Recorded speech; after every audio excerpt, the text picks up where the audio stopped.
Chapter 192 Prima Donna. Chapter 192. Translator 7 Quattro. Words of resolution. I had waited for those words. I roused the aura in my body, and my drunkenness slowly faded. I'm coming to my senses. In our tower, if you're not alone, then it's not polite to stop drinking till you're drunk was common sense. But while I loved this drinking courtesy, it would be rude to listen to Sonia while drunk, especially for such a serious matter. My clothes. What the hell? Why is my top a mess? How drunk did I get last night? Maybe it was because it had been a while since I last drank. Sorry, Sonia. Would it be okay for me to wash up before we start talking? I want to hear what you have to say with a clean body. If you need to. I do. Anyone who intended to confide an important resolution to me deserved to be treated with respect. There should be a stream nearby. I'll wash up first, so can you wait a bit? Yes, Sonia answered in a slightly strange tone. I went to the stream and washed up. I had spotted it the night before while riding in the bathtub. As I immersed myself in the cool pool, the rest of my drunkenness faded, and after reciting the complete infernal heavens demonic art in my head, I got up. Let's sit and talk. Yes. Sonia and I sat facing each other. You want to act in the next performance yourself? Sonia nodded. That means you want to continue as an actor instead of retiring. Yes. Can you tell me why? Sonia took some time to think about it. It seemed that he was choosing his words carefully. Looking at the determined face in front of me, I suddenly had a thought that was completely different from the current situation. I'm just like the director. Whenever a child wanted to confide something to him, the director always prepared thoroughly. First, he made sure his body and mind were calm. As soon as I woke up, I immediately got rid of my drunkenness and washed myself, something that reminded me of the director. Right, I patiently waited for Sonia. It's not that I hate the thought of living like that. As I dried my hair with aura before continuing to dry it in the sun, Sonia opened his mouth.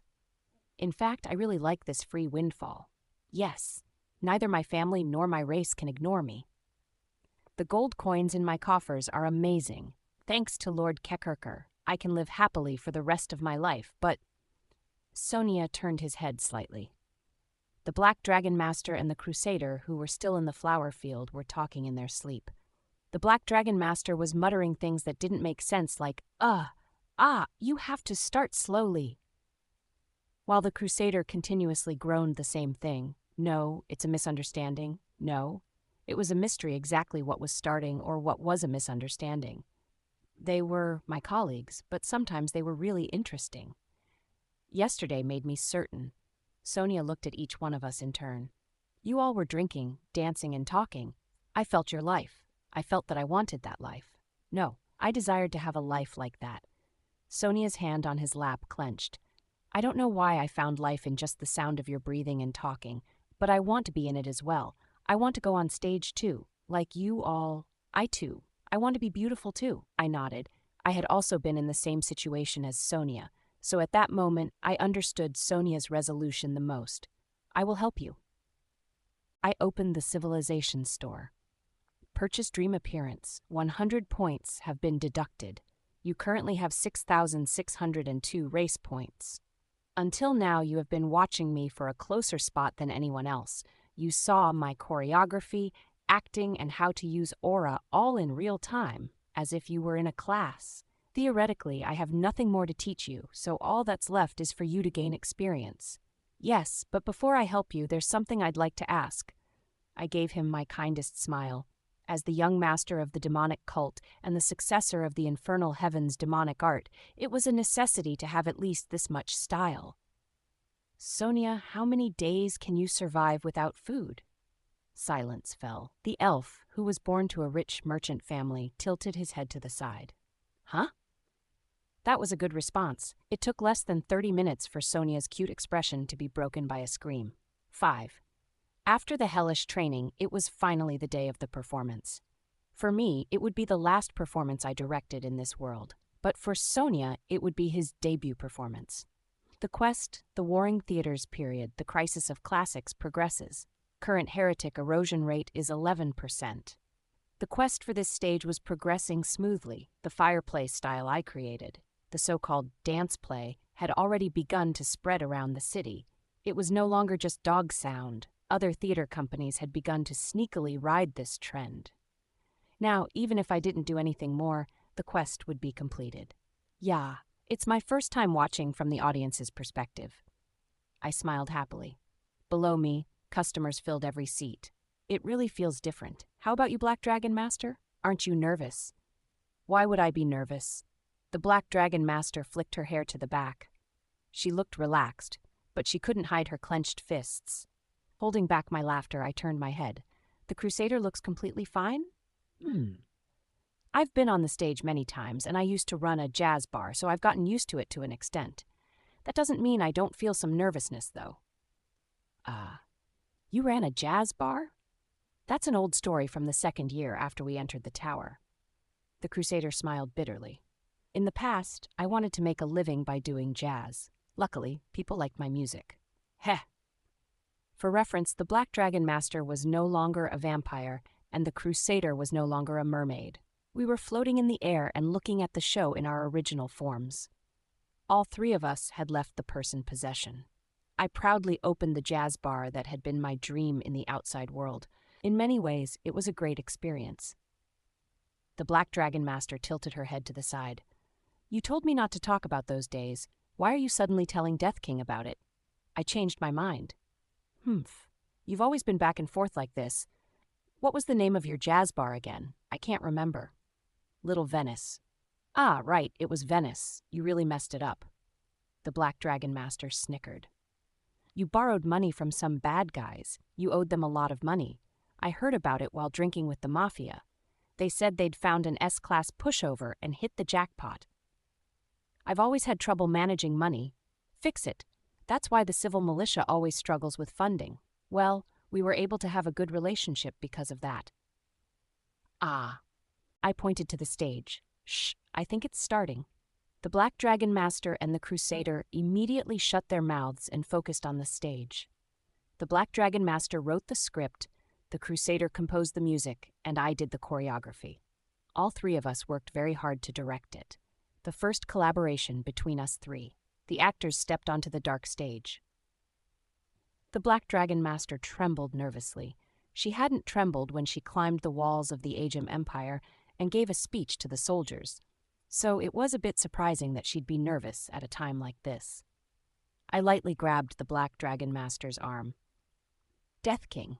Yeah. Why are you holding my elbow? It's standard to hold hands, but Raviel's hands are the only hands I'm allowed to hold. It's kind of embarrassing to hold hands with friends, but it would feel like too much to put my arm around your shoulder, wouldn't it? So I compromised with the elbow. Ha! The Black Dragon Master let out a short laugh. You really are crazy.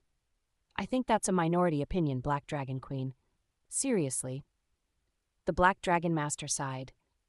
Nevertheless, as she watched the performance, her face was much more relaxed, and she was no longer trembling. Gosh, I guess everyone is still a bit inexperienced with using aura. It's still pretty good. You can't expect them to be on our level. It seems a bit hard to perform both the music and the choreography at the same time, but the music is better than expected. At least it's not so bad that I can't listen to it. We whispered among ourselves. I could also hear the whispers of the audience below us. Ugo, doesn't this feel worse than usual? Is it? This is my first time. I'm not really sure, but the aura feels weaker than usual. It's a subtle difference, as expected. The audience noticed it immediately. It was the absence of my influence in the performance. Until now, I had always coordinated with the actors while on stage. I used my aura to fill in any gaps in their performances and directed the music. But in this performance, the actors were doing the choreography, using their aura, and making the music without me. Hup! The one-eyed Arika, the one-armed Umar, and the one-eared Sakum all danced to the best of their ability while also barely releasing the portion of the melody assigned to them. Of course, Sonia was the same. I could see every drop of sweat these children shed. It's fine. I clenched my fist. Everything will work out, kids. You all are ready to succeed. Hang in there. The murmurs in the audience grew louder and louder. The most disappointed ones were the regular audience members who enthusiastically followed the Dog Sound Theater Company. What is this? Something's not right. Those kinds of words were coming from all over the room. The three of us all gulped silently. The climax of the performance was approaching. All of the actors stopped moving. The music that they were playing with their aura also stopped. The dark theater was immediately engulfed in silence, which shocked the audience. Before this shock could develop into anything else, Raviel Ivancia, played by Sonia, opened her mouth. Lascia, Chio Pianga. Accompanied by a red aura, a song rang out loudly. As soon as the song escaped from his lips, the audience flinched. Sonia recited the song he learned while vomiting blood. Mia cruda, sort. It was impossible for me to teach him to use aura on a similar level to me in such a short period of time. So the three of us put our heads together to come up with another idea for a performance. For the first time in our theater, a scene where one actor sings alone was introduced. Good. I couldn't help but whisper when I saw the reactions of the audience. It's working! It's working! Our theater company was famous for not having lines. Sometimes the actors made sounds while they danced, but it was usually nonsensical things like woo and huck, or primitive expressions with deliberately obscure meanings. No one in the audience expected an opera's aria. La Liberta, Sonia had the ability to turn this unexpected twist from displeasure to pleasure. It was only through extensive teaching and training that this moment was made possible. A lone elf sang in the darkness. La Liberta? The hobgoblins witnessed the aria in shocked silence. We could see our success in their eyes. What a relief. Yeah, although we used a trick, it was a situation where we had no choice but to use tricks. Well, even if the overall level is lowered, if the climax is worth it, then they can overcome the situation. I can breathe easy. We happily continued to watch the performance. Current heretic erosion rate is 10%. Successfully lowered the heretic erosion rate to 10% or lower. Quest cleared. Just in time, I heard the tower's voice telling me the quest had been completed. I looked at Sonia and the other actors for a bit longer before getting to my feet. Let's go. Already? I'm satisfied with seeing those kids do well without me. If I see the audience start applauding them, I might end up crying. We should go now. I never would have thought you had weak tear glands, says the Black Dragon Queen, who cried on the 11th floor. Do you think I wouldn't hit you? The Black Dragon Master and the Crusader also got up. Although it was a bit early and no one could hear us, we gave the actors a round of applause. On the stage, the aria ended and the dance resumed. It'll be okay. I looked at Sonia, who was sweating profusely and doing his best. Farewell. And I declare stage clear. The three of us spoke almost at the same time. The Black Dragon Master declares stage clear. The Crusader declares stage clear. Stage clear! Just before my vision faded, I saw Sonia look up above the audience. He was looking at where I was floating. It should have been impossible, but it felt like I made eye contact with Sonia at that moment. You have cleared the 34th floor. Your compensation will be settled after entering the 35th floor. Chain layers in progress. You will be sent directly to the 35th floor. White light covered us. Chapter 193. I didn't mean to do that. 1. Chapter 193. I didn't mean to do that. 7-1. The light that obscured my vision faded. The three of us appeared in the pure white space once again. The Black Dragon Master, the Crusader, and me. It was nice to get an unexpected gain in this stage. The Black Dragon Master stretched. She clasped her hands together and leaned to the side in a pose that reminded me of the guys from the badminton club warming up on the mountain behind the village. I want to hurry back to Dongchun City and establish Black Knight first. That'd be hard. We have to attack up to the 40th floor consecutively. I know, really, if the rumor that the diva of the night sky was returning, it wouldn't just affect 1 or 2 people. There are a lot of kids who miss listening to the Crusader's piano. I haven't fully decided yet. The Crusader tapped the Black Dragon Master on the shoulder with a bitter smile. What is it? I told you not to call me by my old nickname. Besides, it hasn't been confirmed whether I'll go on stage or not. I'll need to ask my person for permission first. My person, blush. That's not permission, that's a sanction. The Black Dragon Master clicked her tongue. I'm telling you, your lover is also pretty sick in the head. They're so obsessed. I mean, who tells their significant other to wear a helmet all the time and not let others see their face? It's cute. A desire for monopoly like that is so lovely. Ah, look at this. You're a nut job. Just as the Black Dragon Master sighed heavily. The venomous snake, who leads the Oni race, has declared stage clear. The Sword Saint, who leads the human race, has declared stage clear. Our companions that we hadn't seen in a while arrived one after the other. Yo, it's been a while. The venomous snake waved his hand at us.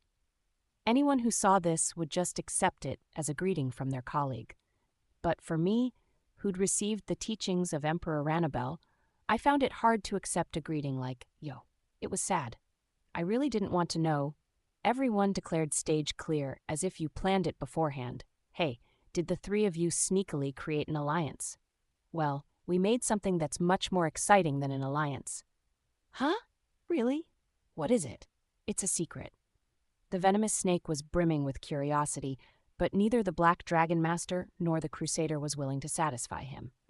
If we were to hold a straight-face competition in the tower, they were the two that would probably compete for first place. In the end, the venomous snake was not able to get any of the answers he wanted. No shit. What is this? When did you three become so close? Damn, I feel left out. At the same time, the Sword Saint looked at us with a faint expression. Surprise? Sorriness? Regret? His expression was hard for me to read because of his mixed emotions. The lady who walks through the mirage appears. While we had our conversation, the constellation in charge of the stage sneakily appeared. As always, the lady had a sleepy expression as if she had just woken up from a nap. Is everyone here? Anyone missing? We nodded. Right. Well done, everyone. To be honest, no one lost in this stage. All of you kids completed your quests. If it was possible, no one would be eliminated from this stage. She seemed troubled. The lady continued to mutter. I don't like nitpicking the small things, but Mula, the Tower Master, is a perfectionist. I'm sorry, but this means I'll have to pick the one among you with the worst performance and eliminate them. Let's see. Of course, it won't be the Death King. Excuse me. The Crusader raised her hand. Does that mean that one of us will be eliminated? Please tell us why. There are many reasons. I wish I could tell you everything, but I also have prohibitions. Originally, I could do what I wish up to security level 6, but now, why does it feel like I can only talk about things up to security level 3? Suddenly, the lady turned to look at me. Actually, it was someone else that caused this. That's right. I recalled the lady's identity, a being with higher authority than the constellations. The tower's pillar. I had faced the pillars before, when I accepted the starving ghost to my side, and when Raviel obtained the A Returner's Lover skill. After the 30th floor, the theme is self-awareness. One of the pillars opened her mouth. The Black Dragon Master, who loved the tower more than anyone else, responded immediately. Theme? Self-awareness? Now, I'll only accept one question per person. The lady smiled softly. This is your reward for the 34th floor. Since you kids are unique, you'd like this as a reward instead of racial points, right? The eyes of every hunter in the group lit up. We lived in the tower, but we were ignorant of it. Why the tower suddenly appeared in our world. Why towers had different structures on each floor. There were many hunters who were filled with curiosity, but had no way to find answers. This was because there was no one to give them the answers. But such a person had now appeared in front of us. You can ask from the lowest rank to the highest. And you can't discuss with each other beforehand. If it's something I can't answer, I will tell you honestly that I can't. Then you'll get to ask another question. Silence fell. We exchanged gazes. The condition of us not being able to discuss with each other stopped us from talking. The Crusader looked at each of us before nodding. What is the meaning of the tower's existence? That's a pretty broad question. The tower is a world. If I were to tell you the meaning of the world, that would be pretty philosophical. Is that what you want? It's not. Then please elaborate more with your question. The Crusader thought for a moment. I want to know how the towers are built. There is a tower in our world, but there are some worlds without towers. Chronicles of the Heavenly Demon was like that, and Tales of Summerwind Academy was like that too. So how are the towers built? You're suddenly stabbing at the core. Can I tell you that? I think I can tell you. The lady stretched out a pale hand, shook. The ground cracked open like tofu and a pillow came out of it. Holding the pillow with peach symbols in her hands, she slowly opened her mouth. There just needs to be someone living the unhappiest life in that world. Huh? Please understand if any of my answers seem ambiguous. As I said, my security level has been lowered. However, anyway, the tower is built by the owner. The owner lives on behalf of the life of the unhappiest person in the world. The tower is built in a world that the owner has already lived in and passed. Worlds without towers are those that the owner hasn't passed by yet. What next? The crusader tried to ask more questions, but the lady resolutely turned her attention away. Next was the hunter in 6th place, the venomous snake. The viper frowned. The unhappiest person that you mentioned. What determines that? Yeah, that's a bit tough.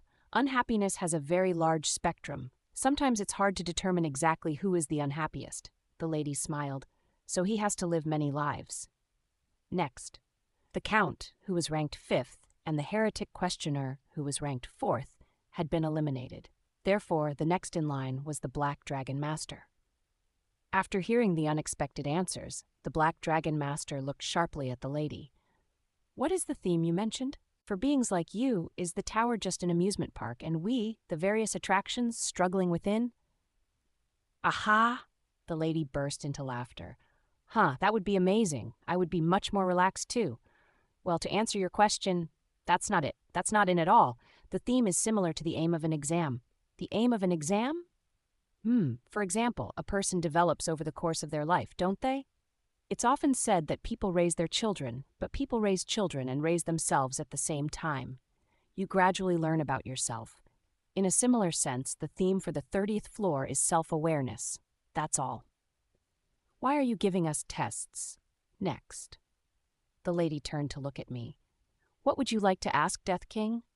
I looked at the lady hugging her pillow in front of me. There was nothing like this before I returned. To be precise, it didn't appear. Before I returned, I had never seen the name The Lady Who Walks Through the Mirage in any of the strategy guides. There wasn't even a mention of it. The lady appeared because of Hamustra's fall. Hamustra had said that she was quite the high-ranking constellation. Since Hamustra had fallen, the lady had come down to fill his spot, and Hamustra fell because of me, so it's highly likely that it's my fault the lady appeared. If that was the case, then I decided on what question to ask. Why do you favor me so much? It was pretty strange. The lady slept all the time. It didn't seem like she worked at all. And as the lady herself said, I was the one who caused this. Even if she didn't have bad feelings towards me, it shouldn't have been possible for the lady to favor me so much. The lady frowned. It appeared that I had asked a question she didn't want to answer. There are too many listeners right now. I'll tell you the answer later. Huh? Next. Wait a minute. Next! The lady determinedly passed my turn. I had no choice but to close my mouth. The sword saint, who was finally given his turn, asked a question. What is at the top of this tower? The memories you've experienced so far sparkle like beautiful treasures. Sorry, I'm just kidding. In any case, I can't answer that question. If I answer that, Mula Gaga, nail. The lady gripped her pillows tightly. Seriously. In any case, the owner of the tower will be really angry. Understood? Then, who is the strongest swordsman you know? For some reason, Bei Huryong straightened his shoulders. He was shaking and showing off his presence. Was he trying to send a message in Morse code or something? L-if-et-t. However, in a heartless blow to both of them, the name the lady said was completely different. The absolute sword master. It was an answer without hesitation. In terms of strength as a swordsman, there is no one who can match the absolute sword master. Zack? No. Perhaps I'm being a bit too strict? Phew. In any case, he is the Duke of a kingdom and a noble who has the right to not be punished when he kills someone as long as they're not a member of the royal family. In other words, he's strong enough to kill anyone. In terms of skills, what's the gap between that person and me? That's meaningless. The lady spoke bluntly. A skill gap can only be discussed when the levels are similar. The sword saint's eyebrows twitched. It's not even worth discussing? Don't let your pride be too wounded. The absolute sword master is the first duke. He's an old monster that's been alive for more than 2,000 years. I probably shouldn't call him a monster. He's more like a natural disaster. I don't think you'll ever meet that person, though, so don't worry. Crunch. The Sword Saint clenched his fists. Not just me, but my other companions were also a bit shocked. It can't even be compared. He was an old man who had thrown away all of his worldly possessions and status and jumped into the tower. With nothing but his sword, he honed his skills and, as a result, ignored everything else. Even if he didn't show it on his face, his pride was clearly hurt. Now then, while I give the Death King his answer, everyone, please wait for a bit. Pack, the lady clapped her hands. Then my companions were engulfed in white light and disappeared in an instant. They had probably been sent to another place. In the blink of an eye, the lady and I were the only ones left in the white space. The lady hesitated for a moment before looking me in the eyes. I didn't know why this person, who was a pillar that stood above even constellations, was like this to me. Why are you like this? The lady put down her pillow. Sorry. And then she suddenly kneeled down and hit her forehead to her pillow. I was startled. What are you? I'm really sorry, Death King. The lady just shouted as she hit her forehead to the pillow. I am the pillar that gave the Flame Emperor his skill in the past. What? My body that was bending down to lift the lady froze. That, the golden skill the Flame Emperor had. Death King, you got it. No way. Are you talking about Returner's Clockwork Watch? Right. That I was actually the one who gave that skill. What was this? So I think I'm a bit responsible for him burning you to death, only a little. No, I'm really sorry. Crazy. No, how do you know that? Chapter 194, I didn't mean to do that. Chapter 194, I didn't mean to do that, too. 7. So what happened was, should I just show you? Yeah, that would be better. The lady hit her head with her palms. It was a rather unsightly scene. At the same time as she did that, color began to spread in the white space. The surroundings began to change like VR. Huh? By the way, this scene, I wasn't sure why, but it felt familiar. Is this the hunting ground on the 2nd floor? That's right. I finally recognized it. After all, before my return, it was a place I visited every day when I was living as an F-class hunter. It was also the place where I got rid of Yusuha before he became the Flame Emperor. Then I heard a familiar voice in this space. Fuck. How many times do I have to die here? A man with black hair tied in a ponytail. Yusuha. You would think that if he didn't swear every time he opened his mouth, a rash would grow on his tongue. His cursing was so blatant that one would want to wash their ears after listening to him talk. Damn it. What kind of life is this? I'm getting sick and tired of chasing after these guys. Fuck. Yusuha, who had been embodied in VR, began chasing slimes. Hey, dude! Can't you just stand still? The slime ran away, and Yusuha chased after it. The hunter had the appearance of a beginner. No matter how you looked at it, he couldn't have been higher than F-class. How long ago was this? It was a long time ago. From your perspective, I guess it would be before your return. The lady answered without removing her hands from her head, 0. At that time, the Flame Emperor had only reached the 2nd floor like you. He hadn't awoken his skill yet. By the way. Before she could finish her sentence, a blonde girl appeared in the VR. It was the lady who walks through the mirage. While humming a tune, the lady skipped through the grass. Her pace was relaxed, as if she was only taking a walk in a park. What the hell? Why is a brat in a place like this? Yusuha noticed the lady's presence immediately. Hey, brat. He walked behind the skipping lady and grabbed her by the collar. Regardless of if the lady only looked like a child on the outside, such an act was extremely rude. Nevertheless, Yusuha lifted the lady by the collar, as if it was natural. What are you doing here? The moment their eyes met. Congratulations! The lady smiled brightly as she held up a sign with both hands. The sign had the words Golden Goblin Lottery written in crooked letters. The first person to find and catch me is given a golden skill. You are really lucky. Today, you are the luckiest person in all of the towers. What is this? This crazy kid. If you check your status now, you will see your golden skill. Bye now. The lady disappeared after that, as if to say that her business had been completed. Now, Yusuha was the only one left in the grass. What the hell? The VR illusion ended there. The space I was standing once again became plain like a page of drawing paper. The lady, who looked exactly the same as in the image, was still banging her head in front of me. I looked down at the back of the lady's pretty head. I still don't understand despite seeing it. Please explain. I sometimes hold Golden Goblin events. It's kind of like a game. I appear in any tower and walk around randomly, and the first person that catches me. You don't just give away golden skills, do you? No. Well, kind of. This is crazy. It was ridiculous. My mind was blank. The thing that suddenly came to mind was a distant memory of when people asked the Flame Emperor about his secret to success. He would frown. Sir Flame Emperor, please summarize the secret of your success for aspiring students. Please advise them. If you were meant to succeed, you'll succeed. That was what the Flame Emperor always said. That's all. I have nothing more to say. So please stop following me. Before now, I'd always thought it was just a remark made from arrogance. But what if he'd managed to catch the Golden Goblin by chance and obtained an EX rank skill? He couldn't tell anyone about it. Even if he did say it, he would simply be taken for a crazy person. He literally had no choice but to say, if you were meant to succeed, you'll succeed. Why? Why did you do that? There are two reasons. One is very personal, and the other is very public. Which would you like to hear first? Let's start with the public reason. Among the pillars, there are bystanders and interveners. I'm an intervener, one of those who actively intervenes with the children climbing the towers. As part of that role, I hold many events, and the Golden Goblin is one of them. And the personal reason? It's a lot of fun. So that's why you hit your head. Yeah. I finally understand why I was treated so well by such a high-ranking member of the tower. I was a victim who had been murdered by the Flame Emperor, Yusuha.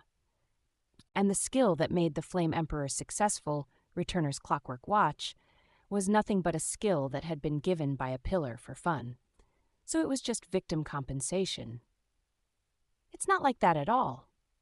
My head hurt. I always wondered why that guy Yusuha had such a good skill. However, it turned out to be something like this. It was like a story of a frog that had been killed by a rock that had been thrown for fun. I'm really sorry. Shh. I let out a sigh. So that's why you were sent down here? As punishment? There's someone with the authority to do that to a pillar? That's right. Mula, the tower master, ordered me to come down and regain my senses, experience all the prohibitions. Right now, compared to my true form, my physical strength, force, intelligence, charm, and everything else is much weaker. Isn't it too much? The tower master is a great and wise leader, a really great and wise leader. It was a brilliant judgment. In any case, I would like to personally reward the Death King. Whenever a meeting is held, I secretly support you, but that's not enough, is it? I tapped my chin. I don't need to be compensated for the Flame Emperor issue now. Thanks to Yusuha Turner's Clockwork Watch, I was able to make full use of, I want to become just like you. I had been able to live a successful life, and I was happy to meet Master and Raviel. Hey, zombie. What are the pillars that you guys were talking about? As I pondered silently, the ghost behind me talked. Behuryong had been with me through all my struggles, except for when I met the pillar. There's something like that. I'll explain later. Ah. After seeing the floating Behuryong, I changed my mind. You're right, the lady should compensate me. With what? Should I give you a bunch of race points? I'd like that too, but... No. I shook my head. Please show me how the kids lived after I left. Huh? Sonia, Arika, Sakum, and Yumar. The kids that I touched. I want to see how those kids lived after I disappeared. If possible, I'd like to see Uberka and Gorke too. My kids later lives. I wanted to see it very badly. The lady slowly raised her head to look at me. Her eyes contained kindness as she looked at me. Death King, you're really greedy. Yeah. All right, I can do that much. The white space was dyed once again. Soon I was able to see my kids' faces. 2. Sonia didn't stop acting. It's fine. Since I left, Sonia suffered from countless bad reviews. It was said that his skill in using aura dropping significantly, or that his skills were no longer comparable to what he'd shown before. Sonia's blood plays were never satisfactory enough for the goblins who had become more sophisticated after witnessing something extraordinary. It'll be okay. But Sonia didn't stop. He practiced until his fingernails broke and his toenails crumbled. You can do it. Sonia became less talkative. Except for when he was performing or rehearsing, he rarely opened his mouth. His attitude was decisive, as if he couldn't live unless he was on the stage. Beside this Sonia were the one-eyed Arika, the one-armed Umar, and the one-eared Sakumhu. We just have to think about it like we're starting over from the beginning. The theater Kamabi's reputation fell, but the actors didn't care. At first, the dance plays were novel and shocking, but now, the audience has gotten used to it. That's all, don't be discouraged. If we continue performing, we will receive their praises once again. Ugor, a washed-up theater company. Despite receiving such an evaluation, the actors continued to do their job silently. Arika's long-lost mother returned. It was difficult for the two people who had already lost the chance to share their lives together to develop a mother-child relationship. Nevertheless, Arika allowed his mother to come into his life, and they ate together occasionally. Most of the money Umar earned while working as an actor was sent back to his hometown. The situation of the village hadn't been good since almost all of the young people had been killed. But thanks to Umar's donations, the village was able to tide itself over until the next generation grew up. Sakum learned that his previous master's family had fallen. As he wasn't one to miss such an opportunity, Sakum hurriedly ran over and threw a silver coin at his old master, who had become a beggar that sat at the side of the street. He then left happily under the old master's blank gaze. Taimia's face was now filled with wrinkles. Sonia, who had spent all of his life on the stage, still had clear eyes. His life had been small, but it had filled a small place. Would you believe it if I told you this was the first time the author used a pronoun for Sonia? It's a bit late to change it now, so I'll leave it as is. As he sat alone in the empty audience seats, he looked at the theater stage, where there was no part that his feet hadn't touched. I lived a good life. Sonia's eyes narrowed as he looked at the stage, reflecting on the way he danced like a shadow upon it. I wish I was a bit kinder to people. Sonia closed his eyes. It was hard to guess what he was thinking. Lord Kikkerker. Then the scene changed. Unlike the delicate Sonia, the hobgoblin that appeared was as large as a mountain, a warrior who had been recognized as the strongest in goblin history. The #1 chairman of the Fire River Council. There is no reason for me to rule anymore. Uberka stood at the top of the world for more than 20 years after I left. Countless warriors had challenged him in that time, but he had never been defeated. The undefeated fighter. One day, he announced his resignation. I will now step down from my position as chairman and only focus on the path of martial arts. The hobgoblins protested. They were now beginning to get used to Uberka's iron fist ruling, so they couldn't help but be shocked when he announced his abdication. But Uberka held firm. I even feel like it's too late, Ugo. It wasn't hard for me to stabilize the situation with the snails or suppress the continent. I've already completed the things I set out to do 20 years ago, so I will now live for myself. Don't worry, I'm not going to come back. I'm cutting all ties with the world. Where are you going, Chairman? I'm not going anywhere. Uberka grinned. I'm waiting for my daddy to come. After that, Uberka left Guru and climbed a mountain. It was the Spirit Mountain, the most rugged and treacherous mountains on the continent. In this place, a blizzard raged all year round, and it was at the very top that Uberka crossed his legs and sat down. Daddy comes to the world every few hundred years. In his quiet meditation, he muttered, As I am today, I would only be able to last for another 150 years. I need to go beyond my current realm. There was a hint of joy in Uberka's voice. Come, Daddy, I'll be waiting for you. The blizzard engulfed Uberka. The scene that was supposed to end there continued. The lady didn't revert the scenery like the last time. 1 minute passed, then 3 minutes, but the cold winds of Spirit Mountain continued to blow around me. Hey, lady. I think I've already seen the end of Uberka's later life. No.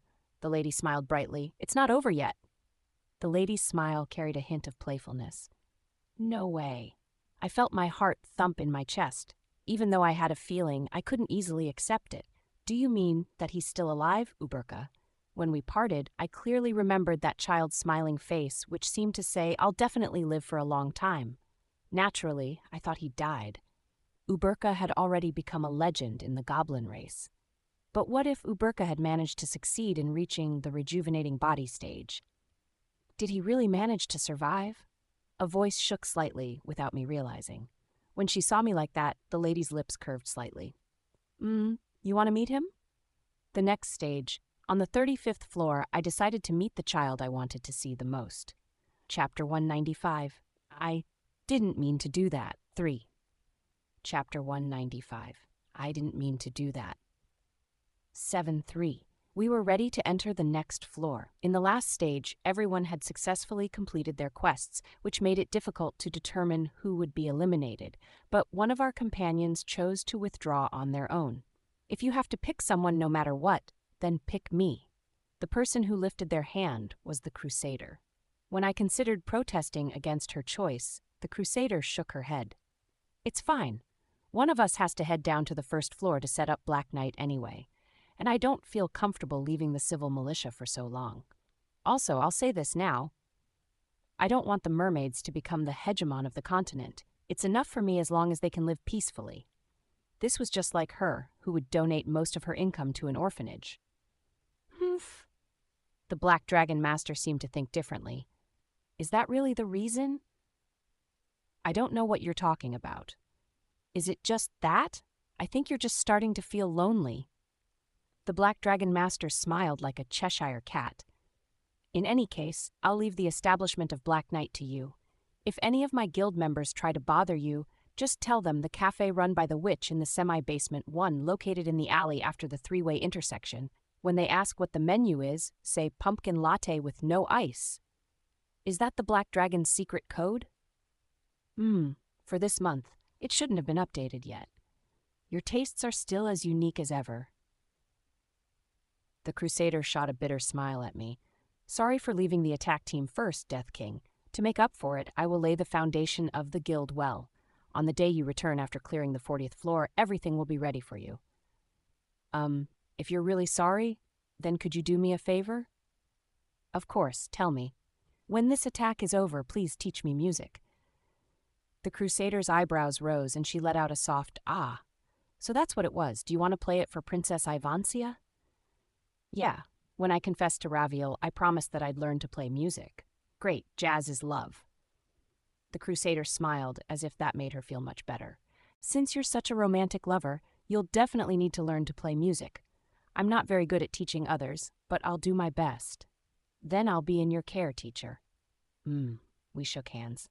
I'll leave it to you, Gongja. With a smile, the Crusader disappeared in a flash of light. The Crusader has been eliminated from this stage. The lady who walks through the mirage settles the points. You have received 1510 race points. You currently have 7,112 race points. The Crusader's points were distributed to the rest of the group. Since the races were basically our children, these points could be called child support. So it would be better for me to use these points not just to help the goblins, but all the races. However, the safety of the race isn't that urgent right now. I clenched my fist. There was a child who had waited hundreds of years to meet me. Wait for me, Uberka. White light engulfed my vision as we moved to the 35th floor. Daddy is coming, 4. Right after entering the era of the 35th floor, I begged the Black Dragon Master to help me. Hurry! We have to go to the highest mountain on this continent. You're not treating me like a taxi, are you? I will always respect you from the bottom of my heart. You didn't even deny it. With a sigh, the Black Dragon Master agreed to my request. It was much faster to use the Black Dragon Master's insfer than to wander around as a mental body. Is that it? After crossing the sky for a long time while using the clouds as stepping stones, we finally arrived above a mountain range. The high mountains. The deeper we went in the mountain range, the white the peaks became. I think this is higher than the Himalayas. The Black Dragon Master looked at the mountain range with a solemn expression. Just looking at it makes me shiver. Hey, are you sure your apostle is here? That doesn't make sense. The lady showed it to me in an illusion. This was definitely the place. I looked around. He must be nearby. Suddenly, I had an ominous feeling. There was a 150-year gap between this stage and the previous stage. Maybe Uberka hadn't managed to survive those 150 years. My heart began to ache. If that was true, then it would mean that I had missed my last chance to reunite with Uberka. Clench. When I thought about Uberka, who had endured this solitude for more than 200 years, I subconsciously clenched my teeth. It's all right. I instinctively lifted my hand to my shirt. In my chest pocket was a handkerchief that carried the scent of a blue rose. Zero. Even if you're gone, I'll bring you back. We landed on the highest peak. As I searched the peak carefully, I contemplated how I would get Raviel's permission to return. I stretched my aura as far as I could, but I couldn't sense any signs of life. Death King! However, something caught my eye. There, in the direction the Black Dragon Master was pointing, a mummy sat cross-legged on the ground. My breathing stopped. The mummy was completely dry, and it looked like nothing but a shell, like the corpse of a cicada that died and fell on the ground. I couldn't feel any signs of life from the mummy. I was late. My chest tightened. I was too late. The mummy's face was severely wrinkled, but I could still feel Uberka's traces. His expression was calm. The heavy winds blew his hair. I couldn't even shed a tear when I looked at the face that seemed to have cast aside all the troubles of the world. Sorry, just as I stretched out a hand to touch the mummy. Daddy? A familiar sound entered my ears. I stopped, stretched, and turned my head. Ugor. It was a voice that seemed to have experienced all the vicissitudes of life. The voice, which seemed like it would burst into laughter at any moment, flowed across the snowy mountain and entered my ears. It's really you, Daddy. Uberka stood tall in the pure white snow. The rugged mountain range continued to stretch over this child's shoulder. Since this was the highest point in this world, there was no one else who could share this atmosphere with us. Ooh, I opened my mouth. Uberka, you're finally here. It's been roughly 365 years and 7 months, Daddy. You even brought someone I've never seen before with you. Oh my God. I looked back and forth between Uberka and the mummy as if I'd seen a ghost. What happened? When I saw this mummy, I thought you died. Ah, you mean this? Uberka walked towards the mummy with an indifferent expression. It's a corpse, but also not a corpse. After all, in order for caterpillars to become butterflies, they have to first endure the prison-like cocoon. This is my cocoon. Uberka stretched out his hand and tapped the mummy with a finger. Then the mummy seemed to lose its support and collapsed. My mouth fell open when I saw it collapse like a bag of skin onto the snow. Skin? After immersing myself in meditation for 60 days, I reached enlightenment. Ugor. At that time, a dreamlike landscape appeared in front of me, and as soon as I stepped into it, I began living the dream. Uberka was talking about something I'd never heard about before.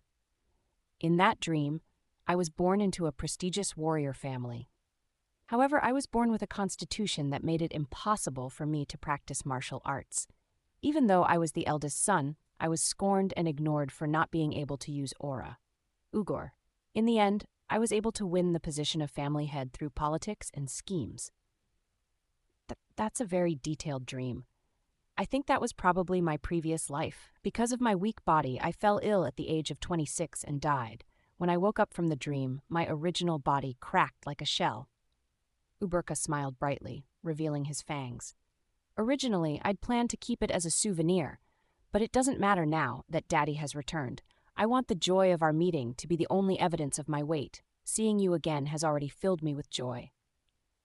Uberka, the tip of my nose stung. This child had grown up so beautifully. Death King. The Black Dragon Master tapped my shoulder. As heartwarming as your little show is, haven't you noticed something strange? Huh? We aren't using any items right now. The Black Dragon Master's gaze was solemn as she looked at Uberka. We're not using animal possession or person possession. We're still in our mental forms, so the natives of this world shouldn't be able to see us. So how can this kid see us so easily? Ah, it was only then that I realized this. How can he do it? No one should be able to see us in our mental forms. This was something that we'd proven countless times in the 31st to 34th floors. However, Uberka talked to me as if it was natural and had even noticed the Black Dragon Master as well. More importantly, I definitely searched the surroundings with my aura and didn't find any signs of life. It was bizarre. I looked into Uberka's eyes. Uberka, how can you do it? Ugor. Uberka stretched his neck a few times. The sounds of his bones popping resounded. After reaching enlightenment and breaking free from my present life, I began to see things I'd never seen before. I saw the ultimate truth about the world. And by recognizing the truth of the world, I became a being that was comparable to the world.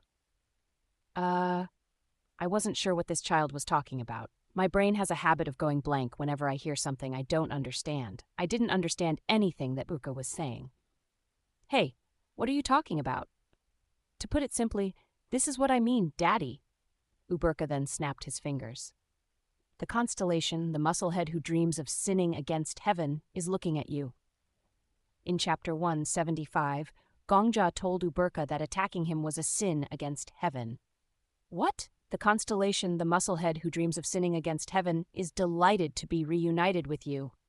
Oh my God, I stared blankly at Uberka. I felt like someone had hit me in the back of the head with a shovel. Why, you? There are many mysterious principles in the universe. The smile on Uberka's lips continued to grow larger as he looked at me. Seeing Daddy's lost expression, I can't help but feel that all my hard work has paid off. How is it? As far as I know, there is no other being in this world that has or will reach a higher level than me. I have become the strongest warrior of all time, both in name and in reality. No, I couldn't believe that a hobgoblin had ascended to become a constellation. I knew he was a genius, but I didn't think it would be this exaggerated. By the way, Daddy, my son, who had become a constellation, let out a hearty laugh. We can have our conversation later. Today is the day Daddy and I finally got to meet again. Don't you think we should resolve the regrets of the past 350 years first? Yeah, you're right. Although it hadn't been that long from my perspective, for Uberka, it was an incredibly long time. The joy that parents and children felt when meeting each other after a long time was much better expressed through gestures, not through talking. I opened my arms wide. Come, Uberka. Although I'm much smaller than you, Daddy will gladly give you a hug. Ugor. Then I won't hold back. The constellation, the musclehead who dreams of sinning against heaven, is requesting to duel you. Huh? Get ready, Daddy. Uberka clenched both of his fists. I have been looking forward to this day for a long time, and charged towards me. The mountain range shook with every one of Uberka's steps. The snow atop the highest peak collapsed and poured down, and the heavy winds reversed and soared into the sky. Wait a minute, son. Wait a min. 350 years ago, I suffered an unexpected defeat, but today will be different. Uberka sent forth a punch. The constellation, the musclehead who dreams of sinning against heaven, lets out a roar. At that moment, the sky began to shake. Chapter 196, Erosion. Chapter 196, Room and Board. Before we get into it, I'll point out that the name for this set of chapters has a few interpretations, so it's possible that I will change it. 1. Out of all the constellations I'd fought so far, the strongest was without a doubt the Devil King of Fall Rain, a demon saint who built a mountain of corpses with a single sword. The tip of his sword dyed the continent red with blood, creating a river of blood that flowed from the mountain, carrying the heavy scent of blood. Kuhahaha! But that internal ranking was bound to change today. As expected of Daddy, you're as slippery as a loach. A fist brushed past the tip of my nose. Boom! And I heard a loud roar as the air shook from its violent momentum. Oh my God. Just the wind pressure alone was almost enough to send me flying. Son! What is it, Daddy? Do we really need to do this? I cried desperately. It's been so long since we last saw each other, so we should sit down and have a fun, relaxing conversation. I'm having a lot of fun right now. Are you trying to kill your daddy? If Daddy dies, then it means your skills only amounted to this. In that case, you shouldn't blame me. You should blame your own weakness. An explosion came behind me. When I looked back, I saw the peak of a mountain collapse after being struck by Uberka's aura. Crazy. While I wouldn't dare compare it to Master's state where she could cut the very world with her mind, his destructive power was terrifying. What would happen to me if I got hit by that fist? After deep consideration, in which I compared the hardness of my skull to the mountain peak, my calculations came up short. "Spare your daddy!" I screamed. "Neighbors, there is an ungrateful child here who's trying to break his daddy's head. His daddy was the one who taught him how to use aura, and even passed on his infernal heaven's demonic art, but now this child is ignoring his daddy's grace and trying to kill him." "That's me." I will show filial piety with my fists. I mean, he did make his son go through hell. After letting out a shout, Uberka took a stance. It was a stance that was very familiar to me. Infernal Heaven's demonic art, first form, sword of starvation. Aura rushed in from all directions to devour my body. My eyes went wide. His skill at manipulating aura was completely incomparable to the past. Ho! Behuryang let out a soft sound. At almost the exact same time, my sense of perception slowed considerably. Behuryang's voice became a soft "huh" in my ear, and I counterattacked before the snow and wind could snatch the end of his exclamation. I'll lose if I keep running. I roused the aura in my body. If I let down my guard for even a second, I would lose without any chance to fight back. Could that work? As time passed slowly, a plan formed in my mind. I can try. My action was much faster than my contemplation. I stepped forward. Bang! The snow beneath my foot scattered. My aura then seeped into the broken snowflakes. Infernal Heaven's demonic art, first form, sword of starvation. I did not respond to Uberka's attack. Instead, I dominated it. In the end, the way the Infernal Heaven's demonic art burned was dependent on the caster's memory and image. Even if it was broken into dozens of different branches of attacks, it could still be destroyed if one understood which branches in the caster's image were hard and which were soft. The direction changes depending on how much you understand the technique. I quietly observed my opponent's attack. In my eyes, the gestures of the aura flames were vivid. Uberka had chosen 2 branches of attack. Let's compete. The first breath. The first thing I extinguished were the flames that were rushing wildly. The pain of hunger. It was an attack that contained the screams of a child. Its standard procedure. I swiftly controlled the technique. I recalled the gestures of a mother listening to the screams of a child in front of her. The pain and suffering clashed. My aura wrapped around Uberka's and twisted it like it was strangling it with both hands. The direction of attack had reversed. The second breath. Uberka's gaze became fierce. He immediately realized my intention to fight with our understanding of martial arts instead of just strength. Daddy still likes to do distasteful things. Uberka mixed aura into his voice. If an ordinary person heard it, Uberka's words would have sounded like a single syllable without meaning, but had been compressed severely by aura. Only in our infinitely slow, extended time could be spread out. It was a technique that required a fairly high level of skill. You're treating me like a strong but stupid wild boar.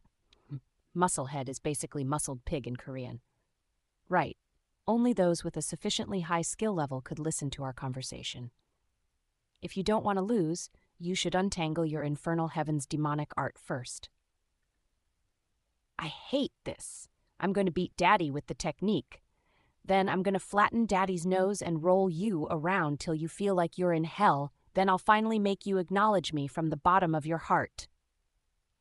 Instead of learning how to use your aura well in those 300 years, you instead learned how to talk nonsense. You should just stay quiet and lose to me.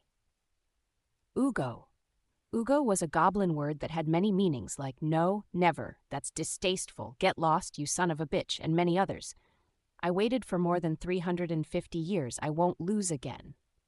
Whether it's 300 years, 3,000 years, or 30,000 years. The third breath. I began to take control of Uberka's Infernal Heaven's demonic art. It was like I was coloring a sketch that Uberka had drawn, or to be more precise, like I was adding my own improvisations to Uberka's music. This daddy has no intention of handing over the position of leader. Since Uberka portrayed the image of a starving child, I portrayed the image of a parent feeding their child and letting themselves starve. Which one would express the more painful hunger? Which hunger was better suited to carry everyone's screams?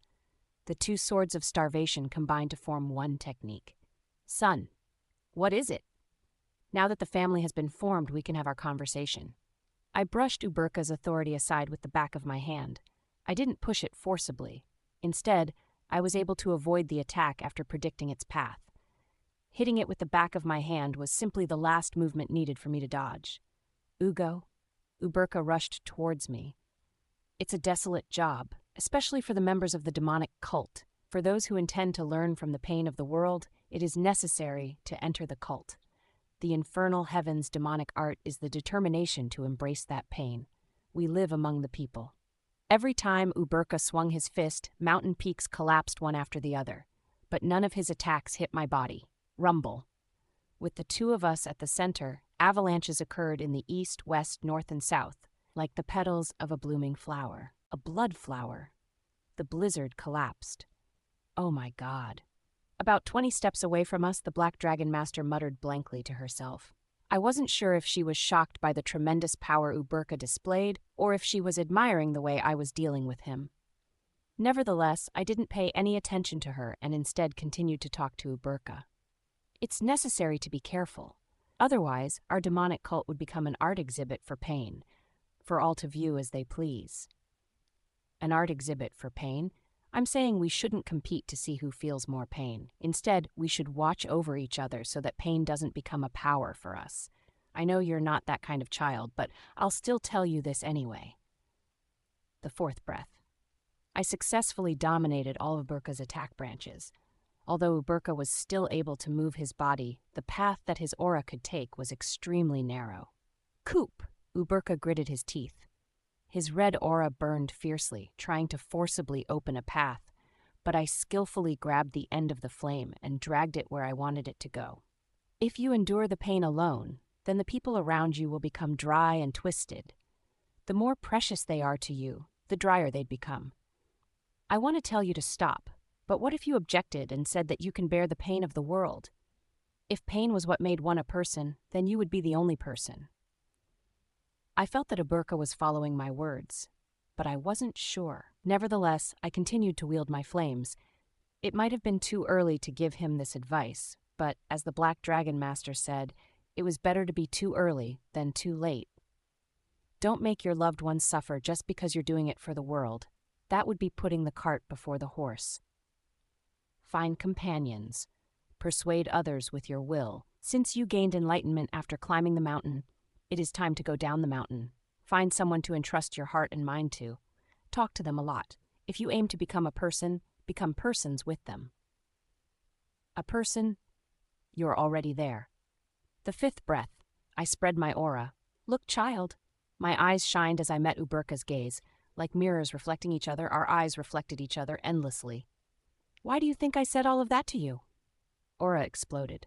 It wasn't my power. This torrent of aura came from Uberka. I was just the one controlling the flow. It's because I want to share the same sky. And I painted an image I'd long dreamed of with the red paint. Uberka was the infinite paint, and I was the brush. The same aura control method, the same demonic arts, and the same image descended on the white mountaintop. Infernal heavens formation. First law, burning grave, the sixth breath, the surrounding landscape changed. Red aura swirled around, creating various shapes. Candles, lit candles on candlesticks. There was even melted wax dripping from the candles. The gorgeous floor and stairs. Even the various decorations embroidered around the mansion. Everything appeared. Wait a minute, this place.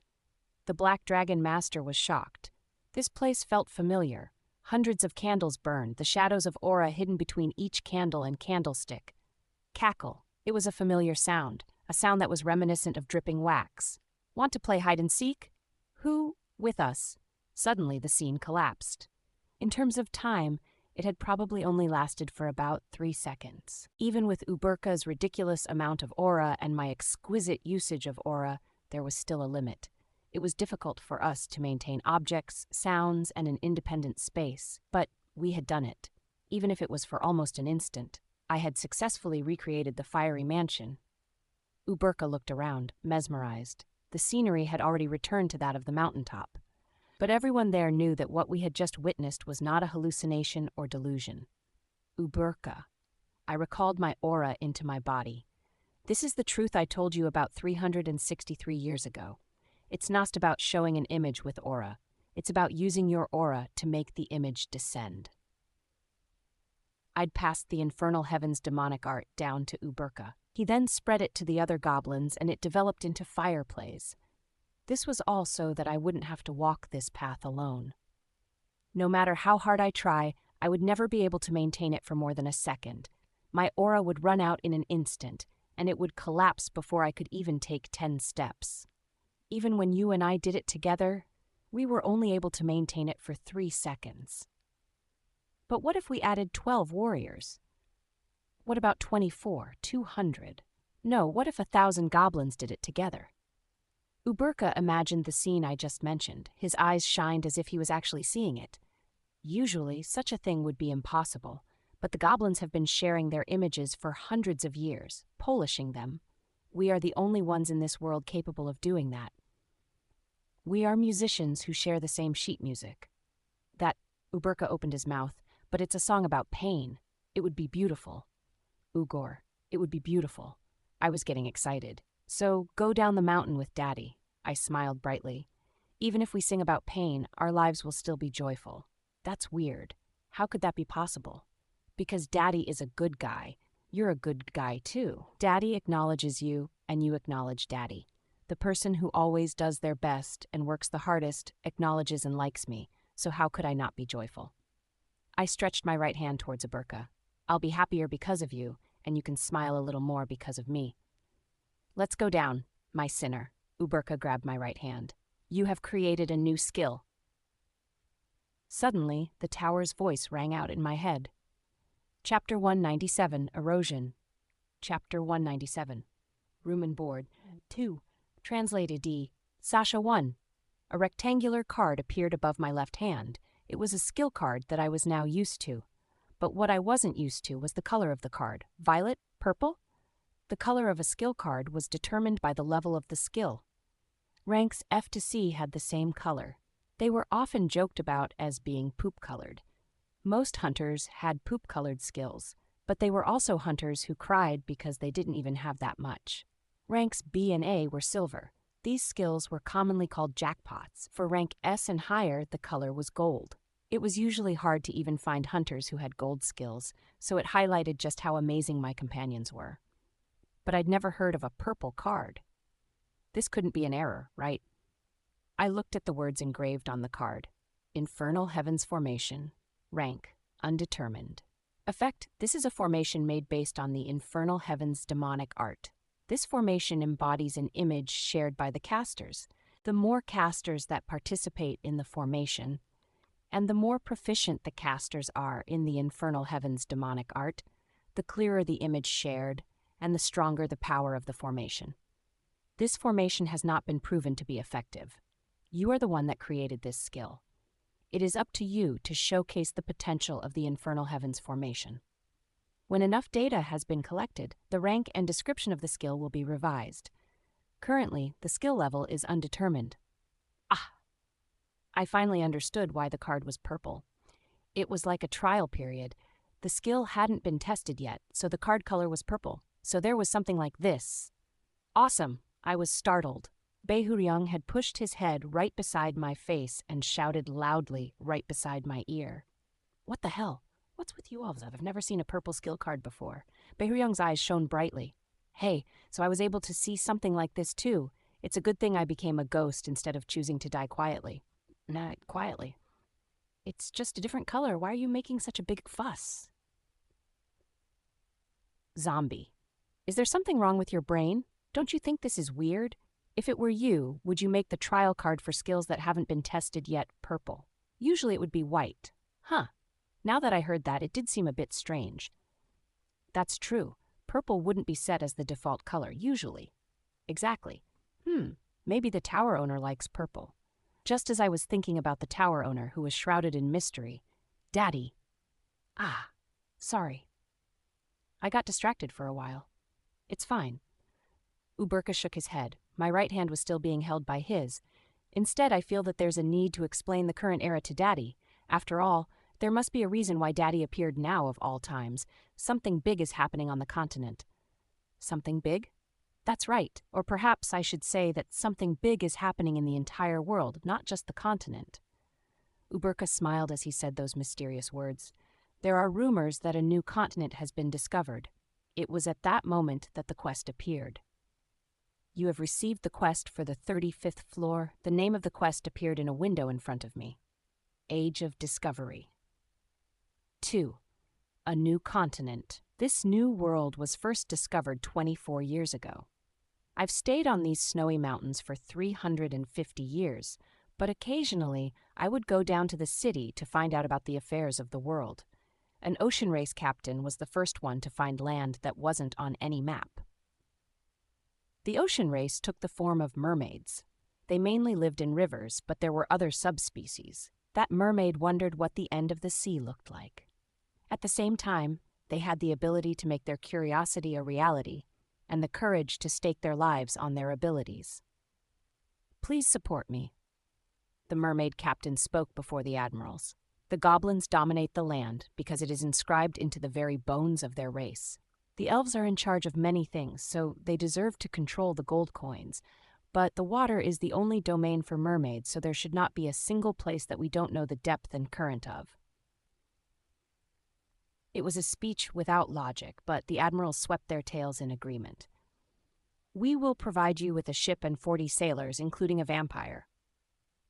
"Submarine? No?" Thus, the legendary voyage began. I wasn't sure how to say it, but perhaps their thinking was freer because they lived in water. It felt like the mermaids were behind all of the unusual developments in the world, including the discovery of sea salt. What happened to the captain? His dream came through. After 16 months of sailing, he discovered a new continent. Uberka's tone became softer. But on their way back home, he was eaten by a killer whale at sea. No, that was so pitiful. It happens surprisingly often. Ugo, the #1 cause of death for mermaids is crocodiles, second is killer whales, and third is drowning. Mermaids can drown? I don't know the exact details either. The shroud of mystery thickened while we were having our father-son conversation. "You guys, transfer." We heard a sigh from nearby. It was the Black Dragon Master. She turned her head and looked at us. "While treating another person as a means of transportation, transfer. Can you not just casually talk to each other? Transfer. Don't you think I'll get annoyed just listening from the side? Transfer." The reason the Black Dragon Master was saying transfer in the middle of her sentences was we were currently riding the instant transfer bus. I was being held in Uberka's large arms, and the Black Dragon Master was beside me. Thanks to this, we were able to stably repeat instant transfer. From a distance, we probably looked like a kangaroo and her joeys. "Hey, you're giving us a comfortable ride." "You might be comfortable, but I'm not. Transfer. Do you know how annoying it is to use a skill nonstop? Transfer." "It's fine since we're like family now." "Right. Since we're closer now, can I call you Nuna?" Since I've entered the tower, I haven't been close enough with anyone to call them Nuna. Should I use Nuna or Big Sis? You're the type to endlessly take advantage of those close to you. Transfer. Beneath our feet, the sea spread out endlessly. That's right, the sea. No matter where we looked, not to mention land, we couldn't even see a rocky reef. In our sights, blue stretched endlessly towards the horizon. We were literally cutting across the ocean towards the new continent. For those confused like I was, seas are part of an ocean usually partially contained by land. Don't call me Nuna. I hate it. Then should I call you Your Majesty, the Black Dragon Queen? Our Death King is so funny. The Black Dragon Master smiled brightly. For a moment, I felt like she would smack me across the ears. I won't joke around anymore. Smart choice. Transfer. If you really want to change the way you address me, then call me Senior. Transfer. I'll let you do that much. Ah, fine, Senior. It's fine for you to call me Gongja, too. The Black Dragon Master didn't respond. She just turned her head and looked forward. With an expressionless face, the Black Dragon Master quietly said, "Transfer." Silence naturally fell. As I listened to the sound of the crashing waves, I checked the quest window one more time. Plus, Age of Discovery, difficulty A, mission goal, exploration, adventure. A new continent has appeared for the 7 races. The new route pioneered by the mermaid race has attracted the other races as well. I want to live somewhere else. In every era, there are those in the world with this dream. A desire that seemed impossible to fulfill, a miracle that had never appeared, and an excitement that could never be felt. Explorers board ships with the hopes that they'd find what they hadn't obtained on the other side of the ocean. But the new continent is only a new world for the 7 races. Others have already created their homes on that land and are living there. Currently, the feud between the natives and the explorers is on the brink of exploding. Perhaps a one-sided massacre is about to take place. Invasion. coexistence, or maybe expulsion. The 7 races are in danger of extermination. It is up to you to guide them. However, failure to deliver could result in the destruction of 1 or more races. Massacre, extermination, those ugly words poked at my eyes. That was why we were hurrying to the new continent. Are those kids really slaughtering the natives? I don't know. Transfer. The Black Dragon Master spoke. However, it is possible, even in the outside world, massacres took place whenever new routes were pioneered. Transfer. The people of this world might not be like that, but transfer. Our children won't always grow up in the way we want. No matter what, we have to prevent a massacre. I'm rooting for you. Ugor, Uberka slowly opened his mouth. There's something there. Uberka pointed to the horizon. I couldn't see anything at first, but since I trusted my child, I used aura to strengthen my eyesight. Something was floating in the open ocean. A ship. It was a huge ship. I furrowed my eyebrows. Black Dragon Master. No, Senior. There's a ship over there. Let's go check it out. Why? Because I can see the ship, but I don't see the crew. Transfer. It seemed the Black Dragon Master had also spotted the ship. She quickly brought us to the deck. When we set foot on the boat, we all noticed something strange. The people here. The Black Dragon Master looked around. Are all asleep? The sailors were collapsed on the deck. The sailors were made up of several races. Most of them were Onai or mermaids, but there were also a few humans mixed in. Nevertheless, all the sailors, regardless of race, were asleep. I walked over to the helmsman, who was asleep beneath the ship's wheel, and held his wrist. It's malnutrition. I used my aura to inspect the condition of the sailor's entire body. He is showing signs of severe dehydration. It should be about 4 or 5 days since he last had any water.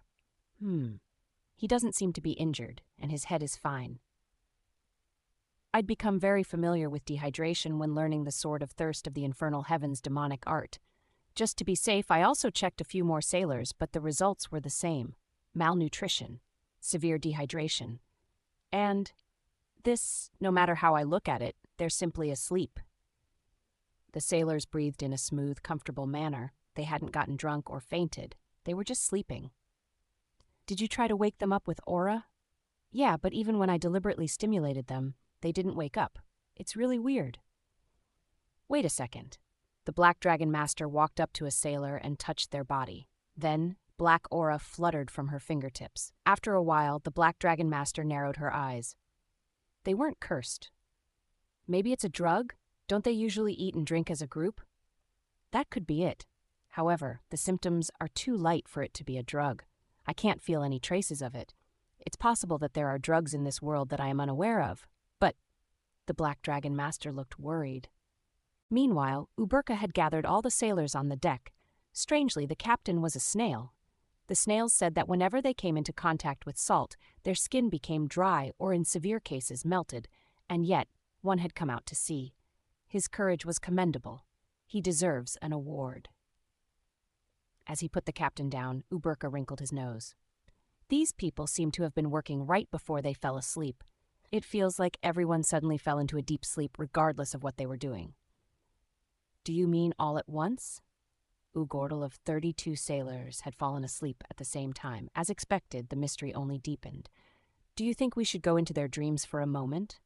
After a while, the Black Dragon Master made a suggestion. Their dream? It would be better to use person possession, but that costs 1,000 points. We can't waste our points like that, so we should use dream appearance instead. It was a remark that revealed a hint of her personality. Senior was probably the type to save every penny, even when deciding on the guild budget. After contemplating between going to a dessert cafe or buying dessert in a convenience store, she'd probably end up buying the dessert in a convenience store. Raviel is the type to rent out the entire dessert cafe if she wants to eat something she likes. In fact, she would probably have a private booth permanently available. Badass. I nodded after thinking about our Duke's habits. Sure. That would be the fastest way. Yeah, then I'll go first. You worked hard to climb the mountain and traverse the seas. You took me across land, sea, and air without complaint. I will do this. Sometimes you act so admirably that I'm uncertain whether I want to hit you or not. You're my senior, so I have to take care of you. I opened the civilization store. Purchase dream appearance. 100 points have been deducted. You currently have 7,012 race points. Then I used the item on the snail captain in front of me. Pat! My vision blurred. A whirlpool of light swirled around in front of my eyes. One breath, two breaths, even though I was using my breaths to count, my sense of time was paralyzed. At some point, my eyes had also become closed. After a while, Gongja. Someone whispered in my ear, "Open your eyes." Gongja. I opened my eyes. In front of me, an unidentified woman who looked like Raviel had her face very close to mine. I quickly scanned Raviel's white neck and long fingers. No necklace. No wedding ring. I didn't have anywhere else to spend my money anyway. I couldn't see the wedding ring I'd bought after pouring half of my fortune before going to the 30th floor.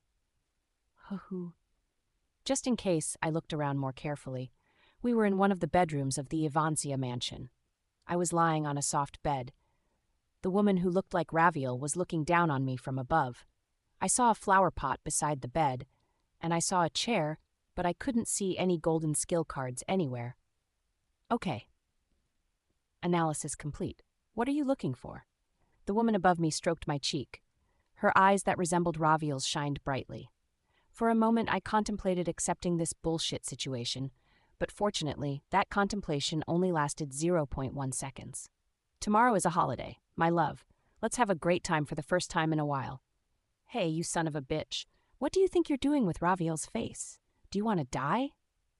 The woman's caress stopped. I'll give you 10 seconds. If you don't get off of me and get on your knees right away, then I don't care if you are the god of another world, an apostle, or whatever. I will make you regret your existence. I'll be considerate enough to not count the time out, as long as you know to kneel down within 10 seconds. The woman's face hardened. How? Her facial expression was incomprehensible. Are you not asleep? No, that's not possible. You are completely immersed in my dream. So how on earth? 10 seconds are up. What? I chuckled. Let's get this over with. Chapter 198. Erosion. Chapter 198. Erosion 7-3. The newly discovered land. Naturally, there were natives living in this new world. However, that race happened to be extraordinary. You're a dream demon? Quite extraordinary, in fact. Yes, Mr. Death King. That's right. After being hit 59 times by me, the dream demon raised both hands in surrender. Incubus, succubus. The dream demon race, whose names often ended in bus, were the inhabitants of the new world. I clenched my fist. I'm curious. Won't you lose energy if I stay in here while asking you questions? Should I take care of your energy? No, Mr. Death King, sir. My energy is overflowing. Then from now on, answer my questions politely. If you don't speak politely, then your face will become polite instead. Yes, Mr. Death King. Good, I nodded in satisfaction. Behind me, Behuryong looked moved. Kim Zombie, you've learned how to be a man. If you look into the abyss would look back at you. After being taught and trained by Behuryong, I had already become skilled at beating people up without realizing it. All of the crew on this ship are asleep. Is that your doing? Yes. I did the right thing. How so? Originally, our race lived as parasites who invaded the dreams of other animals, the dream demon said. In all honesty, from our perspective, dreams are reality. And on the other hand, what you call reality is a dream. We thought we were the only living beings that had developed intelligence, but we were shocked when you all crossed the ocean. Heh. So they were a race who took dreams as reality. Do you not have a physical body? If it's the body that I think you're talking about, then no, we don't. Our common sense is different from yours, so it's hard to explain. It seems we can communicate pretty well despite that. That's because we're talking in the mind of an animal. The animal the dream demon was talking about was the snail captain of the ship. From the habit of calling people animals, I got an idea of the monstrous habits of the dream demons. After we've eaten an animal's dreams, we gain their memories. Thanks to this, we were able to learn a lot about you. Over the past 24 years, we've been making step-by-step plans after getting over the shock of meeting you. Plans? It's our first time encountering animals with as many memories as you. From our perspective, it's like a restaurant. Or perhaps you could call it a banquet. In any case, we were shocked that we weren't alone. Our kids don't know anything about you. Well, We are dream parasites after all, so there's nothing to see. We're able to use your memories to pick the right person. You've never seen us, you can't see us, and even if you do see us, it would be in a dream, so you wouldn't think much of it. For reference, the dream demon was currently in the form of the Flame Emperor. I ordered it. No matter how fake it was, I couldn't bear to hit Raviel's face. Before becoming my love, Raviel could be treated as a world-class treasure just from her looks alone. Mr. Death King is the first to survive after having your dreams eaten, the dream demon quietly confessed. That's why it's so fascinating. How did you know it was a dream? How did you enter this dream in the first place? If you read my memories, you'd be able to see for yourself that, strangely enough, I can't read your memories very well. It's like I can only see fragments. It's very unique in many ways. The dream demon kept looking at me with curiosity in her eyes. I had a rough understanding of what was happening. It's probably because I used the dream appearance item. I was not in my own dream. I was in the mind of the snail captain. I just used an item to enter the mind of another. That's why my mind appeared fragmented, the dream demon, a race that only lives in the dream world. How mysterious. Well, I guess your illusions don't work on me because of my strong mental power. That's odd. I don't think that is the problem. I understand that you are a strange race. I changed the subject. So why did you capture the poor sailors and put them to sleep? Because of you, this ship has become a ghost ship. They are all going to die of dehydration. The dream demon hesitated. When a man with the face of the Flame Emperor made such an expression, vomit and phlegm seemed to want to spew out of me at the same time. In addition, perhaps because he was an incubus, his musculature was much more developed than the Flame Emperor. His shoulders had become wider and his chest larger. For some reason, his face seemed to be glowing too. That was unfortunate. Huck! Ah! When I came to my senses, I realized that my palm was lightly resting against the dream demon's cheek. Why are you hitting me again? It's just a face that deserves a beating. It was Mr. Death King that told me to take this animal's face. Sorry. Anyways, why did you capture a normal ship? Instead of getting angry, the dream demon continued to hesitate. I'm not sure if I can answer that. That is probably an important secret of my race. Probably? Yes, we never imagined that there were animals across the ocean, and we didn't know that there could be such delicious animals. That's why, after thinking about it for 24 years, we finally came to a conclusion. The dream demon finally spoke. We decided to invade the land you live in. Invasion. This is not the only ship that has been devoured. Currently, all 33 ships crossing the ocean are under our control. All of the invading animals have been put to sleep, and our vanguard already set sail 10 days ago. We are in the latter group. That's why I realized something strange. Quest window. A hologram appeared in front of me. There, the task that needed to be completed on the 35th floor was displayed. I paid attention to the paragraphs at the bottom. The new continent is only a new world for the 7 races. Others have already created their homes on that land and are living there. Currently, the feud between the natives and the explorers is on the brink of exploding. Perhaps a one-sided massacre is about to take place. Invasion, coexistence, or maybe expulsion. The 7 races are in danger of extermination. It is up to you to guide them. However, failure to deliver could result in the destruction of 1 or more races. I finally realized. It's not the natives of the new continent that are in danger. The quest window clearly stated that the 7 races are in danger of extermination. It's our kids who might get slaughtered. The counterattack of the natives. That was the crisis of this era. 4. As soon as I woke up, I told my companions the truth. The more I spoke, the more serious the expressions of Uberka and the Black Dragon Master became. I see. So it's the complete opposite of the history of our world. The Black Dragon Master murmured.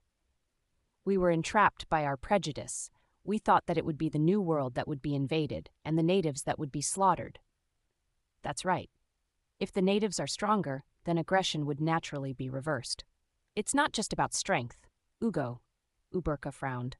There are things in this world that even the strongest warrior can't resist. Sleep is one of them. Everyone needs sleep. You said they were dream demons. That's a tough race to deal with. Death King. Did you say the invasion has already begun? Yes, Senior. I nodded. There are parasites on the crew of a ship that departed 10 days ago. Is there a way for them to voluntarily wake up from the dream? Supposedly, that is determined by the dream demons. I remembered the conversation I just had. They deliberately give happy dreams so that their victims don't wake up. On the contrary, they can also make them wake up early by giving them nightmares. Well, in my case, the dream demon took the form of Raviel. That's dangerous. Schwa, the boat rocked with the movements of the waves, in the middle of nowhere in the sea. None of the dozens of crew members had opened their eyes yet. Even those with strong willpower have a hard time resisting the happiness.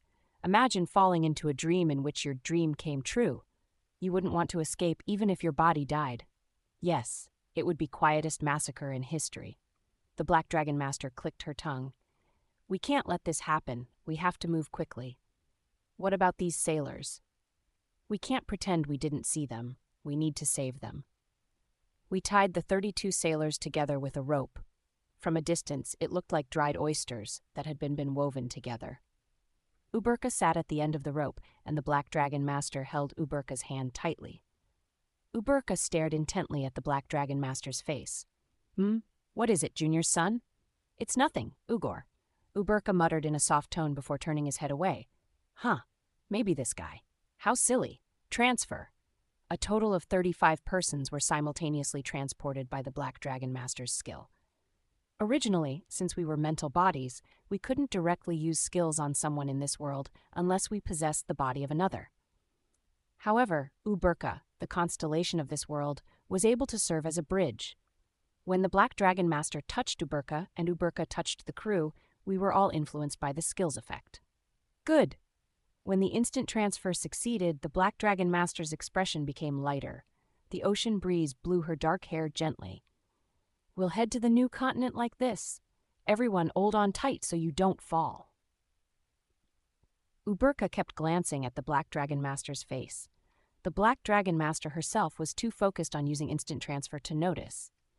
No, perhaps the Black Dragon Master couldn't read the expression on the hobgoblin's face, because it was difficult to understand the expressions of other races.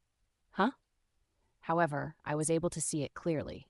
It felt like my romantic senses, which had developed after sharing a century with Raviel, began to tingle.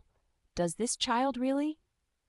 While my romance radar was going off, we quickly arrived at the shore and found a port built there. It was a pioneering town, a place where all the explorers, merchants, and soldiers who crossed the ocean with dreams of the new continent gathered. We landed gently in the town square and looked around. It's quiet. Too quiet. I can't feel any sense of life. Even though it was a fairly large town, we couldn't hear the sounds of people at all. Not only was there no sound, there wasn't even a moving shadow on the streets. A chilling silence filled the air. It was more like a ghost town. Have they already been attacked by the dream demons? There was a hint of anxiety on the Black Dragon Master's face. Probably. But let's explore first. I entered a nearby building. Sure enough, I found people sleeping in the bedroom. I'm guessing that most, if not all, of the residents in this town are asleep. The situation in the other buildings was the same. At least 500 residents were all asleep. Most of them are in bed, but there are a few lying in bars or on the street. It seems that they aimed for the time when most people were vulnerable. 0. Then the other pioneering towns. They shouldn't be much different. The dream demons launched a massive invasion. Unfortunately, quite a few people here have already died of malnutrition. If the dream demons get to the continent through the crew of that ship, the situation will get out of hand really quickly. It would spread like an epidemic. Their children on the continent would fall into an eternal sleep without any way to retaliate. There might be some people who manage to survive the dream demon's attack. Wait here. I'll go take a look around the other towns. The Black Dragon Master disappeared without waiting for a response. Her dark aura lingered in the air for a moment after she left. Uberka and I were the only two left in the town square, and Uberka was blankly staring at the place where the Black Dragon Master had just been standing. No matter how you looked at it, my radar was right. Hey, Uberka. Ugor, what is it, Daddy? I decided to ask straightforwardly. Have you fallen in love with the Black Dragon Master? Uberka didn't respond. The strongest warrior in goblin history, the child who had managed to become a constellation through his own hard work, furrowed his brows and pursed his lips. "Daddy," then he blushed. "I think I might have fallen in love for the first time." Chapter 199, Reflection in the Mirror. Chapter 199. 7-1. Uberka.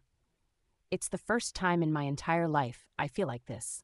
My heart is pounding. I see. I wasn't sure what to say. The constellation, the musclehead who dreams of sinning against heaven, admires the sweetness of love. I was troubled. What should I do? Should I give my blessing to this child who is finally experiencing love after living for hundreds of years? But the Black Dragon Master was my colleague and best friend. It would scratch at my conscience to cheer my son on behind her back. In any case, congratulations on falling in love, son. Falling in love for the first time changes you.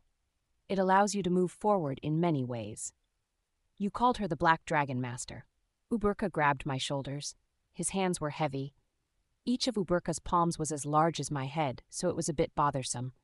But when I saw his twinkling eyes in front of my face, I felt that it wasn't so bad. My child's eyes were beautiful. Is that her real name?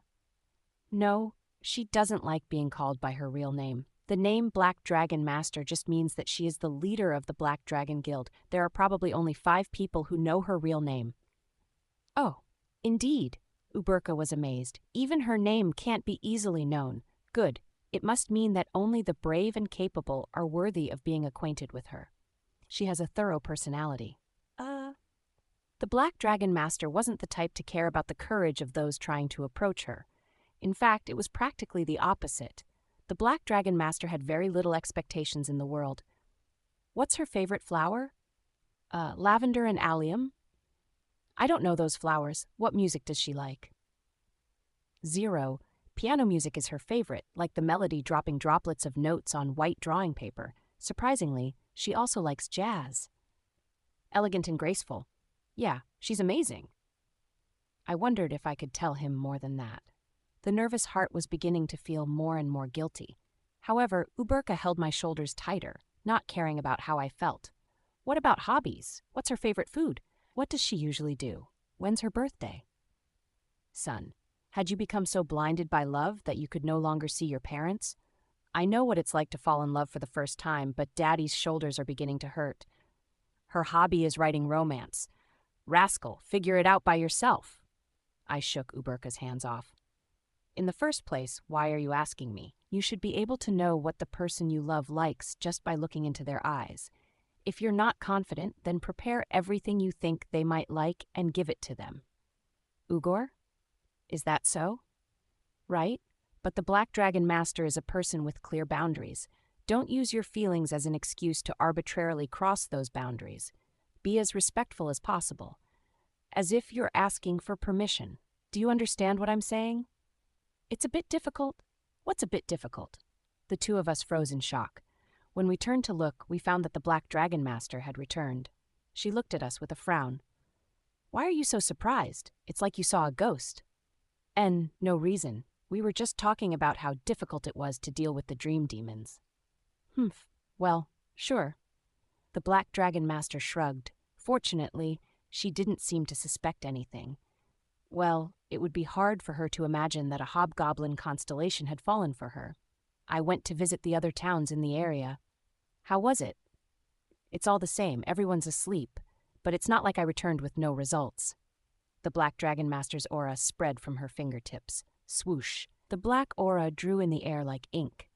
I found a map in one town leader's house. I checked in the other towns too, and the maps are more or less the same. This proves that the towns were sharing information about the new continent. We could also use this to guess the path the pioneers took. The Black Dragon Master drew the map with a serious glint in her eyes. This showed her willingness to save the kids that had been entrapped by the sleep demons. As I glanced at the side of the Black Dragon Master's face framed with her long black hair, I fully understood Uberka's feelings. It's understandable. She was a beautiful person. The Black Dragon Master rarely talked about herself. Sometimes she brought up old stories, but those weren't the Black Dragon Master's personal business. Instead, they were just past experiences with colleagues. This person with a solid wall in her heart was incredibly beautiful in my eyes because it showed that she was doing her all to protect something. Death King, are you listening to me? Of course, I'm listening intently. I nodded vigorously. Senior, the problem isn't just that our continent will be invaded. A few more days and all the kids here who have fallen asleep will die of malnutrition. We don't have much time left. It would probably be less than a week at the longest. When I pointed this out, the Black Dragon Master froze. You're right, do you have something in mind? The dream demons live in the dream world, not in reality. So whether we persuade them or subdue them, we need to enter the dream world anyway. Except, there would be no end if we were to try to convince the dream demons one by one. It would take too long, and in that time, all the kids would die of malnutrition. We have no choice but to persuade the entire race at the same time. At the same time? How would we do that? Instead of visiting them one by one, we need to invite the dream demons over as a group. I turned to look at Uberka. That's my plan. Firstly, invite as many dream demons as possible into Uberka's dream. Then, Senior and I will enter Uberka's dream and negotiate with the dream demons. Ugo? For some reason, Uberka blushed and narrowed his shoulders. To put it simply, he twisted his body like a worm. Does that mean that Daddy and his colleague would enter my dream? That's a bit embarrassing. It feels like I'm opening up a secret that I wouldn't easily show. What was he embarrassed about? He'd already received my special training in his dream. This Daddy was ashamed of you. I'm sorry for not considering your privacy, but we need to stop the massacre. Uberka, I hope my son can make a decisive decision here. Uberka looked at the Black Dragon Master's expression. Understood. Ugor, I will gladly give my soul for the cause. The most important thing is to prevent the sacrifice of the innocent. Oh my God, his chatting up was so obvious. It was so clear that he wanted to look good in front of the Black Dragon Master that I wanted to close my eyes and forget the fact that he was my son. Unfortunately, the Black Dragon Master didn't notice anything. She only tilted her head for a moment before getting back to the point. Right, Death King. Your suggestion seems to be the quickest solution, but how do you plan to attract the dream demons? First off, I'll use the dream appearance item on a few people and enter their dreams. If I beat up every dream demon I meet, I'm sure the rumors about me will spread quickly. Then, if they have any complaints, I'll tell them to come to Uberka's dream. Understood. The Black Dragon Master raised an eyebrow. You're so reliable. I'm glad I got to move to this stage with you. Hey, what's that supposed to mean? I've always been. Suddenly, I felt an intense gaze as I was about to laugh at the Black Dragon Master's words. Uberka was staring at me with a fierce look in his eyes. In fact, it was too strong to express it as a look in his eyes, and even calling it a glare was not enough. Instead, it was probably better to say his eyes were shining. The constellation, the musclehead who dreams of sinning against heaven, regards you as a thorn in his side. What? The constellation, the musclehead who dreams of sinning against heaven, is beginning to question whether you might be a rival. Hey, crazy guy. This Daddy is just friends with the Black Dragon Master. Best friends. I secretly wrote on Uberka's arm. Uberka pursed his lips. Isn't Daddy male too? I doubt that. Daddy already has an owner. Come on, you're talking nonsense. What if Daddy's world is polygamous? That pissed me off. He's my son, but he's so annoying. Shut up. Don't ever say that. I will cut off all heads of blasphemy. Otherwise, why would you deny it so strongly? The stronger your denial, the more suspicious you are. Are you sure you're not really interested? The Black Dragon Master and I are colleagues who shared life and death. We are friends. So naturally, we will smile with each other. What was that? You shared life and death? Ugo, doesn't that mean you wanted to spend every moment together from birth to death? I didn't know Daddy was such a promiscuous person. I'm very disappointed. Why are you so annoying? The Black Dragon Master looked back and forth between father and son with an expression that showed she didn't understand what was going on. What are you guys doing? Daddy was cheering me up for a moment. Ugor? Uberka gave a wide, cheerful smile. In any case, Daddy is worrying for no reason. Until now, I've reigned as the strongest warrior in the history of the goblin race. It's really stupid. Is that so? The Black Dragon Master expressed her interest. So is that what it's like when you two are together? That's right. I don't know if you know, but Daddy likes to nag.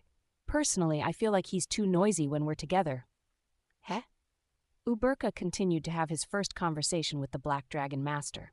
Suddenly, he glanced over at me and smiled. The constellation, the musclehead who dreams of sinning against heaven, is keeping you in check. This guy?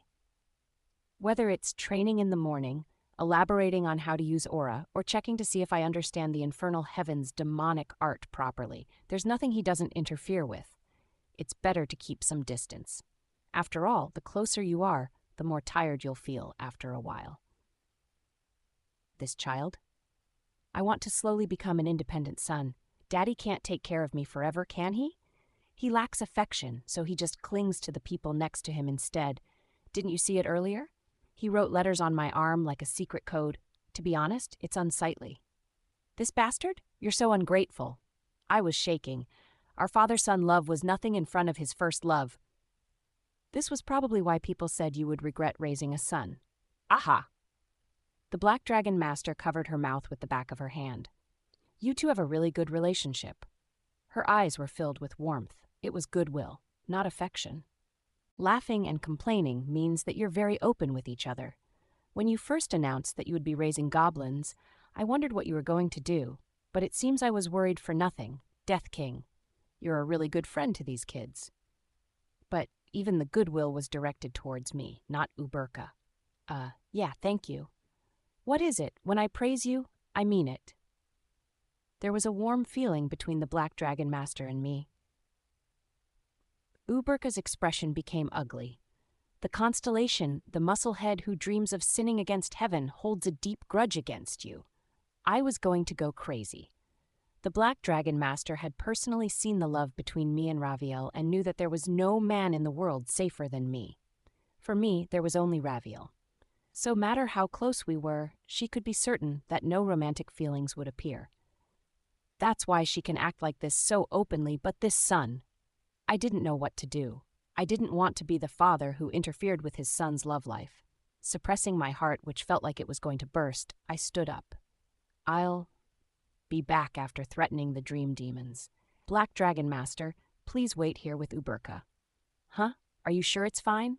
Each dream appearance eats up 100 points in one go. It's fine. It's just points. I can earn more later. I have a good junior. Really. The Black Dragon Master smiled and patted my shoulder. I'll look for a way to solve the malnutrition of the sleeping children. Hurry back, Death King. Tap, tap. The hand of the Black Dragon Master, which was on my shoulder, overflowed with friendship. But since friendship was a form of affection, her action could also be considered affectionate. I glanced over at Uberka. The constellation, the musclehead who dreams of sinning against heaven, clearly recognizes you as an enemy. Just as expected.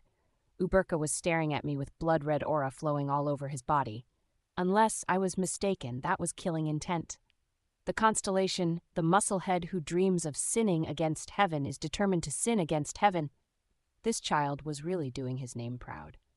Chapter 200, Reflection in the Mirror. Chapter 200, Reflection in the Mirror, 7. I walked throughout the pioneering town, entering the dreams of its residents one after the other, and beating up all the dream demons I found in them. Purchased dream appearance. 100 points have been deducted. You currently have 6,012 race points. As planned, by the time I reached the 10th dream, rumors about me had begun to spread. In the 10th dream, an incubus with the director's face screamed at me. Hick! The crazy bully! The news has finally spread. I smiled contentedly. It felt worth it. But I used dream appearance 10 times, so of course it would work. Well, why are you meddling with our prey? Because you caught my attention. You can think of it as bad luck. By the way, why are you using the director's face? I heard that if I used this person's face, the beating would be less. Damn it, you guys are smart. I beat up the dream demon moderately. Quack? Why are you still hitting me? Did they tell you that the beating would be less, or that I wouldn't beat you at all? Child from the continent beyond the ocean. If you don't want to get beaten up anymore, spread my words throughout your race. A hobgoblin will fall asleep in this town square today, so bring as many of your people as possible to enter his dream. Why, I'm the guardian of the goblin race. The snail race and the elf race are also under the protection of the goblin race. That makes me the guardian deity of 3 races. You are about to put my children to eternal sleep, so how can I stay still? A god? The incubus looked up and down at me, his eyes filled with doubt. I smiled brightly and raised my fist, and the dream demon quickly came to his senses. Ooh, understood. I will pass your words to my people. That night, we carried out the operation as planned. Uberka would go to sleep, and the Black Dragon Master and I would enter his dream. Likewise, the dream demons that I'd persuaded would enter his dream. In other words, Uberka's mental world would become a meeting room. I haven't slept since I became a constellation. Although he said this, Uberka fell asleep rather fast.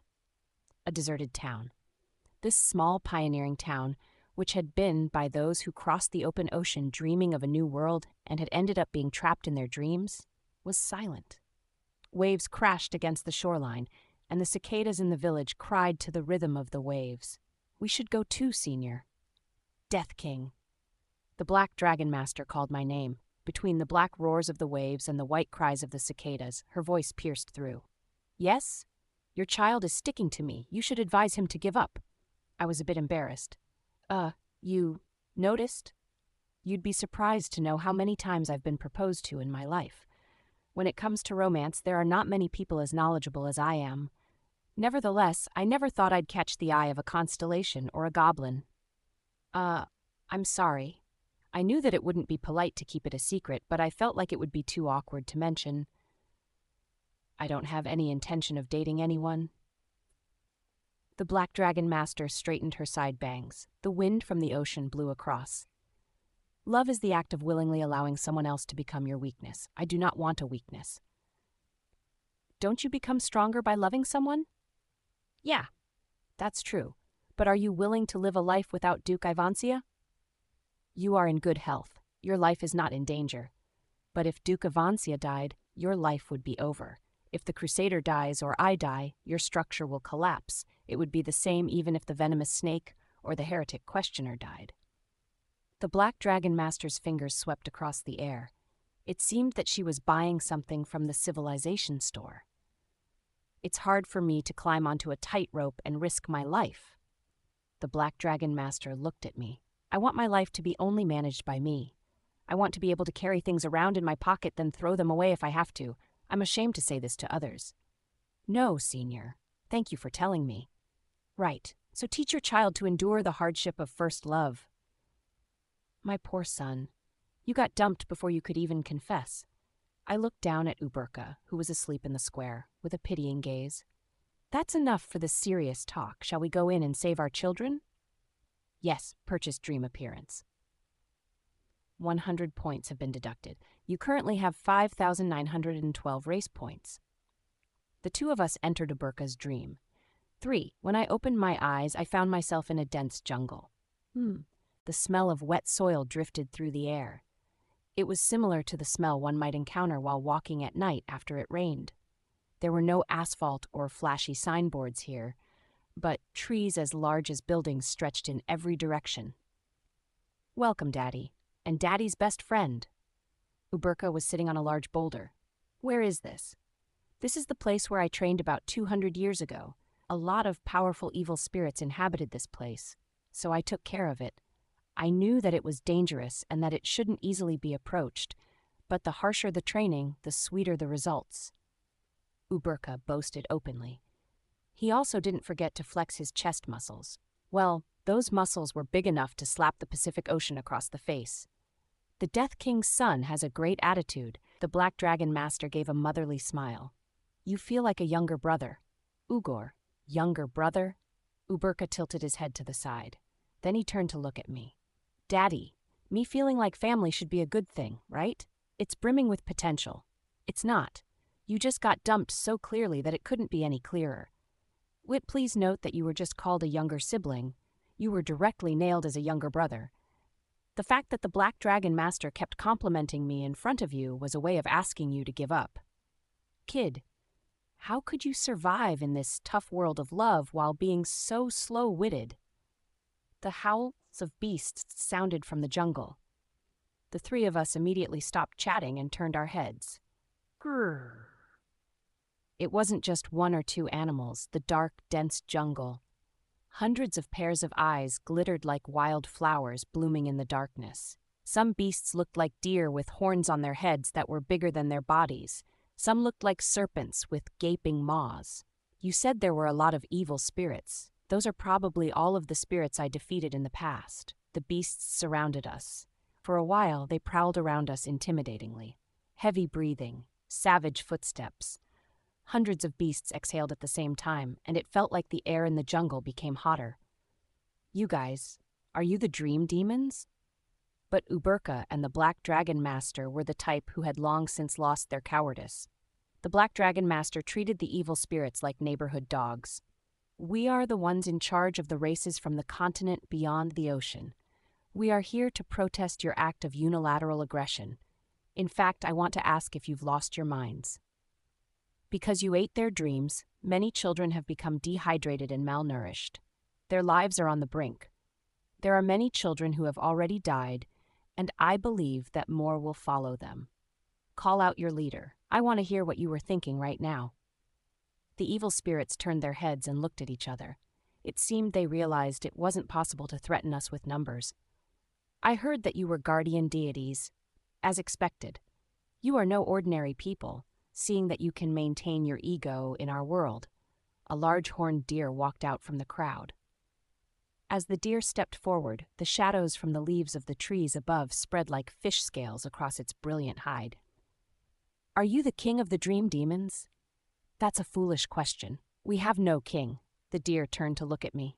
If you have no king, then what makes you qualified to come talk to us? Don't judge us by your common sense. You might think we're here now talking to you, but we're not. We're merely using your dreams and following your memories. The Black Dragon Master frowned. What are you talking about? We have no form. We have no appearance. Inevitably, there is no individuality. We can't use words you don't know, nor can we take the image of people you don't know. I thought of the 10 dream demons I'd beaten up so far. Their reactions were pretty vivid, and their tones were frivolous.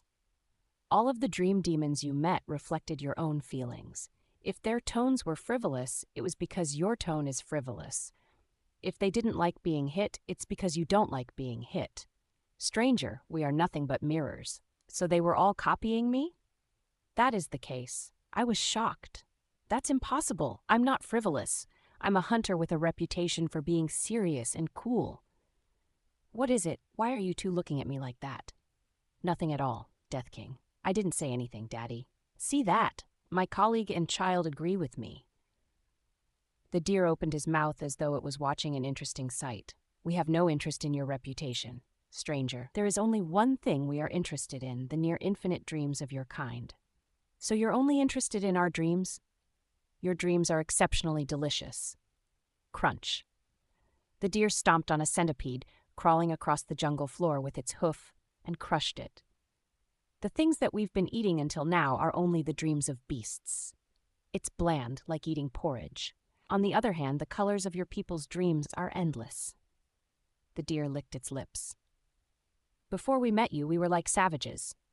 With little intelligence and poor memory, we didn't even know that another reality outside of our own existed, nor were we aware that we were a parasitic race that lived in the dreams of others. Thanks to your dreams, we were able to achieve rapid development. I understood what the dream demon was saying. Then shouldn't you be grateful to our children? Although it wasn't intentional, they helped you get smarter. We have already repaid them enough by giving them the happiest dreams. There's no point to that kind of happiness. They're all going to die. Happy dreams and a miserable reality. It seems you prefer the latter. The deer chuckled. The laughter from his animal vocal cords sounded very strange. However, your people that we've met so far seem to have a different idea. Why don't you wish for their happiness, stranger? Although that sounds plausible, but in the end, it sounds like you just want to keep eating delicious food. 0. It's amazing that you can remain conscious in our world, but it's impossible for you to deal significant damage to us. And it's even more impossible to stop us. The deer had an unfriendly expression on its face. Don't worry, we have no intention of making your race extinct. After we cross the ocean, we will limit our consumption so that you can continue to go from generation to generation. However, your dreams are too enticing, so we might end up consuming a bit too much. Good. I understood completely. In other words, we cannot defeat you, so you'll just do whatever you want. That's one way to interpret it. In the first place, people only became humble after you put them in their place. I guess that principle was true even for dream demons who lived in the dream world. I'm glad you're so easy to understand. You talk as if you can defeat us. Right. I opened the civilization store. I don't know how amazing the dream world that you live in is, and purchased an item. Purchased person possession. 2,000 points have been deducted. You currently have 4,012 race points. It should be 3912. Although I look like this, I've already seen many worlds. Children. I can't wait to see what it's like to be a dream demon. With a grin, I looked at the deer. Use item. Person possession. Suddenly, a world of infinite dreams appeared before my eyes. Chapter 2:01 Reflection in the Mirror. Chapter 2:01 Reflection in the Mirror 7:4. What? There was nothing in front of my eyes except endless whiteness. The dream demon in my head, no, in my mind, also made a sound of confusion. It seemed even the dream demon had noticed something strange. What are you doing? Are you trying to break into our world? That's ridiculous. You don't have a terminal to connect you to us. How the hell? Scared? I snickered. I felt the dream demon freeze. I didn't have a mouth with which to smile, but my emotions and intentions of provoking the other were still transmitted clearly. Insolent. It seems that when you don't have confidence, your tongue becomes longer. Ah, since you were a deer, I guess your tongue was long from the start. Having a long tongue, talking a lot? For a species living in that filthy world, you are really arrogant. We have countless dreams in our world. I wonder if you'd even be able to maintain your sanity after taking a single step. So you're saying I can just go in? You can go wherever you want. Okay, I smiled inwardly. I'll take that as your agreement, guest. My vision, which had been completely white before, suddenly changed. My mind had been overlaid onto the dream demon's mind. Congratulations! You are the first foreigner to enter the world of dreams. You are the first to gain this achievement. You have been awarded 3,000 race points. And the world before my eyes was quite strange. The sky was pink. It was a color that gave me a sweet taste in my mouth just from looking at it. It was as if some transcendent being had carefully modeled the sky after the painting of an adventurous child. Hup!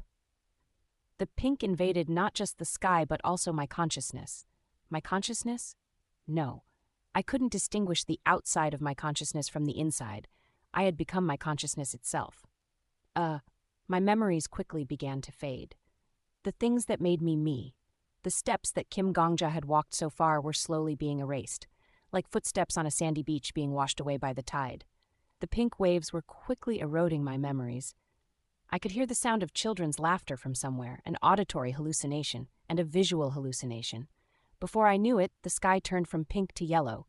The color of my mind also became yellow as well. The sky turned blue, and my consciousness also became blue. My very existence was transparent, like water in a glass cup. And whenever a bit of color was added to the world, my water would turn red, yellow, blue. It was a world where fleeting moments carried on endlessly. This was the place where the dream demons lived. This is a bit dangerous. My past was gone, my memories fading. And as my past disappeared, the breadth of my movement narrowed, and my shadow faded as quickly as my fading memory.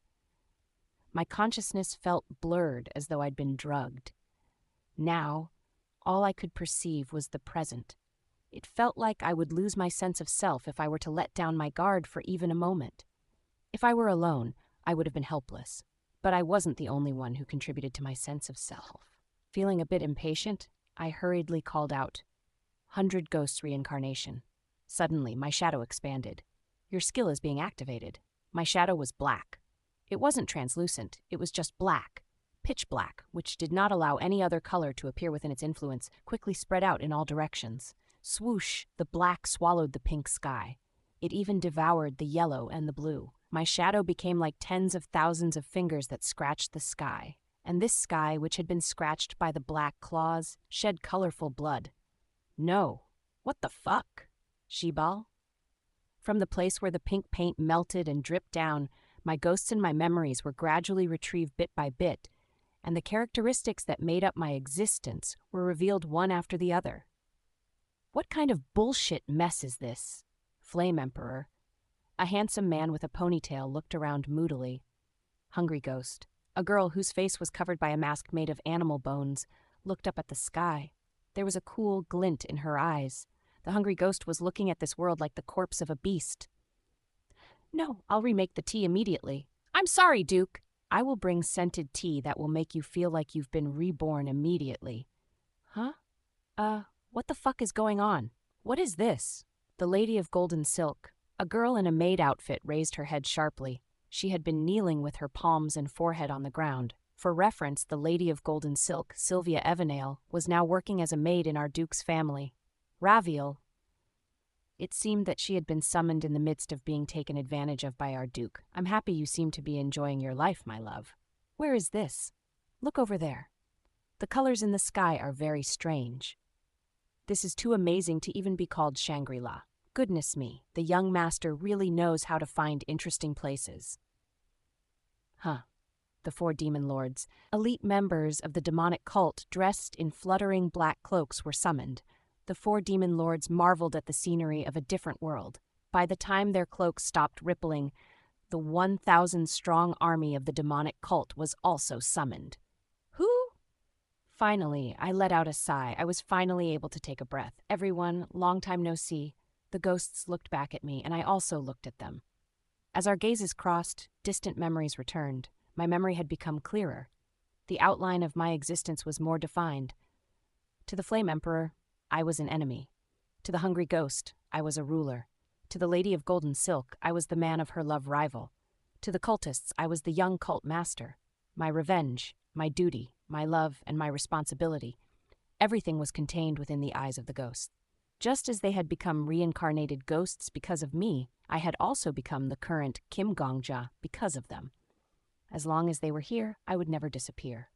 It's nice to see you all, except for the fucking chimpanzee over there. Huh? Are you talking about me? But Yu Suha frowned. You bastard! You called me away when I was going to work. Shouldn't you speak more nicely? He was wearing a brown apron.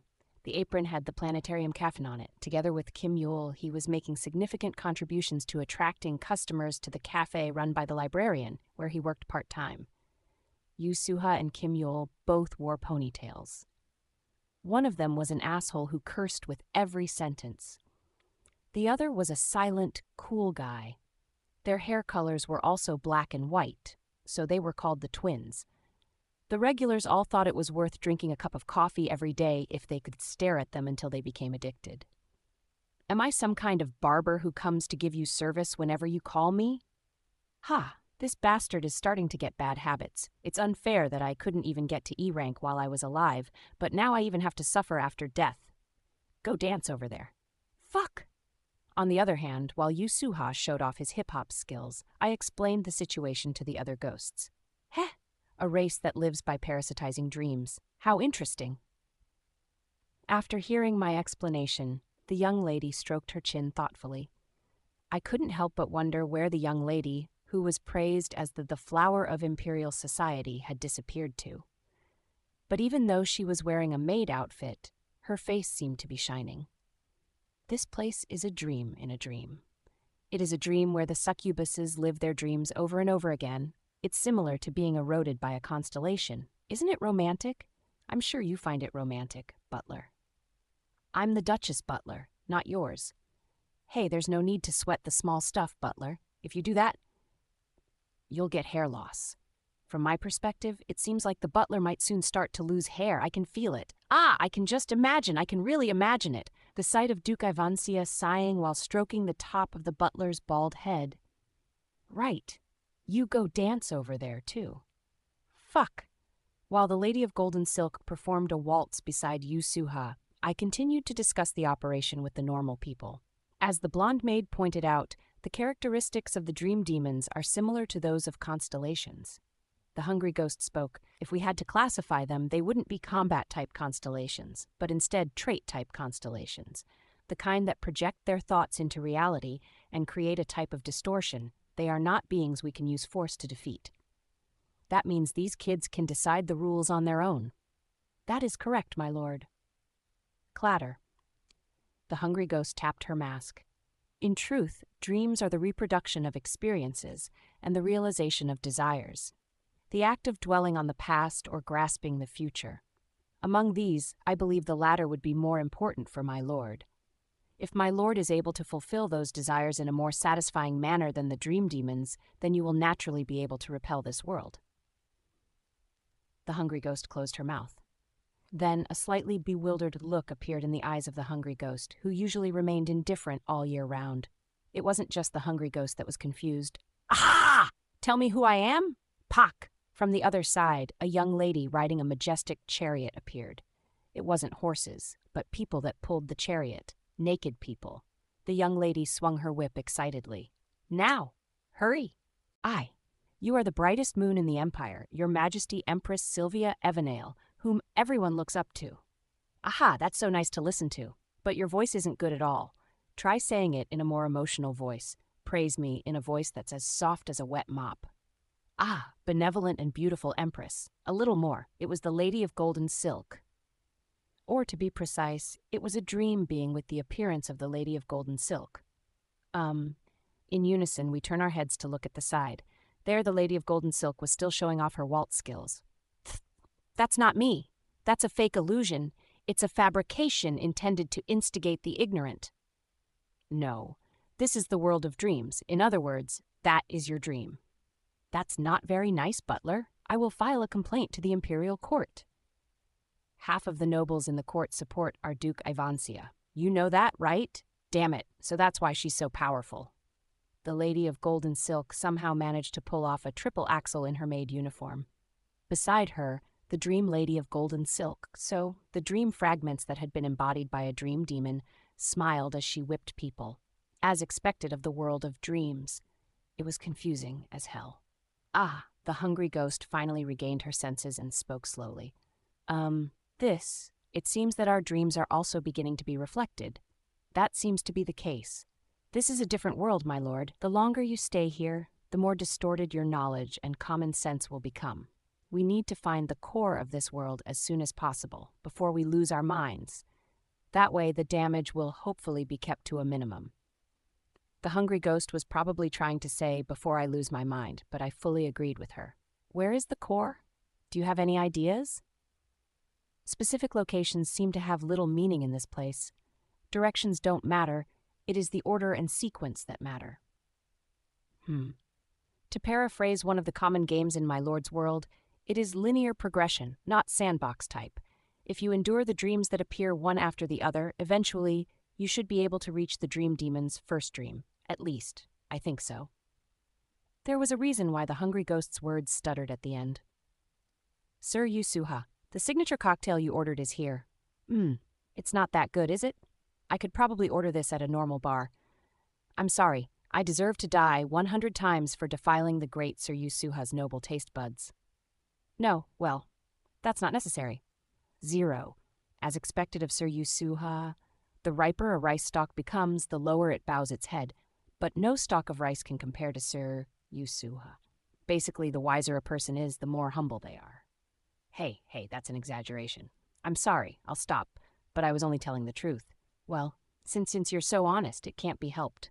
The figure of Yusuha, which had been embodied in the dream world, was walking in a sweatshirt and sweatpants, and behind Yusuha was an endless line of gentlemen dressed in fancy suits.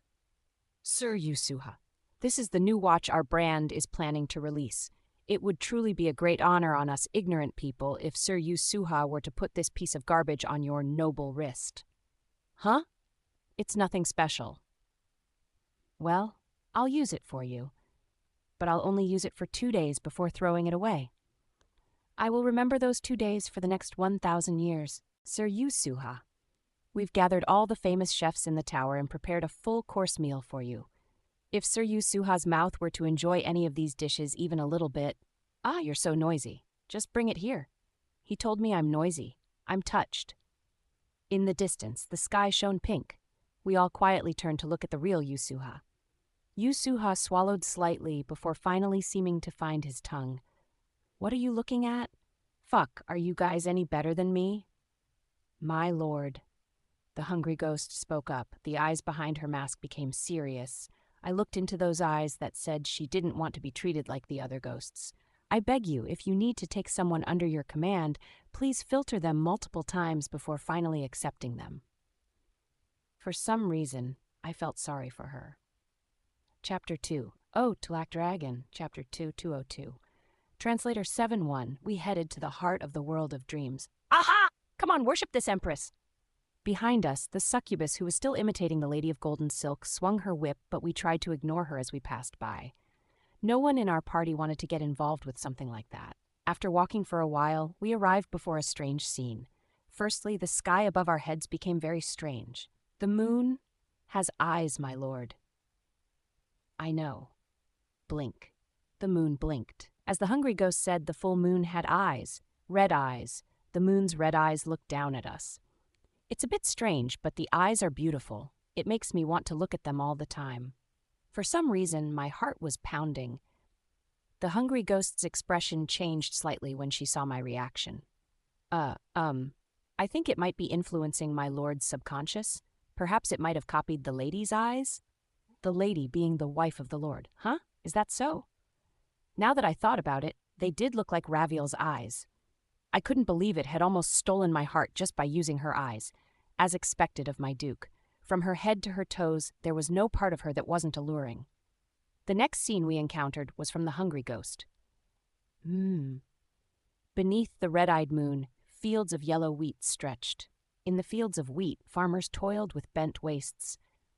The hungry ghost expression became noticeably stiff.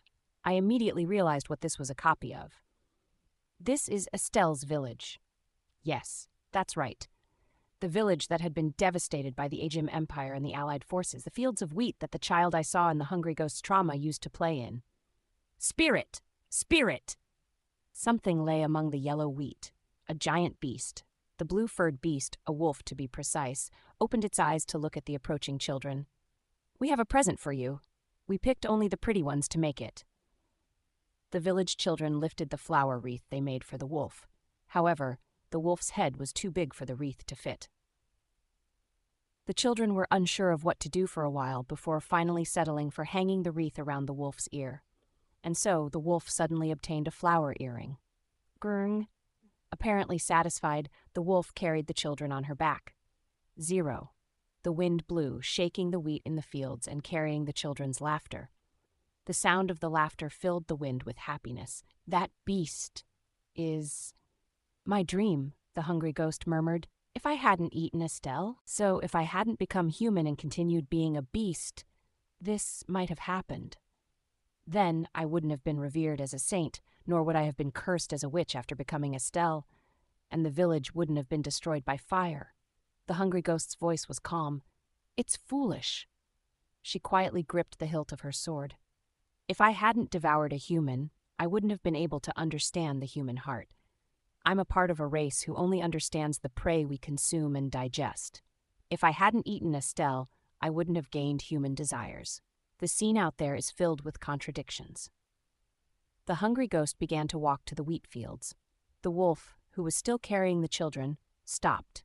They had a silent confrontation. The doppelganger looked at her copy with cold eyes. Break.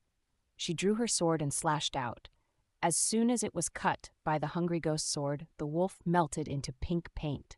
Even the children who were smilingly riding on its back, the farmers working in the wheat fields, and the village in the background melted away in an instant. Who? The only thing that was left was the hungry ghost standing beneath the red moon. The hungry ghost slowly turned her head and looked at me. Let us be on our way, my lord. You're firm. Nevertheless, that scene probably depicted your happiness.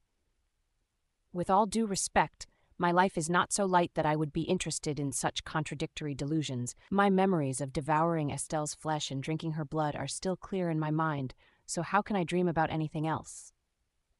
I nodded. Right, you're right. We continued our journey. Along the way, we encountered the dreams of the cult members and the dreams of Uburka. The Uburka in the world of dreams crushed me while shouting, Ugor?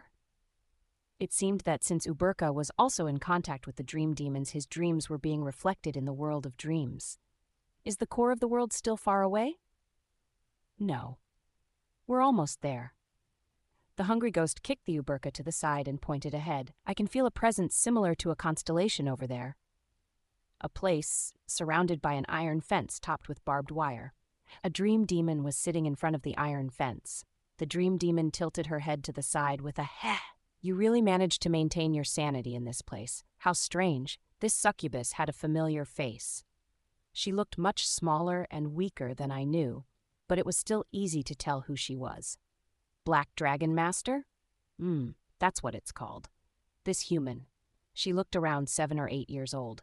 The Black Dragon Master, who looked much younger now, stood up. We don't naturally have our own faces, so I'll borrow the face of an animal so that we can talk. This child is the only one you can talk to calmly, even though you seem to value them. What do you mean? I mean you won't easily get caught up in your emotions. It's simple. The dream demon looked over my shoulder. At Yusuha, the hungry ghost, the lady of golden silk, the 4 demon lords, and the cult members that were following me. There are a lot of guests, but I have no tea to serve. Sorry, but I hope you can understand my situation. Why did you bring so many troops to a shabby place like this with nothing to plunder? It is you, not us, that are trying to plunder. Don't you think? You are crossing the ocean to invade. It is natural for wild beasts to become ferocious at the scent of blood. In that sense, it is also natural for the strong to beat up the weak, so it would be smarter for you to listen to me. How scary. Would you like me to scare you more? Rumble. I approached the dream demon with the army behind me. I think you are looking down on me because physical force doesn't work well here. Humph. And so? If conversation won't work on you, then I'll have no choice but to use another method. How interesting. The young succubus smiled. I'd appreciate it if you could tell me what that is. I have a skill that allows me to bring the dead back to life. I will kill you all and bring you back. I summoned the 100 Ghosts reincarnation card. The gold card glittered above my hand. Those who are killed by me are forced to obey my orders after being revived. It wouldn't be difficult for me to subjugate all of the dream demons. Do you think it's a bluff? I looked right into the eyes of the succubus in front of me. I had already wiped out the evangelist of everlasting happiness before. I didn't have any problem doing it again. The smile disappeared from the corners of the dream demon's lips. No, I don't doubt your sincerity, because you, Death King, are a scary person. The succubus looked me in the eyes and shook her head. I just find it regrettable. Regrettable? What are you talking about? Exactly that. It's not from me, but the original feel of this animal's body. After all, the way you are trying to persuade us is also with the logic of force. Suddenly, we heard gunshots from the other side of the fence. My lord! Young cult master! The hungry ghost and the 4 demon lords surrounded me in an instant, but there was nothing wrong with me. It also didn't seem like the hungry ghost or the 4 demon lords were injured either. The succubus giggled at our actions. Don't worry. By your definition, this is also a dream. Gunshots continued to ring out from behind the fence. When I looked in that direction, I saw a man and a child running, like they were being chased by someone. How deep the mark a single experience can leave on you is. The more I learn, the more surprised I get. The man kept looking back, but he kept covering the child with his body as if he didn't want the child to look behind them. The bearded man whispered to the child, "Don't ever look back. Do you understand?" I realized after hearing the child's voice that it was a young black dragon master. The man and child alike had stains on their bodies and clothes like they hadn't washed for a long time. Muddy water had soaked the bottom of their clothes and hardened. With heavy steps, the man and child continued running away. When I was 7 years old, I remembered the story the Black Dragon Master told me in the past. In the outside world, my father died in a civil war. There was a narrow opening in the iron fence. The man pushed the child through the opening first. The gunshots were coming closer and closer. I was running away with my parents, but I think soldiers were chasing us. My father stayed behind. The child screamed as she fell through the opening in the fence. "Dad! Dad! Don't look back. Go first. Dad will follow you." The man pushed the child again. The child continued to scream, but she listened to her father's words and moved her feet. I really continued to run without looking back. After that, disappeared from the Black Dragon Master's memory. However, at the end, I heard something fall behind the Black Dragon Master. Following that sound, the iron fence disappeared. I could guess what that sound was. The man probably tried to climb over the fence topped with barbed wire after sending the child away. Then he was struck by a bullet, died instantly, and fell to the ground. That sound was probably the last thing the Black Dragon Master remembered. No matter how strong you are, you can't undo the irreversible. The succubus spoke in a calm tone. Therefore, the best policy is to prevent the situation in advance. You have to constantly prepare for the worst. That's what this original body thought. Every time it meets someone, it has the habit of imagining that person's death. It's pitiful. You don't have to tell me that. I know. Huh. Then do you know this original body has prevented 8 abductions and assassinations against you? What? I looked at the dream demon in surprise. You've grown very quickly, so it's natural for a lot of people to be interested in you. The original body prevented and destroyed as much of it as possible, but the tower contains spies from all over the world. If you're not strong enough, you can't even protect your life and the lives of those around you. Crack. The moon in the sky above the world of dreams cracked. Then the red moon shattered into countless pieces. Death King. Since you are the stronger person, I will lower my head for now.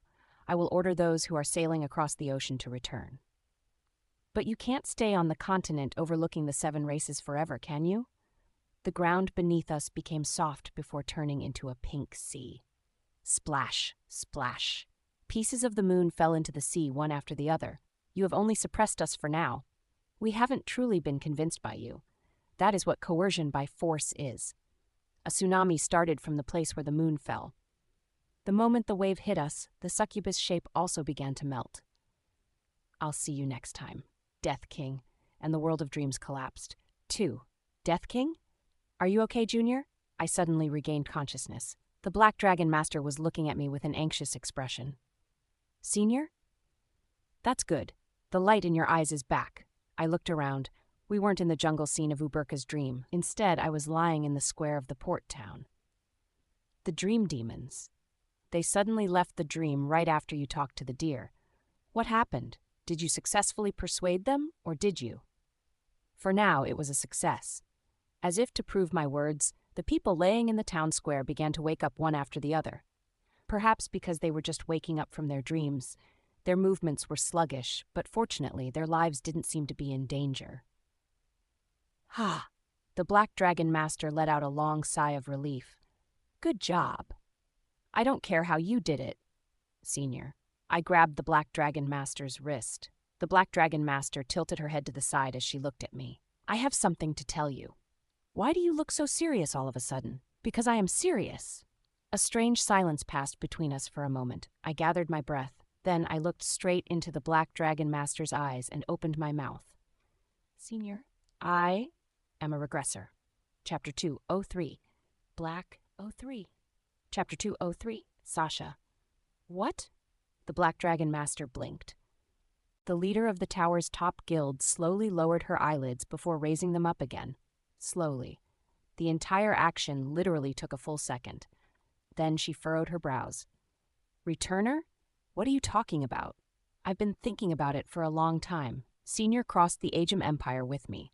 It would have been easier if I had revealed my identity back then, but at that time, I didn't completely trust Senior yet, so I hid it until now. The more I said, the heavier Black Dragon Master's expression became. It was clear to her now that I wasn't telling a joke. Senior always said, "You don't know where this rookie, who doesn't seem like a rookie, appeared from. That I'm like an old fox despite my age." Senior was right. I'm not a rookie. I summoned a skill card. Skill card open. Golden light shined. I flipped the golden card in my hand and showed it to the Black Dragon Master. Platurner's Clockwork Watch. Rank EX. Effect activates automatically upon death. Returns to 24 hours before death. Even after returning, all memories and stats are retained. However, the higher the hunter's rank, the more the penalty will increase. This skill was copied from Hunter Yu Suha. Wait a minute. The Black Dragon Master stretched out her left hand and grabbed my hand, which was holding the card. Her hand covered the skill card, so the Black Dragon Master was unable to see its description. The Black Dragon Master herself was blocking the skill that I wanted to show her. Don't! Dark eyes. Her dark eyes, which resembled a bottomless well, somehow looked desperate at that moment. She was looking at me with an urgent expression. Beyond those eyes, at the very bottom of the well, a ripple appeared in the pool of water. A bottomed, bottomless well. Don't do this, please. There was a faint tremor in her voice. I don't know what you're talking about. However, I know what would happen if I were to listen to it. There's a line between people that should never be crossed. No matter how familiar you are, no matter how close you are, that line should never be crossed. The Black Dragon Master spoke naturally, as though she'd predicted that this would happen a long time ago. This naturalness probably came from her many past experiences. Don't tell me your secret. Don't share it. If you were to reveal your secret now, we will cross the point of no return. When we begin to rely on each other too much, it's no longer reliance, it's dependence. I know that too. You and I are good friends, reliable comrades. You shouldn't expect more than this in your relationships with people. I take care of my work, and you take care of your life. Wouldn't that be best? The Black Dragon Master was basically asking my consent. Her serious words made me ponder again. It was always difficult to decide what kind of relationship you wanted to have with someone. Soon, I came to a conclusion. Then listen to me first, and then decide. It will be too late then. It won't. I can return. Even if we talk now, I can make it so that this never happened. I have that ability. The Black Dragon Master fell silent. In the port town square, the people who were gradually waking up began to look around. The residents groaned and stretched, expelling the poisonous chi that accumulated in their bodies due to sleeping for too long. Wah! The sounds of yawns could be heard from all around us. Let's not talk about it here. The Black Dragon Master, who was still holding my hand, muttered, "Transfer." The next moment we were out of the square. The town pier. The ships tied to the dock creaked as they were pushed by the waves. Almost as if they were responding to the ship's cacophony, for a moment all we could hear was the roar of the waves. Fine, all right. As if she'd finally made up her mind, the Black Dragon Master nodded. I'll listen to what you have to say first, but we can't talk about this sober. The Black Dragon Master waved her hand and a black vortex appeared in the air. It was as if she'd opened a portal to a pitch-black abyss. The Black Dragon Master stuck her hand into it without hesitation, and after a while pulled her hand out with a wine bottle in her grip. I was a bit surprised. Is that a skill? Item storage? Although the storage space is limited, there is no better skill than this when it comes to killing people and destroying the evidence. The Black Dragon Master said those words casually before taking 2 glasses from the vortex. You should be honored.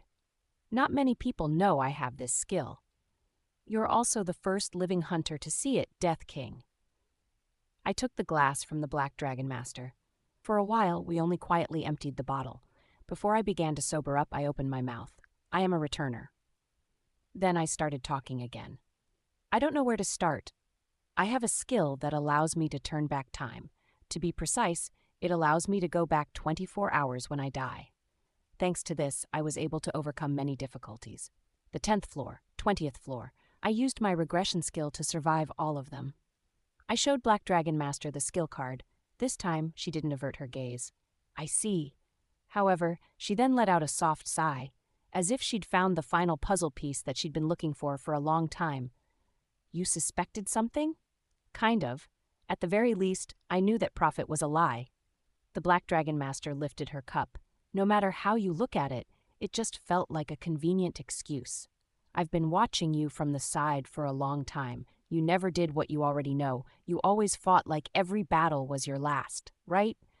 You didn't know the future. You were going back to the past. She turned to look at me again.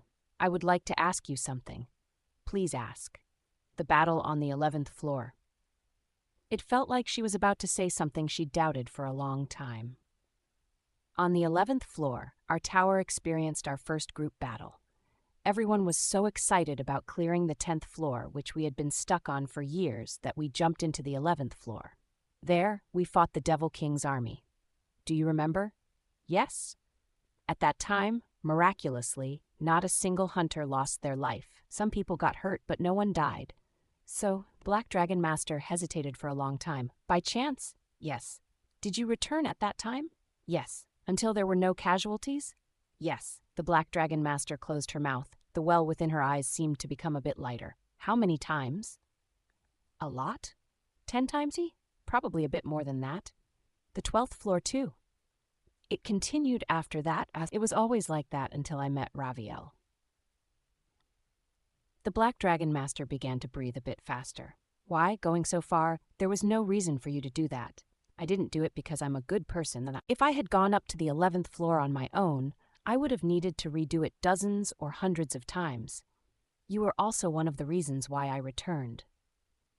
I looked into the Black Dragon Master's eyes. Every time the number of people who died on a stage decreased, the Black Dragon Master would smile a bit more. It was something she couldn't remember. Before that, I'd never seen the Black Dragon Master smile even slightly. While they weren't bright smiles, they were still smiles filled with happiness. During a raid, when the hunters died by the hundreds, you carried out your duties with a rigid and emotionless attitude. The Black Dragon Master changed a lot when the casualties dropped to double digits. I was the only one who could remember her transformation. Oh my God, less than 40 hunters probably died. This doesn't make sense. It seems less than 10 people died. This is unbelievable. It shouldn't be possible. On a battlefield like this. A smile that blossomed like a tightly closed flower bud spreading its petals. I could still remember that moment vividly. When I saw it, I thought it was really beautiful. It made me happy. It was the first time I realized I could make someone smile. I smiled. Thanks, Black Dragon Master, Senior. Why? Thanks to Senior, I was able to walk a path that I would never have been able to walk on my own. I now know about loving life. I'm with someone I love. Even if it wasn't your intention, I was able to step onto this path because of the smile you showed me that day. I wanted to say this. I wanted to tell her, Senior, you are someone who helped me get this strength. You are not alone. Even if Senior worries about saying goodbye to every person you meet, you don't have to worry about me. Since I have the ability to go back one day upon death, I'll be fine. I won't die. You don't have to stop the assassinations against me. You don't have to worry about what will happen if you don't stop them. I'm here and I'll keep being here as long as you let me. It's fine even if we fail. Saying something like that, you don't have to be afraid of failure anymore. You can do whatever you want to achieve. Even if something goes wrong, I can give you another chance. Don't say that. The Black Dragon Master was afraid. I already knew what she feared the most. Even when we got drunk with the Crusader, the Black Dragon Master had been muttering, Don't be late, Death King. You can't always be late. An irreversible situation. That was what the Black Dragon Master was most afraid of. So I decided to give her the sincerest gift I could. I said the one thing that only I could say. You can be a little late sometimes. The Black Dragon Master paused, as if she had been stabbed. As long as I am by your side, nothing is irreversible. Anything can be redone. So it's fine to take more chances and gamble, Senior. Senior deserves it. The wind from across the ocean swept the Black Dragon Master's hair. Senior is much more skilled than I am. You started your own business and you manage an entire organization. You rule over the entire tower. That is a talent I don't have. Likewise, the talent to start over was only given to me by chance instead of you, Senior. My dear best friend, we can do a lot more if it's the two of us. I didn't want to see her shedding tears, so I lowered my head and took the Black Dragon Master's hand. I'm already dependent on Senior, so please depend on me too. You, really. The Black Dragon Master swallowed her words. You're a bad person. Why are you saying all of this after saying that you can make it so this conversation never happened? That, you're saying it's okay since if you die and go back one day, our conversation will disappear. Would you kill yourself to make this conversation go away? Yes. Crazy guy. The Black Dragon Master held my hand. Crazy guy, she murmured again. You'll see, I'll use it till you're sick of it. What was it? Returner? How dare you share such an ability with me without being scared? You really don't know how crazy the leader of the Black Dragon Guild is. You'll see. Crazy guy. Crazy bastard. I waited for the Black Dragon Master's trembling to subside. After some time passed, Black Dragon Master spoke in a much calmer voice. Anastasia. That's my real name, Kim Gongja. I slowly lifted my head. The Black Dragon Master had a thin smile on her face. I'll make sure to use it properly, so be prepared for the future. Yes. I also let out a genuine laugh. Senior Anastasia. The people climbing the tower, among them, I found a comrade with whom to share my secret for the first time.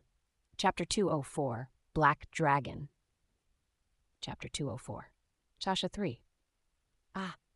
For some reason, I thought it would be something like this.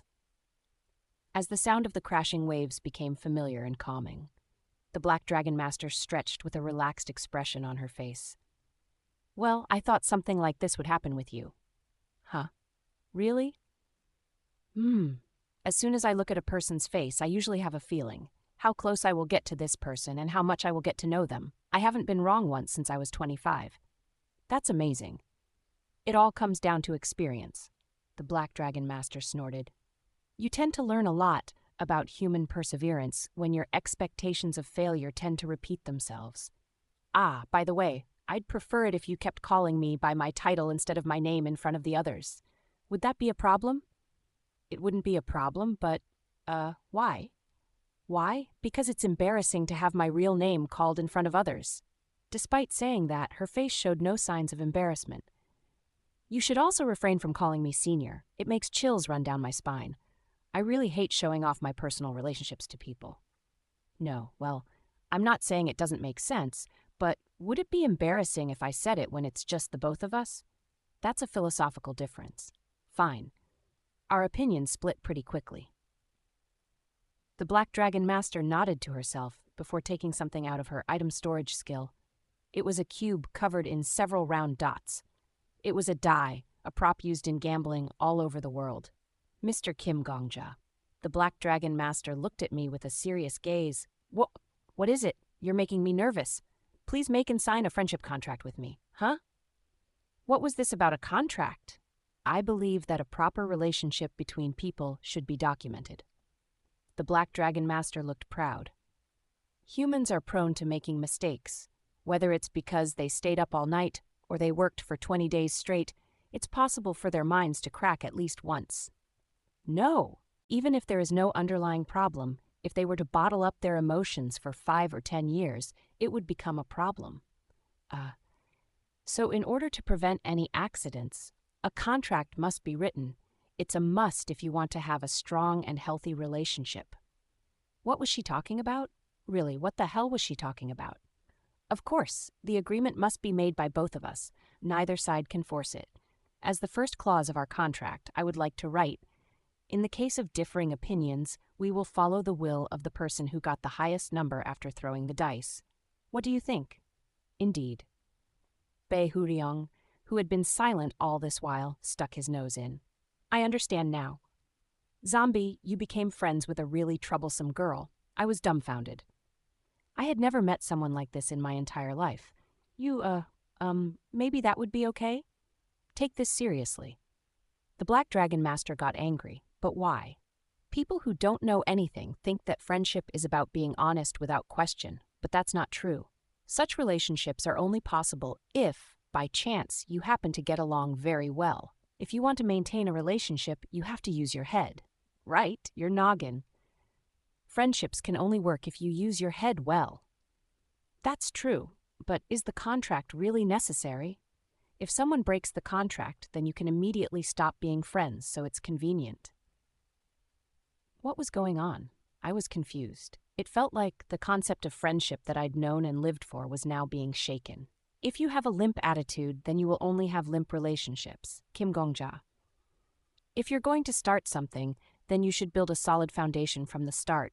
Either agree to the terms quickly or argue against them with proper logic. In the end, I used a part of my brain that I don't normally use and thought long and hard. As a result, our friendship contract started with a very historic first sentence. Friendship contract. This contract was concluded when the request of Anastasia Zelensky, hereinafter referred to as A, was accepted by Kim Gongja, hereinafter referred to as C. A does not trust the validity period of human emotions, so she is confident in the belief that a firm attitude and diligent intelligence will be the foundation for the two parties to stand on. As such, A and C pledge to the following. 1. All promises are only valid if both parties agree. 2. All promises can be abrogated if both parties agree. 3. However, the establishment or abrogation of a promise can only be carried out during the weekend, i.e. Saturday or Sunday. 4. If there is a difference of opinion between the two parties, they will roll the dice and follow the opinion of whomever rolls the highest number. Signed, Anastasia Zelensky. Signed, Kim Gongja. I looked down at the contract with a blank expression. Was this really for the best? What are you doing? Come on, stamp it. The Black Dragon Master urged. She was a bit scary. To be honest, I don't have a stamp. You have fingers. You can use your fingerprint. That's right. My fingerprint.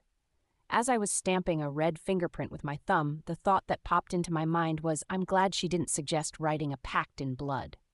During the past half hour, I was able to get a really good understanding of the Black Dragon Master's personality. Good. The Black Dragon Master inspected the contract with a satisfied expression.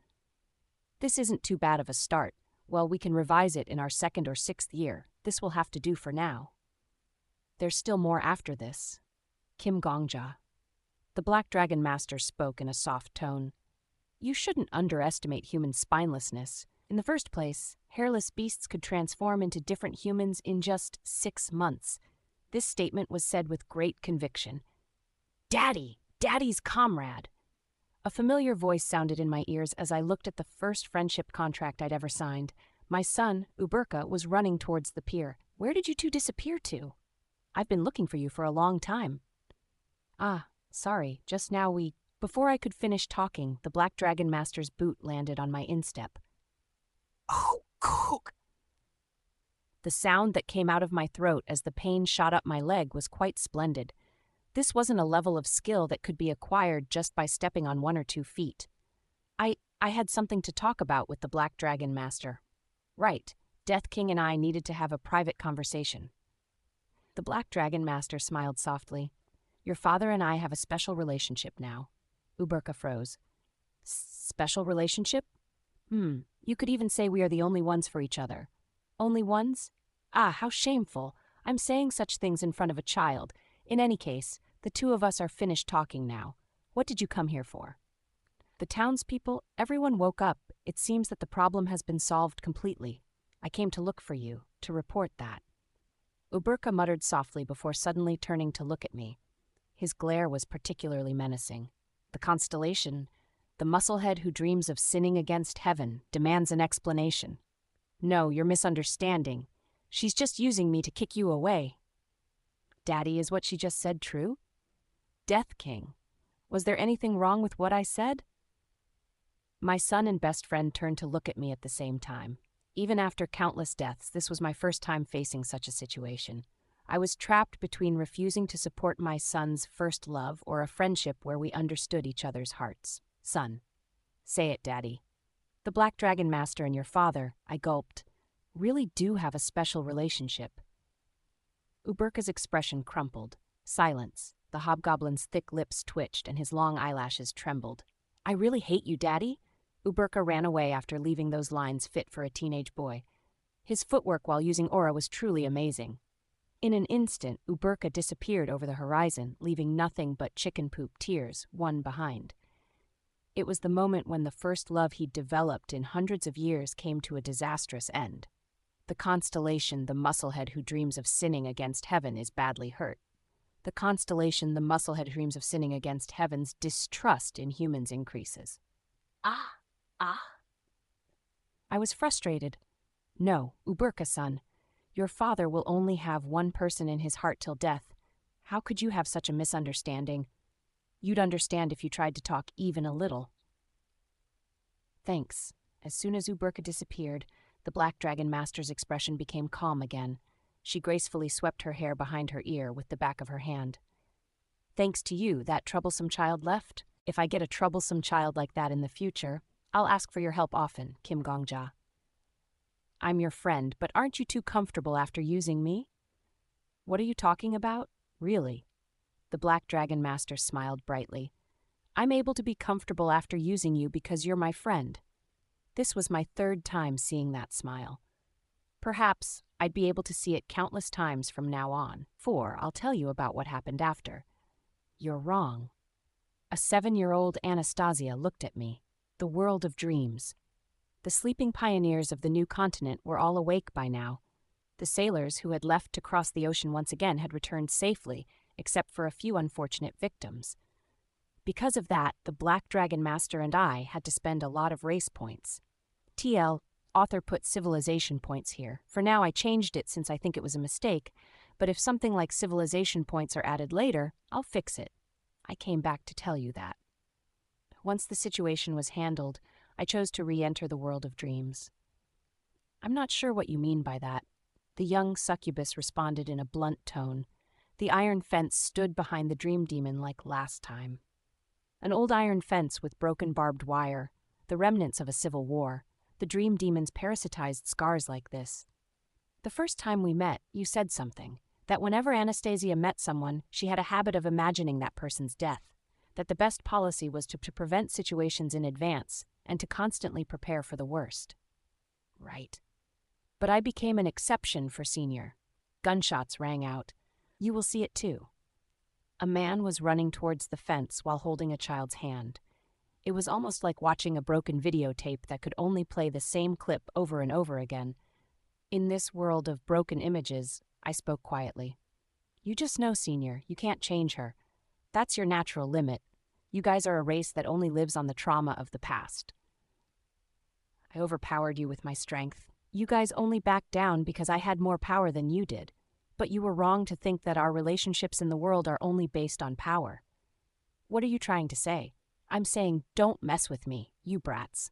I released my red aura. The pink-tainted world became a bit darker. Startled, the dream demon shuffled backwards. You can talk as much as you want. You make it seem as if you can rule the world as long as you have power and logic. But the world isn't so thin that it would be cut by your scissors. By your wording, everything under this sky is a power. I filled my finger with aura. Subduing people is a power. Convincing people is a power. Therefore, sharing a past with someone and walking forward with them is also a power. You are capable of recreating someone's past in a dream, but beyond that, you are just incompetent. You will never be able to change, Senior. I did. You are more incompetent than me, you're weaker than me, and in the end, you were ultimately defeated by me. I waved my hand. My aura split the space apart. The iron fence snapped, instantly becoming a pink bubble before finally disappearing. The man and the woman, who were trying to escape through the narrow exit, also melted. I wonder if you'll become a bit more competent when I return in the next era. If I give you hundreds of years and you still repeat the same thing over and over again, well, I'll have no choice but to turn back time and wipe you out. It was a simple task. I would just be adding the dream demons to my 100 ghosts. I got to my feet. Even so, how many people can you find? The dream demon stared at me. 1 person? 2? Maybe 10 people, maybe 20, or maybe 100. Even if you do, that number is only a handful of dust in our world. So what's the point? I snorted. If you're worried about the number, then maybe this will help you figure it out. I spread my aura and cut off my surroundings from the world of dreams. If my master was here, she would probably be able to cover the entire world, but that level was still out of reach. The best I could do was make an area my own. Quest clear. And best seemed to be enough for this stage. Just before leaving the world of dreams, I took one last look at the dream demon. The young Black Dragon Master was biting her lips as if she was angry. I look forward to the next time we meet. Declare stage clear. After murmuring this in my mind, a bright light covered my eyes. Stage clear. You have cleared the 35th floor. Your compensation will be settled after entering the 36th floor. Chain layers in progress. You will be sent directly to the 36th floor, to the place where my best friend was. Chapter 205, Easter Egg. Chapter 205. Sasha 1. I had one incredibly important task. It had nothing to do with attacking the tower, but it was something that I absolutely had to do before I moved on. I spoke with a resolute expression.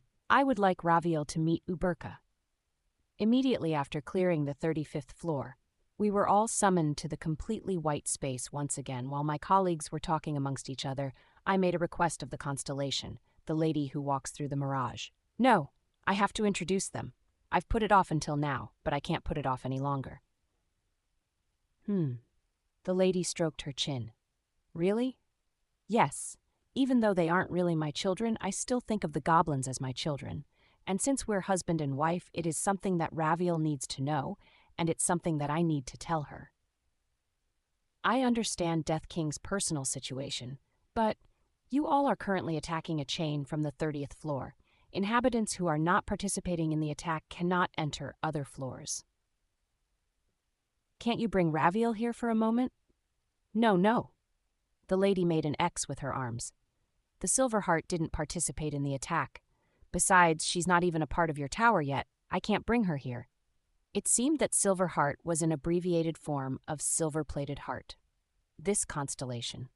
She really had a habit of calling people by nicknames. Why? We already cleared Raviel's stage. How should I explain this? You can think of the Silverheart as a foreigner without a visa. There are places that you can enter without a visa, but there are also places that you can't, right? It's the same thing. If they are from the 30th floor or lower, then they can't be brought here. That is a rule of the tower. Even if you have complaints, there isn't much I can do about it. I thought about it. Then what if Uberka and I stopped by Raviel's world for a bit? That would be difficult too. That broken-hearted pig is a constellation. He has the authority to visit other floors, but, indeed, Uberka was a broken-hearted pig. Dad is sorry that I couldn't support your first love. With regards to the rules, it's certainly possible, but I'm not exactly sure if I should allow that or not. That's because Death King is currently in the middle of an attack. You can't just go back and forth as you please. Okay, then let's do this, I smiled. Give me and Uberka a visitation pass as my reward for the 35th floor. Or at the very least, allow Uberka to stay here. There was a hint of interest in the lady's eyes. Why should I do that? Since he's a constellation now, Uberka won't die from his lifespan. If we go to the 36th floor from here, we will skip over hundreds of years again. I don't want to leave Uberka there alone. In other words, it's a parent's responsibility to their children? You could say that. Understood, the lady nodded. If that's the case, then I should be able to convince the top brass in the tower. The tower master thinks that motherly love, parental duty, and stuff like that are incredibly important. Hang on. The lady closed her eyes. The lady's bangs floated into the air like an antenna. The bangs then began to sway from side to side. Was she communicating? Like that? Communication complete. The lady opened her eyes. I've been given permission to accept Death King's proposal. Oh. However, you're not allowed to meet in the world Raviel was born in. You can only meet on the 29th floor. Death King, Uberka, and Raviel, you three are only allowed to meet on the 29th floor. I tilted my head at the lady's words. Thank you for listening to me, but, why only the 29th floor? The 29th floor was no ordinary floor. It was none other than Kim Yule's stage. It was made up of the Shinso Middle High School and the surrounding commercial district. It's not even a real world. That was right. The librarian even called it Ascending Cities. The city was merely an embodiment of a fantasy because it was not a part of the real history of our world. It had no special resources and no unique tourist attractions. Was there a special reason why we could only meet on the 29th floor? Sorry. The lady suddenly became expressionless. I can't tell you the reason. The determination on her face was obvious. I owe the Death King. I have debts, so if possible, I'd like to accept all of Death King's requests, but this I can't. I will admit that the broken-hearted pig deserves to be a constellation. If the Death King agrees to be a responsible guardian, I'll allow him to go to the 29th floor. Isn't that good enough as a reward? I nodded slowly. There is some secret on the 29th floor, but I wouldn't forcefully ask when she rejected so firmly. The lady was my friend. There was no reason to push the pillar that liked me. I already got what I want. I freed Uberka from years of waiting, and I was given the chance to introduce Uberka to Raviel. Having achieved both of my objectives, there was no need for me to be greedy. However, it was a secret that made even one of the pillars serious. What could it be? I suppressed the curiosity within me and opened my mouth. Yes, that reward is enough. Great, sorry to the kids that are on the 29th floor now. But you guys have to leave. The constellation, the lady who walks through the mirage, has temporarily taken over the management of the 29th floor. The constellation, the lady who walks through the mirage, has removed all hunters from the 29th floor. With a soft yap, the lady shook her hand. While I'm at it, I'll adjust the time as well. Administrator authority, activate country lockdown. The 29th floor has been sealed. The entry level for the 29th floor has been increased. You are eligible to enter the 29th floor. Good. Seemingly satisfied, the lady smiled happily. Now, no one can enter the 29th floor till Death King leaves. Even constellations won't be able to enter. That place has been prepared for Death King, so go have a private conversation with your family. Thank you? It was nothing. I wasn't sure what she did, but I still bowed my head. In any case, it seemed like an extravagantly authoritative action was taken just for me. Head to the 29th floor first. I'll send Silverheart and the broken-hearted pig there soon. Well, this is also part of the service. Feel free to enjoy it. The lady clapped her hands. If you want to come back, just think of my face and say return. Before that, I won't interfere with the 29th floor, so don't worry. See ya. A smile finally appeared on the lady's lips. Confirming the Death King's qualifications, permitted to enter Ascension City, side story. A black shadow covered my eyes. 2. When I opened my eyes again, I was standing in the middle of an intersection. Honk! A car horn blared loudly at the intersection. It was really noisy, but thanks to it, I was able to clear my head. When I turned my head, the driver of the car pointed towards me. Hey, you want to die? What kind of brat can't get out of the way in time? He was being rude even though it was our first time meeting, but the universe got revenge on the driver's impatience. A red light, the sign indicating a complete stop, flashed overhead. I'm sorry. If you're sorry, then get out the way. I swear, young people. I stepped out of the middle of the intersection. The cars, which had stopped moving because of me, began to move once again. The drivers turned to glare at me again, but that was it. They quickly drove away. The cars moved in 2 lanes, and soon the city became completely indifferent to my existence and flowed according to its own schedule, just as the city became indifferent to me. I also lost interest in it, because on the other side of the crossing was a face I missed dearly. Raviel. She was dressed casually, in clothes that didn't match the modern city setting. Raviel created her own paradise under a traffic light. Gongja. It seemed the after effects of the teleportation hadn't yet cleared. Raviel rested her hand on her forehead. Is this hallucination magic? Is another constellation invading? It's sad that my wife is wagging his tail in front of me and I can't pet him because I have to figure out the truth. Ah, are you feeling dizzy? Do you need to take a seat? No, it's too hot here. Let's go to a store first and rest. But first, give me a hug. This silliness, it's definitely my love. Raviel's tensed brow relaxed and she finally smiled. I'm sorry I doubted you even for a moment. Gongja. It's fine. We are each other's biggest weaknesses, so we always need to be careful. When I was clearing the 35th floor, I ran into a dream demon who tried to imitate Raviel. Ho? That caught my attention. How many seconds did it take you to realize it wasn't me? 1 second. I figured it out before I breathed out. I smiled brightly. It was a stupid dream demon who wasn't even wearing your wedding ring. Indeed, that was a fatal mistake. Raviel giggled softly. I grabbed her left hand before her laughter died down. Gently, I rubbed the wedding ring on her finger, pulled her hand slightly, and kissed her. I missed you. I'm happy to see you. Is everything all right with the family? Ah! The lady of the house is gone, and the lady of golden silk maid suddenly disappeared, which caused a major disruption in the management of the mansion. If this duke had been even a bit less capable, the family might have collapsed. So he's the lady of the house?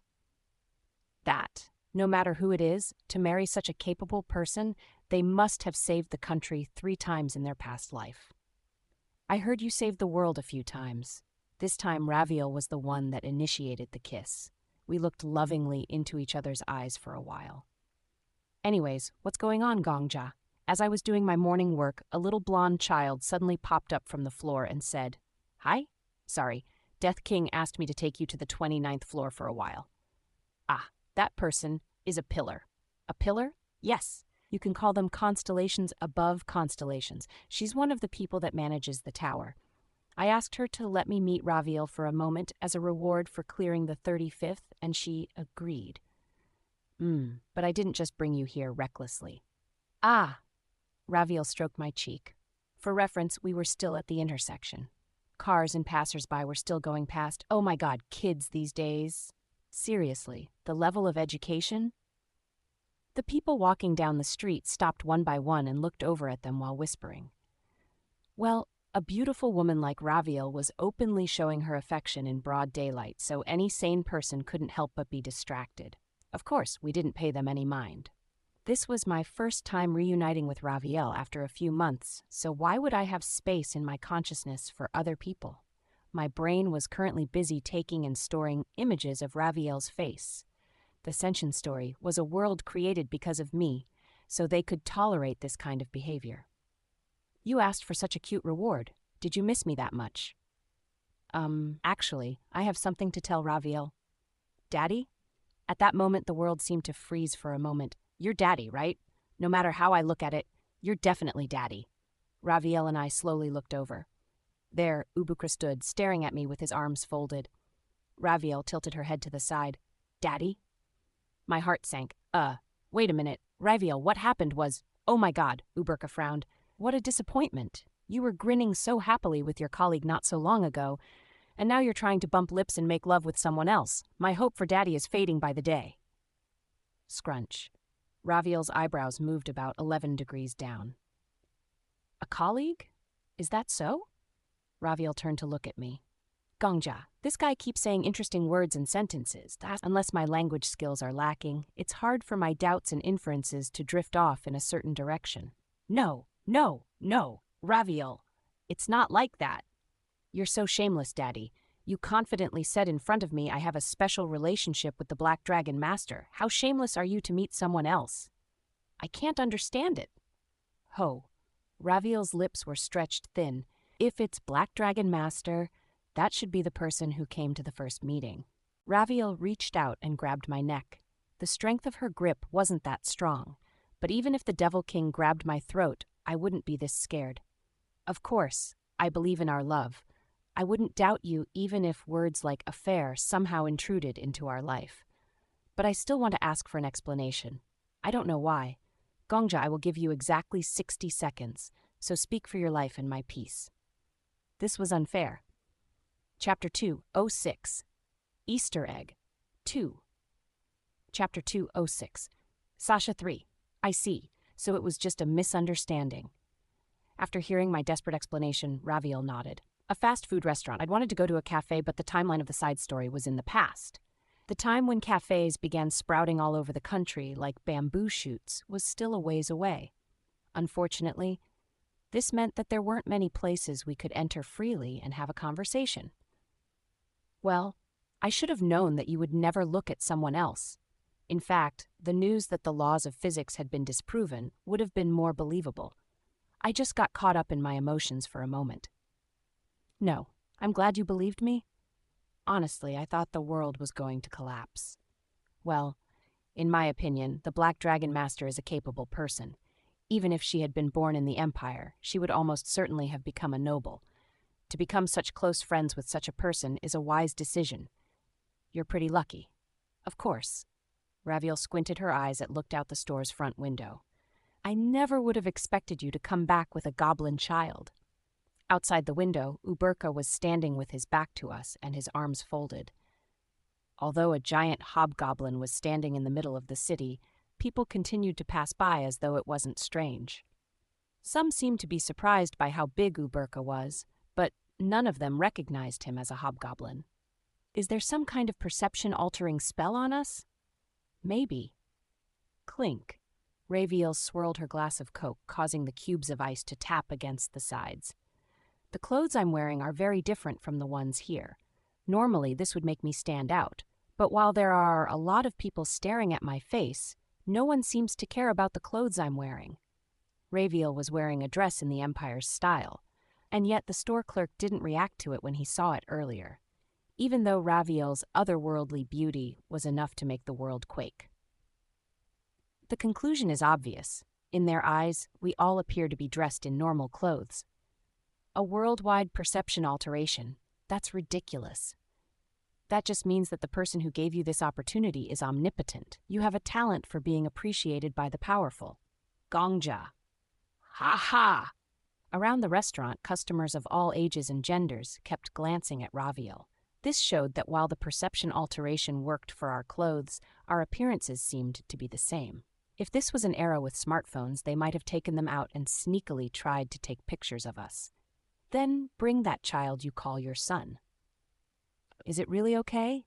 Right, even if he is not your biological child, it is still a relationship you made in your heart. You never know. I might even recognize him as a member of the Duchy of Avancia. Raviel rarely ever granted favors like this. Before the Duke could change her mind, I quickly went to get Uberka. Uberka grabbed 2 chairs and sat down on them. With his arms still folded, he looked down at Raviel, who was much smaller than him. The silence continued. What was going on? Why am I the one who's most nervous? Silver hair like the light of the moon and red eyes like the lilies in the valley. In the end, it was Uberka who broke the silence. Now that I look at you, you remind me of someone from a legend. Ugor. Are you Raviel Ivancia? Oh ho. Contrary to how you look, you speak quite well. I just remember the things Daddy told me. Has Gongja been talking about me in your world? Daddy created 5 legends. The 4th is about you, Raviel Ivancia, the silver lily, the moon whose heart was stolen by a mirror. There isn't a goblin who doesn't know you. The corners of Raviel's lips raised, and I felt a bit better. Raviel grabbed her thin straw and slowly swirled it around, stirring her coke. I heard that you are a constellation. Ugor, I was once a constellation too. It wasn't because I wanted to be, but it wasn't like I was offended that the world revolved around me. You are on a completely different level from other people. Do you really not feel strange having Gongja as your father? That's a stupid question. Even when goblins were immature beasts, Daddy fulfilled his role as a parent. Relationships aren't formed when you're on the same level, but emerge when you throw that level aside. Do you not care about your own dignity? Ugo, dignity comes from qualifications. Daddy deserves it. In fact, I don't know anyone other than Daddy who has the right to be honored by the goblin race. Raviel nodded. When I, the one who loved her, saw that, I knew it was a good sign. More than that, this guy Uberka acted so much like a child when he was around me, but he was now acting mature to Raviel. Was he discriminating against his father? That made me sad. This was why it was useless to raise a son. How did you first meet Gongja? Ugor, it was when the war had broken out with the Slime Empire. Soon, the two began to have a friendly conversation. Without me.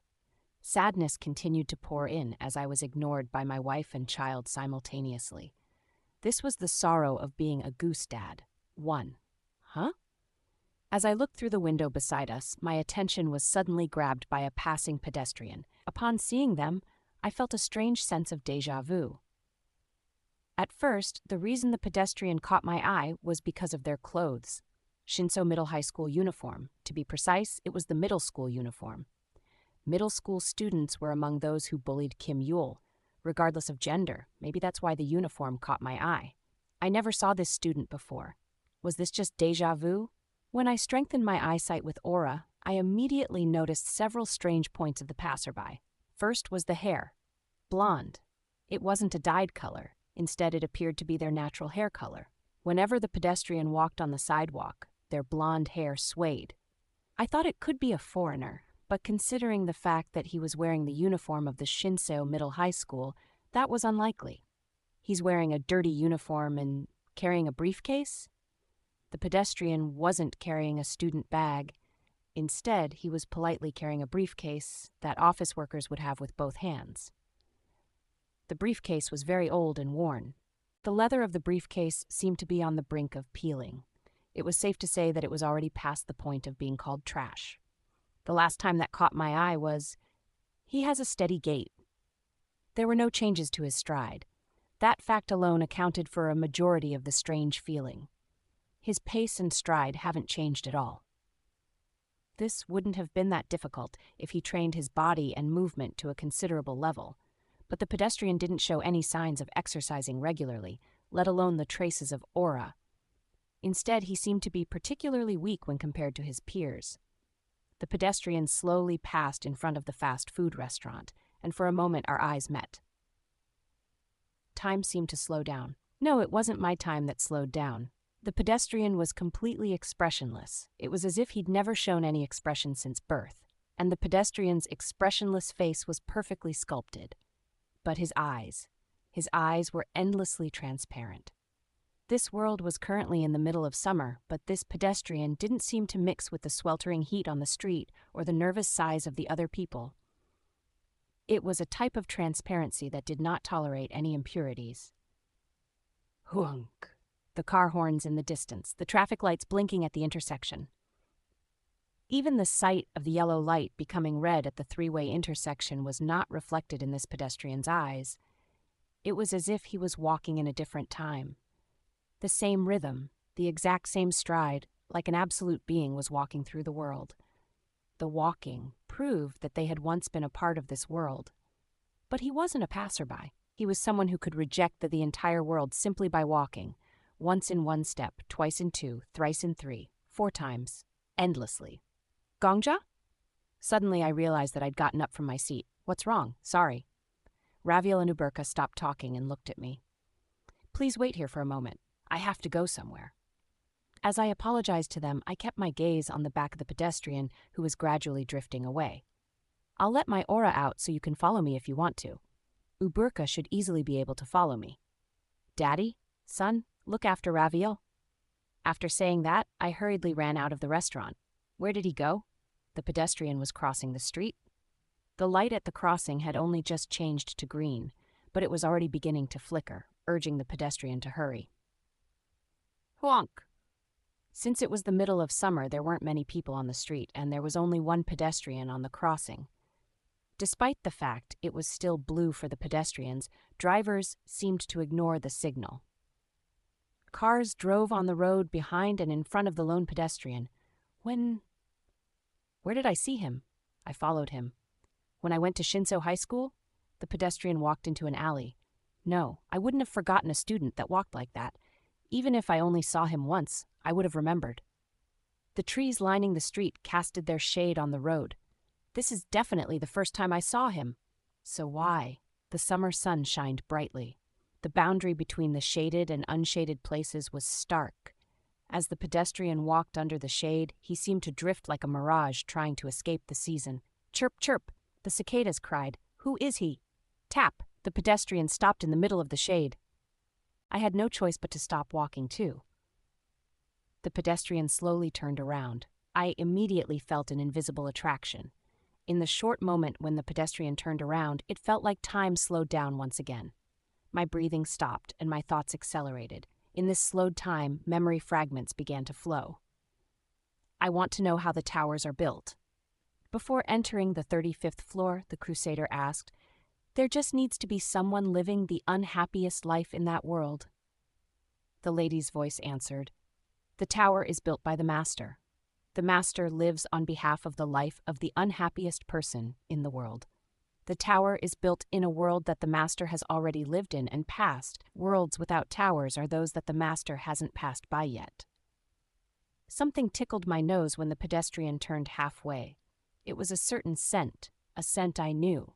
I'm going to school a bit early today. Kim Yule. I have to go to the farm and feed the rabbits. The scent of old animal feed that had been stored in the warehouse for a long time. Anyway, we don't have an animal caretaking club anymore. The middle school class presidents are supposed to take turns feeding the animals, but there's no way middle schoolers are going to stick to it, you know? So the security guard and me, and some middle school kid, take care of feeding the animals between the 3 of us. A tower had been built in our world. If the lady's words were true, that meant the Master of the tower had lived in our world before, on behalf of the unhappiest person. If so, it meant that someone had been judged to be unhappier than Kim Yule. Kim Gongja. So that's why. The words the class president had said resonated in my mind once again. You went around calling him the second-year loser of Shinseo High School or whatever. The pedestrian looked at me. I was standing under the summer sun. The pedestrian was standing under the shade. There was a space, a gap. The loud cries of the cicadas was the only thing that filled the gap between us. Who are you? An unceasing ringing.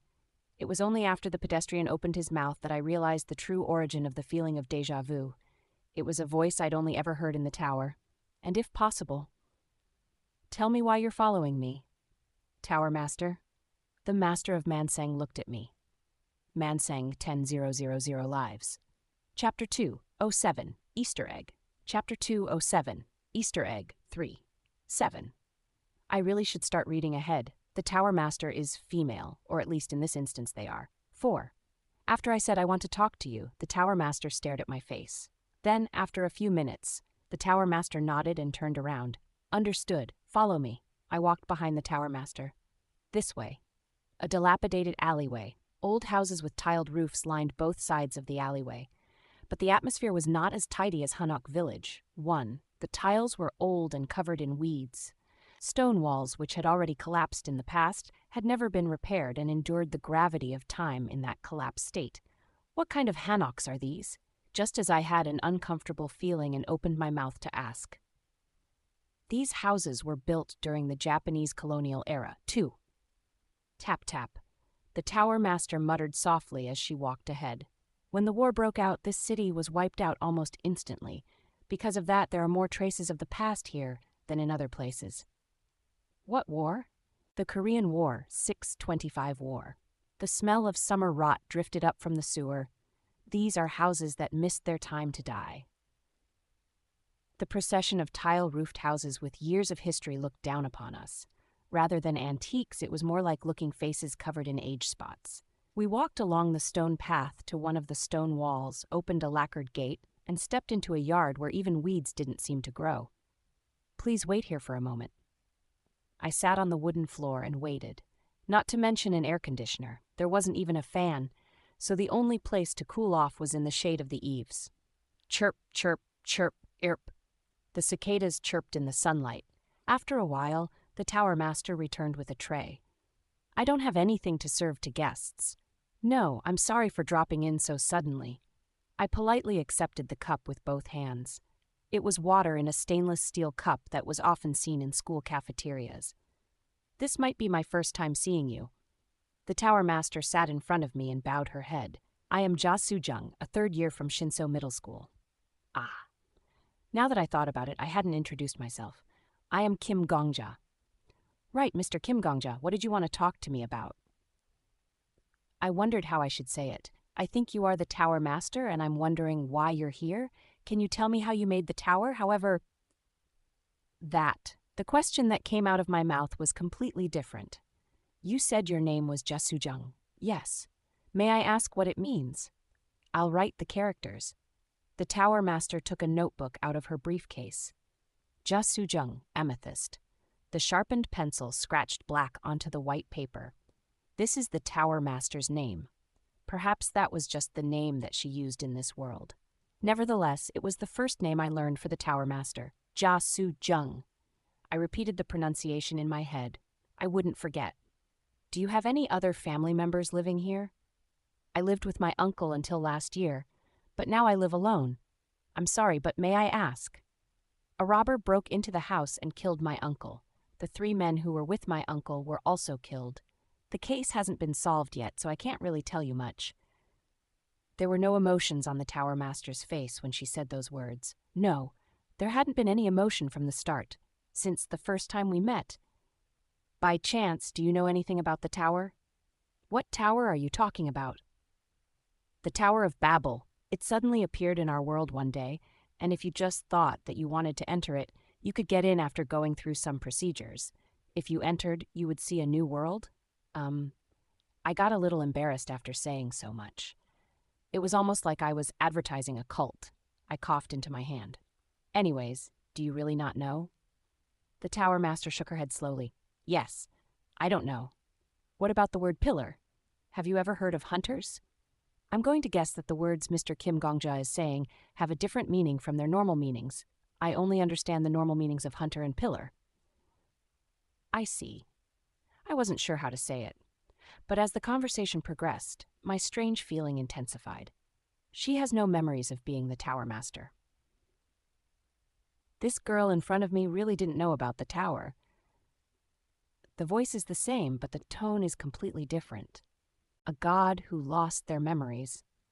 I'm not sure what information and circumstances were hidden, but the child in front of me didn't have the memory or authority of the Tower Master. She was just living the life assigned to her.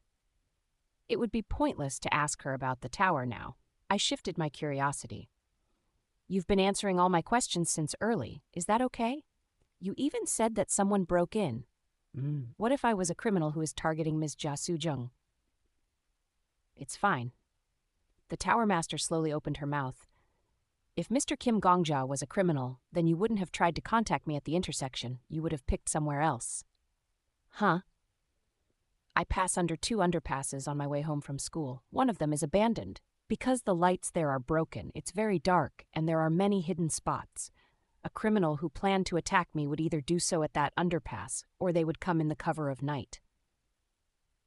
The Tower Master spoke quietly, and when I saw Mr. Kim Gongja's face, I didn't see any intentions of committing a crime. Mr. Kim Gongja's gaze remained on my face the entire time, particularly on my eyes. If you were aiming for me, you would have looked at my body. If you were worried I would run away, you would have paid attention to my lower body. And if you thought I would fight back, you would have paid attention to my hands. But Mr. Kim Gongja only looked at my face. That is usually how people act when they're trying to figure out if they know someone. The first thing that Mr. Kim Gongja paid attention to was my name. This proves that you were curious about my personal information. Even when I went to get the water, Mr. Kim Gongja didn't try to look around the house. If you were a criminal, you would need to ensure there wasn't a third party inside the house and how it was structured. The Tower Master held the stainless steel cup with both hands. She took a sip to moisten her throat. None of Mr. Kim Gongja's actions are that of a criminal. Therefore, I don't believe that Mr. Kim Gongja is a criminal who harbors ill intentions towards me. So to answer Mr. Kim Gongja's question, yes, it's fine. The sound of the cicadas echoed throughout the house. In a daze, I just listened to the sounds of summer. Hot! My mind was blown. Why? You're very articulate and smart. Yes. The Tower Master calmly affirmed my words. I am smart. That was when I realized, even if she had lost her memories, the girl in front of me was not normal. I'm sorry, but do you mind if I use the restroom? It's around the back of the house. Be careful when you come back. After going to the squat-style toilet, I later realized why the Tower Master said, be careful when you come, and not just come back safely. It was as I left the restroom. Huh? I felt a faint presence in a warehouse built on the other side of the backyard. I couldn't feel any signs of them moving. It was as if someone was hiding in the warehouse. What was it? Even though it was a hot summer, the back of my neck still felt a bit cold. As I looked at the warehouse door, the presence remained silent, as if it was trying to avoid my gaze. What really is it? I took a step closer. With each step, the presence became stronger, and the cold feeling on the back of my neck became more pronounced. Hey, no, what are you doing? I tried shooting some of my aura forward just in case, but there was no response. The presence didn't fade and instead continued to grow stronger as I got closer. One step, another step. Fuck. I gulped slightly, just as I was about to grab the handle of the warehouse door. Don't! Someone grabbed my clothes from behind. Don't go in. When I turned around, the Tower Master was looking at me with her expressionless face. I didn't notice when she arrived. Huh. Mr. Kim Gongja will scare those children if you enter. Children? Children. What do you mean by children? Please wait here for a moment. The Tower Master opened the warehouse door. When the door opened, the presence increased sharply. Until now, it felt like someone was stroking the back of my neck, but now the sensation felt more like someone was scratching it with their nails. I'm sorry. A guest came to visit. There were a number of curtains scattered around the warehouse. When the Tower Master pulled one of the curtains aside, All I could see was a full-length mirror. As soon as the mirror was revealed, the sharp presence disappeared as if it had been washed away. Relax. The tower master picked up a nearby towel and began to wipe the surface of the mirror. I couldn't help but watch the tower master from behind. That mirror. Isn't there something strange about it? Yes, it's a strange child. I think it might hurt people. This child won't hurt anyone anymore. The tower master took back the rag and once again covered the mirror with the curtain. I felt the presence again, but it wasn't as harsh as before. It felt like it was acting more obedient now. Isn't it possible that it may cause harm in the future? Humans are the same. Meow. I heard a cat's cry from my feet. Without me realizing it, a puppy doll had climbed onto my feet. Meow.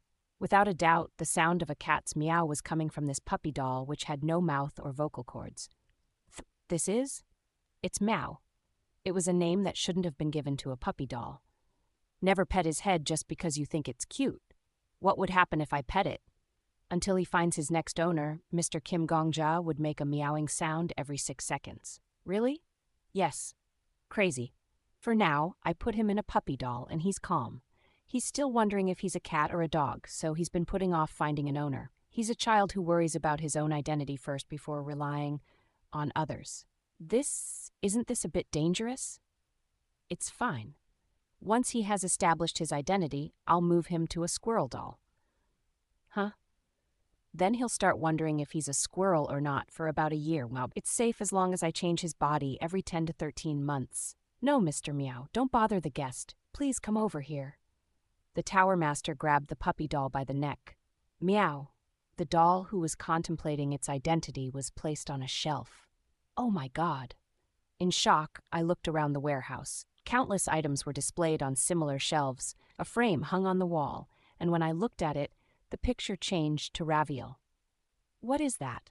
Whoever looks at that child will see the one they love the most. The tower master spoke calmly, as if that wasn't a big deal. Don't look at it for too long. The more you look, the more you forget about the one you love the most.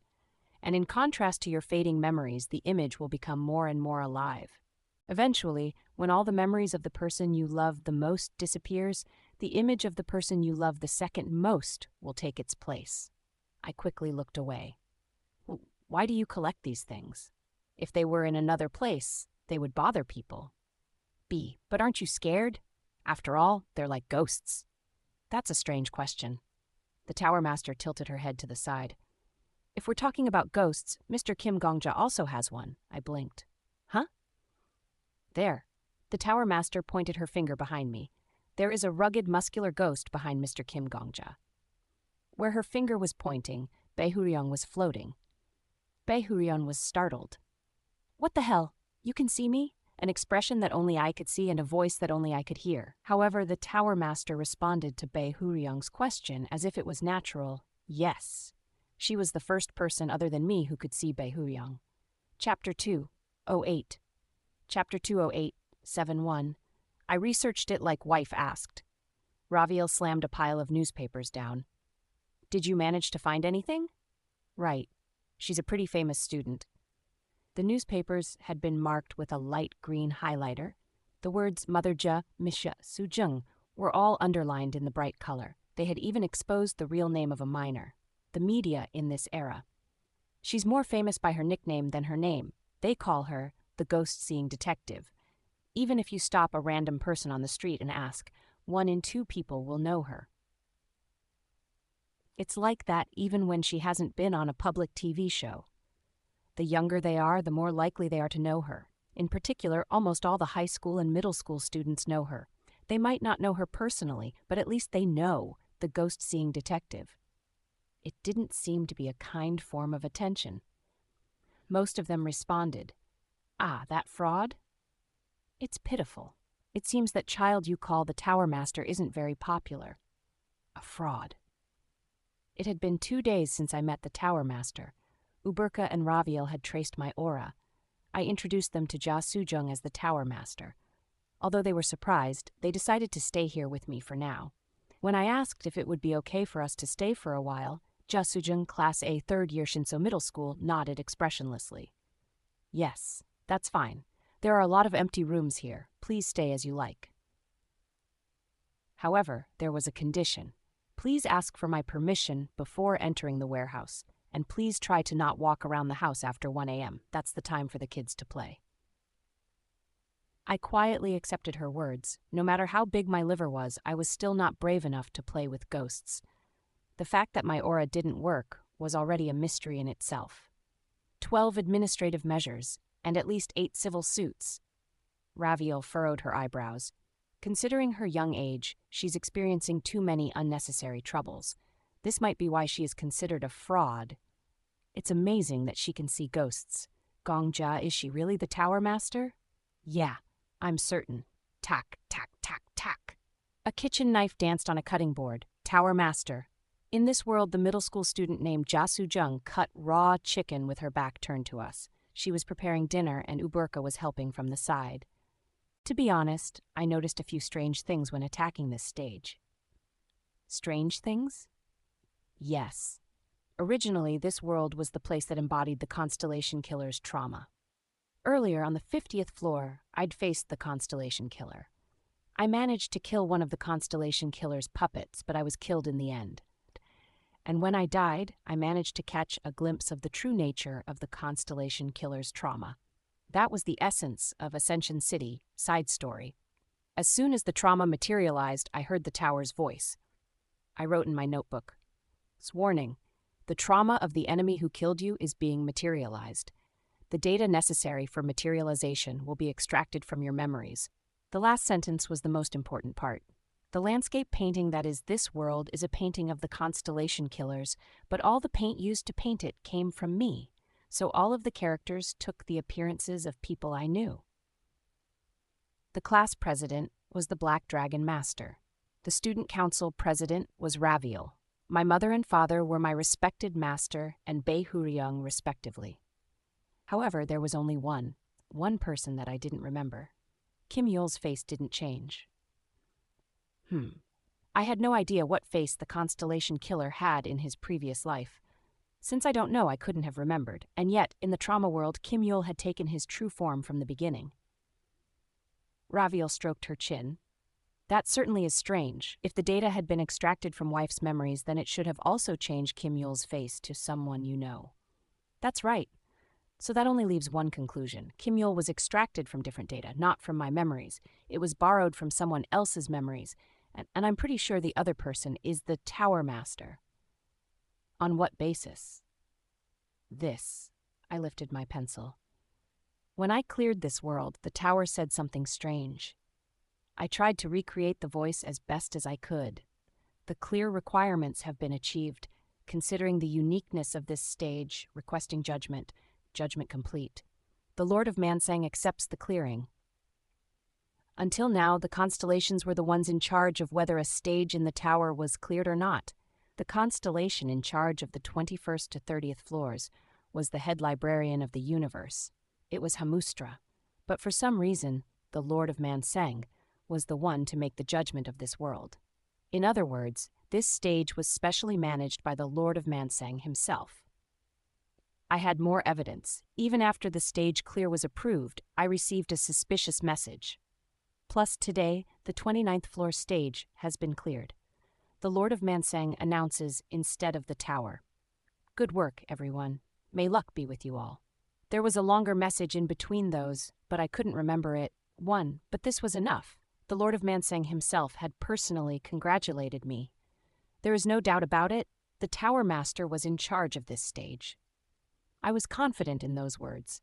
It was the Tower Master that manifested Kim Yul's face. According to the lady who walks through the mirage, the Tower Master had once lived in this world, in place of the unhappiest person, and coincidentally, this child, Jia Sujung, knew Kim Yul. So you made the connection because they managed the farm together. Yes. So Kim Yul was recreated using the memories of the Tower Master. The gap in the data disappeared. That makes sense. However, if that little girl is the Tower Master, why has she lost her power and memory? I looked at the back of Jia Sujung in the kitchen bubble. The chicken boiled in an old pot. I can think of a few possibilities, but what is it? From how I see it, the Tower Master is the type of person who doesn't interfere much with the affairs of the tower. They won't show up unless it's absolutely necessary. I think the Tower Master might have placed a restriction like, unless it's an urgent situation, I'll just be a normal person, on themselves. I played with the pencil. Raviel rested her head on my shoulder, and we looked down at the notebook together. Plus about trauma. For example, trauma. I can see the trauma of someone who killed me.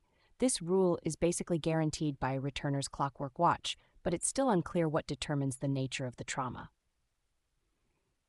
2 possibilities were written on the page. About trauma. 1. The trauma the party remembers. 2.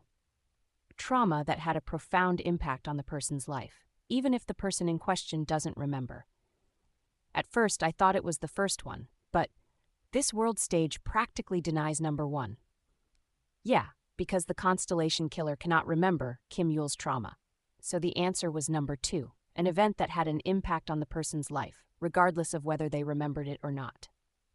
That was what determined the nature of the trauma my skills showed me. The tower, in the event of a contradiction, tries to solve it somehow. This is the contradiction that arose when the Constellation Killer's trauma was recreated. 1. The past trauma of the Constellation Killer had to be recreated. 2. But the Constellation Killer lost his past due to his skill. 3. Kim Gongja's skill to manifest trauma and the Constellation Killer's skill, which deleted his past, conflict with each other. 4. A contradiction occurs. The tower recognized this as a crisis, so the Tower Master, who was living a life as the ordinary middle school student Jia Sujung, was temporarily awakened to deal with the issue. The Tower Master came up with their own way to resolve the issue, but 5. Because of the hurry, data was extracted from Kim Gongja's memories instead of the Constellation Killer. They hesitated before completing the final piece of the puzzle. The Tower Master must have thought, is it really okay to cover the origin of the trauma, Kim Yule, with someone else's face? In the end, this place is Kim Yule's trauma. Even if there was no choice but to cover the faces of others, if even Kim Yule became another person, then it could no longer be called Kim Yule's trauma. It would be a lie. The Tower Master could not tolerate Kim Yule's face being changed to a different face. That was the type of person they were, in the end. 6. The Tower Master used their own memory to reproduce Kim Yule's appearance. 7. After the stage was cleared, they sealed their memory and power once again and continued living as the ordinary Jia Sujung. I believe that this is the truth of this world. Indeed, there are still a few uncertainties, but that's amazing. Raviel brushed my bangs aside. You must be busy just climbing the tower, but you still try to understand the truth by revisiting a path you already passed. That effort is your most brilliant talent. There is no hunter more interested in the tower than you. Well, this is basic. No, it's only possible because it's you. If it was someone else, they wouldn't have been able to gather any information on the Tower Master, and if it wasn't for your skill, you wouldn't have been able to attract the Tower Master's attention. You should be proud of that. Raviel praised me. Ooh-hee-hee. Gongja, what do you plan to do now? Even if this girl is the Tower Master, she has no power nor memory. Her ability to see ghosts is amazing, but that's it.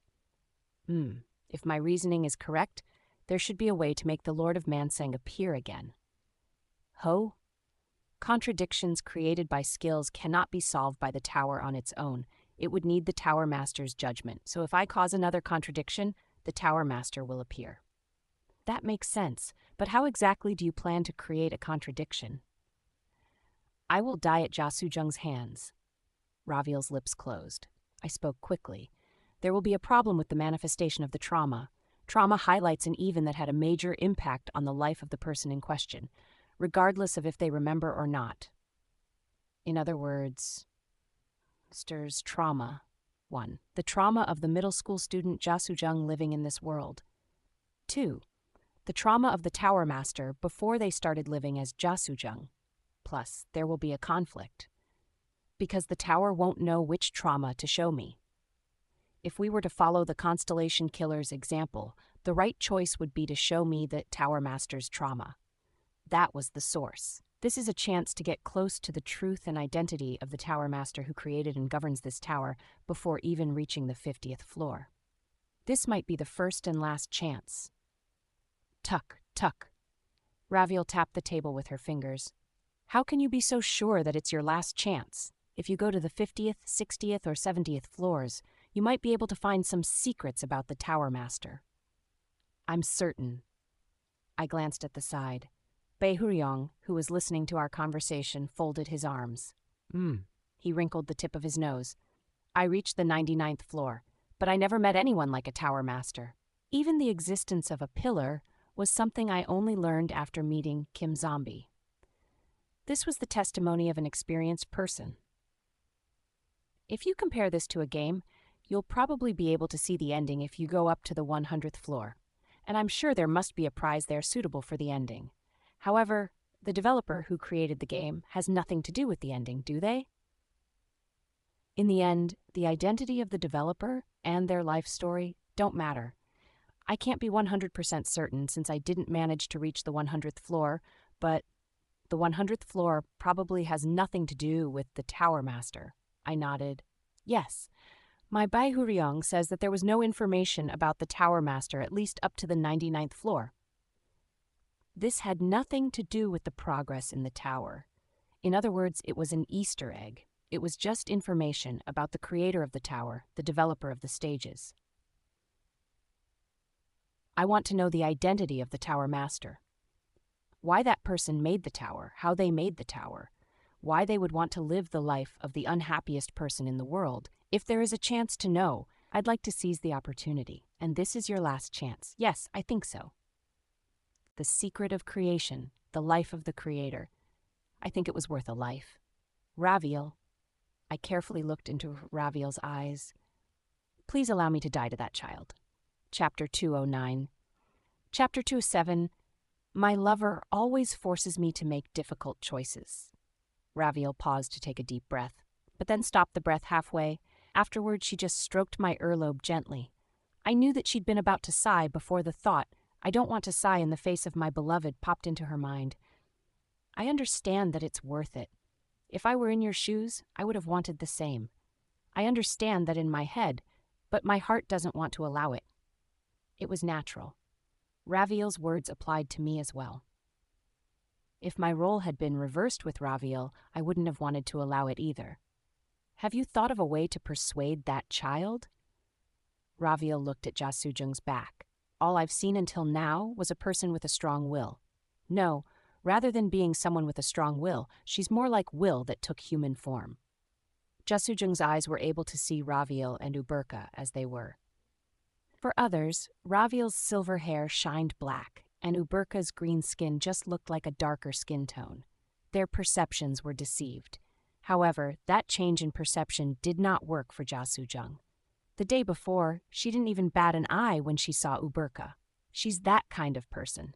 I don't think she'd accept it just because you tell her you want to die. That point was where our thoughts differed. However, I asked Raviel for her consent first. Then will Raviel allow me to act? Fine.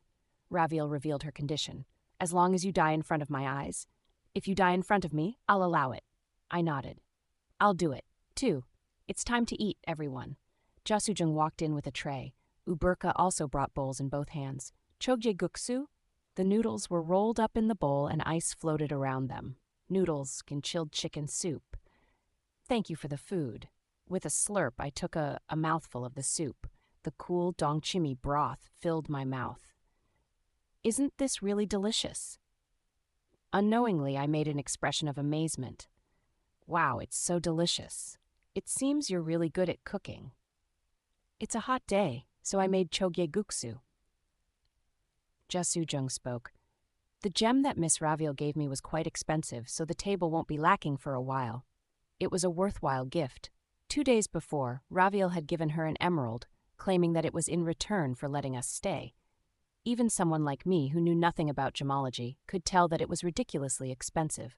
At first, Ja Sujung refused, saying it was excessive, but she finally acquiesced when Raviel said, I'm the one who decides whether it's excessive or not, or does the landlady intend to treat me as a beggar instead of a guest?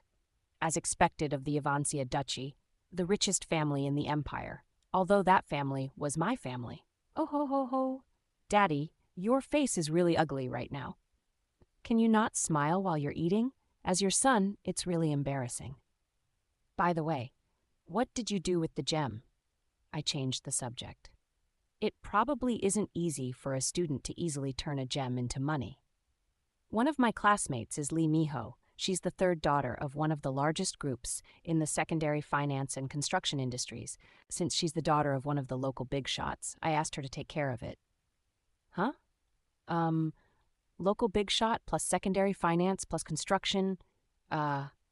Is it a gangster? Did she ask her classmate from a gangster family to get rid of the gem? Really? I looked at Jasujun, who was eating her noodles.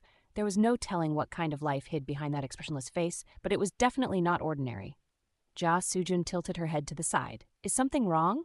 No, I was just thinking that your friendship was very interesting. Is it really okay to say all of that to an outsider like me? Yes. Jasujun's answer was short. Because Mr. Kim Gongja asked. To clarify your meaning, you're not saying it's because I'm a special person, but because you were asked a question, right? Yes, that's right. I closed my mouth. I'd felt this since we first met 2 days ago. This person has no barriers. She responded to anyone's requests and questions. At least up to now, she hadn't refused anything, not even once. When I said I wanted to talk to her, and when I asked if it would be okay for Raviel and Uberka to stay here, Jasujung said yes, without any hesitation. Excuse me, Miss Jasujung. After dinner was over, I decided to test that theory. I'm sorry, but can I ask you a favor? Yes, anything I can do to help. Please sit on the table. Jasujung tilted her head to the side. Her blonde hair slipped to one side. The table is not a place to sit, Mr. Kim Gongja. Yes, I know that, but please. Jasung slowly climbed onto the table and sat down. Ugo? Raviel, who was watching the two of us, furrowed her eyebrows slightly, and Uberka's eyes widened. I made another request, already believing that my judgment was correct. Can you please put your hand on my head? Yes. Jasujung put her hand on my bangs. I continued asking, I'm hungry. I'd like to eat some yakitori as a late-night snack. Please make it. Mr. Kim Gongja, Jasujung scolded me gently. Using me for your convenience might end up adversely affecting Mr. Kim Gongja in the future. Also, late-night snacks are bad for your health. As far as I can tell, you're not actually hungry. You're just making these requests to understand my behavior. Yes, you're right. So please. Jasujung nodded before going to get the shopping basket. She was really going to leave the house to buy the ingredients for yakitori. Wait a minute. Raviel grabbed Jasujung's shoulder. With the situation progressing this far, Raviel couldn't help but step in. Miss Jasujung, just to be clear, if a stranger on the street asks you for help and tells you to follow them, would you? Yes, Jasujung agreed without hesitation. Anything I can do to help. This might be a bit of an extreme example, but what if someone requested to hold you captive in an abandoned facility for a year? Yes, anything I can do to help. Raviel closed her mouth. After a while, she muttered, Indeed. This is dangerous. Raviel and I met each other's eyes. I showed my agreement by nodding my head. Right, it's dangerous, Raviel. She's smart, so she can see the other party's true intentions. She can grasp what their goal is. However, if the other party asks her something sincerely, she will never refuse. No, it should be more like it's impossible for her to refuse. Raviel furrowed her eyebrows. I'm convinced by what just happened. As Gongja said, this child is the Tower Master. At the very least, she's not a human who was born and raised in a normal manner. Yeah, it would be better to say her personality was entered instead of formed. Just like an AI that responded to conditions. She was a person who answered requests. Miss Jasujung. I knelt in front of the little blonde child. It was only then that our eyes met. Jasujung, who was still holding the shopping basket, looked at me. I am from another world. Raviel and Uberka are also travelers from other worlds. All right. Jasujung's expression didn't change even after hearing those absurd words. Instead, she just nodded her head slightly, as if she expected it. Skill card. Open. I took out a gold card. Effect. Activates automatically upon death. Returns to 24 hours before death. Even after returning, all memories and stats are retained. However, the higher the hunter's rank, the more the penalty will increase. This skill was copied from Hunter Yu Suha. Plus, I showed my trump card as proof. There are skills in our worlds. Skills that allow us to move through space and even turn back time. As you can see, I have a skill that would stop me from dying even if I die.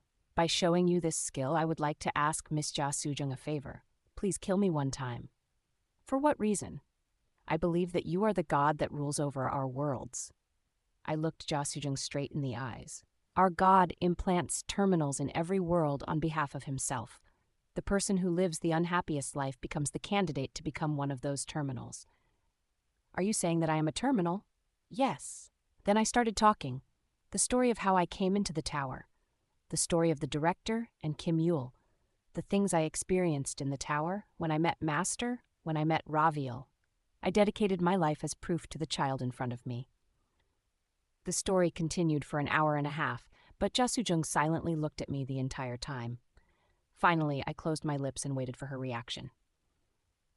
According to Mr. Kim Gongjia, there is a chance that I am a terminal of the Tower Master. The idea of using a contradiction to bring out the administrator and learn the truth about the administrator makes sense. Zero, Jia Sujung stretched out a hand. You are a diligent person, Mr. Kim Gongjia. Slim fingers brushed my bangs aside. Not too long ago, Senior Kim Yul suddenly disappeared. Would you guys prefer Senior or Sunbae, e.g. Kim Yul Sunbae? Not just Senior Kim Yul, but also many other people disappeared, the ones who bullied Senior Kim Yul. No one seemed to notice their disappearance except me. I thought that it was pretty strange, but Mr. Kim Gongja's story explained it. Jia Sujun stroked my hair. If you do meet the Tower Master, I'd appreciate it if you could pass on a message for me. What is it? I'm happy. Jia Sujung spoke softly, but those words made me numb for a moment. I love this city, and I love the children who live in it.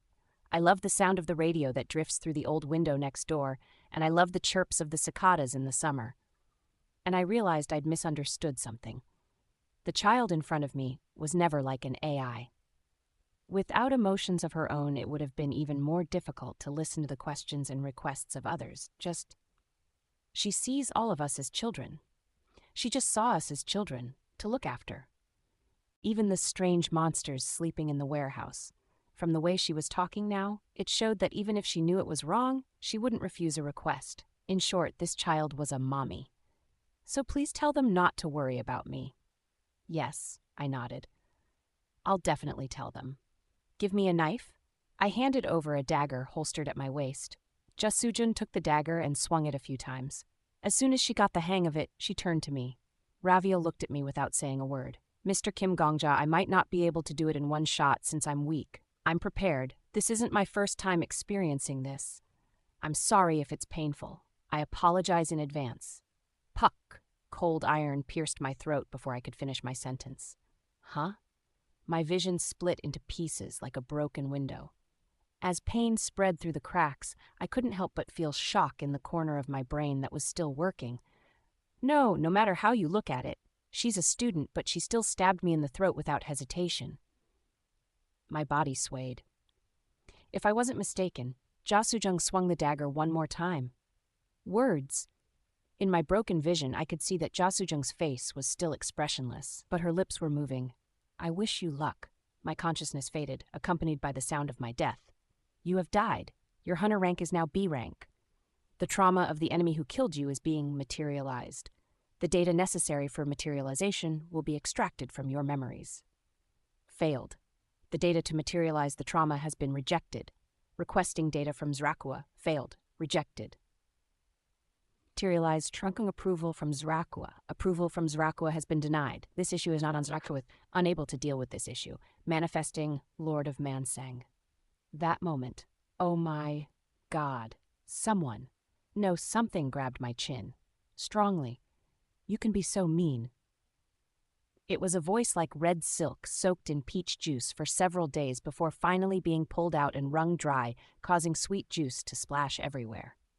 As much as this one enjoys sowing coincidences in spring and harvesting them in the fall, this one was unexpected. This one represents an ancient, humble way of addressing oneself. I couldn't think of a better alternative. It was also a voice like 100 vipers sticking out their long, thin tongues and digging them into my ears. How dare you try to peek into this one's past? I opened my eyes. In a dark space, a young girl smiled at me. The girl looked exactly like Ja Soo-jung that had just been in front of me, except for one thing. The first time I was persuaded by logic, and the second time I pretended not to notice. The third time I admired your spirit, so I went easy on you, foolishly.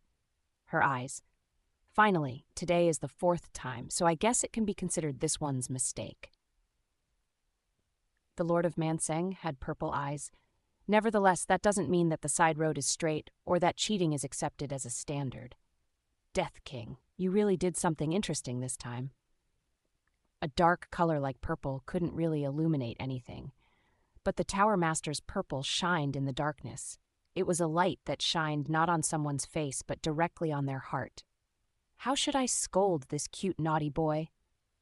I don't recommend you keep your mouth shut like a mute. If you know what this one can do to you, then you'll realize that the most foolish thing you could do is stay quiet, so speak up. I opened my mouth. Nice to officially meet you, and smiled brightly. Tower Master? For the first time, I looked at the face of the being who created this tower. Chapter 210. Chapter 210, 7 Sasha 3. My name is Kim Gongja. Suppressing my pounding heart, I said, and I'm the one you gave the name Death King. I'll say it once again. It's nice to officially meet you, Tower Master. Purple eyes stared intently at me. The Tower Master was still holding my chin. Our faces were so close we could hear each other breathe. The sound of the Tower Master's breaths was low, but I could still barely hear it. You introduced yourself, so it would be rude for this one to not respond with an introduction. The Tower Master clicked her tongue. Fine. As you said, this one is the Tower Master. I was given the title Lord of Manseng. My first name is Ja Soo-jung, Amethyst, and Man Hwa-gyung, Kaleidoscope. I have many nicknames, but there's no need to tell you all of them. Or 10,000 reflecting mirrors. I would appreciate it if you could tell me some of them. You really are shameless. I wanted to know more about the Tower Master, so even if it had to be a method like this, I wanted to meet you. Isn't that commendable? The Tower Master snorted. As I heard, you speak in a wise tone. I know all about how Hamustra was swayed by your tongue. However, if you planned on doing the same to this one, give up. That is this one's specialty. So your specialty is swaying people with your mouth? Yep. You're lucky I don't have a habit of going after married men, Death King. If it was a married woman, then I don't know. Tuck, the Tower Master let go of my chin. The Lord of Manseng has removed dragon pressure. It was only then that I regained feeling in my body. Until now, I could only feel my face, mouth, and heart in this dark space. However, after the Tower Master let go of my chin, the feeling of my limbs became clear again. It was fine. My heart was still pounding, but at least it was in my control. Tower Master, you know why you were called. Using my skill, I would like to take a peek at your past. You may be the most powerful being in this tower. However, at the same time, you are an administrator who tries to be strict and impartial. Since I've used my skill in a legitimate manner, you have no choice but to comply with my request. Shit. The Tower Master furrowed her eyebrows. Now that I was looking at her properly, she was really different from Side Story's Ja Soo-jung. Ja Soo-jung, who lived in the side story, usually had no expression on her face. She didn't speak much either. But the Tower Master, who had the same beautiful appearance, was now furrowing her eyebrows, clicking her tongue, and sighing right in front of me, like a living person. Death King. Yes. I sincerely recommend you don't look at this one's past, especially when it comes to trauma. It is dangerous. It would be safer to explore a volcano that was about to erupt with dynamite strapped to your waist. The Tower Master shook her head. If you don't want to break, please give up. I want to know more about you. Death King, do you know who the saddest being in the myth of Icarus was? Was it the Minotaur who was trapped in the labyrinth from birth? Was it Icarus who just wanted to fly a bit more? Was it Daedalus who gave the wings to his son? No, it was the sun, who could not help but to burn the one who got close to it and make them fall into the blue sea. Please don't make me sad. Your access authority right now is B rank. The Tower Master snapped her fingers. Purple letters appeared in the darkness. Hell Road, Hungry Ghost Road, Animal Road, Churadao, Sura Road. An abbreviation for Asura, one of the 8 Buddhist gods, Human Road, Heaven Road. Plus, with Animal Road, you would experience the full depth of Manseng. As you said the last time in the Constellation Killer's trauma, with the Animal Road, you don't just see the trauma, you relive it. If your rank was C or lower, this one might consider it. The Tower Master looked me in the eyes. I can't. If you don't want to lose your mind, give up. The Tower Master spoke in a surprisingly rough voice. You know a lot about my skill. Even I didn't know what the next step was after the Animal Road. That's natural, the Tower Master spoke briefly. That was originally this one's skill. Huh? It was a statement I never expected to hear. The Tower Master sighed and ran a hand through her blonde hair. Every skill has an origin. It is much easier to develop something based on what already exists rather than to create something that had never existed before. The penalty of seeing trauma was something that the Dragon Emperor... Anyway, it was one of the abilities of this one's ancestor. This one calls it Manseng. Then the name Lord of Manseng. That's right, it comes from that. Oh my god, then did that mean that I shared an ability with the Tower Master? What an unexpected honor. No, what a coincidence. What honor? It's because of this fucking ability that this one's life became like hell. I'll correct myself. The Tower Master was much rougher than I expected. It's not even a coincidence. It's a penalty that's attached to Returner's Clockwork Watch. Don't you know who made that skill? Ah, yes, the lady who walks through the mirage made it. That child is this one's daughter. My mouth fell open. Huh? She's this one's daughter. The Tower Master sighed and raised her left hand. Here. What do you mean? Smell it. It was a very difficult request. That, Miss Tower Master. My body already has an owner. Are you crazy? Do you want to die? Didn't I say earlier that I'm not interested in husbands? I have something to explain, so just put your nose on the back of my hand and smell it. Otherwise, I'll turn your nostrils inside out and exchange your nose hairs with the hairs on your head. After hearing a threat like that for the first time in my life, I lowered my head to the back of her hand and took a gentle sniff. Ugh! In an instant, a dizzying smell filled my skull. My vision swayed. Raising my head reflexively, I quickly retreated. Peach scent? Yes, that is this one's natural scent. Crazy. That's something that even this one thinks is crazy. The Tower Master made an exasperated expression. Now think about the pillow that this one's daughter always carries around. I pictured the lady who walks through the mirage in my head. As the Tower Master said, the lady always walked around with a pillow in her arms, and the pattern on the pillow. Peach, that child, is a serious mama's girl. No matter how old she gets, she won't sleep if she can't smell this one's scent. It's not that she can't sleep, but that she won't sleep. My mind went blank. I was hoping to hear many secrets when meeting the Tower Master, but you never thought you'd learn a secret like this, did you? I know. I understand. There were originally no secrets in the world, but if you force yourself to find things out, you will end up with unlimited responsibility. Shit. The Tower Master had a habit of saying shit. It's the same for this one. I won't tell you this one's secrets, and you should also not try to uncover them. If you manage to uncover them, it'd be nice if you could recover, but the only things you will find at this one's bottom are depraved screams. What would you do if I still wanted to look? This one can give you another reward instead. The Tower Master looked at me. While looking at me, the Tower Master's face was expressionless. This was the first time she looked like the Jasu Jun from the side story. Tell me what skill you want. I will take care of it. Tell me what authority you want. I will consider it.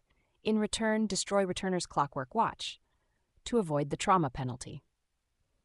If you're worried about losing your ability to regress, then you don't have to worry. I will only get rid of the trauma penalty, and I will give you the same or better skill. Indeed. I nodded my head. So you won't forcibly stop me? The Tower Master sighed. Right.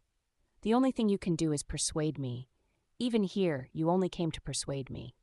If you stop the skill penalty from triggering, then it's an abuse of authority. You have the power to stop me. In fact, you could even change the world and make it so that none of this ever happened, but you won't, because you are bound by your own rules. No matter how much you want to stop me, if I decide to go ahead with it, you would have no choice but to accept it. Am I right? Death King. I have no intention of destroying Returner's clockwork watch. Please, you will break. If I step back here, then I will reach the 99th floor, or maybe even the 100th floor, without ever knowing anything about you. I don't want that. I want to live with you, even if it's only for one day. Suddenly, the Tower Master's eyes fell. Right, the Tower Master lamented. I knew that this day would come. Someone who wields a sword will eventually be cut down by a sword someday. There's no way that a child who speaks in a similar manner to this one has the same sense of logic as this one, and the same beliefs as this one wouldn't eventually appear after such a long time. The Tower Master reached out with both hands and grabbed my head. Please be strong. Then she put her forehead against my own. The Lord of Manseng blesses you. Purple eyes shined into my own. This one will always be by your side. The moment her whisper voice entered my ears, your hunter rank is now B rank. The trauma of the enemy who killed you is being materialized. The hand of time, which had been stopped, began to turn once again. The penalty's depth has risen. This is the animal road. Eyes. My eyes looked into the middle of a purple world. Again and again, my eyes looked into purple eyes. And in the purple eyes, my eyes were reflected. My consciousness gradually faded in the maze of mirrors. The rumors were even more plentiful that year.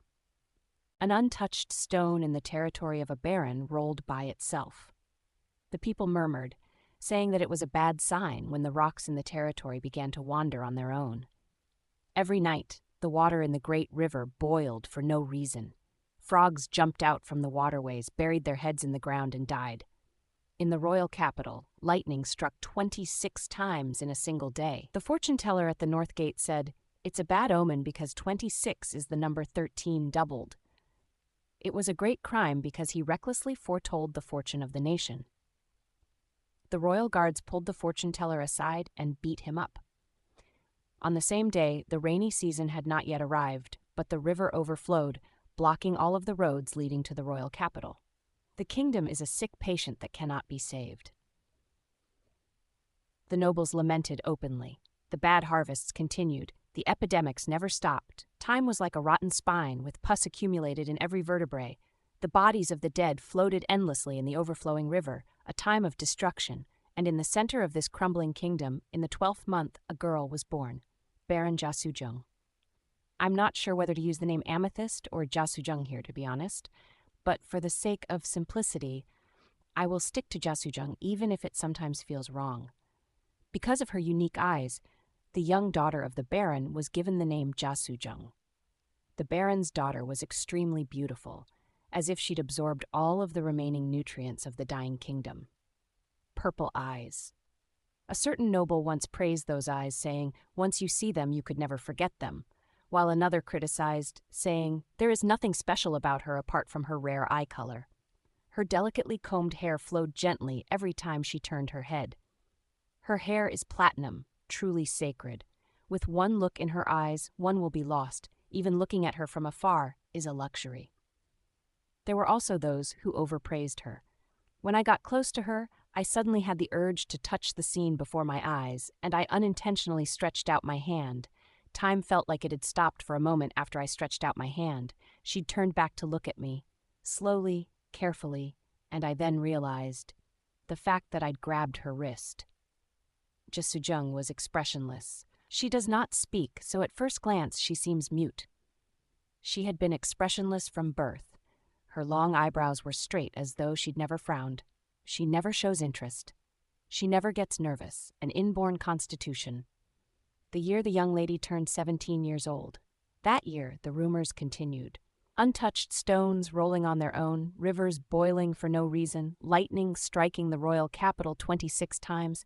There was a drought in the spring and a revolt in the fall. There were also rumors about the young lady. All of the people in high society are keeping quiet. That year, the young lady took the position as family head in place of her deceased father. It's nothing short of an open secret that the Baron's daughter killed her father. and young lady Jia Sujung smiled in front of the nobles who spread those rumors. The expressionless flower seemed to bloom, and all of the socialites were stunned into silence. Then an almost melodious voice flowed from her angelic lips. "You're trembling so much. You infectious diseases. Baron Jia Sujung." That girl was the greatest nutjob in the kingdom's 2,000-year history. Chapter 211, God's Possession. 1. Chapter 211, God's Possession. Firstly, I'd like to apologize for the many notes that are in this chapter. It was just quite a bit confusing, so I added them so that no one would be lost at least. 1. There was an incident that caused Jia Sujung to be widely recognized as a nutjob. At that time, there was a major conflict between the human race and the sub-races. A terrorist organization led by Wizard called the Black Witch began to slaughter humans. On the other side, a group known as the Stone Assembly slaughtered the sub-races. Revenge and revenge, resentment and anger. Slaughter bit the tail of slaughter, giving the racial hatred no chance to cool. The distinction between humans and the sub-races should be stricter. The kingdom's conservative noble faction could not stand still. My fellow honorable members of the Noble Council, the reason why the kingdom's territory is currently in chaos is due to the indiscriminate mixing of humans and non-humans, moral and immoral, civilized and uncivilized. Under the current marriage laws, it is possible for humans and sub-races to marry. Not only that, same-sex marriages and incestual marriages are also legal. These are all products of barbarism from hundreds ago. How could we hope for peace when things that shouldn't be mixed are mixed? Lamentingly, our faction would like to propose a 7th Unified Marriage Act. Baron Amethyst looked at the Noble Council and smiled. TL, the author is using Jia Sujung both as a family name and the name of the character. So to separate them, it'll be the Amethyst family, and her name will be Jia Sujung. How interesting. That month, a family war broke out in the Amethyst barony. When a war was declared between two families, it wasn't easy for a third party to intervene. The families fighting in the war were the Amethyst Baron family and the Citrine Baron family. Originally, they had been one family, but they had separated 6 generations before. Huang Sudong. The Citrine family had launched a family war by surprise. They were confident. The kingdom was on the verge of collapse, and the Amethyst family was collapsing a bit faster. When the young lady of the Amethyst family killed her father and became the family head, all the vassals who were loyal to the previous family head left.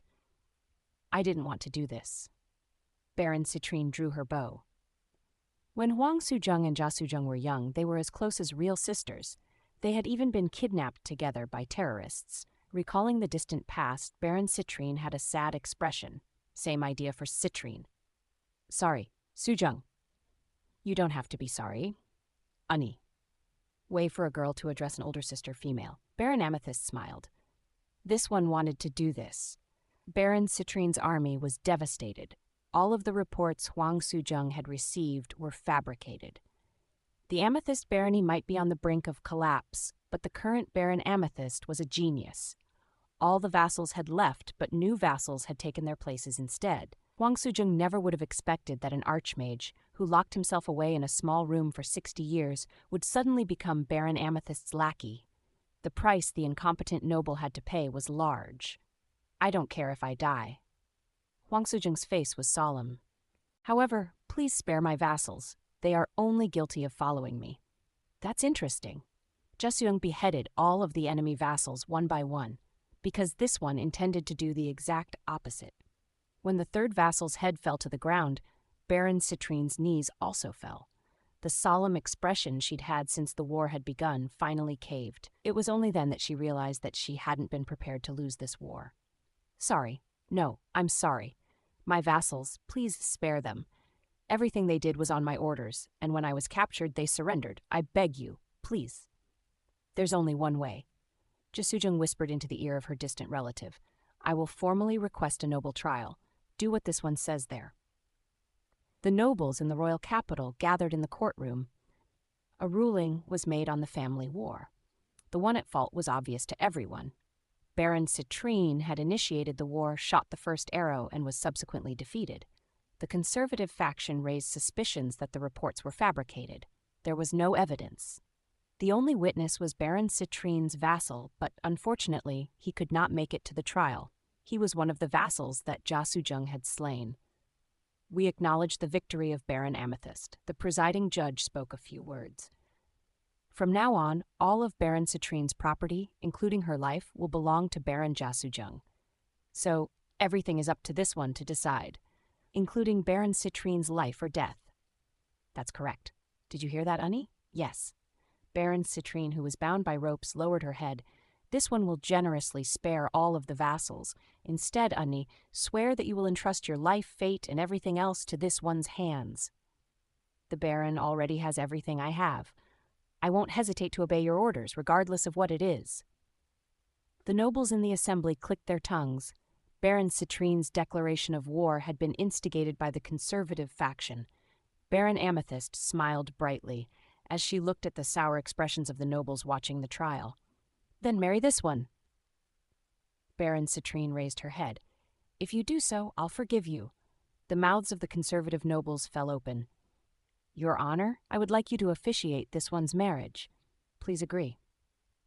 Wait a moment. The presiding judge raised one hand and placed the other on his forehead. The judge's mind raced. Every law was promulgated by order of the king or from a vote of the noble council.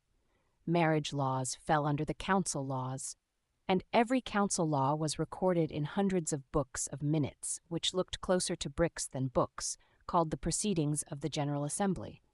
The presiding judge was recalling the minutes that had accumulated over 2,000 years. Marriage between relatives was allowed in the Fifth Marriage Act, and blood relations are distant enough to not defy the Sixth Marriage Act. Same-sex marriages, which were made illegal in the Third Marriage Act, was allowed under the Fifth Marriage Act, and the announcement of a marriage between nobles must be done in the presence of other nobles. The presiding judge looked round. The mouths of the nobles in the audience grew wider. The conditions are satisfied. I can do the notarization process. The presiding judge nodded. Does anyone object to this marriage? No one was able to speak. Officially and undoubtedly, in a situation where the Amethyst Baron family has the justification, the family war has ended in their victory. Baron Amethyst will receive all of her reported acquisitions, and in the process, the handling of Baron Citrine is also left to Baron Amethyst. While she has full ownership of Baron Citrine, Baron Amethyst intends to take Baron Citrine as her wife. It was only then that the nobles were able to shake themselves from their stupor. However, it was too late. I accept your marriage. It was a same-sex and same-name marriage. The political implications of this case was clear. It was a middle finger to the face. The conservative faction realized they had been screwed over by an 18-year-old noble, a young girl who had only just become a baron. It didn't take very long for the world to realize that Jia Sujung was a nut job. Plus, madness to insanity, rank A, effect, a curse from a certain dragon. No matter what, someone who has this skill cannot lose their mind. Even if mental attacks or mental spells are used, they will never go crazy. This person will always be self-aware, and they will always know who they are, where they are, and when it is. A curse created by a dragon who fell in love with a human in the past to protect the weak human mind. Rumor has it the dragon's lover went crazy because they couldn't go crazy. However, once you have this skill, you can't remove it. Baron Amethyst and Baron Citrine became a family. Baron Citrine lost her title and became Mrs. Huang Sujung instead. Baron Amethyst absorbed her wife's title and became Viscount Amethyst. After 6 generations, the divided family had become one once again. That crazy bitch! The conservative nobles could not take it. Dozens of nobles grit their teeth. She really is a crazy bitch. Even factions that were hostile to the conservative could not stay still. Dozens of radical nobles acknowledged Jia Sujung's existence. But is there anything else you're good at apart from being crazy? Apathetic Duke. This isn't exactly correct. I'll keep thinking of an alternative. In the kingdom, there were only 6 great nobles who were in charge of the artists. Jia Sujung was interested in one of those nobles, a woman nicknamed Lady of Leisure. And as could be seen from the fact that she handled artists, she was also insane. This one is good at everything. Exactly 133,643 people have sat in front of me and said those same words. The apathetic duke was an ascendant. In this world, due to the blessing of a dragon, humans could obtain eternal life as long they could overcome a trial. Of course, the blessing of the dragon was not all-powerful. It wouldn't block the blade of a psycho on the street. The apathetic duke was cautious every time she walked down the street. Thanks to this, she hadn't been stabbed to death for more than 1,000 years. In order to obtain this duke, she had to be careful. Sir Duke, sticking to the male titles since the author did. Jasujung shook her head. Don't you feel like life is boring? Oh, impressive. 517,570 people have asked me that. Your Excellency raises artists, but even if a talented artist is able to shine brightly and has the ability to tear apart the great river, they couldn't save the Duke. I believe it means save him from boredom. Why? Because to that person, their art is more important than the Duke. The apathetic Duke felt that it might be worth it to pay a bit more attention to the child in front of him. What do you mean? Artists who are less talented than you worship you. But no matter how much they serve you, their art is not enough, so they couldn't save you. Viscount Amethyst felt her prey approaching the trap. Artists who are more talented than you wouldn't truly care about you. So no matter how many you raise, their gaze wouldn't be on you, so they couldn't save you. Your Excellency is destined to not be helped by either side. If this were fate, then it would be like you were destined to have one unrequited love after another. There's only one way to save yourself. By raising you? Yes, this one will use my art to work for you. This one's wedding was really interesting. It must have been like a welcome rain in your life, Sir Duke, Lord of Leisure. Wouldn't you want to have a child whose entire life will become art at your side? 20,351 people. This one is more talented than them. 0. Viscount Amethyst turned around. In the depths of the apathetic Duke's mansion, many musical instruments were placed around, the tomb of musical instruments. A musical grave. Whenever a musician that the apathetic Duke liked died, she would collect their instrument and keep it until she found a new favorite. Viscount Amethyst walked towards a piano and started playing. It was a piano that had been placed in this place for 1,700 years. 3 musics, King's Road, rank. Effect, a natural talent for composing and performing. Those with this skill are loved by music. After hearing distant notes, they can intuitively create the first and last measures of a score simultaneously. In the noises being indiscriminately sprayed by nature, they can hear the rhythm of the stream, the rhythm of the swaying leaves, and the rhythm of babbling children. You are a tyrant. Because of your existence, people will now think of your melody when they hear the sound of the stream. Just like the sound of a frog is defined as croak, croak, and the sound of the clock hand is tick, tick, human anger, despair, and all emotions will be defined by your music, a blessing to those who would become queen. However, it requires daily training and practice. The piano rendition ended. The apathetic Duke nodded 150 people. This one is beautiful. This one is extremely talented. With this one's music, works, and life will be praised by all and recognized by all. Even so, this one will give that glory to you, and you will be able to hold the entire world in your hand. 102 people. The apathetic Duke yawned. Even if everything you say proves true. She rested her chin on her hand. That just means you were born with astronomical luck, and with good probability, we might end up having a good connection. The Lady of Leisure's gaze was solemn. She had rotten eyes that had seen thousands of years. Being a protagonist with such rare luck will make me fall in love with the coincidences and fate of this world. A love of chance. Is that the end you're trying to lead me to? It's similar but different. Jasujung shook her head. This one will love you more than you can love yourself, Sir Duke. With those words, the apathetic Duke finally looked Jasujung in the eyes.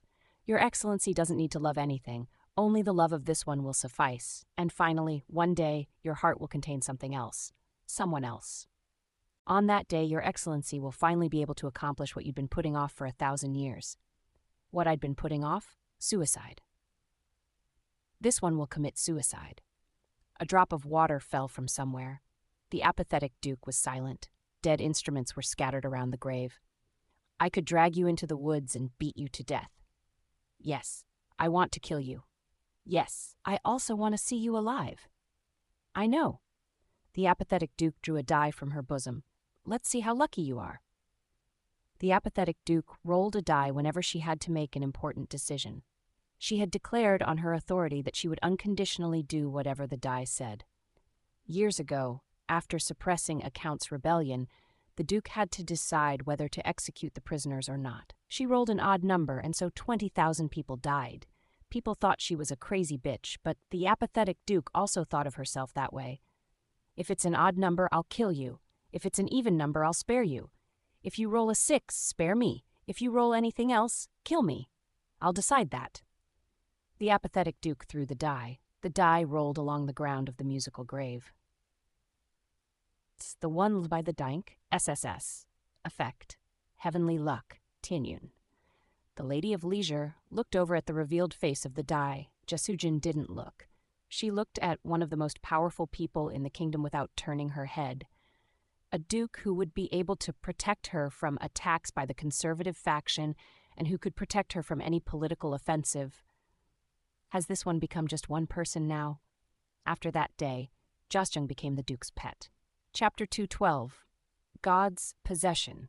Chapter 212, God's Possession. Sasha 2, a nation on the brink of collapse. Jasjung raced through this rotten kingdom. Do as you please. She'd gained the favor of the apathetic duke, one of the 6 great nobles in the kingdom. She'd gained the protection of someone powerful. She no longer needed to hesitate. The young girl immediately pointed her sword towards the era. Witch hunt. The first boss was the sub-race terrorist, the Black Witch, who led the rebel organization, the Red Nails. Originally, the Black Witch ruled as the #1 wizard in the Magic Tower. She was an elite among elite.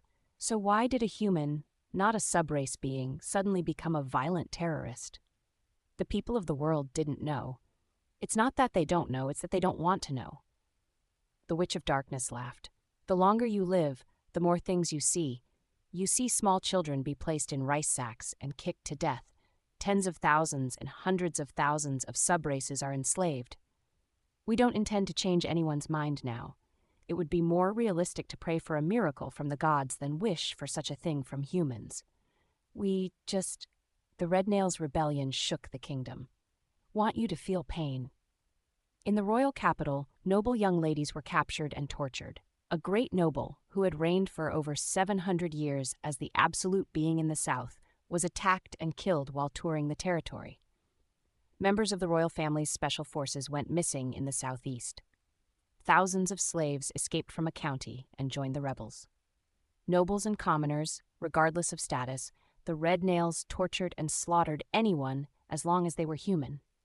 A bounty was placed on the Black Witch's neck, but no one was able to claim it.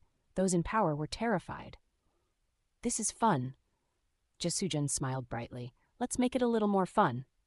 Using the connections of the apathetic duke, Jasujung approached one of the princesses without permission. Princess Chambeolsa, the head of the royal special forces, and an ascendant who was known for her cruelty, severe punishment, and death. Her hobby was to cut off criminals' right arms and keep them. This one will grant you victory. Jasujin seduced the princess. It is clear that the Red Nails are giving your highness a headache. They're not just a headache, they're a toothache too. The reason your teeth ache is because your gums are loose, your highness, Jasujung whispered. The reason the sub-races are agitated is because the kingdom didn't support them. Only a few of the sub-races were blind enough to actually participate in this genocide for revenge. If you can guarantee their lives, equality, and honor, the Red Nails' influence will certainly diminish. Rank B+.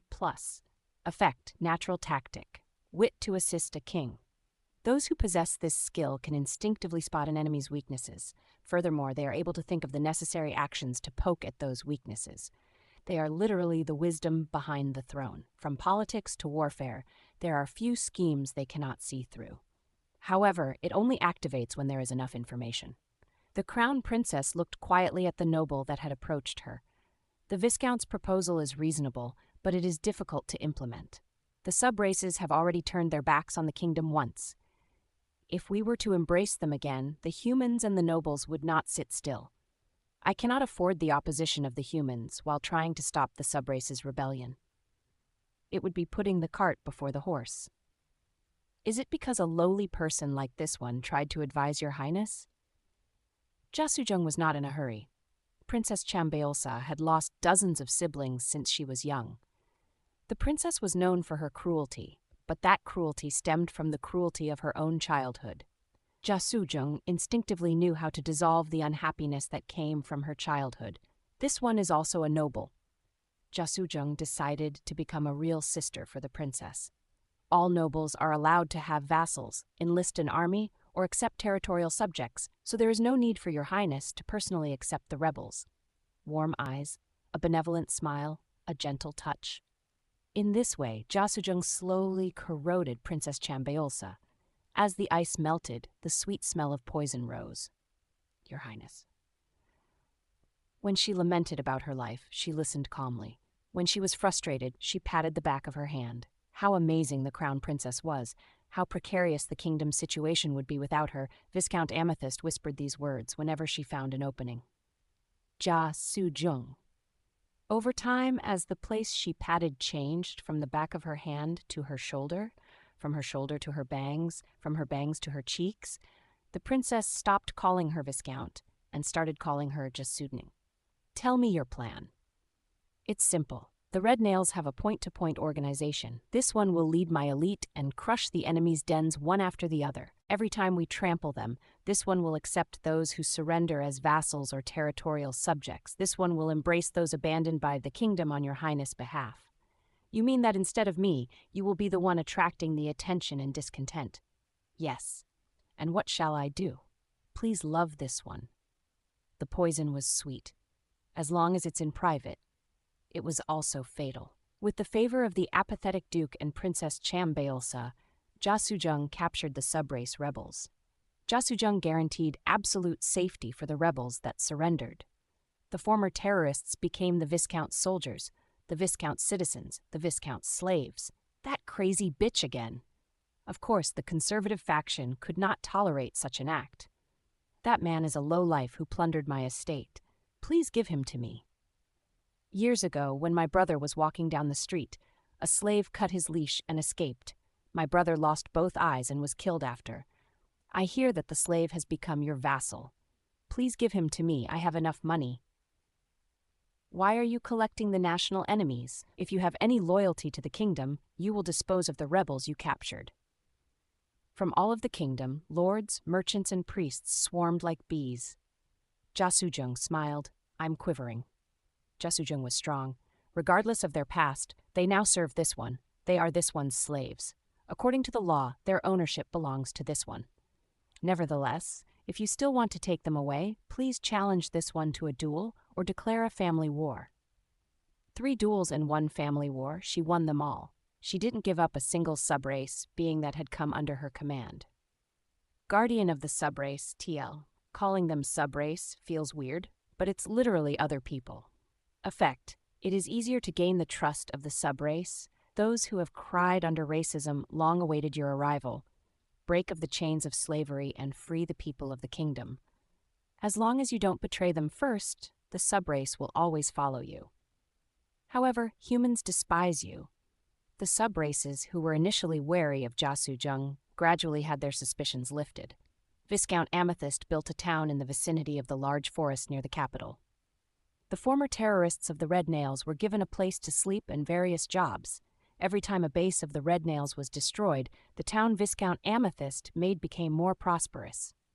The Black Witch made her move. Yes, she's finally moving. Jasujung used the Crown Princess as bait to attract the Red Nails' main forces. They were completely surrounded. The terrorists had nowhere to run. If they ran away, they could not guarantee the future of the organization. The Black Witch gritted her teeth. For a cheeky brat, you're pretty good. You're pretty good, too, for an old lady. Do you think the Red Nails will break if you kill me? We are the blood from wounds. As long as this kingdom exists, we will never be destroyed. This one intends to try something. Viscount Amethyst swung her sword. This one plans to create a new noble faction. Even if it takes decades, this one will abolish slavery, liberate the serfs one step at a time. I have already gained enough support. It will be simple. Ha! The Black Witch shed black blood. You're still too young. I'm afraid you don't know anything. Huh, what are you talking about? If this one doesn't know anything, then 99.9% of the world are monkeys. We don't want anything in return. We didn't ask for any compensation either. No matter how many times you promise to make a peaceful era, those who have already died will never return. The Black Witch's eyes were bloodshot. The children who died because their backs were shredded by your whips, the slaves who drowned in their own blood because their ribs were broken and pierced their lungs. You don't know, but we remember. The kingdom's crazy bitch. If you can't bring back those dead children, then every word out of your mouth is bullshit. Jasujung paused. Her purple eyes turned down. Her sword was stabbed into the Black Witch's heart. Her blood covered it. You don't want compensation? It was a shock to the one called Jasujung. Didn't you hear that I would abolish slavery? It would take some time, but this one could also resolve the discrimination between the subraces and the humans. Because this one is talented. That would be the future everyone wants. Are you saying it doesn't matter? The future never mattered in the first place. The Black Witch roused the last of her magic power and counterattacked. As soon as she felt the surge of magic power, Jasujung twisted her sword. Puck! Her heart was cut once again. The Black Witch coughed a mouthful of blood. Die. All of you will die. Jasujung felt the truth in the Black Witch's curse, indeed, and realized, as for the deaths that have already occurred, there is nothing this one can do. For the first time since she killed her father, Jasujung felt helpless. But something can still be done about those who are still alive. The apathetic Duke adores this one. Princess Chambeolsa also favors this one. But you're right. This one cannot do anything about the misfortune of the dead. I hadn't thought about that. It seems this one is still incompetent. The Black Witch looked up at Jasujung. What should I do, Master of the Red Nail? What are you? How can this one take responsibility for those who have already died? How can I comfort those who live for the dead and not for themselves? Jasujung's eyes were clear, endless. The Black Witch, whose heart had already stopped, was suddenly startled. Do you not know? So you don't know. Jasujung nodded Torstai herself. Then I must have been killing the wrong people. Murder is the ultimate incompetence. Kill those you can't persuade. Kill those you can't convert. Kill those you can't control. Just like this one killed the father who imprisoned me. The witch's expression was reflected in Jasujung's eyes. In the end, this one was unable to change my father, even after 12 years of hard work. There was no trace of the girl who asked for the love of the apathetic duke and gave love to the crown princess, not even slightly. There was only a beast that moaned endlessly. This isn't fun. Jasujung tilted her head to the side. Miss Black Witch, since you don't know how to comfort those who are already dead, who would? Do you know someone like that? A person like that doesn't exist. Certainly, I'm sure no human could. Jasujung nodded. Perhaps a dragon would know. While dying, the Black Witch realized something. Thank you, Miss Black Witch. Thanks to you, this one realized my incompetence. That this noble who was gently bowing to her was fatally broken somewhere back. Unfortunately, this incompetence cannot be resolved for the time being. The Dragon Emperor lives outside of the kingdom. If this one were to throw politics aside and chase after the dragon's tail, this kingdom would soon perish. Right. I'll also need to learn Dragon Tongue. Jasujung smiled brightly. Please wait for a while. As soon as this one figures out how to treat death, I will repay Miss Black Witch first. Mon, stir. Goodbye. Jasujung placed her sword against the witch's neck. When you open your eyes again, a happy spring will await you. Viscount Amethyst rose to prominence as a hero. All of the Red Nail executives surrendered to Jasujung, except for one. Those who were tired of terrorism moved to the forest village, and those who had become bloodthirsty became soldiers for Jasujung. The kingdom was on the verge of collapse.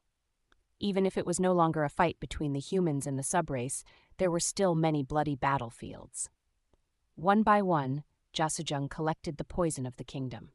The apathetic duke's pet, Princess Chambeolsa's tutor, the slayer of the Black Witch, the one who absorbed the red nail. Titles that were too bright to be said to have been obtained by luck at her young age. But compared to the title she was about to get, all of those were mediocre at best. Hello, Mr. Gold Dragon. 1 year after the witch hunt. It's nice to meet you. This one is Jasujung, a noble from the kingdom and the head of the Amethyst family. Jasujung family. Jasujung bowed politely. Behind her stood countless warriors. These were the poisons she'd collected over the past year. The royal capital's sword, the ultimate sword, Duke, the head of the Kal army, Viscount Sagui, Baron Yu Ikmo, the last of Jutna the Phoenix, Princess Nan Lakje, Viscount Amos Flower, Viscount Sim Anchal. Those who had once dreamed of the destruction of the kingdom, those who wanted it, those who tried to hasten it, those who welcomed it, and those who ignored it. A force capable of overturning the kingdom stood behind Jasujung.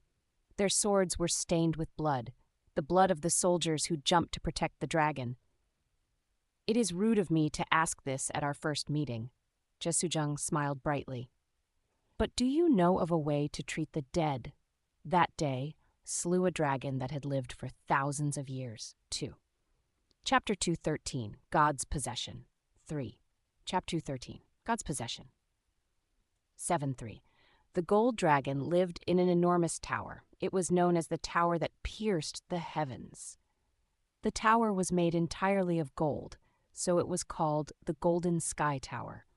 But since ancient times it had been given the name Netherworld Tower since it was said to overlook Nirvana. It had been 7,000 years since the gold dragon had built the tower. Even after lasting for 7,000 years, the gold had not lost its brilliance. Even in ancient times, the Netherworld Tower was revered as the umbilical cord that hung from the sky. In the southeastern part of the kingdom, one could see the tower wherever they turned their head. It was a backdrop that had existed there long before the kingdom had been established. Simply by existing, it had become a belief. People worshipped the mysteries of the world. Even after 7,000 years, the tower in the sky remained unchanged. A subjugation order had been issued. However, humans changed. The nobles listened. The humans who had lived as slaves of the dragons eventually established their own nation. We organized a suppression army, and every lord sent their soldiers, in the name of the king. The dragons ridiculed humans as foolish and weak. Due to their short lives, it was difficult for them to maintain a national body. Humans were as dim-witted as the dragons thought, but they weren't so dim-witted to forget those who enslaved their race. The kingdom made a national policy to destroy every dragon kingdom in the world. The forces dispatched by rank are as follows: 1,000 from marquises, 200 from viscounts, 50 from barons, honorable viscount. Hundreds of thousands of troops were gathered. Nevertheless, the subjugation failed purely because of the power of the gold dragon. Every dragon was born with a unique power. The gold dragon's power was instinct. It was a power that liberated the humans of their greed. Immediately after stepping into the territory of the gold dragon, the brave warriors were met by murder. The simple soldiers were overwhelmed by lust. The adventurers, who called each other blood brothers, split up over the spoils. In the first subjugation order, second subjugation order, and third subjugation order, the kingdom's army was crushed in a devastating manner. That was the way it had always been, and that would be the case again, or so they thought. The gold dragon looked at the girl in front of him. She was called Jasujung. She was a child who resembled a flower bud that had yet to bloom.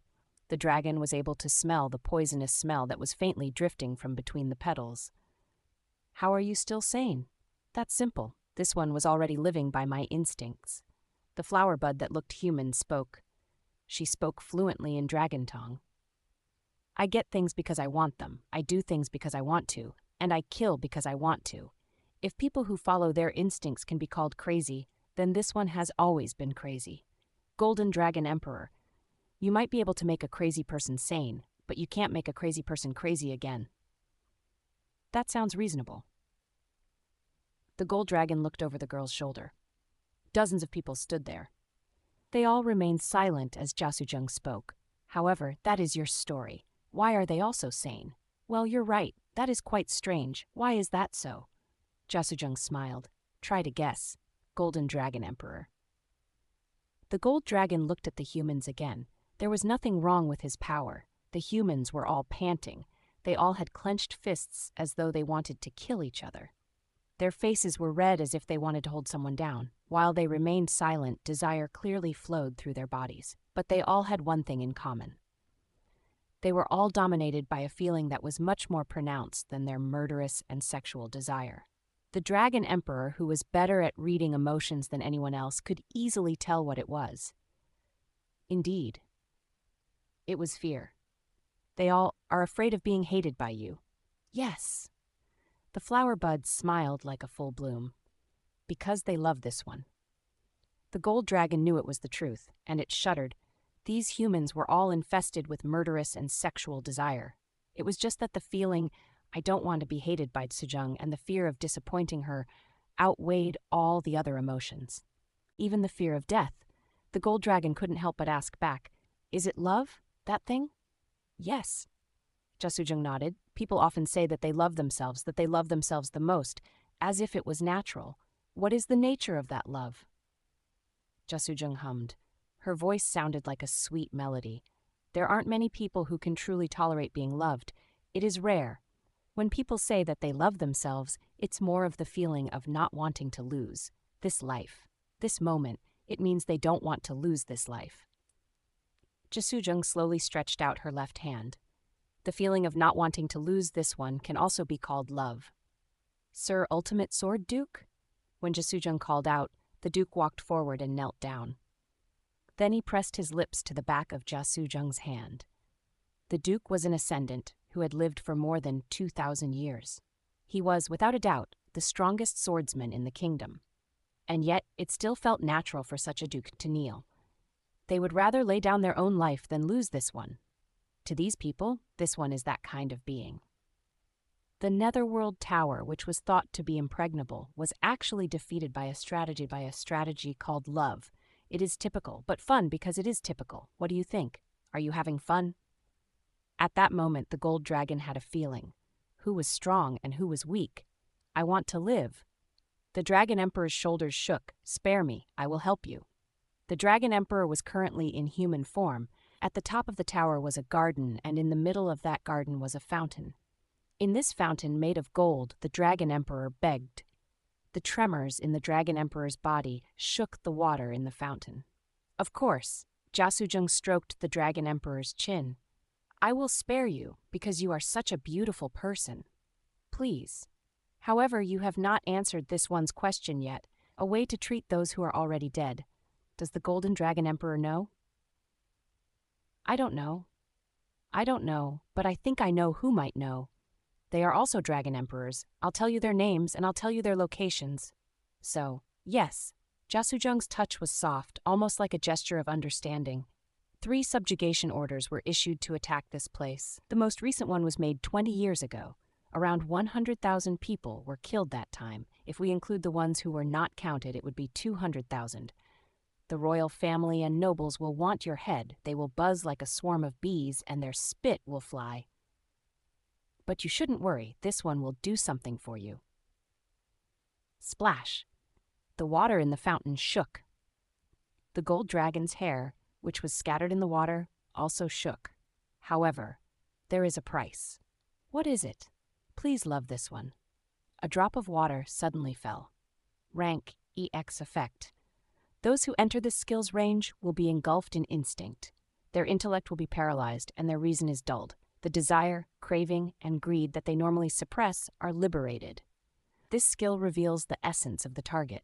It can affect not only living beings, but also objects. Allows the user to see the essence of all things as they please. They will be able to view the world from an omniscient viewpoint. However, the user is also included in the skill's range. Plus, the gold dragon was reduced to Viscount Amethyst's pet. In the desert that stretches beyond the mountains, there is a child called the Earthbone Dragon. The dragon, who fell in love for the first time in his life, gave everything to his lover. The gold dragon used his power for Jasujung, recited all of his knowledge for Jasujung, devoted his life to Jasujung. He knew just how doomed a dragon who fell in love with a human was, but whenever he looked into his lover's eyes, he forgot what he knew. Earthbone Dragon, Right, the Earthbone dragon has the power of immortality. Everything that dragon's fingertips touch becomes sand and disperses, and every life reaped by that dragon's hand gives them eternal life. It's a bit anomalous, but... Heh, Jasujung smiled.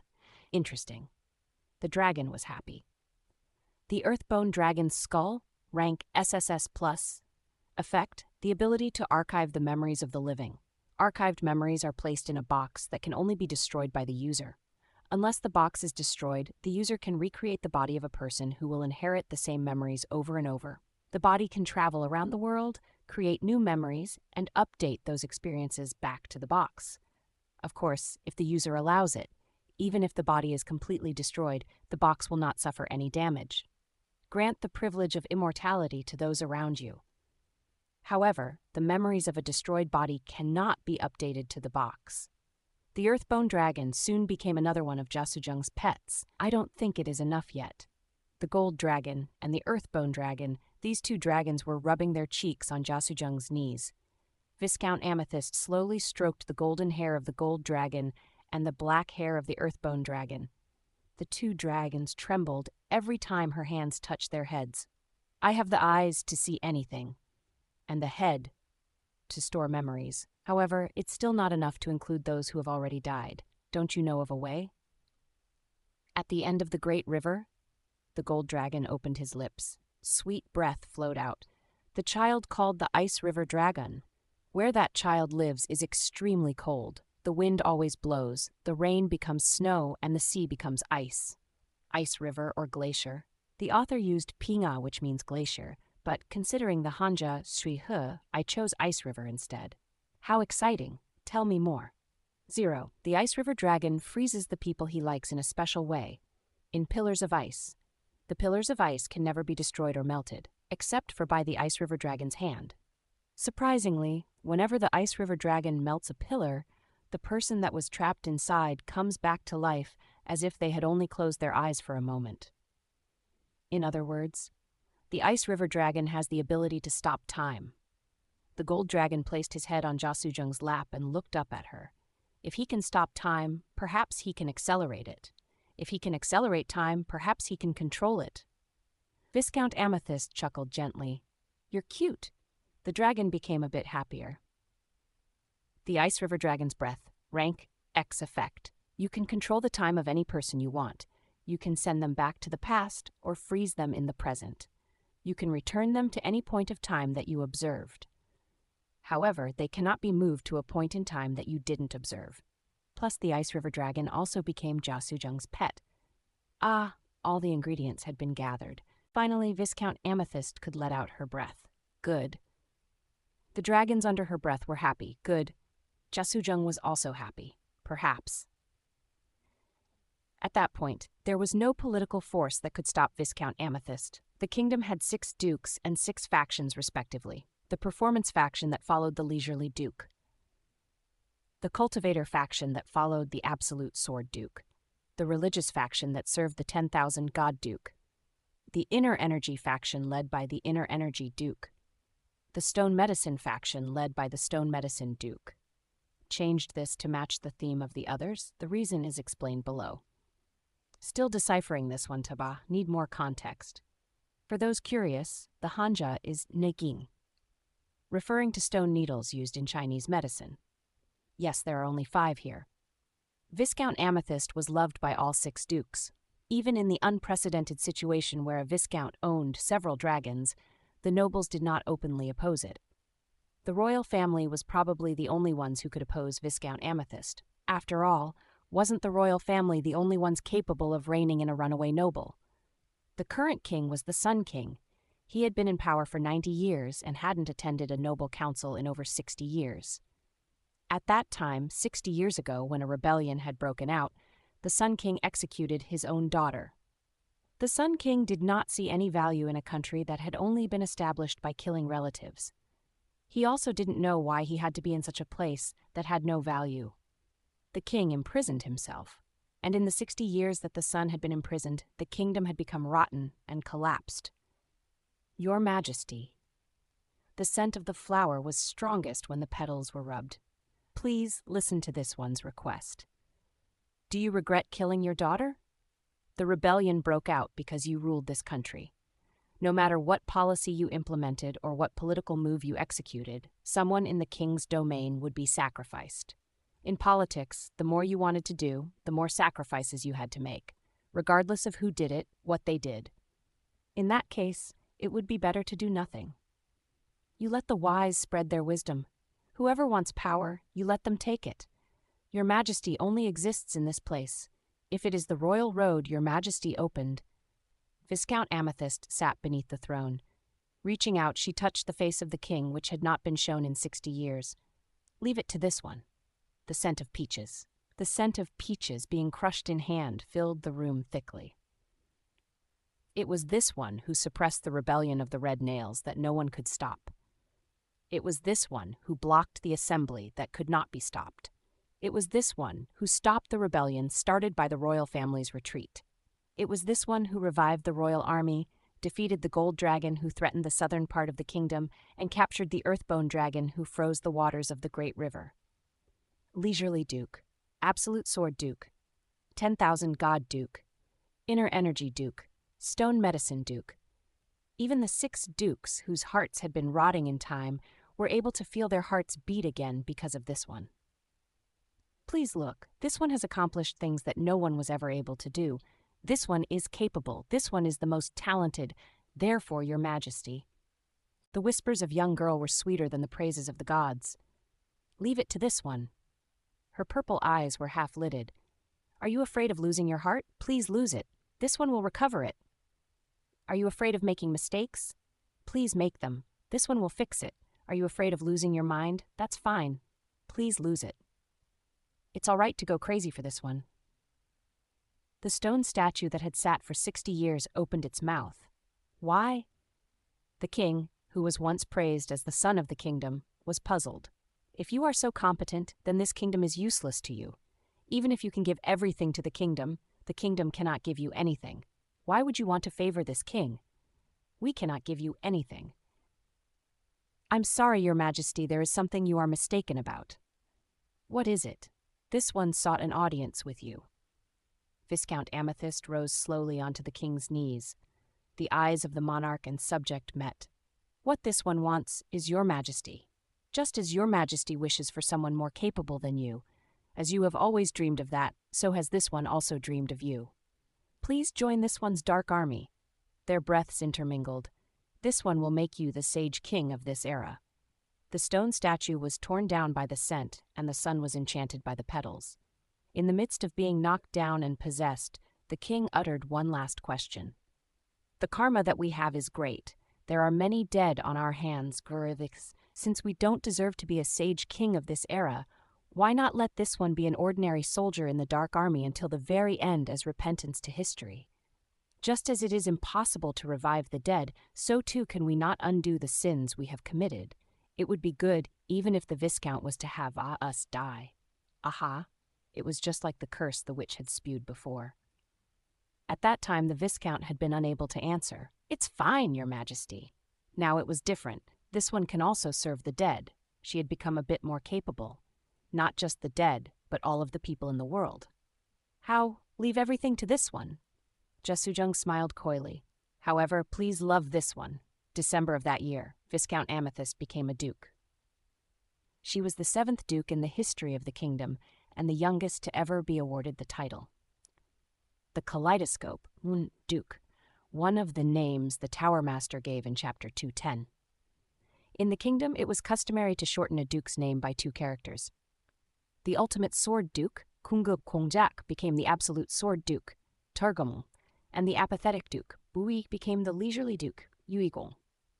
In this way, the kaleidoscope duke was also often referred to with a 2-character name instead of the 3-character name bestowed by the king. The country-tilting duke, the duke who tilted the country. Chapter 214, Someone's Lord. Chapter 214, Someone's Lord, Sasha 1, my lord, my heart, my blood, my everything in this world. 2, Took, the sound of dripping water could be heard from somewhere.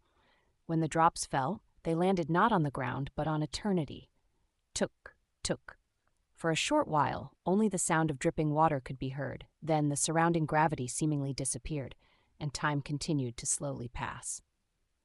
I suddenly raised my head. It was only after raising my head that I realized my head had been lowered in the first place. When exactly did I lower my head?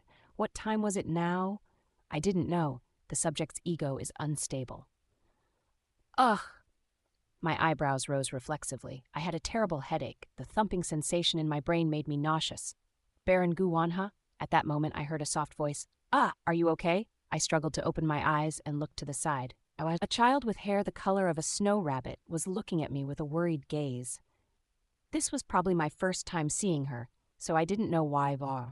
My lips were able to pronounce her noble title with ease. Yes, I'm fine, Your Excellency the Marquis. Marquis Bake Solto. She was only 16 this year. Due to the sudden death of the previous Marquise, her young shoulders had been laden with the overly heavy cloak of responsibility. According to the rumors floating around the family, there had been thoughts to use her as a scapegoat. If Viscount Jasujung hadn't taken her in, she might have already been assassinated by now. Warning, the subject's ego is unstable, continuing to reproduce trauma. Ah! It felt like my head was about to split open. I quickly called upon my magic power. Forcibly ignoring the bitter taste on my tongue, poetic language began to flow from my mouth. Stability and relaxation. One poetic word to calm the mind, one poetic word to ease the pain. When the spell that corresponded to the 3 words was activated, my headache subsided greatly. Whew! I let out a sigh. I didn't have the time to make a sublime poem, so I just hurriedly picked words, but fortunately, it worked. It was at that moment that I realized I was one of the 12 best wizards in the kingdom. Ah, are you really okay? Your face is very pale. Nothing's wrong. Thank you for your concern. Really? Are you really not feeling uncomfortable anywhere? Marquise Bak Soltu checked my condition several times. While telling the Marquise I was all right, I calmly diagnosed the abnormality within a corner of my mind. I'm having trouble recalling my memories. The headache was gone, but there was a feeling of strangeness when it came to my memories. It couldn't be mind magic, could it? It was a difficult possibility to think about. In the history of the kingdom, there had been very few cases of magic being used on the minds of others. Not to mention that this place was the Platinum Tower, a place where all the nobles of the kingdom had gathered to have a serious meeting. The bodyguards mobilized to protect the council members were simply amazing. They were warriors under the direct control of the royal court who had been stationed to keep even an ant out. If anyone tried to do anything reckless in this place, they would lose their neck, even if they were a dragon or a god. Perhaps it's just because I'm tired. I quietly cast another spell. If there really was a problem with my memory, I'd simply restore it. Information. Bake Sil 2. Restored. For some reason, I felt accustomed to the phenomenon of losing my memory. It wasn't that strange, as if I was prepared for a situation like this. I even had a plan prepared. My elaborate preparation floated before my eyes. Plus, identity, noble, Marquise. Relationship, Viscount's adopted sibling. Danger rating, white. Remarks, head of the Rabbit Marquise family. Lost her parents at a young age. Was taught to be a successor by her grandfather, Marquis Bake Mito. Unlike her grandfather, who was a renowned genius, Bei Soltu was a notorious dimwit since her youth. In the winter of her 12th year, she whipped a freeman child to death. The reason was because she didn't like seeing the families of people her age smiling so happily. Freemen were essential tenants who paid rent to the lord of a territory to use their land. It is presumed that her grandfather's teaching was quite strict. She was not praised or shown love. Although she now displays a determined attitude, she still craves for the love and praise of Viscount Jasujung. She considers Viscount Jasujung as her mother and elder sister. Ally. No need to kill.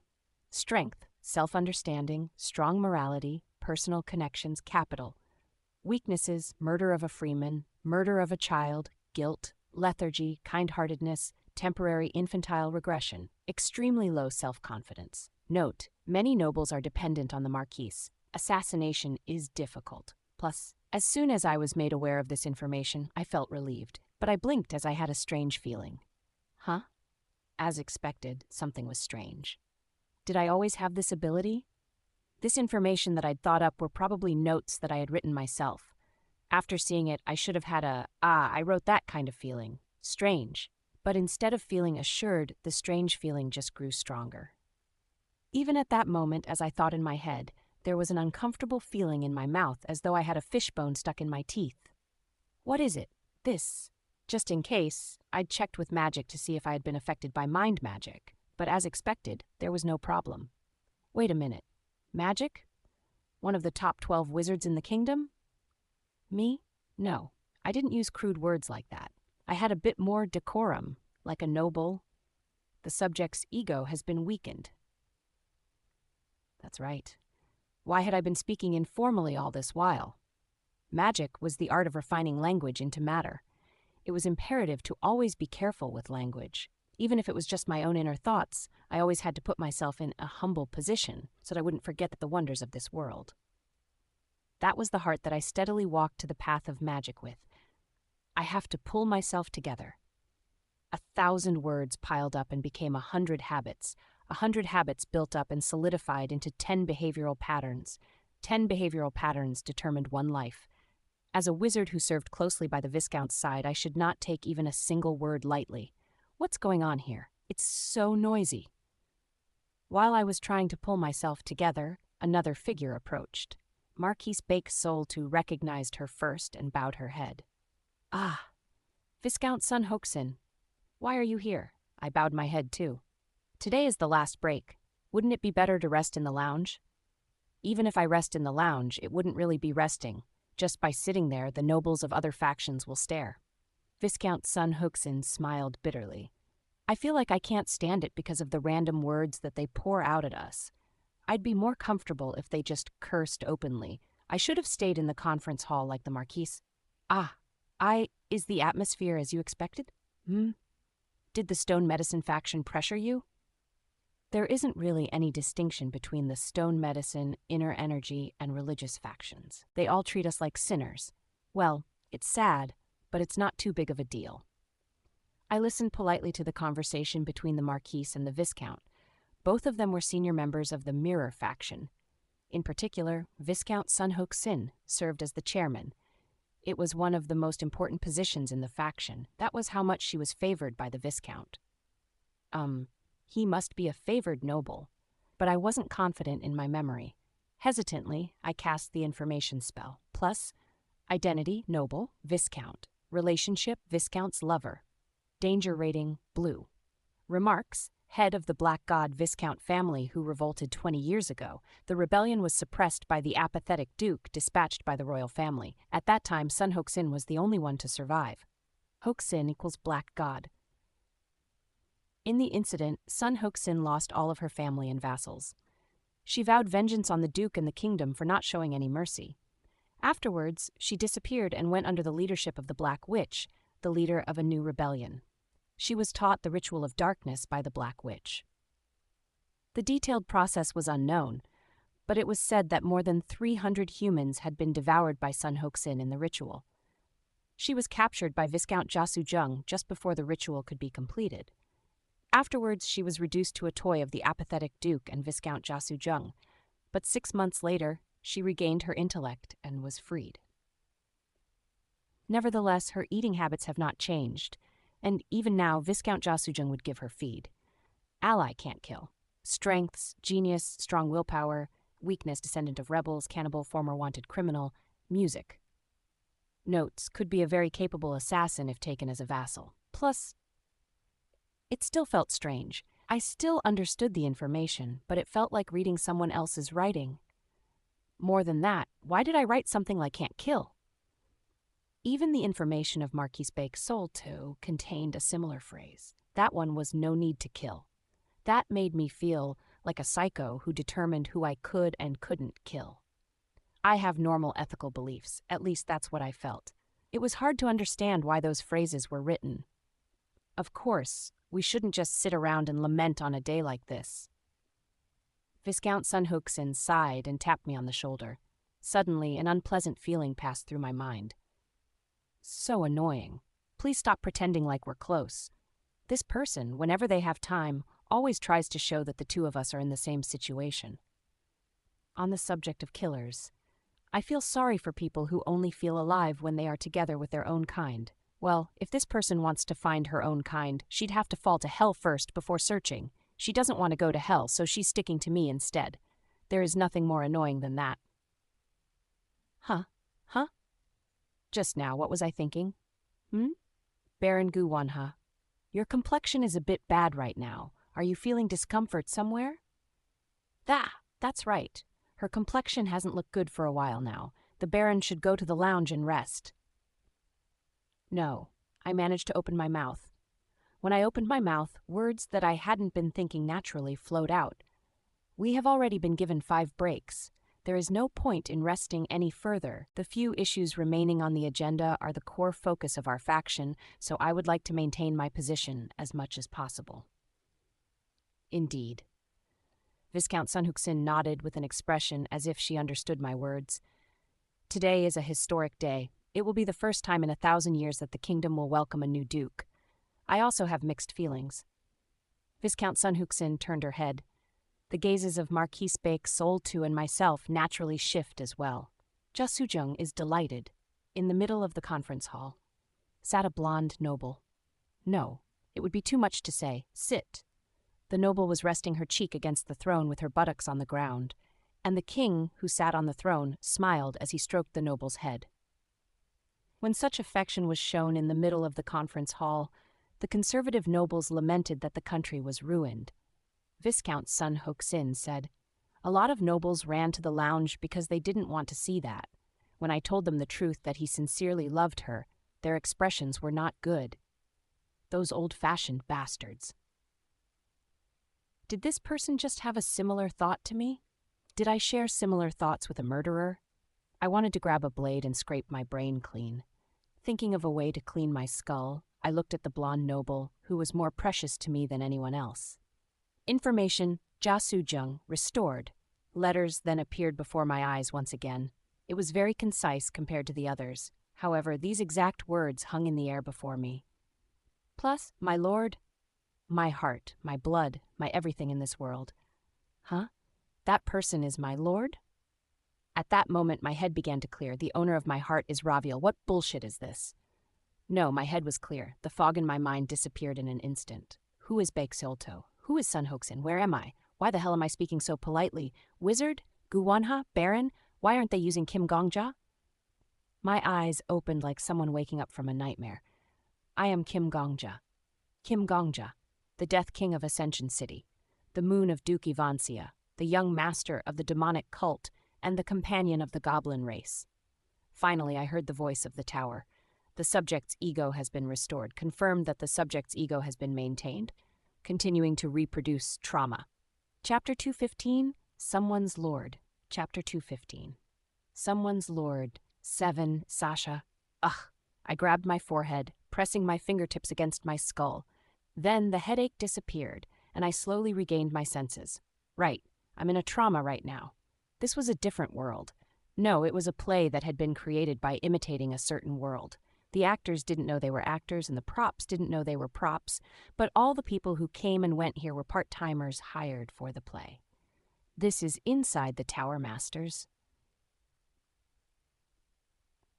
I have been looking at the life of Jia Sujung for a while now. How talented she was. How ridiculous the manner she broke through the political offensive was. Who she got close to, how she gained power, and finally, how she took the power of the dragons. The tower was built with the power of the dragons. I could not say it with certainty. It's not a place that was built with a single power. The power to deal with essence, the power to deal with memory, the power to deal with time. And maybe the powers of other dragon emperors as well. The powers of so many dragons combined created a very comprehensive system. Ba-bump. The heart that wasn't mine pounded with my rhythm. I'm the first to unearth the structure of the tower. It was almost as if it responded to my pounding heart. Despite it being a trauma, the tower's voice still responded to my discovery. Congratulations. You are the first to discover the structure of the tower. If you can describe the exact power skills that support the structure of the tower, you will receive an additional bonus. Can you reveal which 4 fundamental skills make up the tower? I wiped the sweat from my forehead. Jasujung captured 3 dragons. Recalling the things I'd seen, I murmured in my mind. One of them is the Earthbone Dragon, the Dragon Emperor who had the power to store memories. When someone gets close to the Earthbone Dragon, he would store their memories in a box. I thought about the power of the Earthbone Dragon, and the size of the box is not fixed. The Earthbone Dragon's skull, rank SSS-Plus, effect, the ability to archive the memories of the living. Archived memories are placed in a box that can only be destroyed by the user. Unless the box is destroyed, the user can recreate the body of a person who will inherit the same memories over and over. The body can travel around the world, create new memories, and update those experiences back to the box. Of course, if the user allows it, even if the body is completely destroyed, the box will not suffer any damage. Grant the privilege of immortality to those around you. However, the memories of a destroyed body cannot be updated to the box, plus I thought anyone who lived outside could enter the tower. On the other hand, new entrants left everything on the outside and entered the tower with only their bodies, like me, like Marcus Callenbury, just like the director, like everyone else. The only thing you can bring into the tower is yourself. In other words, what if the tower is one big box? I snapped my fingers. And what if we are in it? As soon as I became an entrant, my memories were stored in the huge box called the tower, and I entrusted my memories to the tower while walking around in the world inside the tower. With that, the tower would gain access to all of the information of everyone in the tower. The more I thought, the more certain I became. That explained why I could return 4,000 days in the past. Every time I returned a day, the tower restored 1 day's data restoration point. After 4,000 iterations, the tower reset to a data restoration point from 4,000 days before. However, in the process, because of my skill, only my data was updated in the tower. Data restoration point forcibly returned to 4,000 days in the past. Additional code due to skill. Maintain the continuity of character Kim Gongja. That was why I could return without losing my memories. Good. If that's the case, then the tower is a gigantic memory box. Our memories aren't in our brains, but in our towers. It's a great library where our memories are stored. No, it's a great library for souls. That is the identity of the tower that I've deduced. How about that? The tower's voice responded quickly. Acknowledge that you have broken through the first gate. The Earthbone Dragon's box forms the outer shell of the tower. Okay. It must be the same logic that allows us to move between worlds. I had moved between the worlds of the Tales of Summerwind Academy and Chronicles of the Heavenly Demon. Strictly speaking, that transfer was more like transmission. However, the only thing I found hard to understand was how the Tales of Summerwind Academy and Chronicles of the Heavenly Demon were incorporated into the tower just like us.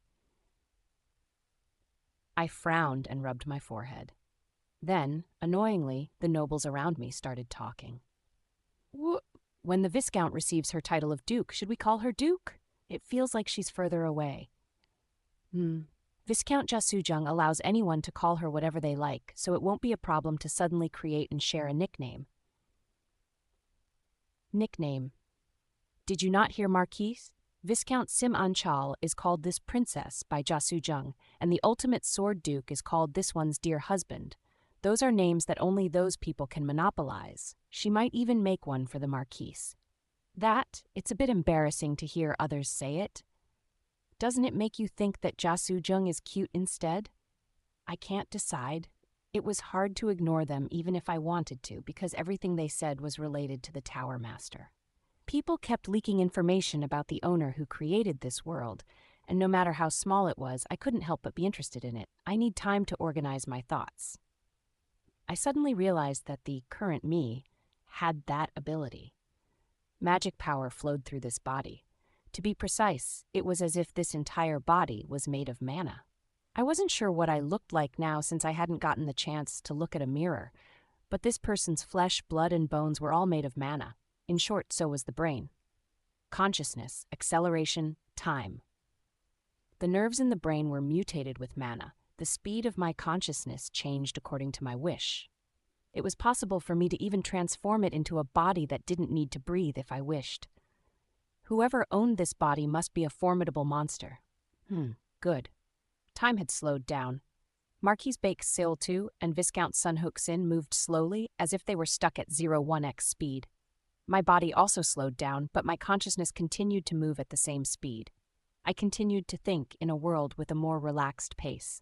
Whether it's Chronicles of the Heavenly Demon or Tales of Summerwind Academy, those worlds could not have entered the tower on their own. They aren't humans like us. How were worlds brought into the tower? I thought hard. But I still couldn't imagine it. Seriously, how can a world be moved to the tower? I don't know if it's possible to make something like that. I frowned. Make something like that? My heart pounded. Right. Was there really a need to cram an entire world into the tower? Wasn't it enough to create the same world as Chronicles of the Heavenly Demon in the tower? In the first place, my memories are also stored in the tower. That means that there is a record of my time in the world in the tower. That could be it. It was much easier to imagine than physically cramming a world into the tower. However, there were still two problems that remained unresolved. Firstly, the Earthbone Dragon's box stored memories of the living. That's how it was explained in the skill. Regardless of whether a world was alive or dead, it felt a bit much to describe a world as living. There was no such thing as a world deciding to enter the tower of its own volition. Secondly, was none other than the Tower Master's personality. The Tower Master turned her head and looked at me, and there was a hint of playfulness in her bright smile. Purple eyes. It was a color too deep to reflect anything.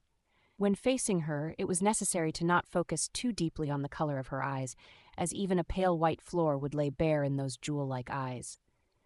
Her eyes seemed to devour mine like the open jaws of a snake. It was impossible. There was a fair bit of distance between our seats and the throne. But nevertheless, I felt like Jia Suzheng was looking at me as if she were right in front of me. There is an interesting smell coming from here. In the distance, Jia Suzheng moved her lips, mouthing words. However, her words came right in front of me and drifted into my ears. Aura. I gulped down saliva. It was unclear how she realized that I'd changed the time of my consciousness to 0.1x, but Jia Suzheng sent her words out at exactly the same speed. The owner of this body was a wizard genius, but Jia Suzheng was a monster. What kind of interesting thing are you trying to show me? This one's advisor?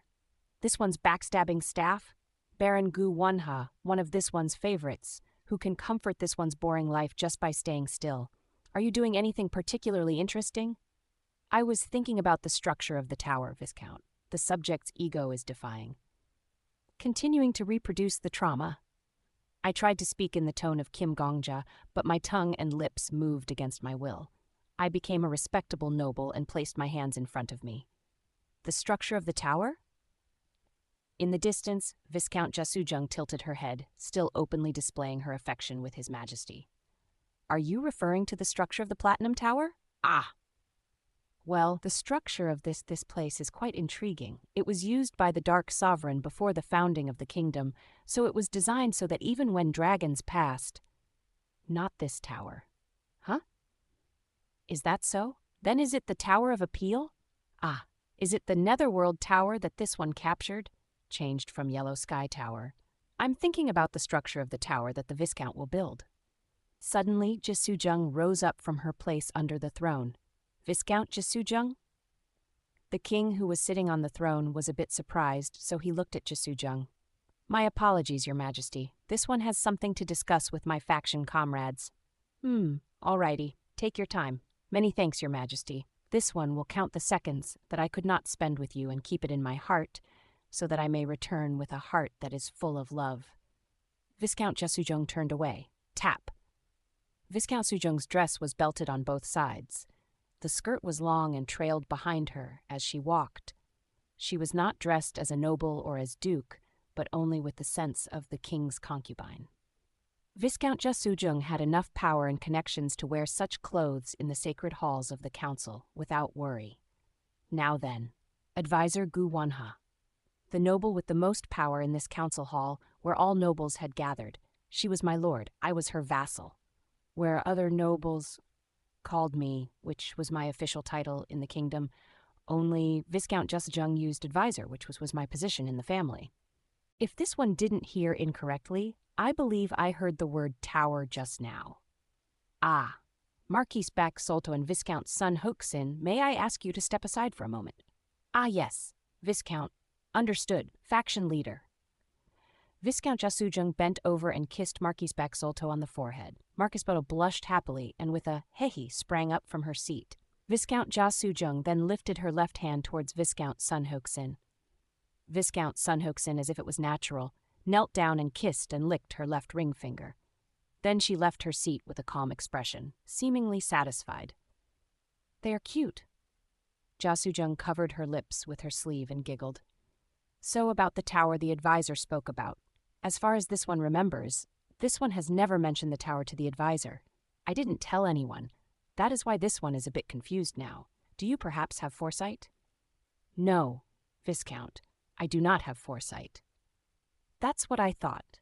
The only person in this kingdom with the ability to see the future is Sinanyeji, who is training his compassion in the desert. If I don't have compassion, the world will end. He really said that to me with a straight face. Does that make sense, advisor? Is he just trying to get rid of this one? Literally divine foresight. I listened to Jia Sujung's words with my hands politely clasped.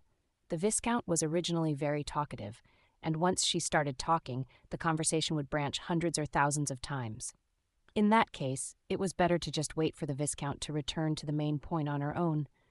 This body knew that. Ah, in any case, the tower. Like now. If not foresight, then is it mind reading?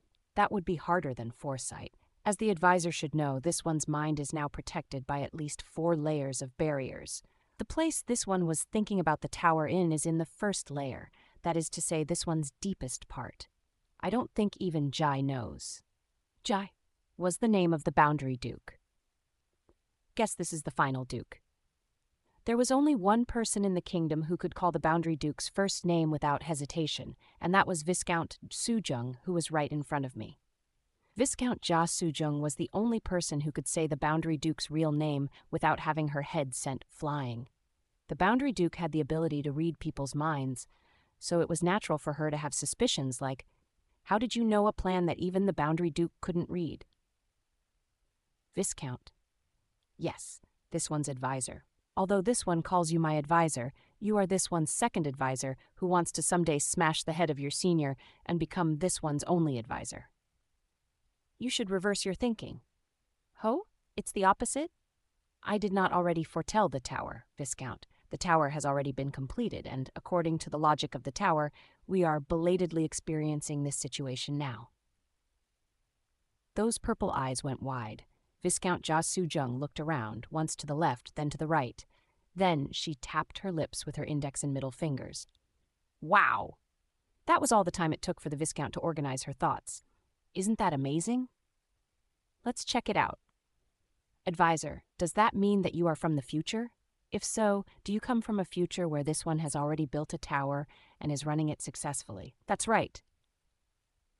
However, that's impossible. Even if the tower is built, the advisor would never know of its existence. In this world, the only people who could know of the existence of the tower are the Gold Dragon, the Earthbone Dragon, the Ice River Dragon, and finally Viscount Simon Chal. Other than them, no one else would know. Viscount Jia Sujung stroked her chin. Indeed. Then the tips of her lips curled into a smile. You are not Advisor Gu Wanha, are you? You must be someone else who has taken the image of Advisor Gu Wanha. Heh, hoo-hoo. As expected, something did happen. How interesting. Yes, I am not this person. My name is Kim Gongja. You're not from this world, are you? This one can bet everything I have on that. Yes, that's right. I am a hunter from a tower called Ascension City. Hunter? Ah, I guess I settled for that name in the end. Ascension City. Is there a name attached to the outside world? I've heard constellations call it the Spire World. When she heard the word Spire World, Jia Sujung's purple eyes narrowed slightly. That doesn't seem like a complete coincidence. Huh? It's nothing. Ah, I'm not saying that this one thinks it's nothing. I'm just saying it's nothing because I want to upset you. So that curiosity will control your left and right atriums and make your heart flutter. The heart is healthiest when it's pounding. You should be thankful that this one is granting you such health. I understood. This person talks a lot. It wasn't just a lot, it was even beginning to scratch my temper a bit. But how did a human from inside the tower come to the past? How fascinating. It's so unlikely that this one finds it hard to believe. This isn't the past, Viscount. Meow? This was new information. The tower master sometimes made cat noises. What a useless piece of information. This isn't the Viscount's world. It's not even my world. Then, this place is simply a dream recreation, the recreated memories of the Viscount. I'm in the Viscount's trauma. Viscount Jasujung blinked. How? Because of my skill. If someone kills me, I can see their trauma. That's the skill. What do you know? That sounds like a pretty fun skill. If someone suggested creating such a skill, this one would welcome it with a straight face. Nevertheless, Kim Gongja, doesn't being in this one's trauma mean that this one killed Kim Gongja? Slowly, Viscount Jasujung's head tilted to the left. That is almost impossible. Kim Gongja is a normal germ. Unless they become an evil god in the other world, this one would never kill anyone in the other world. Instead, this one would prefer to be killed by others. The Spire World. I said the name of the world where the director lived, where Kim Yul lived, and where the middle school student Jasu Jung lived. There is a person just like the Viscount in that place. I asked her to kill me, for no other reason than to meet you. Silence. Viscount Jasu Jung stared at me. She was completely expressionless. Then, she snorted. Heh, she let out a breath, and finally, indeed, she nodded. How interesting. Viscount Jasujung reached out and touched my cheek. Considerably, extremely. Interesting. Viscount Sujung smiled brightly. So you reached this place by weaving a thread of error into a possibility, making use of both chance and coincidence. No, you probably didn't realize that you brought this one to this place. However, I would like to congratulate you, Mr. Kim Gongja, for you have achieved a miracle. Right? Today it's this one's trauma. That's quite possible. The sound of Jasujung's breathing drew closer. So? The warrior who came through a miracle, what do you intend to do here? I want to know who you are. I gulped. The person who built the tower, I want to see what kind of person they are. I want to know what kind of life you lived. That's why I came this far. Hoo-hoo, Viscount Jasujung's eyes lit up. Cute. And she slowly let go of my cheek. Fine, please. Until you are satisfied, look at the kind of person this one is. It just so happens that the person you possessed is Advisor Gu Wanha. This one's advisor. It is Advisor Gu Wanha's role to follow this one at all times, in any place, so you won't be suspected if you stay with this one. Viscount Jasujung turned to me. Now then, follow me, Mr. Kim Gongja, and held out her hand. This one will introduce you to my world. Chapter 216, Someone's Lord 3. Chapter 216, Someone's Lord 7, Tarsasha 3. This was where the trauma would be reenacted. Viscount Jasujung, who was walking in front of my eyes, was like a character in a dream, so to speak. I've experienced quite a few nightmares, but Jasujung was the first person to be aware that she was a character in a trauma. Don't you feel strange or upset, huh? Well, that means that you don't really exist. This is a trauma created by my skill. Not really. The only thing this one feels strange about is the fact Kim Gongja is speaking in your own way with Advisor Gu Wanha's face and voice. That is strange. Viscount Jasujung giggled. Is Kim Gongja a man or a woman? Considering the naming conventions of the Spire world, I think you might be a man. Ah, yes, I'm a man. As expected, then as a present I will give you a mirror. With a soft yap, Viscount Jasujung took a hand mirror out of her bosom and aimed it to my face. On the surface of the mirror I saw the reflection of the person I was possessing, Baron Gu Wanha. How is it? Not half bad, right? I know, naturally it looks good. After all, it's this one's advisor, Viscount Jasujung muttered jokingly. However, Baron Gu Wanha's face was no joke. Beautiful. Dark hair that was around shoulder length. Even in the light, the hair didn't shine with oil. It was just black. As if it would not let any light through, Baron Gu Wanha's short hair was pure black. What? In contrast to the dark hair, the skin was white. There was the expression, face as white as blank paper, but this person seemed to be covered in white sheets. It was a person with only two shades, black and white. Amazing. How does it feel to become a woman, Kim Gongja? Does it make your heart pound? This one would like you to surprise me with the cliché of saying, I really became a girl while holding your breasts with both hands. Well, wrong again. I thought Gu Wanha might be a female because of the name, but chose to use male pronouns because it was KGJ's perspective, and I didn't consider the option of him possessing a female.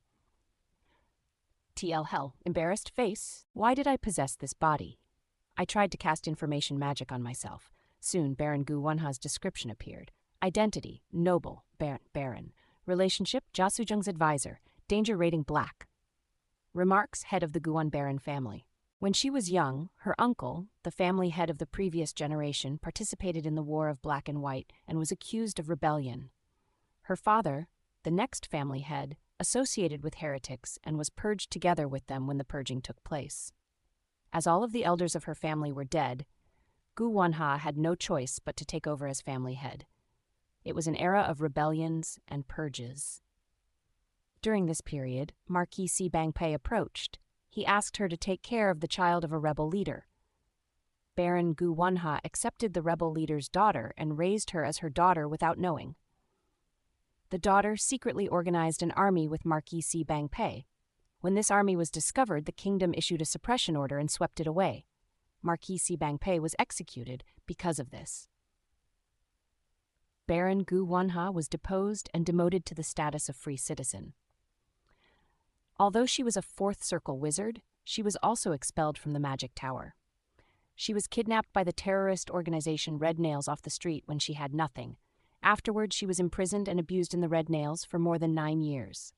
Then, she met the Viscount. Strengths, level-headed judgment, power of execution, second stage ascendant. Weaknesses, successor of rebels, rebel origins, rebel associate, family of rebels, Viscount Shujung, daughter, plus. This person had also lived a turbulent life. She was originally from a noble family, but 3 people were involved in rebellion. Ah, you must be looking at the information book that the advisor made. Yes, that's right, uncle, father, daughter. All 3 of them were involved in a rebellion. It's funny that they were all different revolts, but do you know what's funnier? What? Does the information say the advisor has a daughter? Originally, she was the daughter of a rebel leader, but she was forced to accept her at Mark Si Bangpei's request. That child eventually grew up to lead a rebel army. The fuck? The expression House of Dogs fits perfectly in this situation. I've never heard of a family like that before. It's like the entire family has a rebel fetish. If her father was a rebel, her daughter was a rebel, and even she herself was involved in a rebellion, how can she still keep her noble status? Are you surprised? It doesn't make sense. Ao, Kim Gongja, there are only 2 people in the world who think what doesn't make sense makes sense. 1 are fools, and 2 are the powerful. Because this one is powerful, I could offer a noble title to Viscount Jasujung. Understand? Viscount, you can speak English. Yes, I can roughly speak German, English, French, Korean, and Japanese. In the outside world, the custom of going to another world is a trend, isn't it? Conversely, in this world, the trend is to accept people from other worlds. I learned a few languages from foreign tutors. Oh, then French and English people are living in this world? No. Snap. Viscount Jasujung closed her hand mirror. At the same time, the letters fluttering in front of my eyes disappeared. They're all dead, except for 1.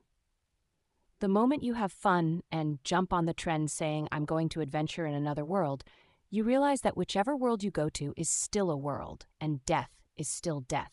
Outsiders from another world. If that is known, they will be imprisoned or killed, wouldn't they?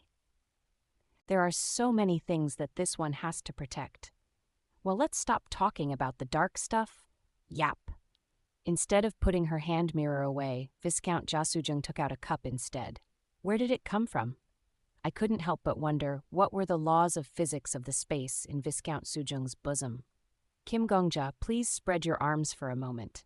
I would like to look at your body. L like this? Yes. Now, this isn't a regular cup, but a cup made out of medicinal stone. That's why it can do something like this. For some reason, Viscount Jasujung pushed the cup into my body. Puck. The cup went into me. Huh? Huh. Viscount Jasujung's cup stirred around inside me. After a while, Viscount Jasujung pulled the cup out, and it was filled with water. How is it? Don't you feel refreshed? What is this? By the way, it's incredibly delicious, this water. It's so refreshing that I could slap myself on the cheeks. Viscount Jasujung drank the water that came out of my body. Oh my God. My brain was broken by the incomprehensible scene that I witnessed. Paha, how cool. This is why this one couldn't help but bring the advisor. Advisor Gu Wanha is an ascendant. In this world, there is something called the law of ascension. Whoever can overcome the trial can become a human who can do a bit more. More importantly, they receive the grace that if they die once, they won't die. If they die once, they won't die. What does that mean? Literally that. If an ascendant dies, they get smaller. If they die one more time in that state, then they will really die. There will be no more miracles, and they will die like a normal person. However, to the kingdom's surprise, there is ascension beyond ascension, a sky beyond the sky. There are only a few people who have stepped into the second sky. Viscount Jasujung grabbed my hand in a playful manner. And that's you, Baron Gu Wanha? In this vast world, you are Baron Gu Wanha, a second-stage ascendant wizard, the number of which doesn't exceed 12. I understand that she is a great human. But why, when you push a cup into my body, water flows out? Second-stage ascendants gradually escape the limits of humanity. You can even say that they are closer to divine beings. For example, this one's first advisor has a core of fire, so if he wanted to, he could burn an entire city like a phoenix. On the other hand, this one's second advisor's core is water. It is also very clean and very cool water. Jasujun patted my cheek with her index finger as she continued. The two staffs that support this one are fire and water. Wasn't this one born with a blessed life? Jasujung rubbed water from her fingertips onto her lips. My water dripped from her pink lips, making them glossy. This one's personal lip balm. This one's personal washroom. This one's personal sink. Baron Gu Wanha followed this one so that this one could keep my fresh scent as if I always just stepped out of water. Unfortunately, this one won't be able to use the bathtub today, because of Kim Gongja. That's right. I definitely understood. Baron Gu Wanha is Viscount Jasujung's vassal, advisor, and a second-stage ascendant, of which there were no more than 12 in the world. Although she was a member of a vicious family that rebelled against the kingdom for 4 generations. Gu Wanha loved Jasujung. The water that makes up my body is only used to please and comfort Jasujung. In other words, the owner of Baron Gu Wanha was Viscount Jasujung. I wasn't sure if that was a good or bad thing for Gu Wanha, but there were countless other people who served Viscount Jasujung as their master. As soon as we entered the lounge, a large crowd of nobles and servants who served nobles came to us. Your Excellency, Viscount Jasujung. About the votes in favor of the last agenda. How can the royal family do this when the situation is already so difficult for Baron Si-No-Ah? By your order, we have secured a large amount of meat in cooperation with the royal palace. You said it wouldn't matter if the meat was spoiled, so there was no difficulty in securing the right quantity. Your Excellency, where should we? Chatter. The group chattered as if everything that happened in the world required the input of Viscount Jasujung. Jasujung responded with a small smile. Yes, this one is here. We will not just send a new lord to Baron Si-No-Ah. The kingdom is deeply interested in the territory and the empty areas around it. Support will be provided at the top level, so there is no need to worry too much. Well done. Move the meat straight to the royal family as it is. Don't take it inside. Instead, keep it in a nearby place so that you can bring it to the conference hall at any time. This one has already told you what to do. If you go there, the royal courtiers and attendants will assist you. All of the petitioners said thank you or I'm sorry and then ran elsewhere.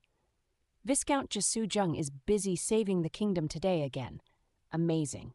Anyone seeing this would think you are a duke, not a viscount. You care so much about people with a compassionate heart. Your Excellency, Count Aruho. Before I knew it, Viscount Sun Hoxin was back in the lounge. Dozens of nobles sat down around Viscount Sun Hoxin and drank tea. They were Viscount Sujung's faction. No matter what anyone says, Viscount Sujung is the noble who has attained the most splendid achievements this year. She deserves the compensation and treatment that goes with that. In a war zone, the person who kills the best is the best. Don't nobles know even that? Ha, since the leader is shallow, those below are shallow as well. How dare you interrupt the Count's words when he is talking to Viscount Jasujung? What, do you want a duel? Is that it? I checked the information of everyone in Jasujung's faction that opened their mouths. I waited around for 13 hours in that meeting room. 13 hours. You're tired, I'm tired, we're all tired, so why are you aiming for our party leader who's having an even harder time? Do you want to get hit? Identity, noble. Viscount. Relationship, Jasujung's disciple. Danger, rating, white. Remarks, former platinum general of the Royal Army. 60 years ago, when a major rebellion broke out, they led the army to suppress the rebels. At that time, the death toll was 60,000. When the civilian deaths were included, the number reached as high as 210,000. However, when it was discovered that the rebellion was actually contrived by the royal family, the royal army was disbanded, and Deharan became unemployed. Deharan argued that it wouldn't make sense that there wasn't a royal army in the kingdom, and that if the security of the kingdom was left solely to the armies of nobles, only doom would await. Viscount Jasujung accepted Deharan as her youngest disciple, but he is suffering because he cannot understand her words. Ally. Can kill. Strengths, survival, martial arts, combat, weaknesses, butcher, plunderer, impatient, stupid apart from warfare. Notes. Scavenging off of Marquis Bec Solto. And I slowly started to notice. What, you want to hit me? Come on then, fish egg bastard. Today I will teach you bastards. Wait. Isn't everyone too hot-headed? With a sharp sound, a gentle-looking noble ripped a musical instrument apart. Today is the first day in 60 years that His Majesty has personally attended a council meeting. If it is known that nobles dueled in the lounge on this day, what would that do to His Majesty's honor? Even if you don't care about that, Jasujung will be sad. Identity, noble. Baron. Relationship, Jasujung's associate. Danger rating, blue. Remark, former master of Ocean Sound Gate. Ocean Sound Gate was an elite group with very few members. They mainly carried out special operations like assassination, base destruction, arson, and farm poisoning, and had a high reputation backed by outstanding performance. They were one of the 6 major mercenary groups in the kingdom called the 6 Heavenly Gates in the past. When Viscount Jasujung devoured the 6 Heavenly Gates, he followed her and was made a baron. Ally, can kill. Strengths, survival, speed, defends without fail, ascendant. Weaknesses, poisonous, wanderlust. Notes, starting to regard Viscount Jasujung as a special person. After gathering so much information, it was hard not to see the common point of all the people who loved Jasujung as their master. Every person who spoke in the lounge, regardless of their different appearances, lives, or personalities, had a strong, unerasable red line. I'm a rookie who only received my baron title today, so if you want to fight, send me instead. The rumors will end as a bunch of newcomers being rude to each other. Baron Gu Seju, the Viscount's slave. He became the right hand of the rebel leader and directly killed and tortured hundreds of people. Is it really necessary to fight? I think the reason Count Darujo is like that is because he feels that he can't do anything and is getting pushed back by teacher. So if he just accepts the loss, it won't be a problem. I heard you are very loyal to the king, so wouldn't it be better to let teacher and the king win? Former Viscount Se Agui. The Viscount's disciple like Viscount Sun Hook Sin, he had also been captured by the Red Nails. At that time, he also learned the ritual of darkness and continued the ritual even after safely arriving at the capital. Together with his nobles, he ate thousands of people. Even the young Marquis Baeksultu had a criminal record of whipping a commoner child to death. Kim Gongja, Viscount Jasujung, who had been watching the war of words between factions, turned towards me. Despite having to deal with numerous complaints on the spot, she showed no signs of exhaustion. Instead, she was smiling brightly. No, I should call you Advisor Guwonha. Right. Advisor Guwonha, is there something strange on this one's face? Or perhaps, in other words, everyone who loved Jasujung. Have you learned what you wish? Murder or butcher. Do you know a little bit about this one now? Chapter 217, Golden Rule 1. Chapter 217, 7. I couldn't help but ask, why did you only gather people like this and make them your lovers? Tower Master Jasujung. She would one day build a tower that gathered all of the abandoned people from all over the world. Children who were made victims by religious fanatics, warriors forced to die by unreasonable disasters, women whose lives were ruined by mysterious circumstances. All of those whose lives were abandoned or ruined were gathered and brought to a new world. The person who built the tower for the victims. Why did such a person take murderers as lovers? I looked questioningly at Viscount Jasujung. People like this. Viscount Jasujung smiled. Who exactly are you talking about, advisor? People who have committed great sins. Those who beat children to death with whips, or who took humans as meat and ate them. Those who went to war and killed many civilians. Why do you love people like that? Why do you still let them be nobles? You are the one who will build the tower in the future, a nigh omnipotent being. And yet, you don't punish them. Advisor, Viscount Jasujung suddenly spoke, is a very nice person. Huh? Those who climb the tower together with the advisor must be very happy. I tilted my head as if to say, what do you mean? But Viscount Jasujung didn't explain. Instead, she simply sat on a chair and looked ahead. I, too, was drawn by her gaze and looked at the sight in front of us. It is ridiculous for someone who isn't even 20 yet to become a duke. A heated discussion was currently ongoing in the lounge. It was a noble from the conservative faction. I think he was called Count Aruho. This noble, whose hair flowed wildly like a lion's mane, was enraged. Viscount Jasujung is 18 years old. 18. No matter how many rebellions she has quelled or how many dragon kingdoms she conquered, there is order in this kingdom. Indeed. Who, this time, it was a noble from Viscount Jasujung's faction who was holding a hookah.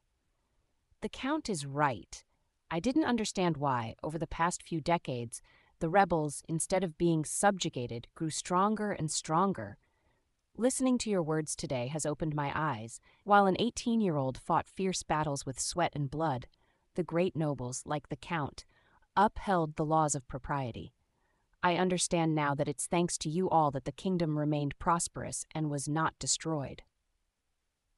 Laughter flowed from every direction. In addition to the comrade who'd just spoken, the nobles of Viscount Jasujung's faction jeered at them. Seriously, I used to blame myself for leaving all of our burdens to a young girl, but now I see that she deserves to be punished for daring to build an army at such a young age. That's right. If our party leader didn't step forward, there probably would have been another 200,000 casualties in this time's Gold Dragon subjugation. No, if the red nails hadn't been eradicated, millions would still be groaning in pain. However, what does that matter? Even if she saved hundreds of thousands of soldiers and ensured the safety of millions of civilians, that child is only 18 years old. It would be ridiculous to make her a duke. Exactly. The virtue of Count Aruho, who cares about the kingdom's laws so much, is truly beautiful. The nobles were bombarded by wave after wave of verbal attacks. They were all Viscount Jasujung's lovers. The child killer Marcus Bake. Solta looked around with a cautious expression. The eater of human flesh, Viscount Sun Hoxin, backed up her comrades. The butchered Deharan giggled openly. Their reactions were all different, but they had gathered in one place for Viscount Jasujung. Ha! Count Aruhu's expression became distorted. It was disgraceful to be pushed around so much in a debate. The Count muttered out loud, "The courtesan's dogs. You're all quite good at barking." At those words, the lounge became silent. The expressions of the nobles who had all been mocking the Count before became cold simultaneously. Their smiles disappeared from their faces, but despite their expressionlessness, their eyes burned with rage. "What do you think, Kim Gongja?" Viscount Jasujung whispered. It was a voice so low that only I could hear it. "Isn't it interesting?" As Kim Gongja said, all of those who side with this one are murderers, butchers, sinners. But look at their faces now. Viscount Jasujung lifted her butt and leaned over towards me. They are suffering. Her lips came closer as she whispered, "Just because this one was cursed as a courtesan, that's not exactly wrong. This one has enticed many nobles and even royalty with music, dance, and sweet nothings. It wouldn't be a lie to say that this one used all kinds of art to captivate people. In other words, a courtesan. In fact, Count Aruho still restrained himself. On the streets, they publicly call this one a whore." Zero Cook. Viscount Jasujung pulled on my sleeves. "Look, Kim Gongja." I was forced to bend by the influence of gravity. As my face came level with her shoulders, Viscount Jasujung whispered in my ear, "The person who killed a child with a whip, the noble who eats humans, the general who slaughtered civilians, they are all suffering like that just because this one was called a courtesan." It's really interesting. Viscount Jasujung whispered in my ear as she wrapped her arm around my right arm. It was like a snake coiling around a trunk. There are hundreds of law books in the kingdom. According to those prescribed laws, the sins of sinners must be calculated and their errors measured so that their responsibility can be derived. It is annoying, but it is easy. If this one wishes, I could have all of the sinners executed immediately. So what should I do, Kim Gongja? Should I kill them all? That? Yes. The snake smiled. Beneath long eyelashes, the snake's purple eyes glistened. Aren't you thinking that's a bit harsh? As far as this one can see, Kim Gongja is such a person. A good person. From the moment you thought that executing those who have done wrong is harsh, Kim Gongja was already completely different from this one. What do you mean? Killing them wouldn't be such a bad thing. Viscount Jasujung grabbed my cheeks and forcefully turned my gaze. Our eyes locked onto a noble with white hair like a rabbit. It was Marquis Baek Seol-to, who was looking at the people of both factions with a flustered expression. Marquis Baek Seol-to murdered a minor when she was a minor. The Marquis family delivered settlement money to the bereaved family. On one side was one of the great noble families of the royal capital. On the other side was a normal commoner family of 3. While it was called settlement money, wasn't it really an ultimatum? That was probably true. The criminal at that time was a minor. There was also the fact that the victim's bereaved family had come to an agreement with the nobles. In that case, Marquis Baek Seol-to would have been sentenced to... What do you think? No matter how hard she's hit, would it really be that bad? Tada. That's the punishment by the law, Viscount Jasujung said playfully. On the other hand, the bereaved family was ruined. Unlike noble families, commoner families are easily destroyed. That family, a granddaughter, grandfather, and grandmother lived together. The granddaughter, who was killed by Marquis Baek Seol-to, was the only descendant. Their only granddaughter had died. Viscount Jasujung continued to whisper in my ear. Do you see, Kim Gongja? That family was ruined, broken, destroyed. What was the point of receiving billions in settlement money? Could they put that child's body back together with gold? If, under the laws of this great and dignified kingdom, under the dignity of the good and fair presiding judge, Marquis Baek Seol-to was miraculously deposed, would the bereaved family feel better? The sinner who ruined my life and the life of my family, even if I kill that sinner, my resentment wouldn't go away. Think about it. What if your granddaughter died? On one winter day, in the middle of a snowy white field, a noble's whip cut her back and broke her spine, and she died. Would you accept that death? Then, what should I do? I understood what the Viscount was saying. That was in line with the worries I'd had when taking my revenge. Those who had already sinned. And those who had been victimized by them. What could I do to repay those broken lives? Even a saint like the Black Dragon Master had the blood of countless beings on her hands. I was close friends with the Black Dragon Master, and I had yet to come to a conclusion as to whether what she had done was right, and what I should do if it wasn't. Pain, the owner of the tower answered. Pain is the only answer. Settle down, Nagato. She stroked the side of my hair. The pain of losing your only granddaughter.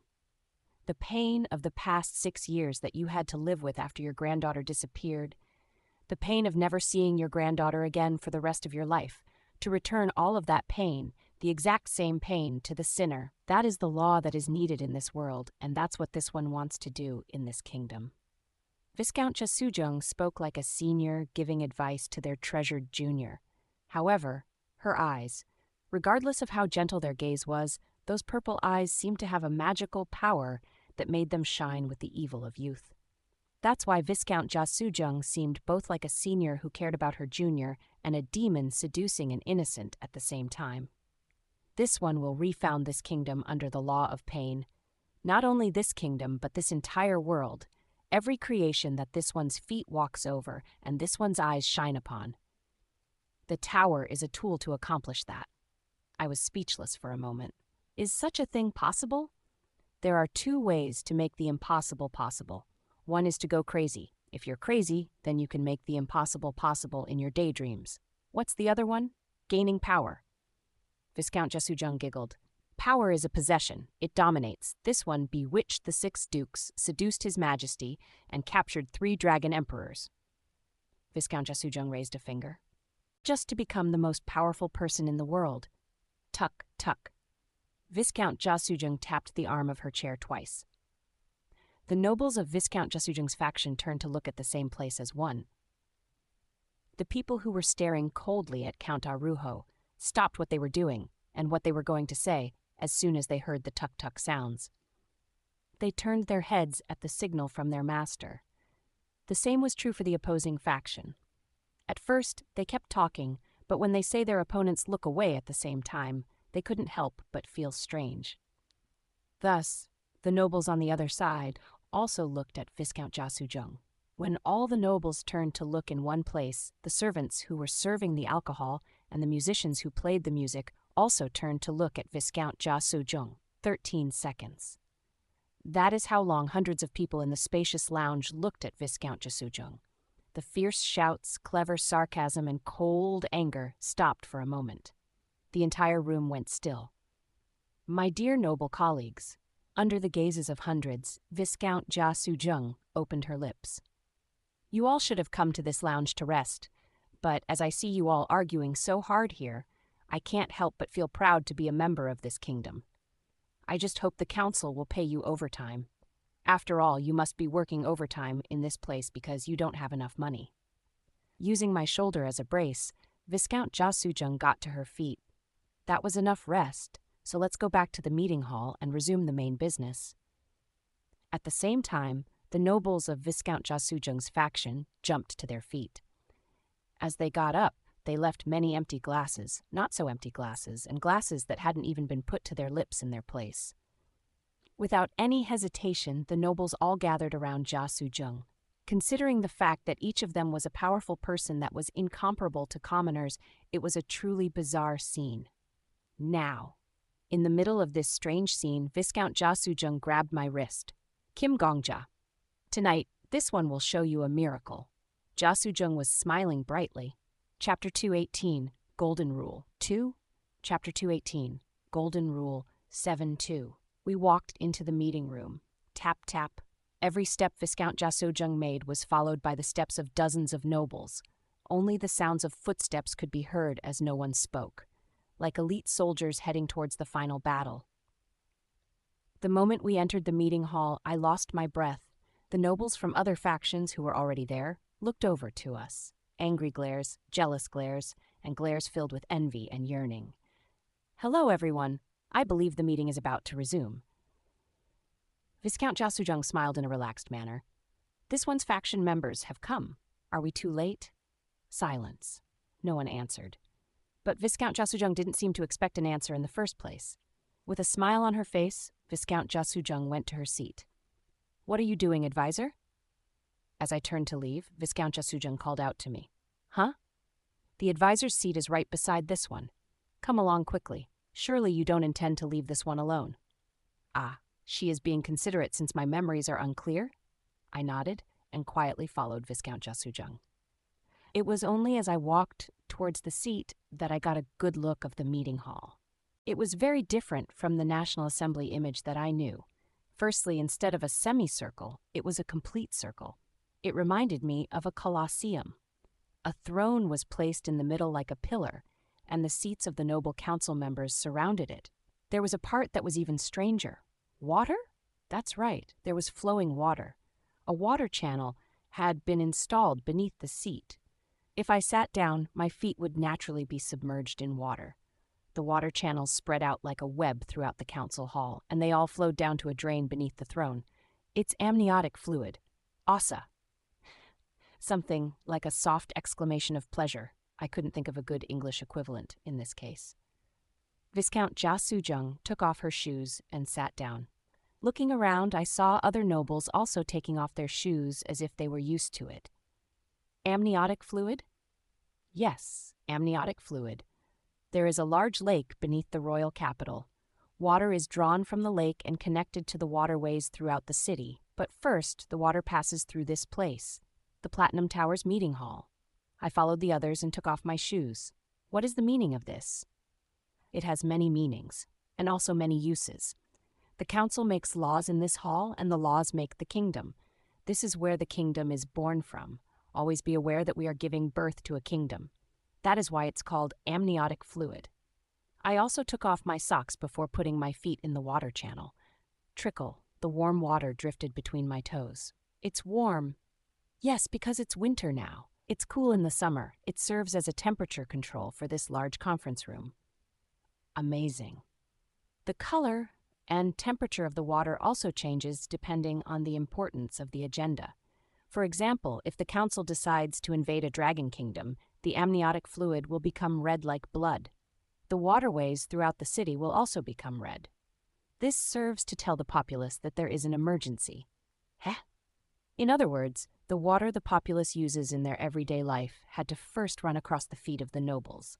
It seems to give some kind of fetish satisfaction to the nobles and subjects. Isn't it really practical in many ways? No. That was a bit. Seeing my disgusted expression, Viscount Jasujung snickered. Kim Gongja, you're not being the advisor at all. Huh? This one's advisor would never make that kind of expression. It would be interesting if Kim Gongja's identity is revealed, but this meeting is more important for now. I'd appreciate it if you were careful so that other people didn't notice. The manner of speech of the person called Gu Wanha, what was it like? Huh? You don't remember? Yes, the memories are faint. I feel like this is my first time seeing the amniotic fluid. Jasujung glanced at me from the side. Well, it's simple, generally polite, usually expressionless. If you act indifferent and speak in a stiff manner, that's Advisor Gu Wanha's tone. I furrowed my brows slightly. Like this? It's fine, but it's not perfect. Viscount Jasujung held her chin as she looked at me. It would be better if you could make your face a bit more expressionless. This one's advisor didn't really value the world. Didn't value the world. Yes, regardless of whether it's a person, the public, or the kingdom, the only people that matter to the advisor are this one and her daughter. Everything else is meaningless background noise. All of a sudden, I remembered the information spell that the original owner of this body had created. What she'd written about Viscount Jasujung. Plus my lord, my heart, my blood, my everything in this world. Ba-bump. As I recalled those words, my heart thumped loudly for some reason. Viscount Jasujung looked at me with an interested expression. Your facial expressions are pretty good. Have you learned acting before? I have. I had the chance to act in a play while climbing the tower. You are quite versatile, Kim Gongja. Right now, you're very much like Advisor Gu Wanha. Viscount Jasujung grew wider. Is it okay for me to call you advisor instead of Kim Gongja from now on? Why? Was my heart pounding again? Even though I was just making eye contact with Viscount Jasujung, my heart felt stuffy. Just like when I'd first entered this world, fog formed in my head. Fortunately, a voice called for attention just as I was about to be enveloped in fog. Presenting His Majesty the King. The meeting resumed. 3. As soon as the meeting began, the nobles from the other factions began to bombard Viscount Jasujung. The first person to open the floodgates was Count Aruho, who had been holding it in since they were in the lounge. Viscount Jasujung privately accepted rebels as her subordinates. Not just the Red Nails. The Stone Assembly, Half-Stones, Heavenly Gods, Hearts, all of the rebel groups that caused disturbances in the recent years have become Viscount Jasujung's subordinates. I do not recommend that such a noble be made into a duke. Hundreds of nobles turned to Count Aruho. The king of the kingdom accepted the count's remarks without comment. It felt like this was more of a hearing for Viscount Jasujung than a meeting. Even now, we should bring the traitors hiding under Viscount Jasujung's and punish them according to their crimes. If the Viscount is loyal to the kingdom, she will cooperate. Is that not so, Viscount? Why would you hide traitors if not to rebel? Count, all of the people that this one accepted were captured by this one. Viscount Jasujung responded with a smile. Every prisoner captured on the battlefield belongs to the general. What is wrong with this one doing as I like with my belongings? even if they are traitors who pointed their swords towards the kingdom? There is nothing wrong with that. An excellent warrior's sword has tasted the blood of thousands of people, but no one blames the sword. It is the warrior's fault. This one simply collected a few bloody swords. Are you now saying that these living people are objects? Yes. They are this one's property. If the Count wanted to do things to them, then you should have captured them. Or you can abolish slavery. Viscount Jasujung blinked slowly, naturally. Aren't there a large number of slaves in Count Arujo's county? It's a pity that the territory's finances rely heavily on the slave economy. I'd advise you begin to renovate your territory's economy immediately. How dare you talk about accounts management? It's the same. The prisoners this one captured are also this one's private property. I don't know what right the Count has that lets you interfere with this one's family affairs. Wouldn't it be better for the Count and this one to draw the line there? Count Arujo asked. What if it was a crime committed not by your property, but a living subordinate, Viscount Jasujung? Your Majesty. Count Arujo turned to the throne. There is something I'd like to tell your Majesty. Go ahead. The birth of a new duke is a serious without precedent in the 2,000-year history of our kingdom. Since strict procedures are required, I believe it is essential to verify the moral quality of the duke candidate. The Sun King quietly listened to the Count. He had not left the palace in 60 years. Those who didn't work for success and those who did not succeed had no authority. The Sun King had no authority. And the nobles didn't respect those without authority. I have received some very questionable reports about Viscount Jasujung's moral character. 0. Therefore, if your Majesty grants me leave, I would like to bring a few witnesses here. The Sun King turned his head to look at Viscount Jasujung. His eyes seemed to ask what she wanted. Jasujung simply smiled as if she was not worried. Go ahead. Thank you, your Majesty. The prepared witnesses entered the council hall one after the other. The first person to set foot in the amniotic fluid was a neat-looking old man. Count Arujo, asked the On. What is the name of the witness? My name is Nam Suk. What is the identity and origin of the witness? I am a free citizen. 41 years ago, I came to the royal capital from Baron Sajung's territory and settled here. Nam Suk, come here as a free citizen. The royal grace bestowed upon you was by no means light. The old man knelt and pressed his forehead to the ground. This unworthy one is eternally grateful for your grace. This is an appeal for the nobles who have treated you unfairly. My world felt like it collapsed when I lost my granddaughter, who was my only descendant. That is why this unworthy one dares to dirty your precious eyes and ears. Upon hearing that, I turned my head. In the seat next to me, Marquis Bexolto's face turned blue. It is truly unfortunate that you lost your granddaughter, but the loss of human life is a matter that's determined by the heavens. You are not the only one who lost a family member. What is so unfair that you decided to make an appeal here? The death of lowly people is as natural as cutting weeds, but this unworthy one's granddaughter was not taken by the heavens. Oh. Count Arujo pretended to be a merciful lord. How did your granddaughter die? My granddaughter was whipped to death by someone called Bexolto. A murmur rippled in the amniotic fluid. Bexolto? That is a familiar name. Do you perhaps know the identity of that person? When my granddaughter died 6 years ago, I only heard that it was done by young Lady Bexolto. If it's Bexolto, it should be the Marquise sitting there right now. The nobles turned to look at Bexolto. The Marquise was not only blue in the face, she was also shaking. Marquise? Yes?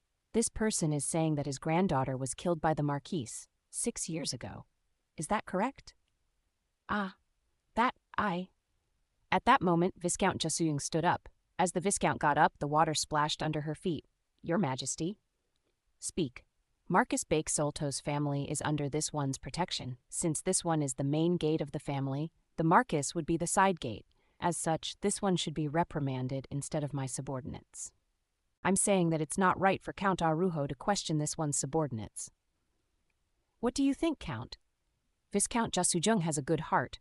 I would also like to question Viscount Jasujung instead of Marquis Bexolto. Count Arujo had a triumphant expression as though that was what he wanted. Viscount. Yes, Count. Did you know what the Marquis had done? I did. A murmur rippled through the amniotic fluid once again. Since when did you know? I already knew what Marquis Bake-Solta did before making her a subordinate. The Marquis directly confessed to this one. No, does that mean that you accepted the Marquis despite knowing her sins? That is correct. Bang! Count Arujo slammed his hand on the table. Why? The Marquis whipped a child to death. How could you accept such a cruel noble? Viscount Jasujung smiled.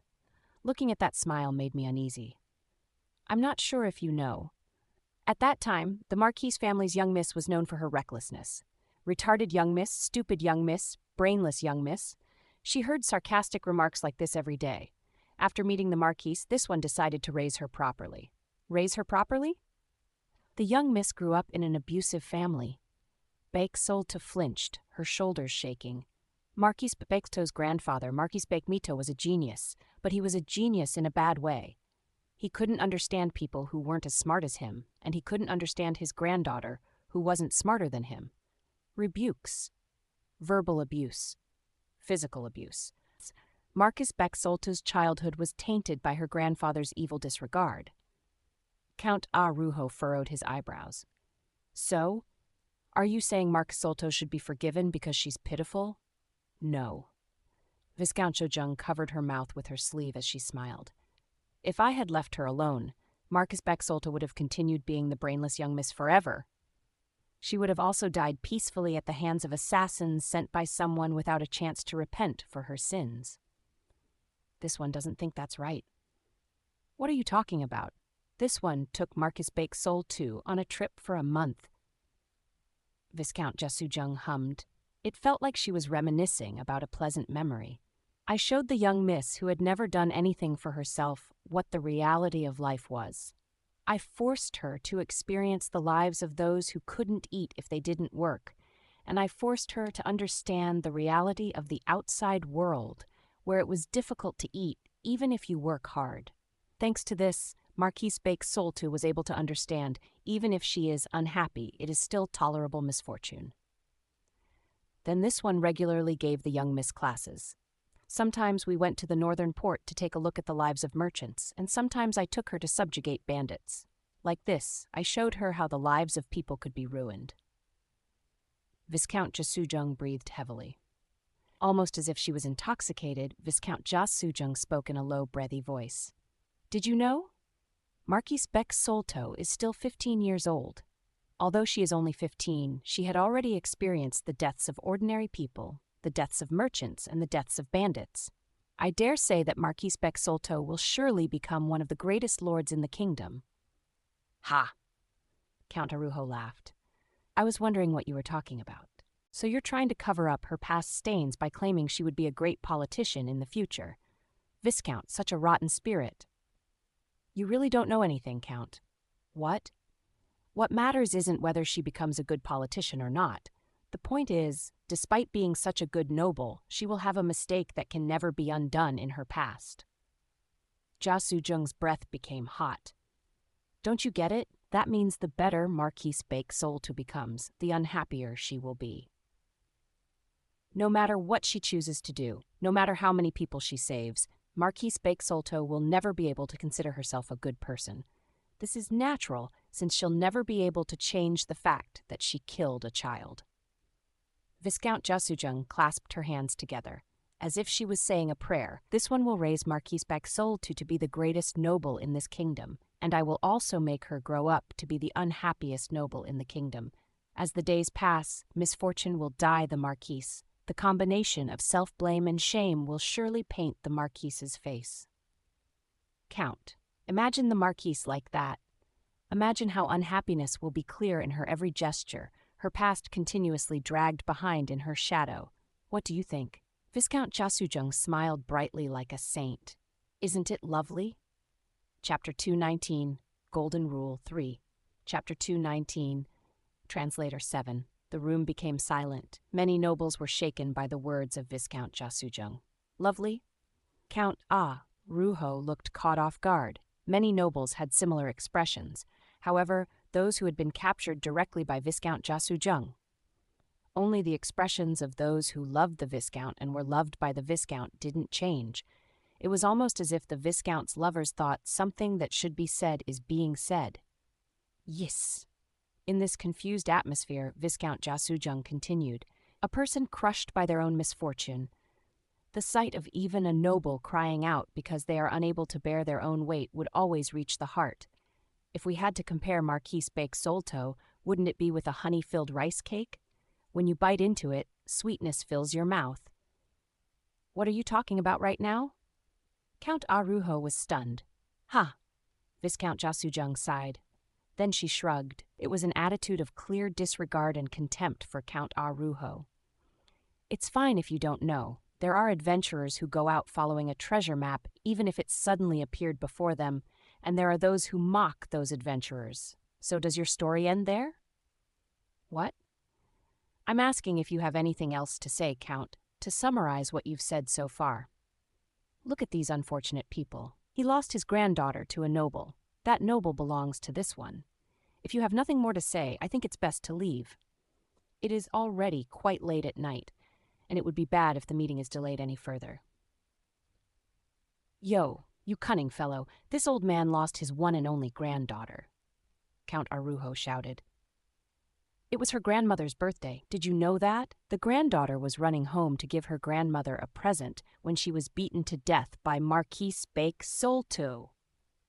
The old man continued to prostrate himself before the throne, his head pressed to the ground. Without even a single glance towards the old man, Count Arujo pulled something out of his pocket. A hairpin. It was an accessory that women from commoner families often wore. Look, this hairpin is the present the granddaughter prepared. She ran to give this present to her grandmother, but on the way she bumped into the young Miss Bake Solto. Count Arujo shouted desperately. I wondered if the Count was really desperate to help the old man in his plight. But regardless of the reason, the desperate appearance of a human was very convincing. In the blink of an eye, the nobles forgot the words of Viscount Jasujung and instead looked at the old man with pitying eyes. The granddaughter fell in the snow. Then, with a simple smile, she apologized to young Miss Bake Solto, saying, I'm sorry, and I should have been looking where I was going. If her apology had been accepted, it would have been just another accident that happens everywhere. Count Arujo was now exuding confidence. The old man's miserable back, the sympathy being poured onto it, and the face of Viscount Jasujung, who appeared to be indifferent to everything. All of these factors gave Count Arujo the assurance of victory. However, young Miss Bake Solto grabbed that commoner child. And boring. Viscount Jasujung muttered. It was a voice as quiet as a dragonfly's wings. No one but me heard the Viscount's murmur. Count Arujo was still speaking vigorously. The eyes of the audience were glued to the Count. So when I looked over toward the Viscount, I was the only one able to enjoy her monologue. Ari wasn't the only one who had prepared a birthday present that day. I tilted my head. Ari, who is that? The granddaughter, the child who was whipped to death by Bake Solto. Viscount Jasujung responded bluntly. That day was also her grandfather's birthday. At the same time, both girls had prepared birthday presents. Bake Solto had made a brooch with her family crest by hand, but she wasn't able to give it to her grandfather. Why? I had a strange feeling as I saw a glint in the Viscount's eyes. It was like she hadn't heard the story from someone else. It felt like she was talking about a scene she'd witnessed with her own eyes. She wasn't able to do the math homework her grandfather gave her properly. She was scolded. The young miss couldn't show the brooch then. Which child would give a gift to an adult that just scolded them? When the commoner and the noble girls bumped into each other on the road, the brooch fell to the snow. It didn't just fall, it also happened to be stepped on by the commoner girl. It broke. Viscount Jasujung spoke with a face that seemed devoid of warmth. The brooch wasn't expensive looking. In fact, it's hard to even call it good. It was a flimsy item that wouldn't be surprising if it suddenly broke. But the young miss picked up the broken brooch and shoved it towards the commoner child. And said, You broke it. Startled, the commoner child hurriedly lowered her head. I'm sorry, miss. I'm really sorry. However, while young children know how to apologize, they don't know how to accept an apology. In addition, the young Miss Marquise Bexilto was often called the brainless young miss and was ignorant, so there was no way her response would be good. It shouldn't be broken. You broke it. The young miss had guards assigned to her. Well, in reality, the young miss was the only heir of the Marquis. The guards who followed her were also deeply loyal. So when then young miss stretched out her hand, "Guard, whip!" The guard handed a whip to the young miss without any hesitation. The young miss grabbed the whip, whining slightly, as the handle was too thick for her to properly grasp. Then the child's whip struck the child's back. One whipped with all her might, and the other convulsed as she was whipped. "I'd rather break you." "Ha ha! How is this, huh? It hurts, miss." "It hurts. Young miss, I'm sorry it hurts." "Stupid, you're all fools. Grandfather is an idiot." No one stopped the young miss. It was said that the snowfield was covered in blood. Bexilto's guard collected the whip again. The servant that accompanied the young miss picked up the hairpin from the messed-up corpse. This wasn't out of sympathy for the commoner child. It just occurred to them that they should probably give it to someone. "Look. Now that hairpin was in the hands of Count Arujo. Can't you feel the bitterness in this hairpin, Viscount?" After 6 years, the hairpin had become worn. The hairpin, which had probably been polished to be given to the grandmother as a present, had now lost its luster and dust rested on its skin. Old and worn, it was an item that could be seen anywhere. "Is the Viscount so cold-blooded?" Viscount Jasujung only smiled strangely when she heard Count Arujo's sharp cry. "Is the Viscount's head filled with nothing but the reasoning of sages and the classic writings? Why else could she sit so calmly while looking at this relic with traces of blood, the remnants of death?" "No, the Viscount doesn't even seem to have human blood." That wasn't it. Count Arujo and the other people were misunderstanding something. The Viscount could see everything. She knew much more than Count Arujo did. She had even witnessed the death of the granddaughter from a closer distance than the man who had his back to us. That wasn't all. The last thing the granddaughter thought before dying. The last thing she said, the way Marquise Bexilto swung her whip, Viscount Jasujung knew a lot more than everyone else. Because... My head spun, and I barely managed to spill the words out of my mouth. "Viscount, you have the golden's eyes. Not gaze like the skill. I'm not sure if this is an error with the raws or intentional." Viscount Jasujung turned to look at me. "What are you talking about, advisor?" I gulped. In the distance, Count Arujo continued to stir up a storm. He cursed at her that she didn't have human nature, and even went on to say that she was an illegitimate child without proper roots. He slandered her as a tyrant that did not show mercy, and he affirmed that it was outrageous for such a person to become a duke. The room erupted, and thanks to that, it created the perfect environment for the two of us to exchange stealthy whispers. The gold dragon's eyes. Yes, the gold dragon's eyes. Is there something wrong with them? The gold dragon's eyes can see everything, from an omniscient viewpoint. You have one body, but you can see the entire tower. It gives you the ability to see all things at once. That's not wrong, so? In addition, you have Ice River Dragon's breath. My heart pounded in my chest. Allows you to go to any time you wish. Eyes that can see anything, breath that lets you go anywhere. You have both. If you wished, if this one wished, it would be possible to watch the very moment when the granddaughter was whipped to death. I said, "That's your omniscience." That was what gave the Tower Master the power of omniscience. Using Gold Dragon's eyes and Ice River Dragon's breath, you could personally witness all of the death and despair in this world. Those two powers allow you to watch everything that happens in the tower, at that moment. Right answer. Acknowledge that you have overcome the second gateway. Gold Dragon's eyes and Ice River Dragon's breath form the tower's observatory. There was a moment of silence. Purple eyes admired my face. That's right. Viscount Jasujung slowly opened her lips. A smile gently hung off of her soft lips. Not bad.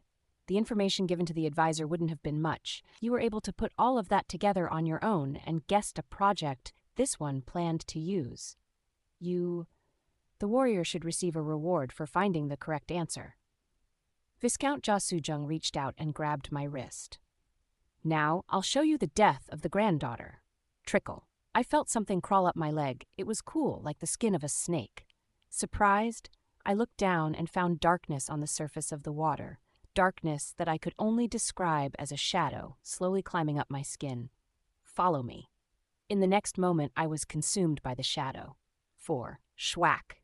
The snow splashed as it was struck by the whip. The balls of snow were heavy with blood. They leapt into the air but didn't sail very far. In clumps, they plummeted towards the pool of blood that had dyed the ground red. It's your fault. Please, spare me. You. It's all your fault. You. Because of you. If it weren't for you. The whip struck the air. The balls of snow sitting on the surface of the pool of blood melted. Ah!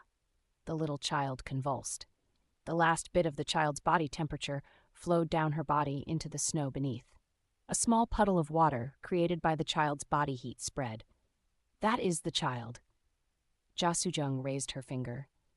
The two of us stood in a dark alley.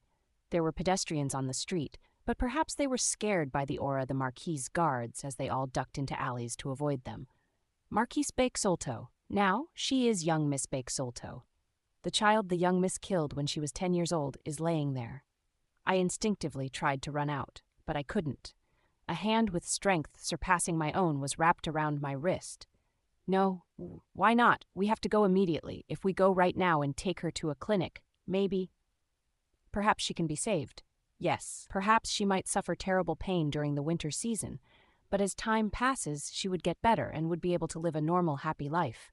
The Marquise would give them a hefty compensation. In fact, they would probably be able to live a much better life. Then why are you holding my wrist? Advisor. Viscount Jia Sujung smiled. Mr. Kim Gongja. The sound of the whip echoed in the distance. Do you know how many times this one has seen scenes like this? The young miss ferociously beat the body of a young child who would soon die beneath her whip. Someone's winter was ending here. This one is currently 18 years old. However, I have lived an infinite number of lives that couldn't possibly be contained within the number 18. I watched the death of a child as I am doing now. Hundreds of children. Thousands of children. Tens of thousands. Hundreds of thousands. Millions. Billions. Trillions. They all crossed the Yellow River right before my eyes. From the founding of the kingdom till now, December 24th, 2001, I have seen countless infanticides, robberies, massacres, victories and defeats. So far, it was limited to the history of this kingdom. But someday I will watch this world, no, every world die. And I will not do anything. My throat was dry, huh? This one could prevent that child from dying. I could undo any number of unfortunate deaths. I could regress and regress and regress until all unjust deaths are eliminated and the entire world becomes just and righteous. However, I won't, Viscount Jia Sujung chuckled. Ever. I will never interfere. Why? Only in this way will all of the misfortunes that occur in this world be this one's fault. The child had died. Huffing and puffing, the young miss kicked the corpse before turning and walking away. The falling snow covered the young miss's back. What was the reason for that child's death, advisor? What went wrong that caused her to die? Viscount Jia Sujung's voice was soft. Is it because she bumped into young Miss Bakesolto? Was that wrong? Or was it the fault of young Miss Bakesolto? Was it because she was raised by her grandfather? Was it because she was born with a brain her grandfather wasn't satisfied with? Was it wrong because young Miss Bakesolto was born? Viscount Sujung let go of my wrist. It's not. That was all a coincidence. You cannot blame coincidence. No one is wrong for being born. There's no such thing as a life that shouldn't be born. There is only one person to blame. She placed her hands on her chest. This one has the ability to approach the granddaughter and say, "The road ahead is dangerous. Go another way." Then that child could avoid the misfortune that befell her. This one could also become a secret friend of young Miss Bakesolto and give her private lessons. Then the young miss would become smarter day by day and be acknowledged by her grandfather.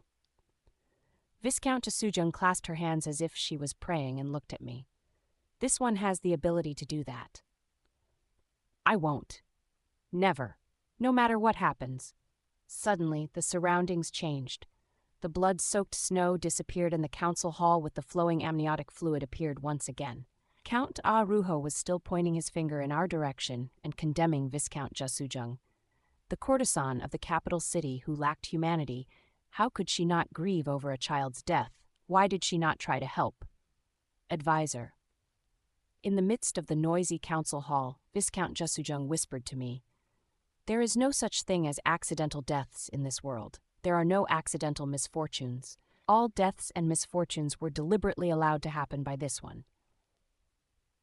Every misfortune you've suffered is this one's fault, because this one didn't move to stop it, because this one didn't deal with it, and because this one ignored it. Countless misfortunes are allowed to happen, at least in this kingdom, and in time, the entire world." "Do you understand what I'm saying, this one's advisor?"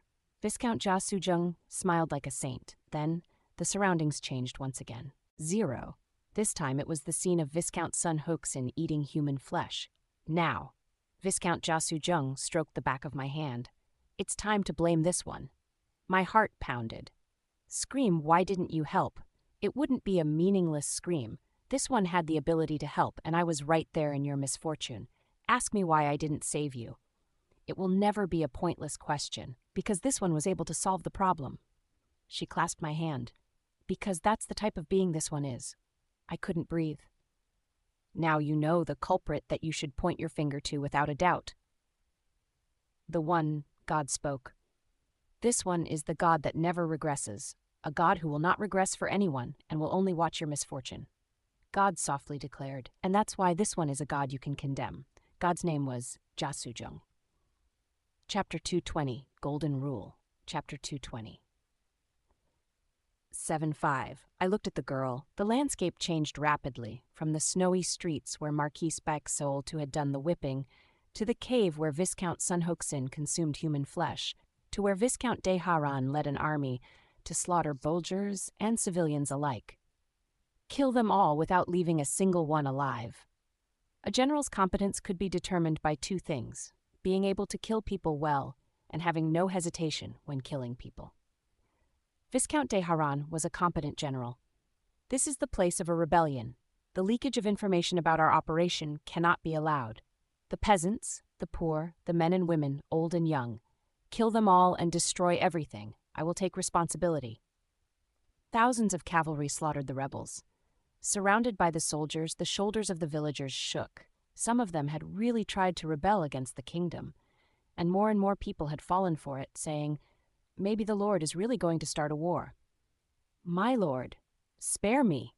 We are all bumpkins who don't know anything." A politician's competence could be determined by their ability to distinguish their peers and allies. Viscount de Haran was an incompetent politician, and humans were most cruel when they were competent in one aspect but incompetent in the other. Burn them. The village was set ablaze. A wooden fence had been built to stop the villagers from escaping. The kingdom's soldiers hefted their spears, stabbing at the villagers that tried to escape the barrier. My God! The old men, their wives and their children, were choked by the black smoke that covered their village. Soot settled in the lungs of the old chief.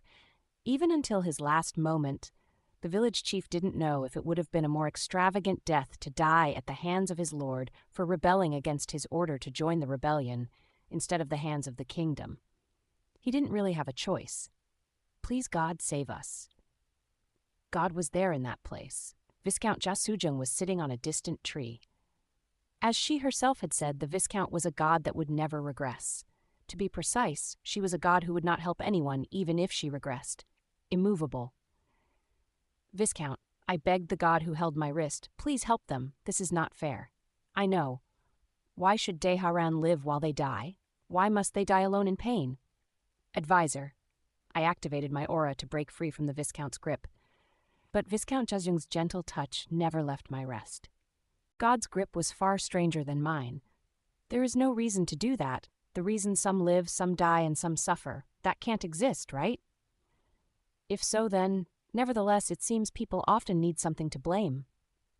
The village burned to the ground and the ashes drifted to the forest. Viscount Jasujung lifted her index finger and caught a speck of gray ash. No one can accept that everything in the world happens by chance, can they? There will always be malice behind your misfortune and manipulation behind your good fortune, so you deserve the sympathy or curses from the rest of the world, right? That's right. The surrounding landscape changed again. Everyone is right. The kingdom's meeting hall. This one will make it so that everyone is right. The witnesses requested by Count Arujo entered the hall. The old man who lost his daughter was only the beginning. The count seemed to have mobilized all of his power, or the power of his faction, to visit the victims. Among them were even the descendants of people who had been displaced by Viscount de Haran. Everyone's misfortunes didn't just happen. They happened because this one stood to the side and allowed it. The meeting hall became more and more chaotic. Count Arujo took the lead to condemn Viscount Jasujung. Many nobles followed the count and rebuked her. None of these sins were committed by Viscount Jasujung. Count Arujo spoke eloquently. But the Viscount is surrounded by sinners. She didn't even do it unknowingly. She did it despite knowing that. Why does the Viscount protect Marquise Bake Solto? Why does the Viscount protect a cannibal? They have all committed grave sins, so the Viscount, who they all surround, must be the supreme evil.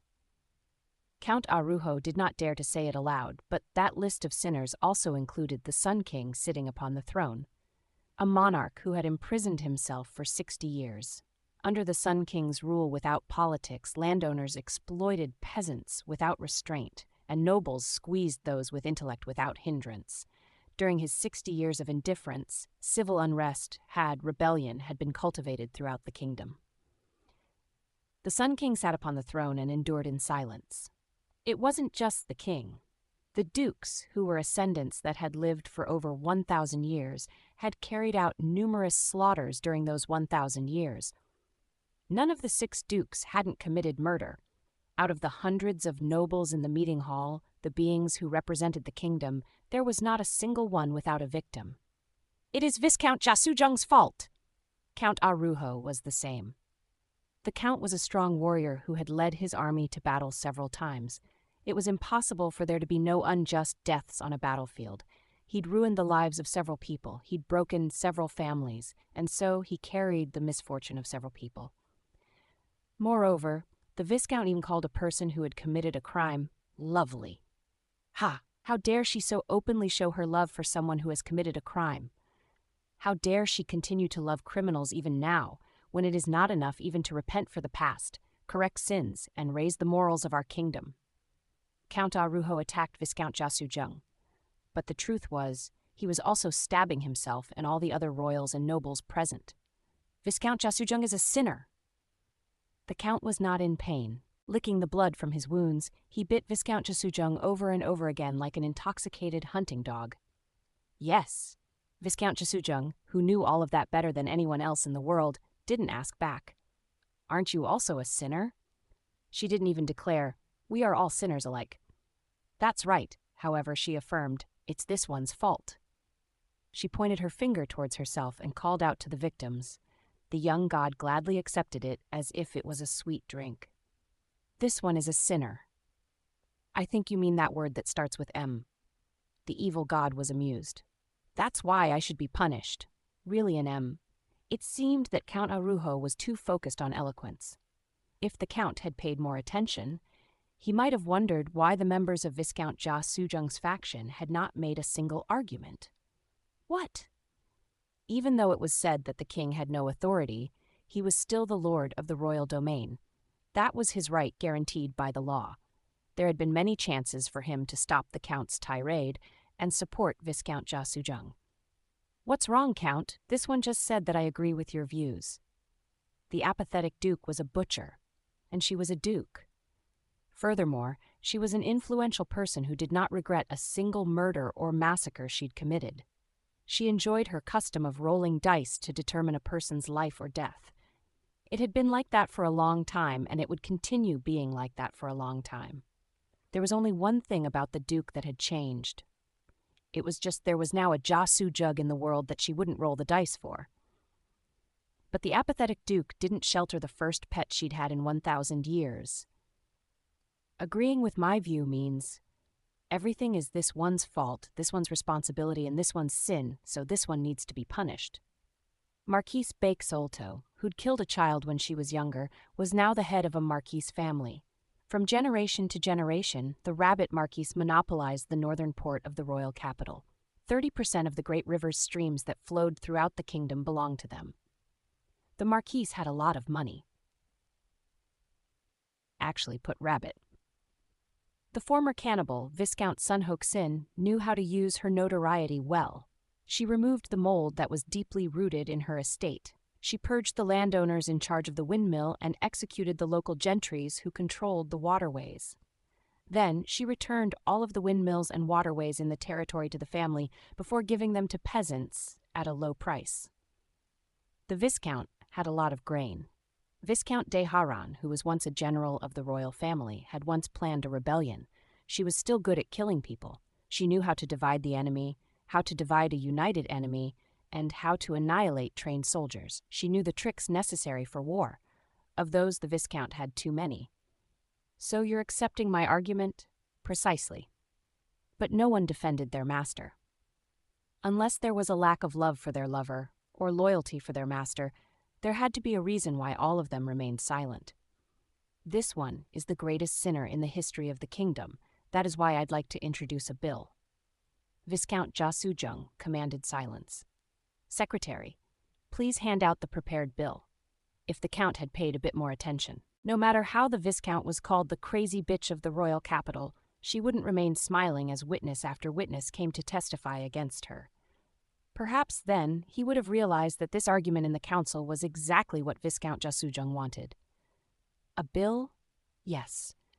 This one is proposing a bill by adopting the other party's argument.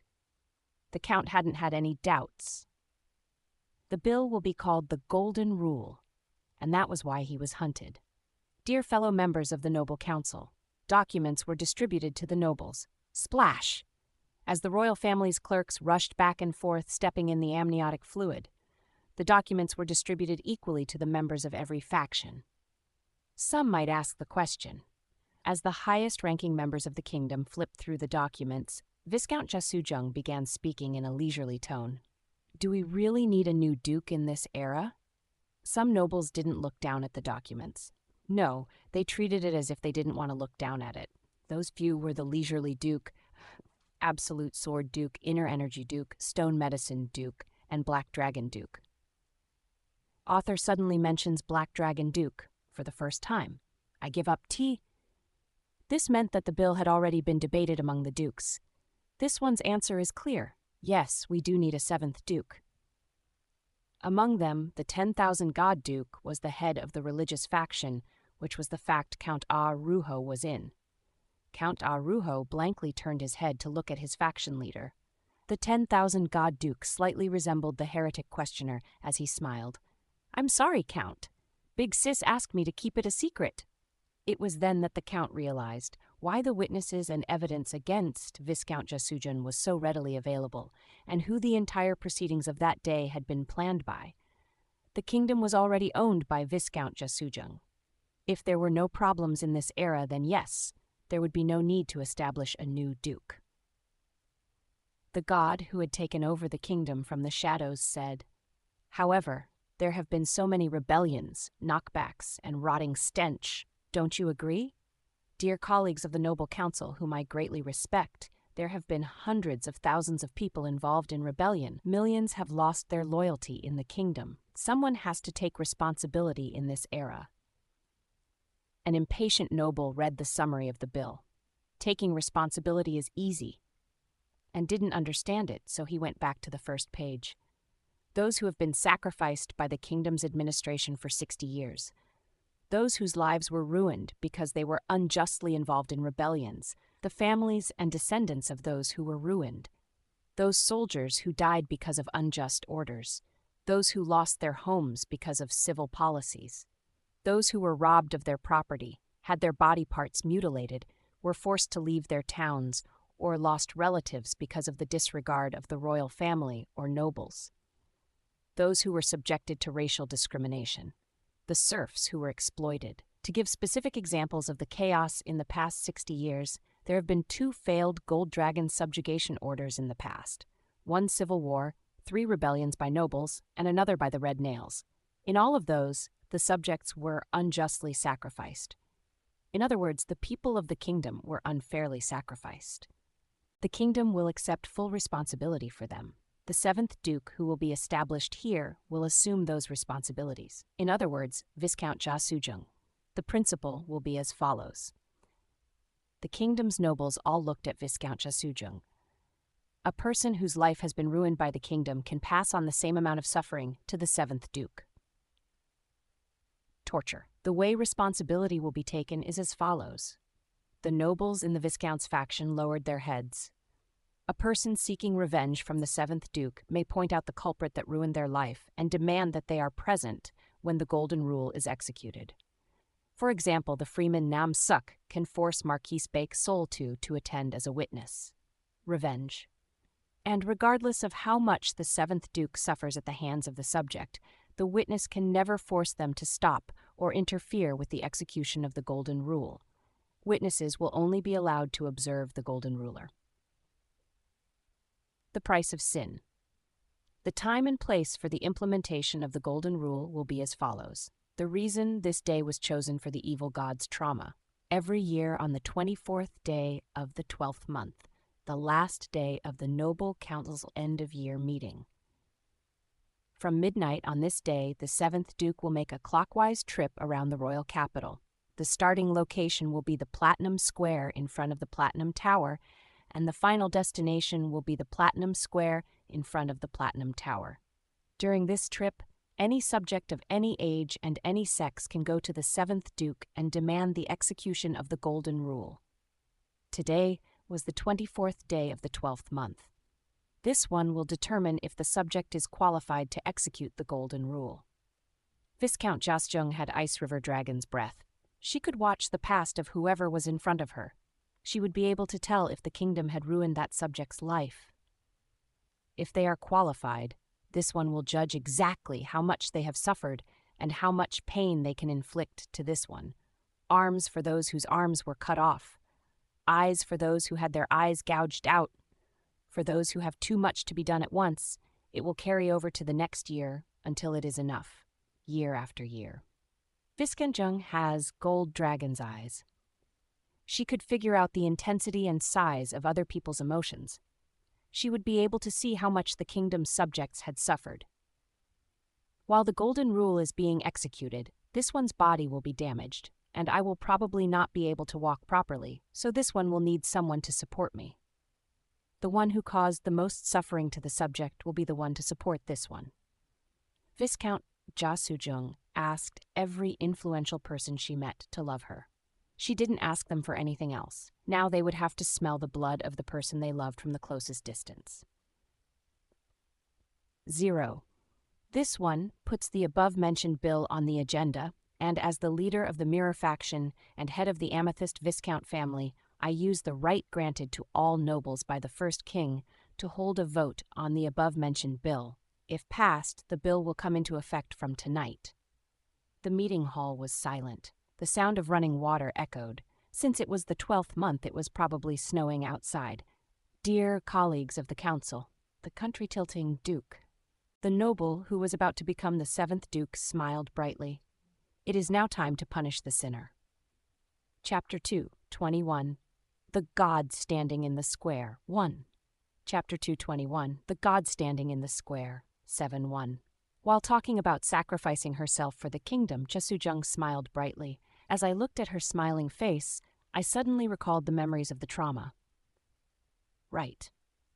Beyond the fact that I was simply Kim Gongja, young master of the infernal heavens, and the moon of the Avancia family, I remembered the scenes that I'd witnessed when I fell into the trauma. Infernal heavens, not demonic cult. I've pretty much witnessed the Tower Master's life. The moment Ja Sujung rose to noble ranks. When she first became a baron, she instantly pushed the capital city into a whirlpool of political strife by marrying a relative of the same sex. In every memory, Viscount Ja Sujung is smiling. And in all of the scenes I saw, Viscount Ja Sujung was smiling happily, even though my ability was to see trauma. That's not all. I even knew that Ja Soo-jung would eventually gain the title of Duke. Even the things that happened next, I'd already seen them before. So why? Why did I see even Ja Soo-jung's happy moments? Why did I see the moments after this? No way. Now that I knew about Ja Soo-jung's power, I realized a possibility. It was a possibility that was almost improbable, so much so that it would be hard for an ordinary person to even think about it. However, as someone who had performed 4,000 days of regression, it was a conclusion that I could easily reach. The Tower Master's entire life is a trauma. Regardless of how happily she smiled, from the time she was born until now, there was no time that wasn't trauma. Upon realizing this, I unwittingly opened my mouth. For how long?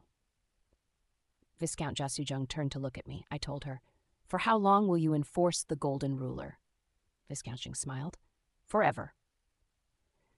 "Until there are no more victimized subjects?" "Yes, not just the subjects. Didn't this one tell the advisor no, Mr. Gongja?" Viscount Soo-jung leaned close to me and whispered into my ear, "This one will go beyond this kingdom and cover the entire world." I'm sorry, but I took a peek into Mr. Gongja's memories. Mr. Gongja is looking at this one's memories, so it seems like a fair trade. As I expected. Viscount Ja Soo-jung had the power to see someone else's past. There was no way she wouldn't look into the past of an irregular person like me who suddenly appeared. "You are the young master of the infernal heavens. You lead a very interesting group, Mr. Gongja. Well, you're bound to have such relationships when you're like that." The Viscount looked at me as if she was looking at a cherished junior. "I know you want to stop this one. You do not want to watch someone be in pain. However, Mr. Gongja, please stick to your duties." Duties. You are the one who sides with the powerless more than anyone else. Someone has to take the lead in enforcing the Golden Rule to replace the cries of the weak. Isn't that your duty?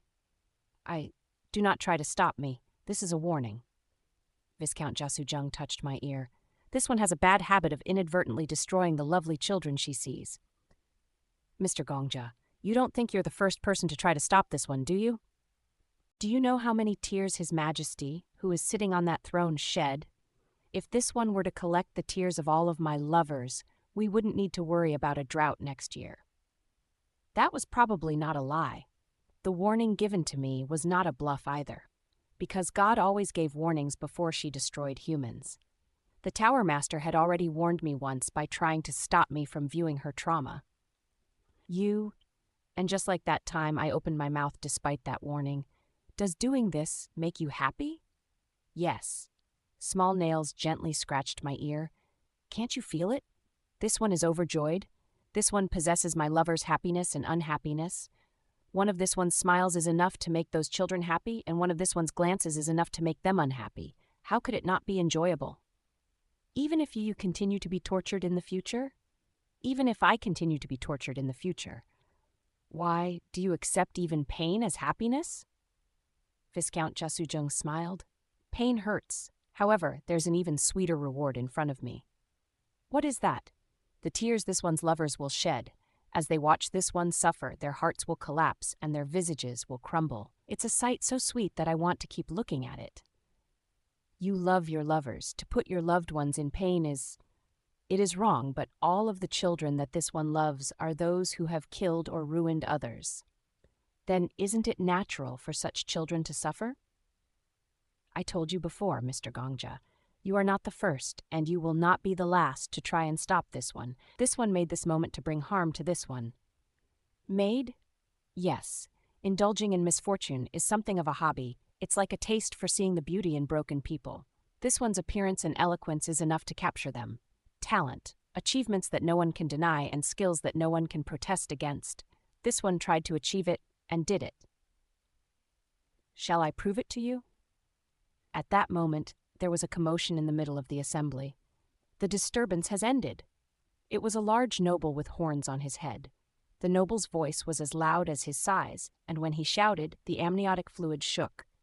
The rebellions have been suppressed. The panic has ended. Now we just have to clean up the mess. There is no need for such extreme laws. I used Baron Gu Wonha's information spell to read the noble's personal details. Identity, noble, Margrave.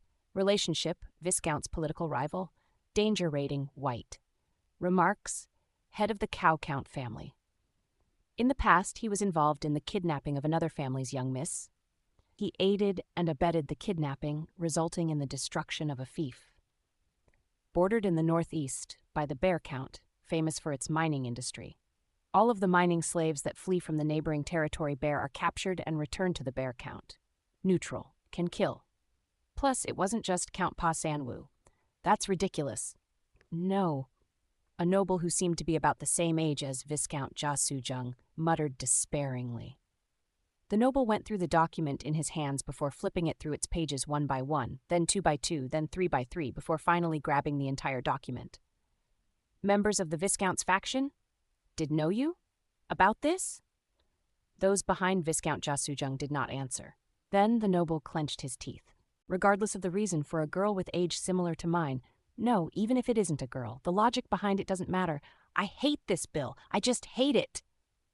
I also read that noble's personal information, plus identity, noble, Marquis, relationship, none, danger rating, white. Remarks, head of the Crab Marquis family. When he was young, he wandered off to sea with a strong sense of adventure, but he met a marine dragon and was cursed. He lost his memory and his ego. Due to his immaturity, the Marquis used his family crest and lodged with a dragon country, which eroded the foundation of the Marquis's power. Contrary to his external appearance, the age of his ego is 13 years or younger. Unaware of the fact that rebels had been gathering in his own territory, the Marquis had inadvertently been a great help in the East Sea Rebellion. Neutral, can kill. Afterward, many nobles opened their mouths, and each time I read their information I found the same thing. None. Not a single one. None of them are without sin, not even one.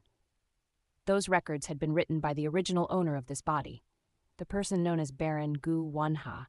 In this entire assembly, not even one person. Marquis Bek Sulto murdered a child. Viscount Sun Hoxin was a cannibal. Viscount De Haran slaughtered civilians. Count Pa Sanwu ruined a fief. Marquis Sun Johei failed to stop a rebellion. Baron He Myungsum, the apathetic duke, the Sun King. Some were ignorant. Some were incompetent. Some just didn't care. Hundreds of nobles with thousands of excuses for hundreds of circumstances. But the commonalities were clear. Among them, there was not a single person who hadn't sinned before. Everyone. That was why Viscount Jia Sujung was so relaxed. Everyone has been too relaxed over the past 1,000 years, especially in the past 600 years and even more so in the past 60 years. None of them had saved more people than Viscount Jia Sujung. What did you do when tens of thousands of subrace slaves were dying in the Bear Count's ore mines? Did you not know? Did you not have the power to interfere? Were you not ready? Perhaps that's the reason. However, hundreds of years are far too long for such an excuse to work. None of these people were more competent than Viscount Jia Sujung. The disturbances have ended. The rebellions have ended. Do you think the disturbances have ended because the conspicuous enemies are gone? Do you think they're really gone? Everyone. They are not gone. They are just holding themselves back. Those who were whipped in the back will never forget the pain they suffered. That was right. The families with dead loved ones will never forget the temperature of the soil around their grave. That was why in a different world, a being known as the Heavenly Demon bowed. Those who were forced to avoid carriages on the road would not forget that humiliation. The mother would never forget her son, who was conscripted but never returned when she lay in bed. On a winter day when there is nothing to eat, people would never forget the pain in their mouths from chewing bark. That was why a being known as the Heavenly Demon bowed. That was why a being known as the Heavenly Demon bowed. That was why a being known as the Heavenly Demon bowed. Did they just disappear? Is it all in the past now? Are their grudges old and don't need to be resolved, or are they too boring to be worth hearing? They couldn't be. They can't be. And that was why they bowed down. They're not joking. This world was no different. No world was different. Someone had to bow. So it was in this world. An untouched stone in Baron Shinwheel's territory rolled over on its own. The people murmured, saying that it was a bad sign when the rocks in the territory began to wander on their own. And young Miss Bake Sulto killed a commoner child with a whip. Every night, the water in the great river boiled for no reason. Frogs jumped out from the waterways, buried their heads in the ground, and died. In the royal capital, lightning struck 26 times in a single day. The fortune teller at the north gate said, "It's a bad omen because 26 is the number 13 doubled." And Viscount de Haran slaughtered civilians.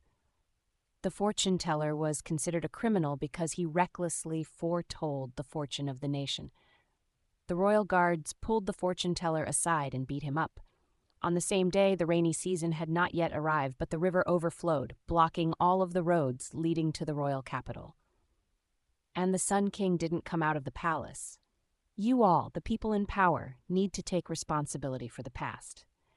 There were several bad harvests. The epidemics never stopped. Time was like a rotten spine, with pus accumulated in every vertebra.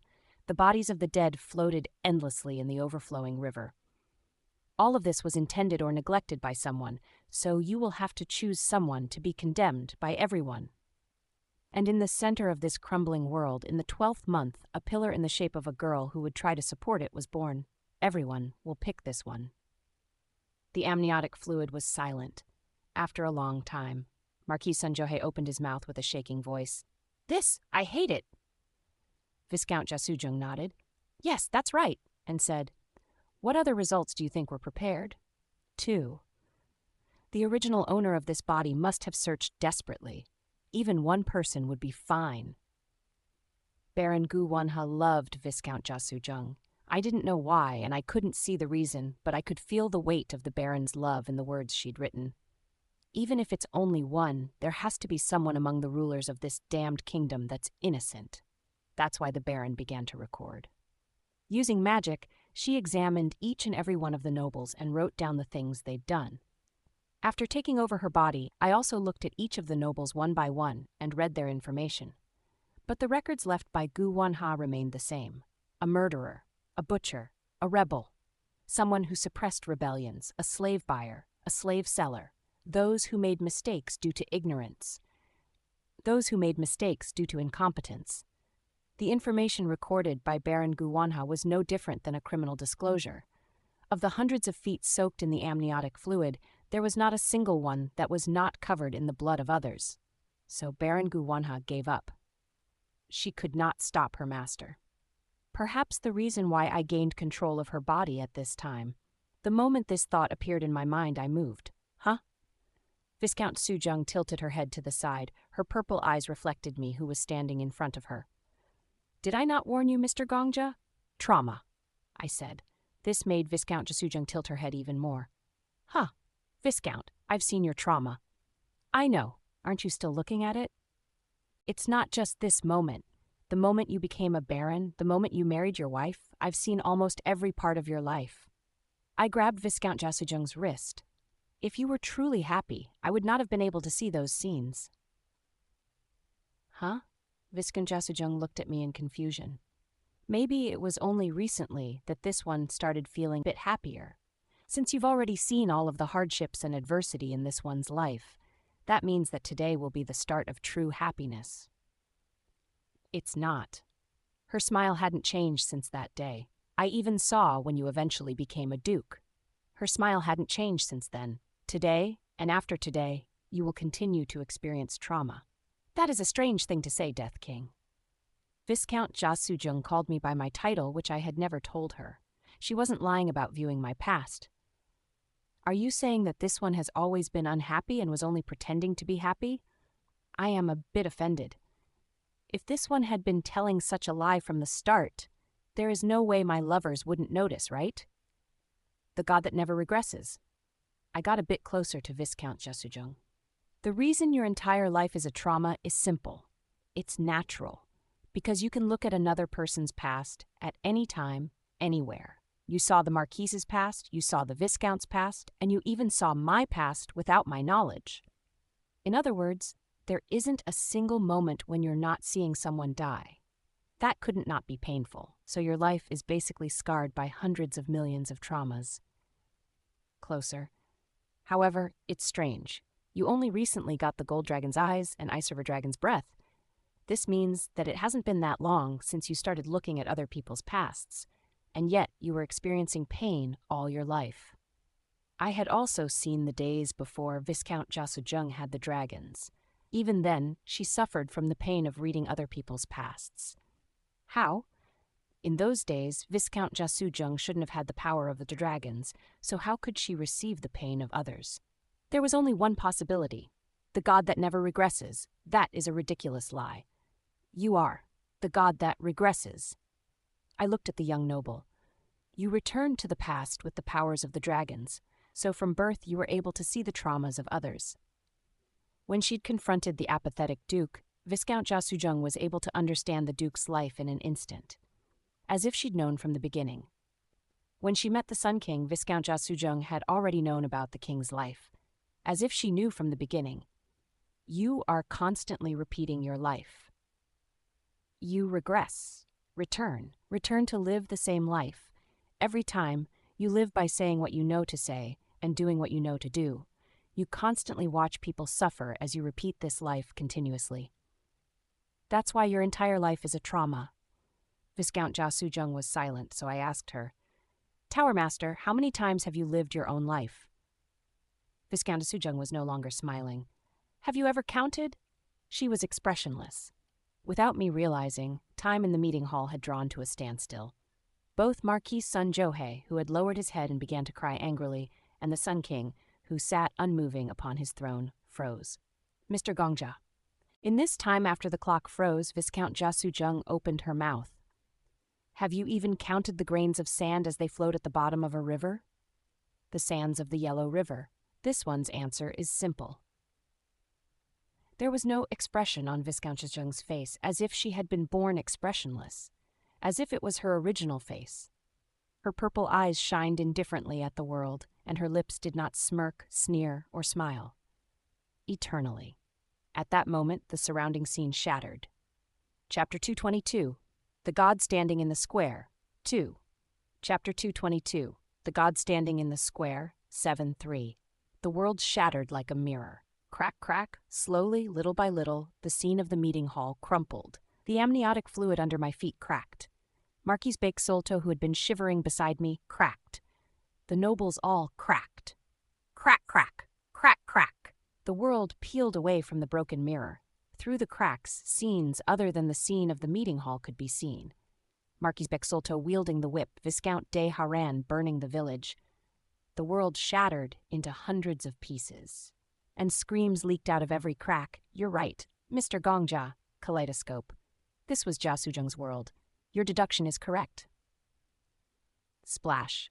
Viscount Jasujung walked in the center of the assembly with amniotic splashing around her feet. With every step she took, the world shattered even more, and in this broken scene the scenes of other places could be seen. This life isn't this one's first life. I sucked in a breath of air. How many times has it been? I don't know. No, I know, but I'm not sure if I can give Mr. Gongja the answer you're looking for. You are worried that this one will collapse from exhaustion after repeating like billions of times, aren't you? That's right. Raviel was strong. Even if Raviel was imprisoned for 10 days that were repeated forever, her heart wouldn't rot easily. But what if, instead of 10 days, someone repeated their entire life forever? What would happen to that person's heart? What kind of stench would come from them?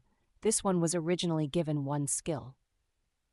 After a while, Viscount Jasujung reached the center of the meeting hall.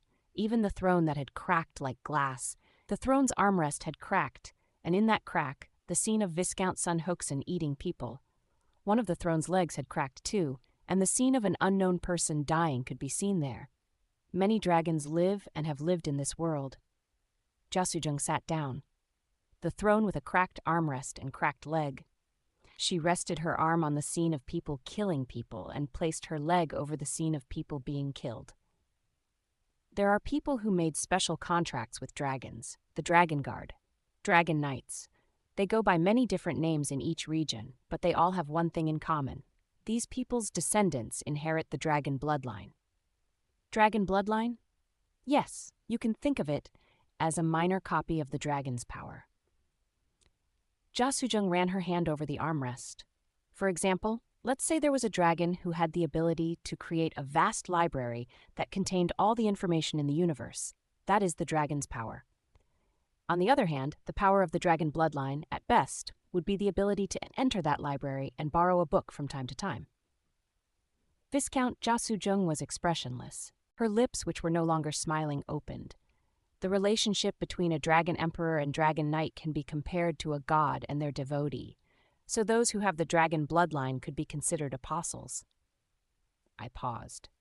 By apostle, among the apostles that Mr. Gongja knows is the Lady of Golden Silk. The image of a young miss who cursed the world while wielding a large hammer came to mind. The Lady of Golden Silk's ability. Her body could not be damaged by physical attacks. This one's ability is perfect recollection. Viscount Jishung spoke. This one remembers everything I've seen, heard, or felt. Not only do I remember them, I also have the ability to rewatch my memories as if they were lucid dreams. Have you ever seen a similar power, Mr. Gongja? I had, from a very close distance. I thought of the face of a certain part-timer who greeted customers with a smile at a cafe. Someone who had once been the owner of a great library that collected all of the records in the universe. The librarian of all things. Hamustra.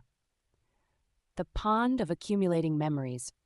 Viscount Jasujung said the librarian's true name. This one inherited Hamustra's power. A long time ago, an apostle who worshipped Hamustra as his god came to this kingdom. Although the apostle was eventually repelled, he left a descendant before he died. If we were to trace this one's family tree, we will eventually reach that apostle. It is thanks to that, Viscount Jasujung continued. This is possible. It was at this moment that Viscount Jasujung lifted her finger. Crack, crack. The mirror that covered the world shattered once more. Broken shards fell and collided with other falling shards. When two shards collided, they suddenly shined brightly and transformed into beautiful white butterflies. The two shards became the butterflies' wings. When the world shattered, millions of shards fell, becoming hundreds of thousands of butterflies that fluttered around together. Crack, crack, crack, crack, like petals in the wind, white butterflies filled this world. Come here, Mr. Gongja, Viscount Jasujung beckoned. I took a deep breath before walking toward the throne of mirrors. The mirror faction finally makes sense. Flap. White butterflies fluttered around me. One of them passed just in front of my nose. A voice escaped from the butterfly's wings. The count was killed in action, young miss. The butterfly was made of two shards. Each silvery wing had its own scene.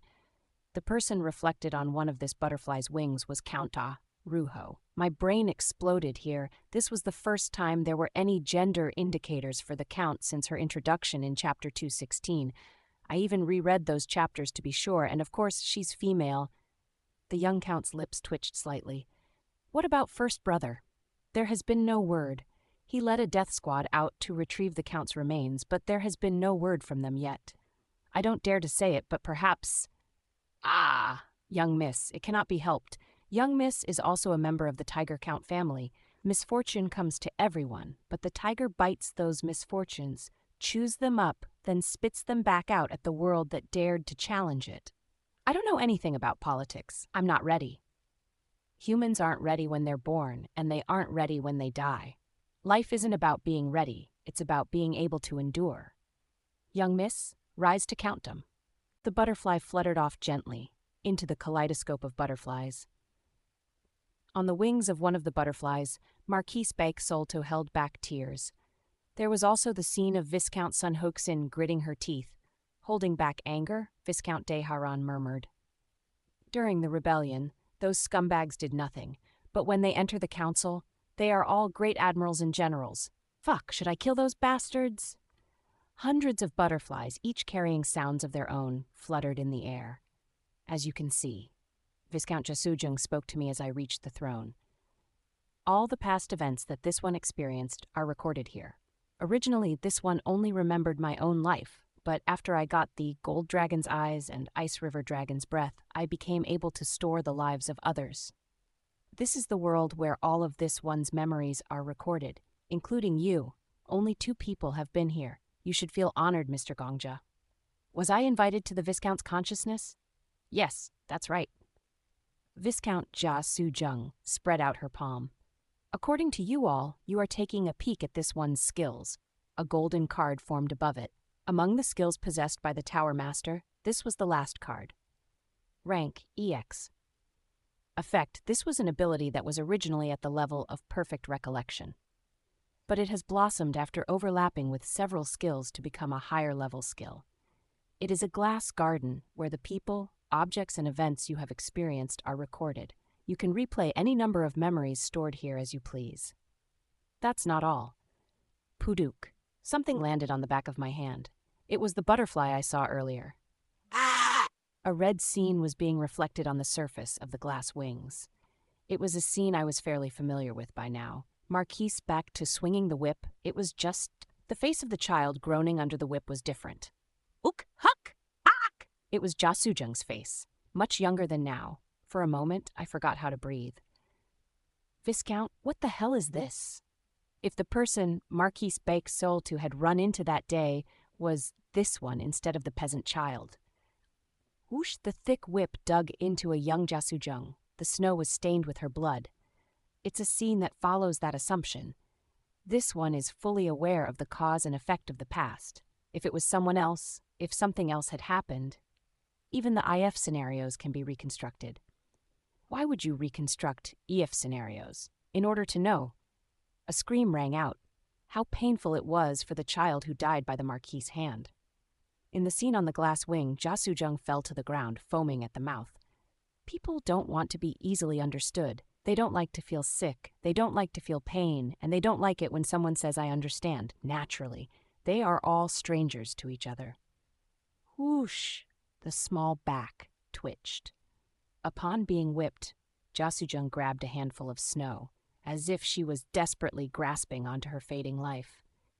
This one will stand in front of the people in this kingdom who have suffered, and I will say, I know how painful it was. The snow in her hand melted with her body temperature. It dripped down.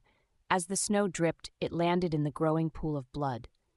The transparent water gradually mixed in with the bright red liquid.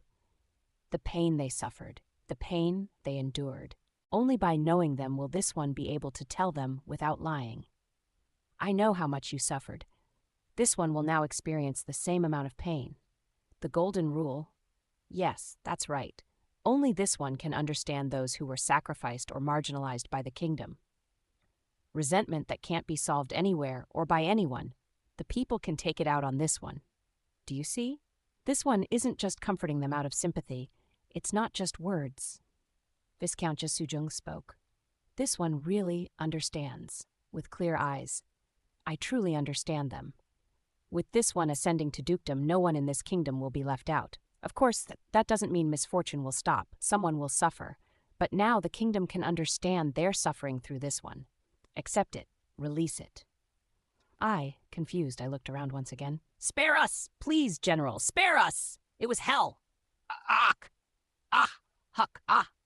In the glass garden, Viscount Ja Sujung bled and screamed on behalf of the others, even in the pillars that supported the garden, even in the archways supporting its domed roof, even in the countless windows that lined the walls, even in the hundreds of thousands of butterflies that fluttered around the pillars, beneath the dome and beside the walls.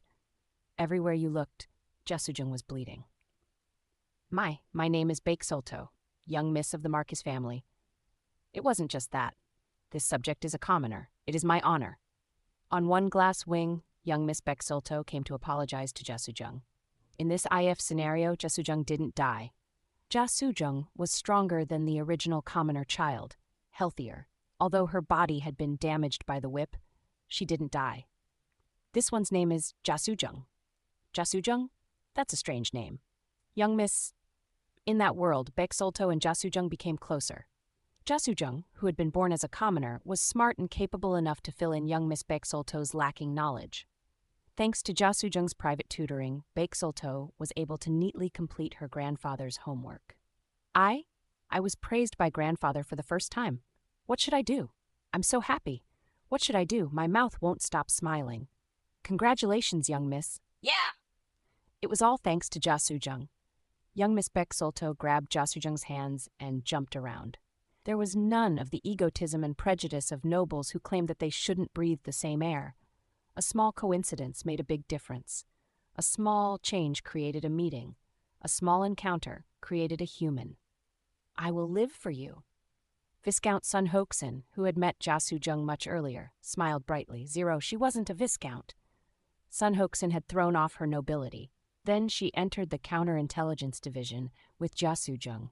The two of them became close colleagues who caught the criminals in the kingdom one by one. You have to avoid massacring the civilians, General. Why? Jia Suzheng pouted slightly at Viscount de Haran. Isn't faster to kill them? You can't do it just because it's fast. The cleanup afterward will be much faster. This place isn't that large, but the land will be returned to the royal territory anyway. The general needs to create subjects for the kingdom, not enemies. Countless shards, countless butterflies, the countless worlds where Jia Suzheng bled, screamed, and died were displayed on the left wing of the butterflies. And on the other side were scenes of better possibilities. Scenes with no murderers or victims. This is what was shown on the butterfly's right wings. The countless butterflies in her world represented countless lives and deaths. Because this one wasn't there. Glass and butterflies, blood and screams, life and death, because this one was too late, because this one wasn't born yet. That's why all of the tragedies in this world happened.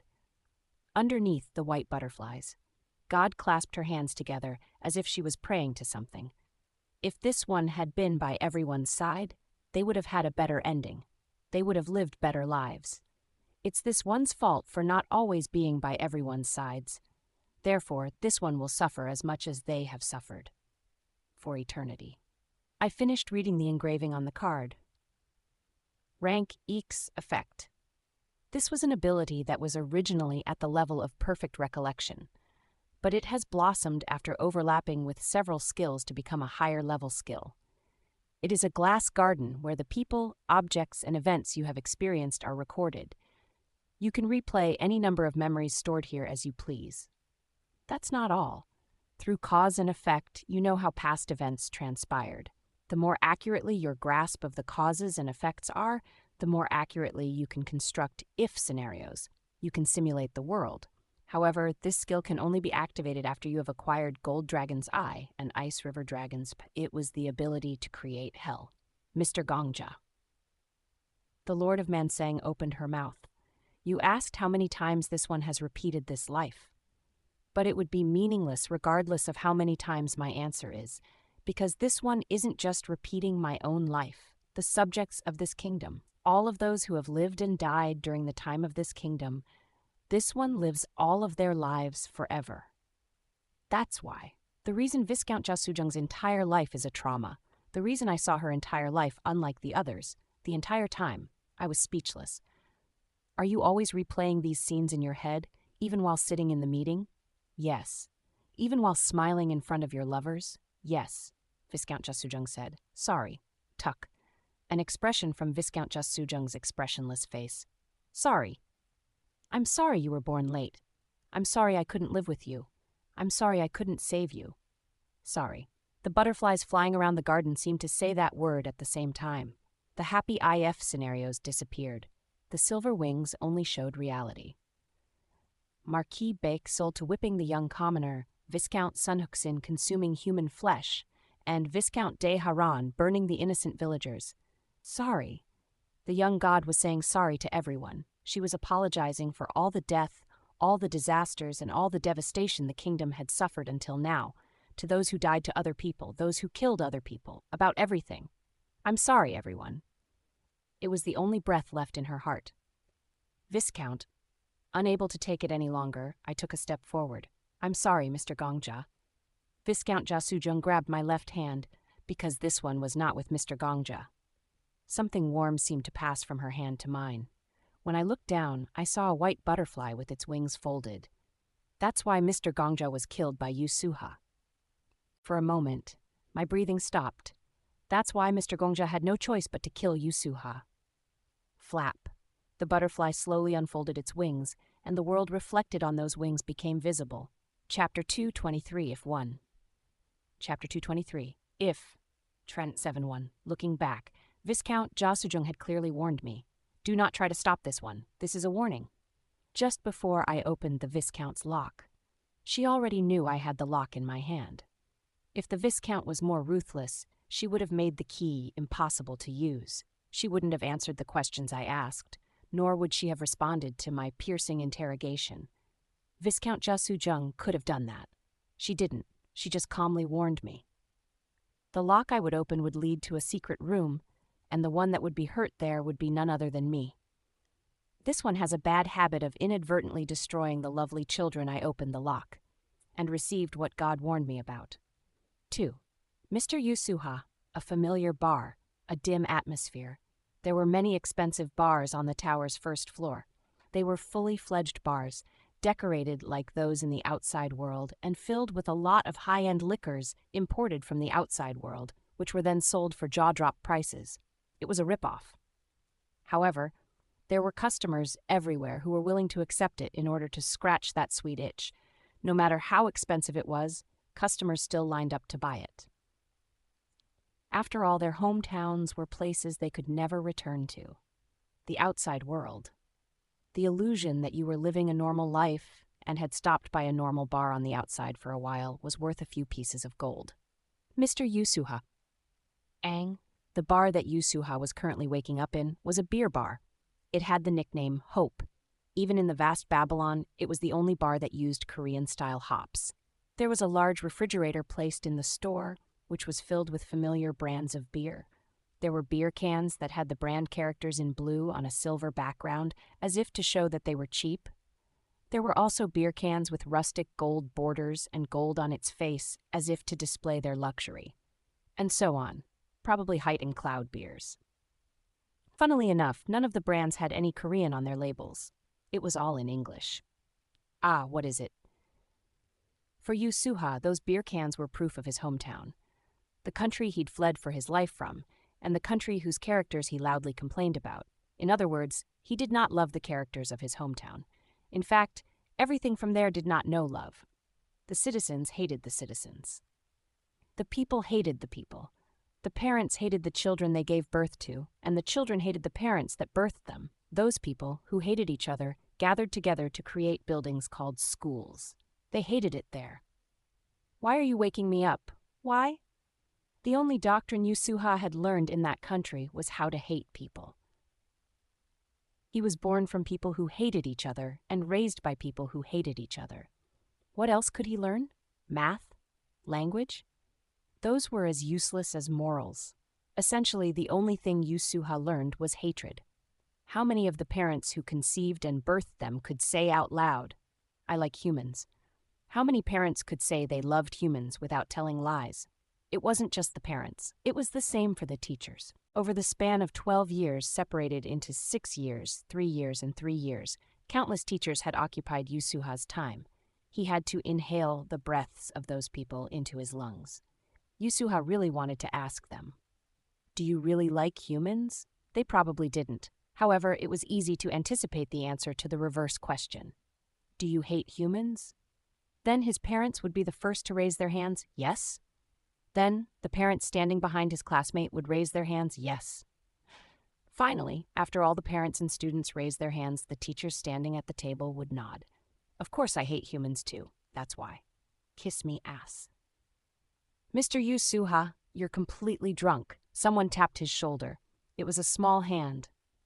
"This isn't a classroom, Mr. Yusuha. Can you see this one?" Fuck. Fuck off, bitch. What is it? Where is this?" "Right. Actually, this is a school. Yes, it is Mr. Yusuha's high school classroom. Does this school have B? There is no school in the world that serves beer for lunch." "Tuck." Someone put 2 cans of beer on the table. The drunken man flinched slightly. Then, with drunken eyes, he looked at the 2 cans in front of his nose and sniffed. "Abuba!" "It's beer. It is the Korean beer that Mr. Yusuha always says you would die without. In my opinion, if I had to pick the worst beer in the world, it would be the beer in this place. But people from island nations usually love food from their hometown, so there probably are a few people who think Korean beer is the best. Now, go ahead." "Wah." Yusuha grabbed the beer can with trembling hands. It must have been cold since it just came out of the freezer, but Yusuha didn't care. He quickly opened the can and shoved the beer down his throat. "Pah! Are you all right?" "Phew. Woo, that's good. Good. It's good. Where is this place? There are 2 possibilities. Tell me." "Our manager." In the first possibility, Mr. Yusuha skipped school. Then you went all the way to Samcheong-dong with your friends on a scooter. You don't like soju, so you suggested beer instead. You entered a bar that didn't look too bad, and you drank there until you became shit-faced. Shit-faced! Shit-faced! Shit-faced! Yusuha waved his can of beer as if he'd become a savage warrior from ancient times. The beer in the can seemed to overwhelm the liquid in his body, and Yusuha gladly accepted the holy water bestowed by Dionysus onto his head. Yusuha didn't care, the bar owner didn't care, and the one talking to Yusuha didn't care. In the second possibility, Mr. Yusuha is no longer in high school. This isn't a bar in Samcheong-dong, or even in Korea at all. Mr. Yusuha has already become an S-rank hunter who rushed to a bar without thinking and drank until you became shit-faced. Which scenario do you like more, Mr. Yusuha? Now, what's the weather outside like? Currently, the weather on the Korean peninsula is, in short, the rainy season. It rained yesterday, and it rained twice today. Water has already begun to flood the neighborhood, and if you try to walk through the street, you will receive -1, -1, -1 damage over time. Did I bring an umbrella? You didn't. This one also didn't. Fuck. Then let's go with the second possibility. Fuck. Yusuha emptied one more can and turned around. Boss! Cough! Bill here. Please calculate the cost first so you can do it properly. The girl snatched Yusuha's wallet. There were a lot of bills from the Bank of Korea folded in the wallet. After counting the bills, the girl asked, "How much did it come up to, boss?" Big brother ate a lot. After counting the side dishes, it is 60,000 won. Oh my God. The girl turned to stare at Yusuha. Did you really eat that much? Sorry. I think I'm going to throw up. You want to spit the alcohol back out after swallowing it? Why? Do you think you'll get a discount? You ordered 11 cans of beer and 5 side dishes on you own. Then did that all fit in your belly? Gah. Gup. Hup. Yup. Koob. Uwek. Queek. Crazy. The girl's expression became rotten. I'll clean that up, boss. No, it's fine. That's all part of the service. Anyways, I'll take the 60,000 won. The girl took out the Korean bills from the wallet and handed it over. Then the illusion of the bar unraveled. 1 gold coin for a 100,000 won bill? The price has risen slightly these days. It's not easy to bring in Korean money. The bar owner whispered. 0. Chinese money or Japanese money can be brought in easily, but Korean money doesn't serve any purpose in the Tower of Babel, apart from being a collector's item. Give me 2 more gold coins. I'll give you plenty of money. That way, when the customer spends a lot, they will pay in Korean money and receive Korean money. Aigu, as expected of Mr. Yusuha's manager. You're so smart, and you take good care of our store. The bar owner bowed his head to the girl over and over. That's right, the bars in the Tower of Babel were magic. This place was Korea. It only accepted Korean money and only gave back Korean money. Thus, the customers could taste the beers common in Korean bars, local beers, Belgian beers, and Chinese bottled beers. They could also enjoy boneless chicken, seasoned chicken, and delicate pizza, all cooked by the chef. Recently, military provocations in the Korean Strait have intensified. Even the news that was played in the bar was news from the outside world, Korean news. It was a strange sight. There was very little Korean alcohol on the menu of this Korean-style beer bar. The brand names on all the Korean alcohol brands were in English. The side dishes were chicken and pizza, neither of which were foods from Korea. The bill in this beer bar was paid in Korean won, but that was only in the front. Behind the scenes, the exchange value of gold to Korean money was calculate, and they ensured that they wouldn't run out of the Sino chips called Korean money. There were sounds of cheers while hitting beer mugs together. The people shouting were not Korean. None of them. All of those who abandoned their countries and escaped to the tower, for whatever reason, were stripped of their nationalities. In this place without countries, the customers shouted patriotism for a certain country, and in this place without countries, the customers argued furiously about politics, sometimes even to the point of fighting. Mr. Yusuha, the city of the displaced, are you sober now? Well, roughly. Wow. Normally aura is enough to get rid of the hangover, but I can't do that today for some reason. I feel like I'm going to go crazy from drinking. It's because you promised this one. A girl's voice spoke calmly. You wouldn't use aura today. Huh, what? Hey, bitch, when did I make such a promise? I can't remember. On the way back from attacking the stage this time, You made a bet with this one about whether the Black Dragon Master would lead her assassins to attack or not. Mr. Yusuha bet that she would attack. This one bet that she wouldn't attack. Ah, Yusuha furrowed his eyebrows. I remember. Fuck. Black Dragon Master, you dog. Pussy dog bastard. Hey, Sujung, did you know? If you look at Bassett closely, it's like a real pup. Wow. Is the dog's head and front paws. Se is the body and hind legs. Gi is the ass and tail. Look, bastard. Wow, I'm a genius. Isn't a bastard really a bastard? The direct translation is closer to child of a dog. That's right. Bastard is really bastuha. What she really said was more like child of a Yusuha. Although you've regained your senses to a certain extent, it still makes this one's heart uneasy. Mr. Yusuha, you didn't forget about the interview tomorrow, did you? Tomorrow. Interview? Yes. The girl, a hunter in the form of Jasujung, answered briefly. It's an interview taught hire a new manager. Grab. Yusuha grabbed Jasujung's small shoulders. I don't need a new manager. It hurts. Hey, Sujung, are you upset with me? Tell me if you're upset. No matter what you say, Oppa will listen to it. Is your salary too low? Should I pour in cash until salt water flows from my mouth? Is someone bothering you? Which bastard? Which fucking bastard? Huh? I'll cut off those bastards' limbs and throw them into a hunting ground on the second floor. Huh? Sujung, I'm a generous man. Tell me. This one. Well, what is it? I'll listen to anything. It's hard to do things because this one doesn't have strength. I'm short, so it's hard to hold the steering wheel. I have butt, back, and neck pain every time I let Mr. Yusuha sit at the back as I drive. We need to bring in a new manager. A star-grade hunter like Mr. Yusuha needs more manpower. Can't I just carry the burden? Does Mr. Yusuha intend to drive himself? Yes. Would that be okay? You don't have to give me that form. I'm sorry. I can't. This Oppa can accept anything else except that form. If you don't hire a new manager, this one will die of overwork. Pick one, or I'll retire. Ah! Well, why are you suddenly considering retirement? Deputy Jasujung, when did the title deputy get added? Just now. It's my guild. I'm the boss and I'm the king. You are Deputy Jasujung from now on. Ha. Jasujung sighed. In that case, I'll go to the manager interview tomorrow as scheduled. You have to do that too? Huh? Naturally, I have to select a manager for Yusu. When he returned, a colorful banner was already hanging from the guild building. Recruiting a manager for the world ranking #1 S-rank hunter, the tyrant of the Tower of Babel. Chapter 2, 24. Chapter 2, 24. 7-3. Recruiting a manager for the world ranking #1 S-rank hunter, the tyrant of the Tower of Babel. Yusuha frowned as he looked at the banner. Sujung! Yes. Deputy Sujung? Please speak. Does this fit the purpose of this event? Is something wrong with it? Jasujung's expression was calm.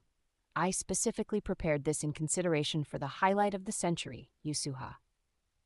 Reporters will also come on time tomorrow, and I have even planned a special article to be written about whoever is selected to be Yusuha's aide. For the next 2 weeks, Mr. Yusuha's face will decorate the main page of the portal site. Congratulations. Where the fuck did such a good manager pop out from? Ah, bitch, Sujung, this uncle loves you very much. Did you know? Seeing the word gives me PSD. It's hot. I can't breathe. You're dirty. Please stay away from me. Please don't breathe when you're close to me. Hey, how am I dirty? How good do you expect a person who did a triple axel vomit 3 times to smell? Fuck. I should have taken a shower. So do you not like the contents of the banner? No.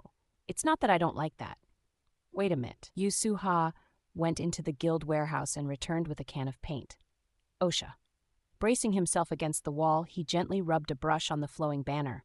As his brush strokes continued, the original content on the banner was completely covered by new wording. Good. It's complete. Awesome. Recruiting a manager for the world ranking #1 S-rank hunter, the tyrant of the Tower of Babel, Hunter Yusuha, and a servant for. This was left blank in the raw, but I'm assuming it would be Jasujung. For a moment, Jasujung didn't know what to say. Mr. Yusuha. Guild leader Yusuha. What is it? You completely changed the content of the banner. I told you, you are the deputy. You should have a subordinate. Yusuha spoke confidently, as if he was reciting a natural truth of the world. Where is that bright-eyed rookie who came from nowhere, who came and became the manager that supported me for a long time? Huh? Social life isn't that easy, Deputy Jeseung. Indeed. Our guild is undoubtedly superior. I will forever be the all-powerful guild leader. Ja Sojung, you were the second to join, so you deserve to look down on any others. It doesn't matter whether their title is manager or whatever. Just pick a servant. That is strong and can drive. Anyway, just pick a decent bastard. Understood? Good. Then weak. That day, the interview was held on the spot where Yusuha vomited for the 4th time. Of course, Ja Sojung mopped it up so that the 100 gold guild tiles could show their worth. Twinkle. What motivated you to apply for this job? Ja Sojung sat in the interviewer's seat and looked at the applicants. The faces of the applicants shined like the tiles she just wiped. I'm a hunter from East Asia, just like Flame Emperor Nim. East Asia can do it too. If the conditions are the same in the tower, East Asia has the advantage. I'm here to prove that. Boring. Huh? Ja Sojung shook her head. Our guild leader hates his homeland. He also hates countries around his homeland. He also hates the earth where the countries are gathered, and he also hates the universe that the earth exists in. Huh? And I think he'd hate you too. Next. Failed. What motivated you to apply? I've always deeply admired Flame Emperor Nim. What do you think about human attraction? Firstly, I feel entranced while looking at the well-sculpted statue of Apollo. This one has heard the metaphor about the statue of Apollo so much that even the word gives me a seizure. Well, fine. This isn't an interview about poetic sensibility. Keep talking. Above all else, a beautiful heart that cares for bullshit is contagious. Fail. To be honest, I applied because I want to sleep with Flame Emperor Nim. Is that so? Yes, that's right. 0. Here, please sign these documents. What documents? By chance are they acceptance documents? No, it's a confidentiality agreement. It's a document made by the top 6 hunters with their skills. If you mention what you hear here outside, roughly 13 holes will appear in your body and your life will be like, oh, is that a way out? I'm leaving, and run away. Will you sign it? I'll sign it. Will you really sign it? Yes, I'll really sign it. Then I'll tell you. I'm listening. Mr. Yusuha is a eunuch. Huh? As in impo. He's impotent. Should this one use not only nouns but also verbs and adjectives to explain? Would you understand then? N. No, that. I. That is, remember the 13 holes. For reference, the 13 holes in question does not include your eye holes, nose holes, ear holes, navel hole, pee hole, and poop hole. There will be 13 holes apart from them. Aren't you curious about your body's potential to gain new holes? I won't speak even if I die. Next. Fail. A scruffy man sat down for an interview. Even one time, I want to breathe the same air highest person in this world. Jejung looked at the man. Why do you think like that? More than my life here, more than my life right now. Different? I'm not really sure, but I think it might be different. No, it would be. It has to be. I don't have any talent, and my skill is weird. I can't go up to the top. I wouldn't be able to. But I might be able to help someone go up there. No. The man got up from his chair and bowed. No matter what, I want to help. Please allow me to be there too. I'll do anything, even chores. The salary that, I'm fine as long as it's enough for me to not die from starvation. Please, I beg you.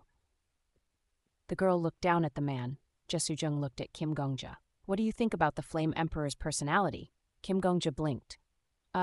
Please speak honestly. Be really honest.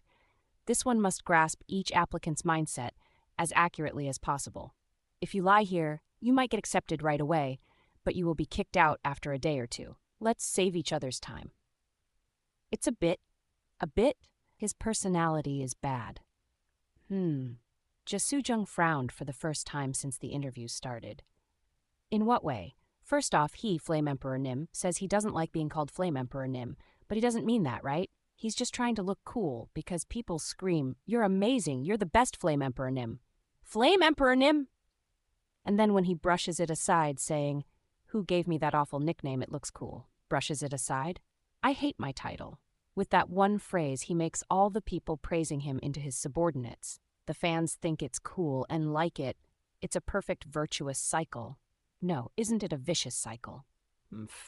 Jia Sujung rested her chin on her clasped fingers. This was also the first time she'd taken such a posture since the interviews started. Interesting. Huh? I understand what you think. Mr. Kim Gongya, can you still work for Mr. Yusuha? Ah, yes. Mr. Yusuha is a much worse person than you think. If you join our guild and act with us, you will be seeing that side of Mr. Yusuha whether you like it or not. Depending on the incident, depending on the outcome, and depending on the response, you could be killed to keep your silence. I will ask again. Do you still want to work for Mr. Yusuha? Kim Gongja thought for a long time. He thought for a long time and then opened his mouth. I'm here to work under Mr. Yusuha. However, I'm not here to work for Mr. Yusuha. Heh!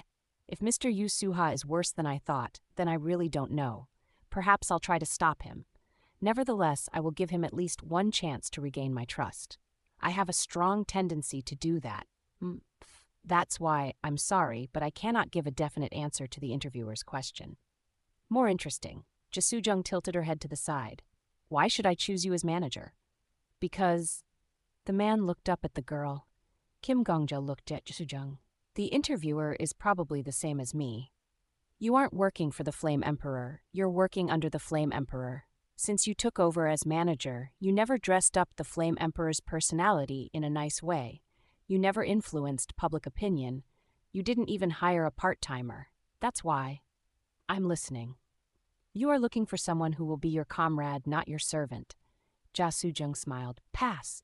What? Rank? Sujung. I'm pretty sure I asked you last night to find a strong servant. Why did you bring this garbage? The garbage can is right over there. Throw it away. For your information, the collection day is Wednesday. Today is Monday. How would I know that? Just wait for 2 days, Mr. Yusuha. Bully him for 2 days. Then make a decision. No, I made a decision. You seem to be around the same age as me. Yusuha turned to Kim Gongja with a terrifying expression. If you are still F rank at that age, then it's a clear estimate of your life. You are trash. Trash. You probably work part-time or something. Go for walks in the hunting grounds on the 2nd floor and get some food for the day from the items you picked up. Lock yourself in the corner of a room chatting on the internet all day. Wow. Shit, I'm getting goosebumps just thinking about it. Hey, Jia Sujung, you want me to look at this bastard for 2 days? Isn't it the role of a manager to take care of my eye health? Quack! Fuck, what was that? Tangerine juice. Why the hell would you throw tangerine juice into my eyes? It is said that tangerines are good for your eyes, Mr. Yusuha. This fucking bitch. I heard that ginseng is good for your body, so how about I open your skull and fill it with ginseng? Hey, these days when I say Sujung, come here. Why do you take your time to come? You want to die? Do you think I won't kill you? Yes. Fuck. Then. Still, it's pretty fun to pull this bastard. Huff, huff, huff, huff. Look at the way he's crawling after only walking up to the 1st floor. What's wrong with him? It's really fun to watch, huh? Did you purposefully pick this trash in order to give me a funny present? Yes. As expected, I picked a good manager. Deputy Jia Sujung. No, Vice President Jia Sujung. I'm going to add Vice President to our Sujung too. I'll dig up some aramentalium and make a nameplate for you, Vice President. President Sujung. How does that sound? Both of them are SJ. Sujung was born to be president. If huff, huff, huff, oof. Mr. Gongja is dying. Let him die. That would also be a blessing. That's right. May you be blessed, Mr. Gongja. Badaseo. Perhaps you might have heard it in a krama. Many blessings. Part-timer. Or this one. Fuck. And time passed. Chapter 225. Translator 7. And... Everyone, have faith in the sacred tower. Ring, ring. A gentleman wearing short-sleeved clothes walked around the square ring a handbell. Why is the tower called the Tower of Babel? Do any of you know why? The reason is simple. Because every human in this place can communicate with each other. It is a miracle cast down by God. God once destroyed the Tower of God. But after thousands of years, he has mercifully granted humanity the opportunity to ascend to heaven once more.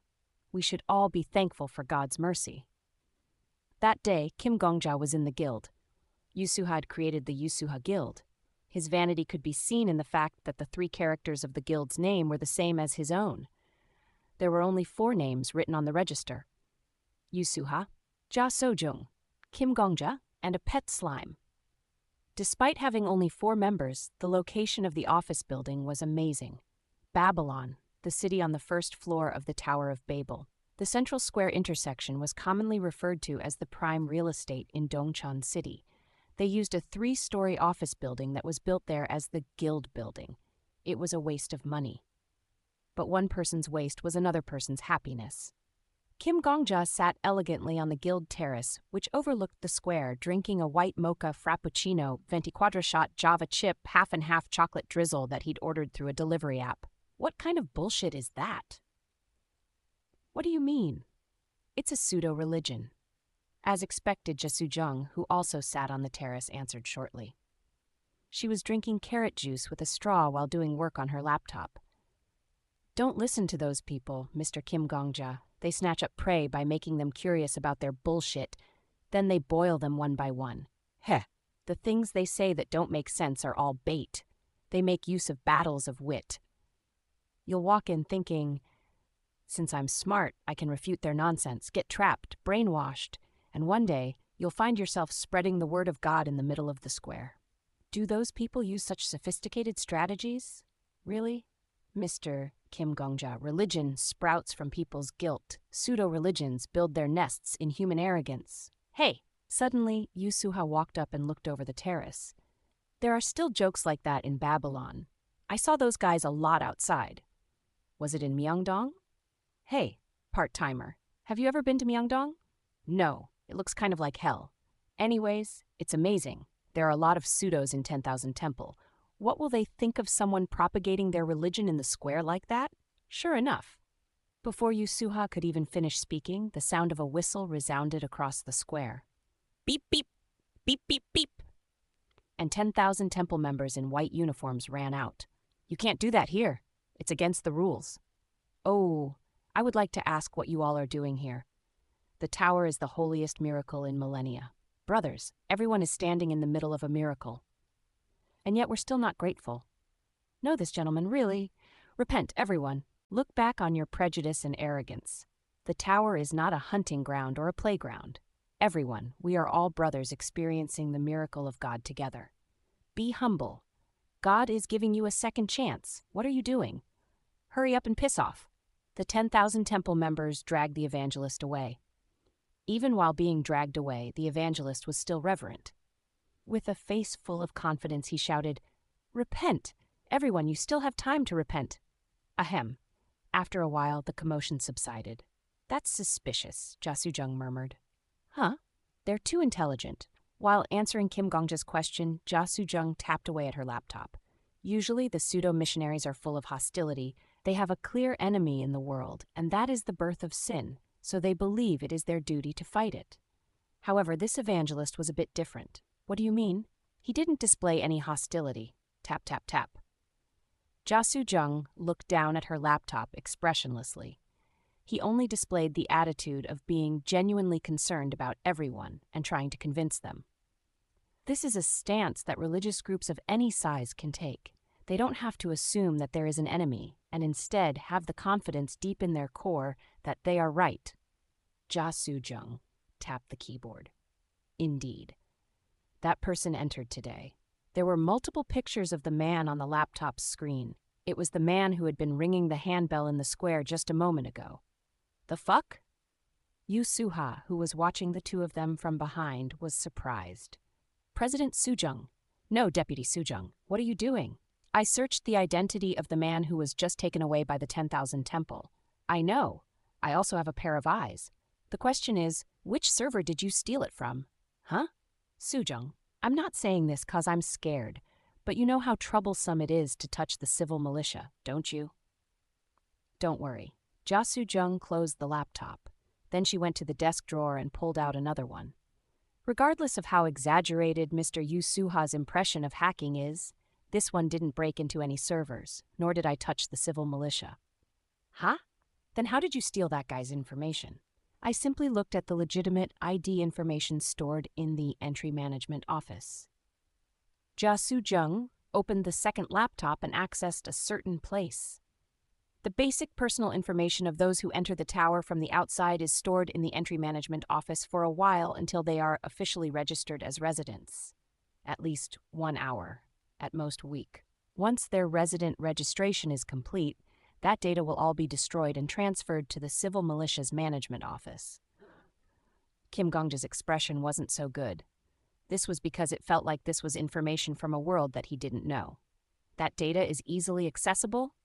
Yes, relatively. You just need an entry management office ID. Where did you get that ID? Office workers are humans too, Mr. Kim Gongja. There are many ways to persuade humans. Kim Gongja got a glimpse of this guild's darkness. Of course, since the security is poor, the information isn't that great. At best, it would only contain very basic information, such as the country and the outside world they are from, the school they went to, and so on. However, Jasujung continued. That basic information sometimes contains their SNS ID. A blue screen appeared on the laptop. Jasujung nodded. There is. Jasujung showed her colleagues the screen. On it was the picture of a familiar man on the profile of an SNS account. Following 26. Followers 5,313,046. Kim Gongja's eyes widened.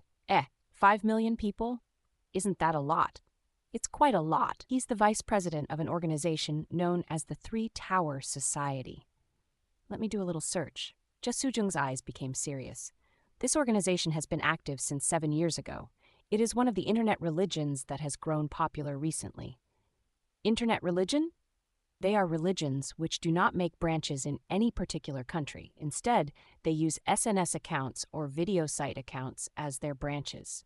They do their evangelism through the internet. For example, when the religious leader uploads a specific video, the members of the religion attract as many viewers and subscribers as possible. This is what they call evangelism. Jia Sojung even found the group's official video account. Look, this is a video of a service. It seems the active believers in this regard are limited to the religious leader and vice-religious leader. Like this, Jia Sojung played a video. It looked like a live broadcast in which a well-dressed gentleman was showing the scene of a disaster in a country. Many similar videos were uploaded. Earthquake relief. This is how your donations are used. Top 10 examples of evangelism. Meeting and talking to a Tibetan monk. Going to see if the Himalayas are really melting. Is the tower proof of divinity, and so on. Their accounts can't be banned because they mix in a lot of volunteering videos. It's also not like they make radical arguments in their videos. When the religious leader or vice-religious leader uploads a video, it will quickly spread across SNS, which will then develop radical arguments on their own.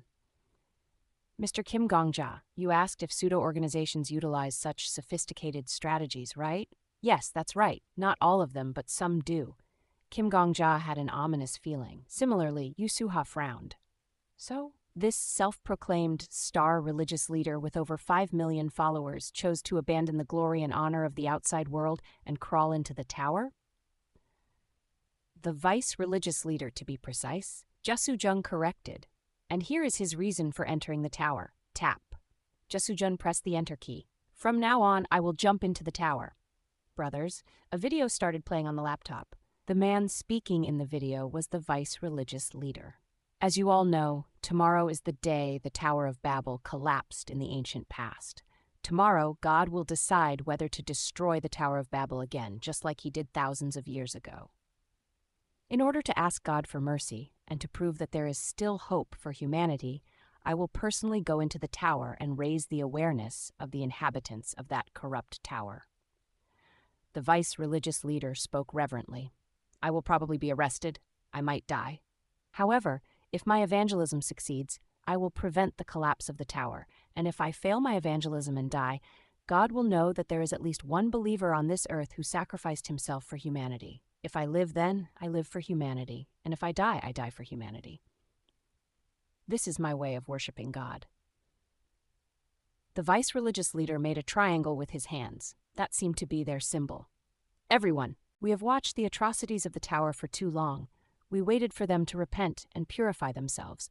But with the collapse of the second Tower of Babel around the corner, we can no longer just watch and wait. If my sacrifice is confirmed, everyone should immediately enter the tower as well. Kim Gongja opened his mouth. do not fear death. What we need to fear isn't the death of each individual, but the tragedy of mankind betraying God's mercy once again. Everyone, we need to stop this tragedy with our bodies and blood. We will cleanse the tower by eliminating as many of the corrupted as possible. I will go first. Even if I die. Everyone. I zero. Then the video stopped. Yu Suha had reached out and stopped the video. Are they psychos? The television in the guild office was broadcasting Korean baseball. He's out! Out! The anchor shouted. Next to the television sat Yu Suha's baseball cap. This is a declaration of war, Kim Gongja murmured. Something big might happen. Mr. Yu Suha, you have to go to the 10,000 temple right now and tell them. Yu Suha reacted indifferently. It's fine. Things like this have happened once or twice before. Crazy people have been crawling into the tower since a long time ago. If you want to go on your own. Kim Gongja and Ja Soo-jung did just that. The two of them ran out of the guild office. The 10,000 temple also knew how to waste money. They built a temple in a place with high land prices, and the two were able to meet the lord of the 10,000 temple easily by using the name. Good day, Miss Secretary, and the newly elected part-timer too. How may I help you? It's been a while, Lord of the 10,000 temple. I'm sorry to bring this up right after meeting you, but I have something to tell you right away. Oh ho. The heretic questioner's hands were dirty, as if he'd stopped what he was doing and come over in a hurry. To be precise, the heretic questioner's left hand was covered in red liquid. The heretic questioner smiled while wiping his hand with a handkerchief. What's the hurry? Didn't you just drag a believer of a pseudo-religion from the square? Yes. He was arrested according to the rules. That believer, is he still in good health? He was intact. The heretic questioner smiled brightly. Until about 40 seconds ago. Miss Secretary asked to meet, saying it was urgent, so I quickly took care of the work I was doing. You don't need to worry. Everything was done according to the proper procedure. Did you kill him? Yes, the heretic questioner was very vivacious. He didn't give an excuse or an explanation. There wasn't any mention of the other party being stubborn or that he had no choice. It wasn't clear who started speaking, but before they could continue, there was a sound from somewhere. Woo. Mr. Part-Timer, it seems you have a call. Kim Gongja bowed his head. As he said, the smartphone in his pocket was vibrating. Kim Gongja had followed the video account and SNS account that Ja Seung had found, and he'd received a notification. Getting an ominous feeling as he expected, Kim Gongja took out his smartphone. A new video has been uploaded. Ja Soo-jung also took out her smartphone. While the heretic questioner watched on with a tilted head, the new video was played. Brothers, the person who appeared in the video had an unfamiliar face. It was not the vice religious leader, but another member of the religion. The young man spoke grimly. The vice religious leader was just dragged away by the hands of the heretics. As expected, they are hopeless. The vice religious leader didn't resist, not even a single punch. He only continued to preach out of concern for them till the very end. The young man's face was unfamiliar, but the background of the video was very familiar. Kim Gongja furrowed his brow. That place, isn't it Babylon Square? That's right. This isn't good. This is really not good, Ja Soo-jung muttered. The young man in the video continued. Now, I will begin the promised purification. Brothers, I love you. The young man tucked his hand into his coat. I love you. I love humans, humanity. I love God. Please love everyone too. Please do not betray God's love. I love you. Then the video cut off. There was no need to wonder why it cut off. A huge roar was heard through the walls of the temple. It came from the direction of the square. There was a moment of silence. I understand. The heretic questioner chuckled. It seems I made a stupid mistake. Immediately after, a siren blared. Chapter 226. Chapter 226. 4, 7, boom. The next explosion occurred a bit closer, causing the entire building to shake. The guild priests of the 10,000 temple used their aura together to create a shield. Inside the shield, the heretic questioner, Kim Gongja and Ja Soo-jung struggled to remain standing. As expected, the products of America are impressive. Despite the terrorism, the heretic questioner's expression was still bright. It's a good thing this facility wasn't destroyed. I'm grateful. Mr. Heretic Questioner, Ja Soo-jung brushed dust off of her face. She was as calm as usual. However, this situation won't just end here. The number of followers in the organization that planned this terrorism is above 5 million. The number of explosions could increase. Did you say they have 5 million followers? How many of them are believers, and how many of them would be willing to take action? Ahaha. Faith is an abstract concept, but death is real. Nevertheless, even if it's 1 in 1,000, no, even if only 1 in 10,000 takes action, that's still 500 people, 500 explosions. Yes, the man in charge of the tower's religion fixed his cap, and 500 is a number we can afford. It would be nice if we could have identified the terrorists and wiped them out in advance, but it's already too late. So, since I'm the one who made the mistake, I will take charge of the cleanup. Jasujung hesitated for a moment. For her, this was unusual. The cleanup. Of course, I will kill all of the suspicious individuals. It might be difficult to reduce 5 million to 250,000, but it wouldn't be hard to reduce 500 to 250, again to 125, and again to less than 50. The Black Dragon Master will declare martial law again. It's been 7 years. Aha, we had peace for a long time. Kim Gongja was at a loss for words. The walls shook again. That was also a bomb. How? Kim Gongja spoke without realizing it. How can you say something like that? The heretic questioner turned to look at Kim Gongja. As he asked this, Kim Ga looked at those eyes that could be described as innocent. Reptilian eyes could also be called innocent. The heretic questioner was smiling with the innocence of a beast. Why can't I say it? Thinking, speaking, and acting in this manner leads to quicker and clearer conclusions. So why shouldn't I talk like this? Is it because it offends Mr. Part-Timer? That's not the problem. No, that is the problem. Someone has to do it anyway. If it's something that needs to be done anyway, it would be better to do it without the unnecessary rhetoric. It is the virtue of a politician to carry about the mood of the public, but we all agreed to leave that to the Black Dragon Master a long time ago. Kim Gongja grit his teeth. A small hand rested on his shoulder as he was about to shout. It was Jasujung. Mr. Gongja. Don't try to change him. There is no time now. Instead, it would be better to use him. Although it's surprising, the person in front of Mr. Gongja now is someone who can be persuaded. After hearing those words, Kim Gongja thought hard. We need to reduce the number of bombing victims as much as possible. However, we can't just sacrifice innocent people because they appear suspicious. What can I do? How can I persuade the heretic questioner and use him? Suddenly. Kim Gongja realized something. It's the 10,000 temple. The heretic questioner paused. It's the 10,000 temple.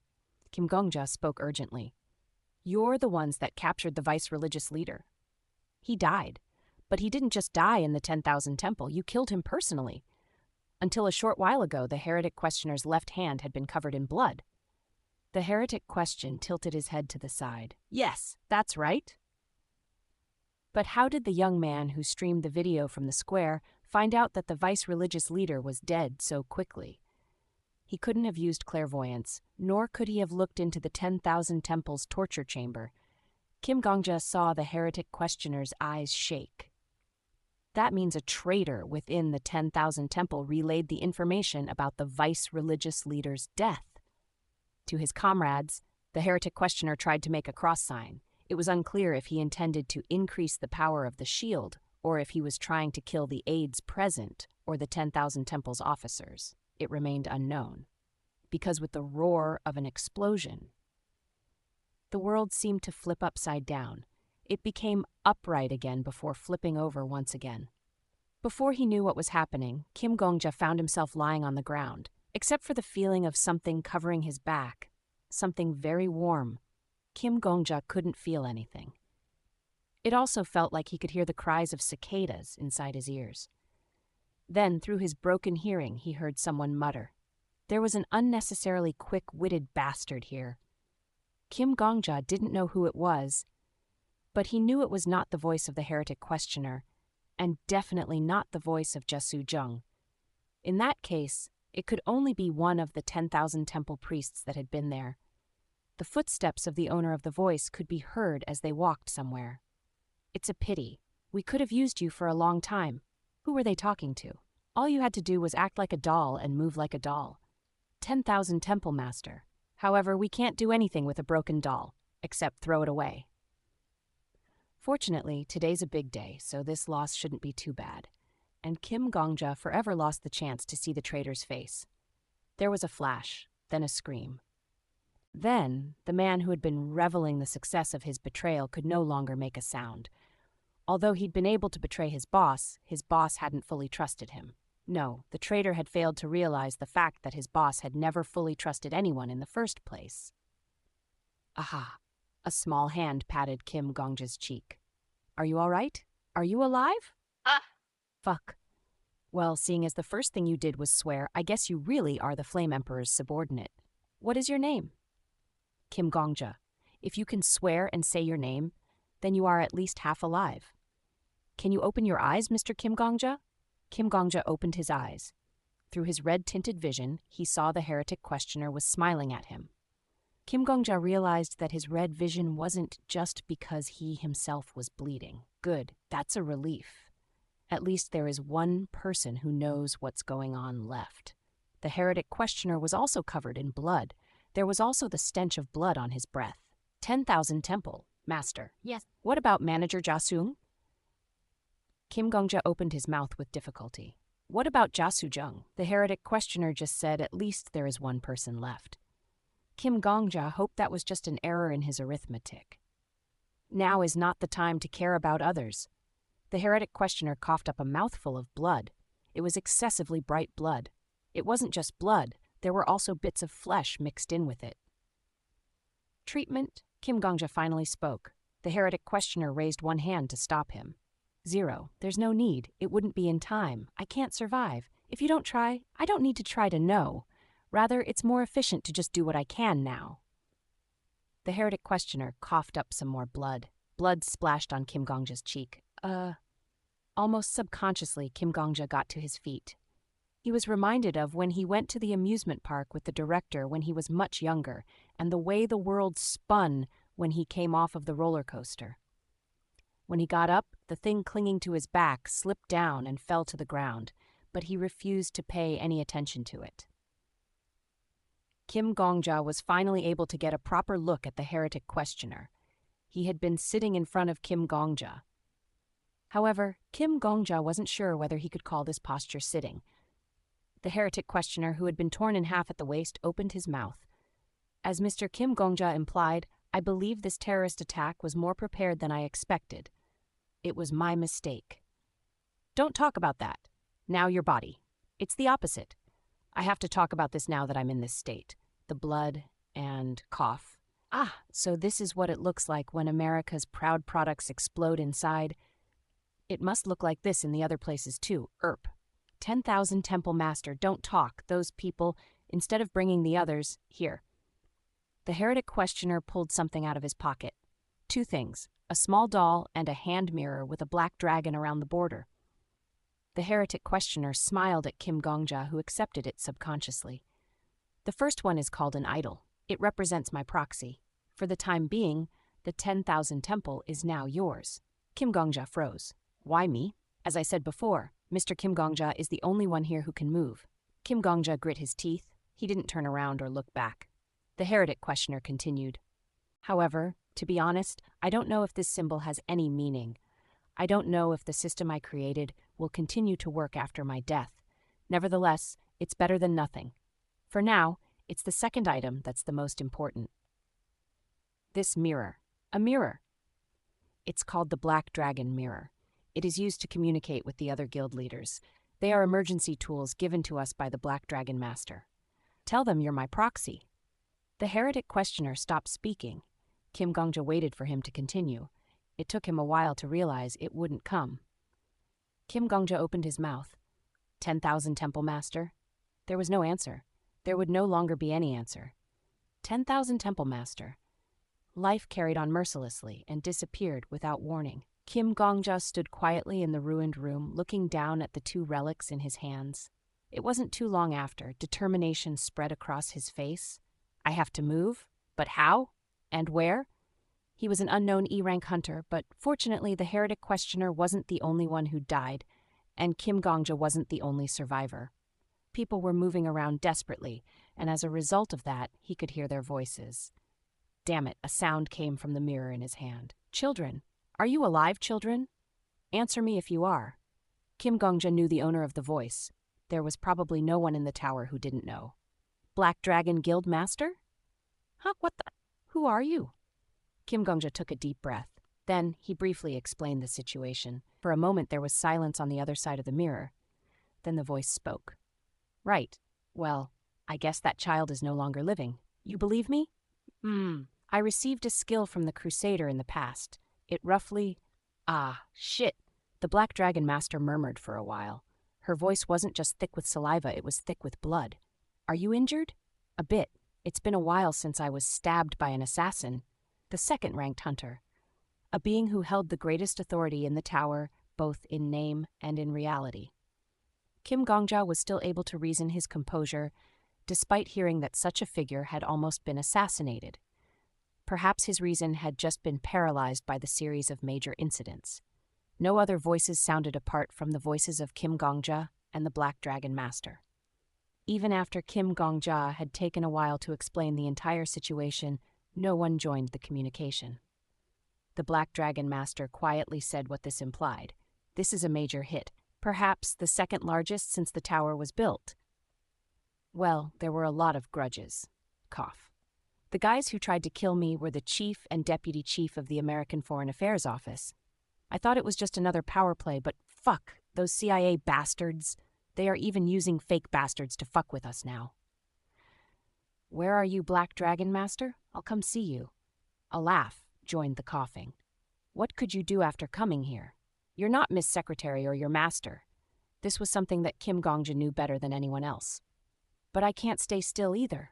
You're young. There was a hint of sorrow in the Black Dragon Master's voice, and a very brief sigh.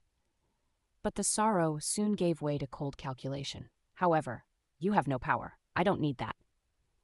Before Kim Gongja could react, the Black Dragon Master continued. Usually, in situations like this, the guild leaders would hold a meeting to decide a leader. But in this situation, Black Dragon Master, I will take command. The Black Dragon Master took a deep breath. From this moment onward, the owner of the city said. Her voice didn't just flow out of the Black Dragon mirror. Instead, it flowed through the already ruined Babylon Square, the streets, the slums. Her voice flowed from the streetlights installed on every street and the speakers that were attached to them. I declare martial law. I am the leader of the Black Dragon Guild, the Black Dragon Master. I will say it again. I hereby declare martial law as of this time. The sound of blood flowing could be heard between the Black Dragon Master's words. Currently, the outside world has mobilized an unknown number of enemies and caused several explosions in the tower. I have lost contact with the other guild leaders. The casualties might be anywhere from the thousands to the tens of thousands. The sound of a cough. Anyway, the tower hasn't belonged to anyone since it was built. There were those who killed people while claiming that the tower belonged to God. There were those who killed people while claiming the tower belonged to the Federation. And there are those who killed people while claiming that the tower belonged to the underground. This could be Federation Hapjunguk, or it could be a mistake, and should instead be the United States Mihapjunguk. There have been enough errors in the RAWs that I can't be sure. The fact that the person in authority who was issuing the orders was bleeding could be clearly heard in the crumbling Babylon Square. However, decades later, we can bluntly say that this tower is ours. It is our territory. We are the tower's humans. The sky in the tower is our airspace. The rivers in the tower are our waterways. The land in the tower is our land, and we call those who invade our sky, water, and land our enemies. The Black Dragon Master swallowed her saliva. Perhaps she was swallowing blood. Carrying that bloody scent, the Black Dragon Master's cry burst through the speakers. This is war. The sound echoed simultaneously through all the streets where the speakers were installed. This is war. It echoed even from the back of a mother who was cradling her child beneath a speaker. In this situation, where the security of the tower has been compromised, the Black Dragon declares martial law and declares that we will win this war as quickly as possible. And I promise, I will grant revenge without mercy to the enemies who dared to rock the tower. Chapter 227, If 5. Chapter 227, If 5? 7, say 4. As soon as the martial law was imposed, hunters poured into the streets of Babylon. Kill them all! The hunters all wore black uniforms. The Black Dragon Guild. Instead of the recon team and attack team, it was the conflict resolution team and assassination team that lined up in the square. These were all hunters in the tower, but they weren't hunters who trained to climb the tower. Anyone who fails to present their resident ID will be killed without hesitation. Anyone who was issued a resident ID less than a week ago will also be killed. The guild leader was attacked. This is war. Exterminate the rebels. Bang! Bang! Gunshots rang out throughout the square. In the Tower of Babel, the production and storage of firearms was strictly controlled. The private production of guns was a crime punishable by death. However, the large guilds were an exception, so they were always ready to use guns in their wars. You crazy black dragons! What are you doing? The civil militia was also one of them. They drew their guns and aimed them at the Black Dragon's suppression team. Get out of the way! We must carry out our guild leader's orders. You mean killing people at random? It is a necessary measure to protect the tower. Your civil militia's vice guild leader was also attacked and killed. The vice guild leader still wouldn't want this. Our leader does. Move. The civil militia didn't step aside, and the Black Dragons didn't try to persuade them anymore. As the two guilds faced off, the large guilds who also lost their leaders joined in. In this situation where friend or foe could not be easily distinguished, they bit at each other like hungry dogs. It was this hell that Kim Gongja discovered when he left the ruined 10,000 temple building. Kim Gongja wiped his face. A person died. People died. More people were dying. Shit, there was no hesitation in the movements of the people aiming at each other. Every time a gun fired, people were injured, killed. Life was lost so easily. Kim Gongja couldn't understand. These were the guilds that supported the tower. He'd heard rumors that the big guilds didn't get along. He didn't know what had happened in the past, but he heard from time to time that old feelings had accumulated among the guild leaders. However, he hadn't expected it to be this bad. They will kill each other if there is an opportunity. The top hunters were all so-called heroes who wrote their own legends. Why hadn't these heroes been able to resolve their feelings over the years? Why was there not even one person to mediate between them? Kim Gongja hadn't been able to understand, but now he understood that it was useless to imagine in the case of a mediator. He felt like his insides would explode. The dam that had been blocking the middle of his heart collapsed. Just at that moment, the corpse of Jia Sujung, which had been tied to his back, fell. Kim Gongja unconsciously looked at the corpse. Deputy. Jia Sujung's body had been torn apart, her left leg, left arm, left torso, and even the left side of her face. In the face of death, no human could accept it, but Jia Sujung's lips were shut tight. Only her purple eyes, which had lost their light, looked up at the sky like jewels. Silence. When he lowered his head again, this time he saw the body of the heretic questioner. Kim Gongja grit his teeth as he looked at the final appearance of the man who had intended to do something at the last minute. No. Right, first. Do what needed to be done. Right? Do what he could. What can I do? He looked at everything that he had on his person. Idol. It was an item that would allow him to act as the representative of 10,000 Temple, but the 10,000 Temple had collapsed. Even if he were to meet the priests of 10,000 Temple outside, he wasn't sure if they'd obey the idol. Black Dragon Mirror. It seemed to be a means to directly communicate with the leaders of the large guilds, including the Black Dragon Master.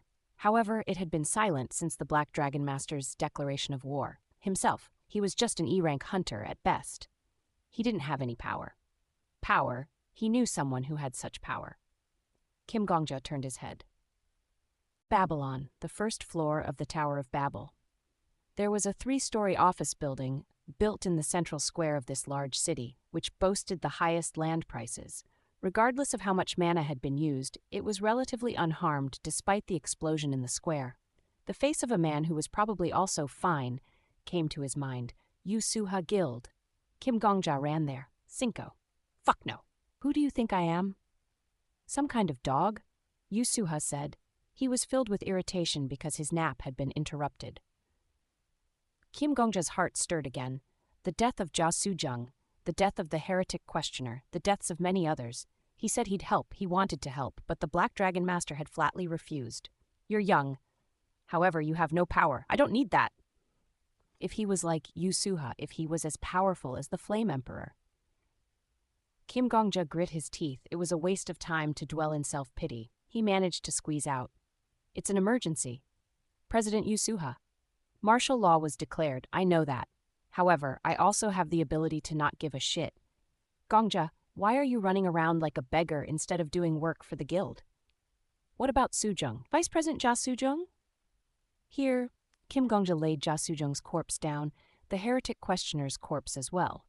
Yusuha was silent. When? Yusuha's eyes were calm. Kim had a hard time guessing what that calmness meant. Right after we went to the 10,000 temple, there was a traitor in the 10,000 temple. They set off a bomb. The heretic questioner died, and Big Sister Soo-jung. Why are you all right? Big Sister Soo-jung covered me with her body. Puk! Kim Gongja fell to his knees. Yusuha had kicked his shin. Ugh. Enduring the pain, he lifted his head to find Yusuha looking down at his subordinate with the calm expression still on his face. Bastard man. Big Sister Soo-jung? Since when did the two of you get so close? Hey, Mr. Gongja. Soo-jung is much younger than you. She just appears older because of her manner of speech and attitude, but she's much younger than you. Now what? No, enough of that. So what? Did Soo-jung give you a will? Please do your best to fix this situation or something like that. Huh. Did she say something about needing to save people? Secretary Soo-jung would have wished for that. Of course she would. That's the only reason I'm still taking care of trash like you. Kim Gongja couldn't bear to look up at Yusuha. He had lost Ja Soo-jung because he had no power. On the other hand, Ja Soo-jung had power. She had the power to save the life of another human, even at the cost of her own life. He didn't know if it was because of her innate reflexes or because she just happened to notice the presence of the culprit before Kim Gongja, but the result was simple. Kim Gongja hadn't been able to do it. Ja Soo-jung had. Kim Gongja couldn't bear to look at Yusuha because he was angry and resentful, because it was unfair and disgusting, because he was sad and pathetic. He kept his gaze on the air. Thanks to that, he was able to see something. In any case, bitch, I know what kind of personality you have, so we'll get along well. It's a flash of light, very fast. Watch out, Kim Gongja interrupted Yusuha. At the same time, a blue spear flew through the air. Chwa! The aura wrapped around the spear was powerful. The Flame Emperor called upon his aura to protect his body in an instant, but it seemed that he missed the timing. The curtains of fire made by the Flame Emperor were torn apart by the spear of blue flames. Ah! This was seen by Kim Gongja, who was the closest to the Flame Emperor. Then, ugh! With his feet on the ground, he stretched his knees, arched his back, and reached out, striking the spear of blue flames. Blue aura swirled within the spear of blue flames. When the human fist approached the storm of aura, it shredded it like a blender. Ah! With a scream, Kim Gongja, who lost his arm, fell to his knees again. A few pieces of bleached flesh fell to the ground with soft tap-tap sounds. The things that seemed to also fall to the ground like snow should have been Kim Gongja's bones. Damn it! You avoided it! A hunter landed from the sky. After a brief glance at the kneeling Kim Gongja, Yusuha looked at the hunter. Who are you? I am the Saintess. Yusuha looked at the profusely bleeding Kim Gongja. Then he looked back at the hunter, who identified herself as the Saintess. Bullshit. Fuck, what kind of bullshit Saintess almost cracks a person in half? The tower gave me that title. The tower has a bad naming sense. So, why did Miss Saintess come here? The Saintess took a deep breath. Then she shouted as if she had been waiting to say those words for a long time. Yusuha! You killed my only grandfather. The Saintess boasted brilliant blonde hair. He'd never seen such a blonde before, and even if he did know a blonde, there weren't any in the age range for this hunter to call grandfather. I can't tell since there are more than 1 or 2 people who lost their grandparents because of me. Who was your grandfather? Marcus Callenbury. The eyes of the hunter, who called herself the Saintess, were blazing. Yusuha's eyebrows rose slightly at that. The Sword Saint? That's right. That is my grandfather's name. Wow, it's been a while since I heard that name. So you're his granddaughter? Ah, well, that guy was an aristocrat, so I guess he could have a granddaughter like this. You devil? Right, I'm kind of like that. Speaking of devils, Yusuha glanced at his subordinate's corpse, and at his subordinate who was becoming a corpse. Is the smell of burning dog coming from outside your fault? The saintess clenched her fists. She wanted to tell him. About the wealth of the Callenbury family, about the power that came with that wealth, about the fools who worshipped the tower as a mystical phenomenon, about how she'd manipulated and controlled them. And she wanted to tell him. How easy it was to predict and use the 10,000 temple because anyone could be persuaded as long as certain rules were followed. About how she knew the leader of the Black Dragon Guild hated the outside world but still wanted to have a relationship with it. About how she had stabbed the opening and pried it open. But she didn't. With the tower burning behind her, the saintess said only these words. My grandfather was killed by you in this tower. So I will kill you, and I will kill this tower. Yusuha gave a slight smile. In that case, it's your grandfather's fault. Did you know I was killed by that old man without even knowing anything? He saw the number of kills in his eyes and freaked out. Phew. So in fact, the killer wasn't me. It was that aristocrat. Bullshit. What is bullshit is everything you did until now. Blood can't be fooled. The granddaughter of a killer is a killer. You, Flame Emperor, are the killer. No, it's no use talking about it. Go to hell. Blonde hair fluttering, the saintess rushed in. Ha! Yusuha looked down at a few white spots that had landed on his palm. Yusuha wasn't sure if it was dust from a collapsed building or if it was from Kim Gongja's bone fragments from when he was cut.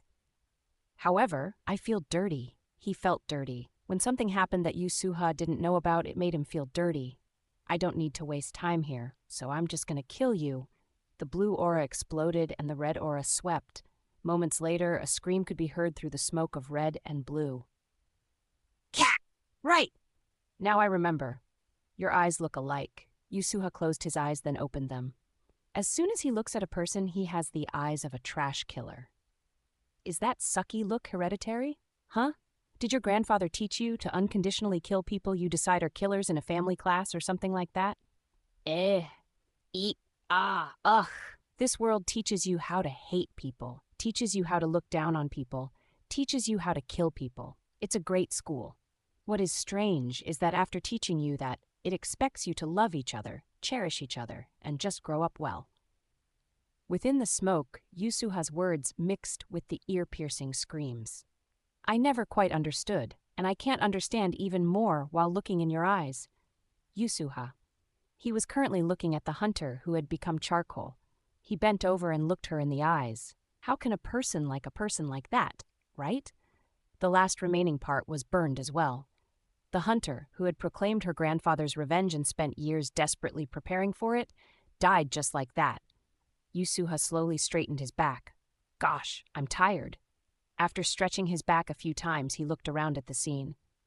This is a mess. The exterior of the residence was burning. The ruins that were caught in his eyes looked like a large ruined city. Screams and gunfire could be heard on occasion in this world filled with ashes and smoke. It's really a mess. Don't you think so, part-timer? Yusuha looked down at Kim Gongja. Because he'd lost an arm and was bleeding too much, Kim Gongja's consciousness was fading. Yusuha also didn't ask for Kim Gongja's gaze. I don't know. Yusuha murmured. Both you and Jasujung, I don't know how people can be like that. Yusuha looked up at the sky for a moment. Well, I guess it's because they're such idiots that they're working for me. President. It's fine. Don't talk anymore. Kim Gongja's weak murmur was stopped by Yu Suhan's hand, in an annoyed tone, but more importantly, a familiar tone. You just don't worry about anything. This big brother will take care of everything. In the hazy mist of consciousness that came with the excessive blood loss, Kim Gongja murmured blankly. How? I have my ways. Flame Emperor. Yusuha made the shape of a gun with his hand. Then he wrapped red aura around his hand, creating a spherical bullet. You wouldn't know even if I told you, huh? My skill is a bit dog-like. Pak! A bullet of flame pierced Yusuha's brain. Kim Gongja looked in amazement at Yusuha, who had taken his own life. Until the very end, Kim Gongja wouldn't understand the meaning of his death. You have died. However, I knew. You are regressing to 24 hours ago. The world shattered, and like that, I opened my eyes. Chapter 228, Hatred. Chapter 228, Hatred 7-1. Slowly looked around. Home run! Home run! It's a home run! Ah, the ball went over the fence, the Yusuha Guild.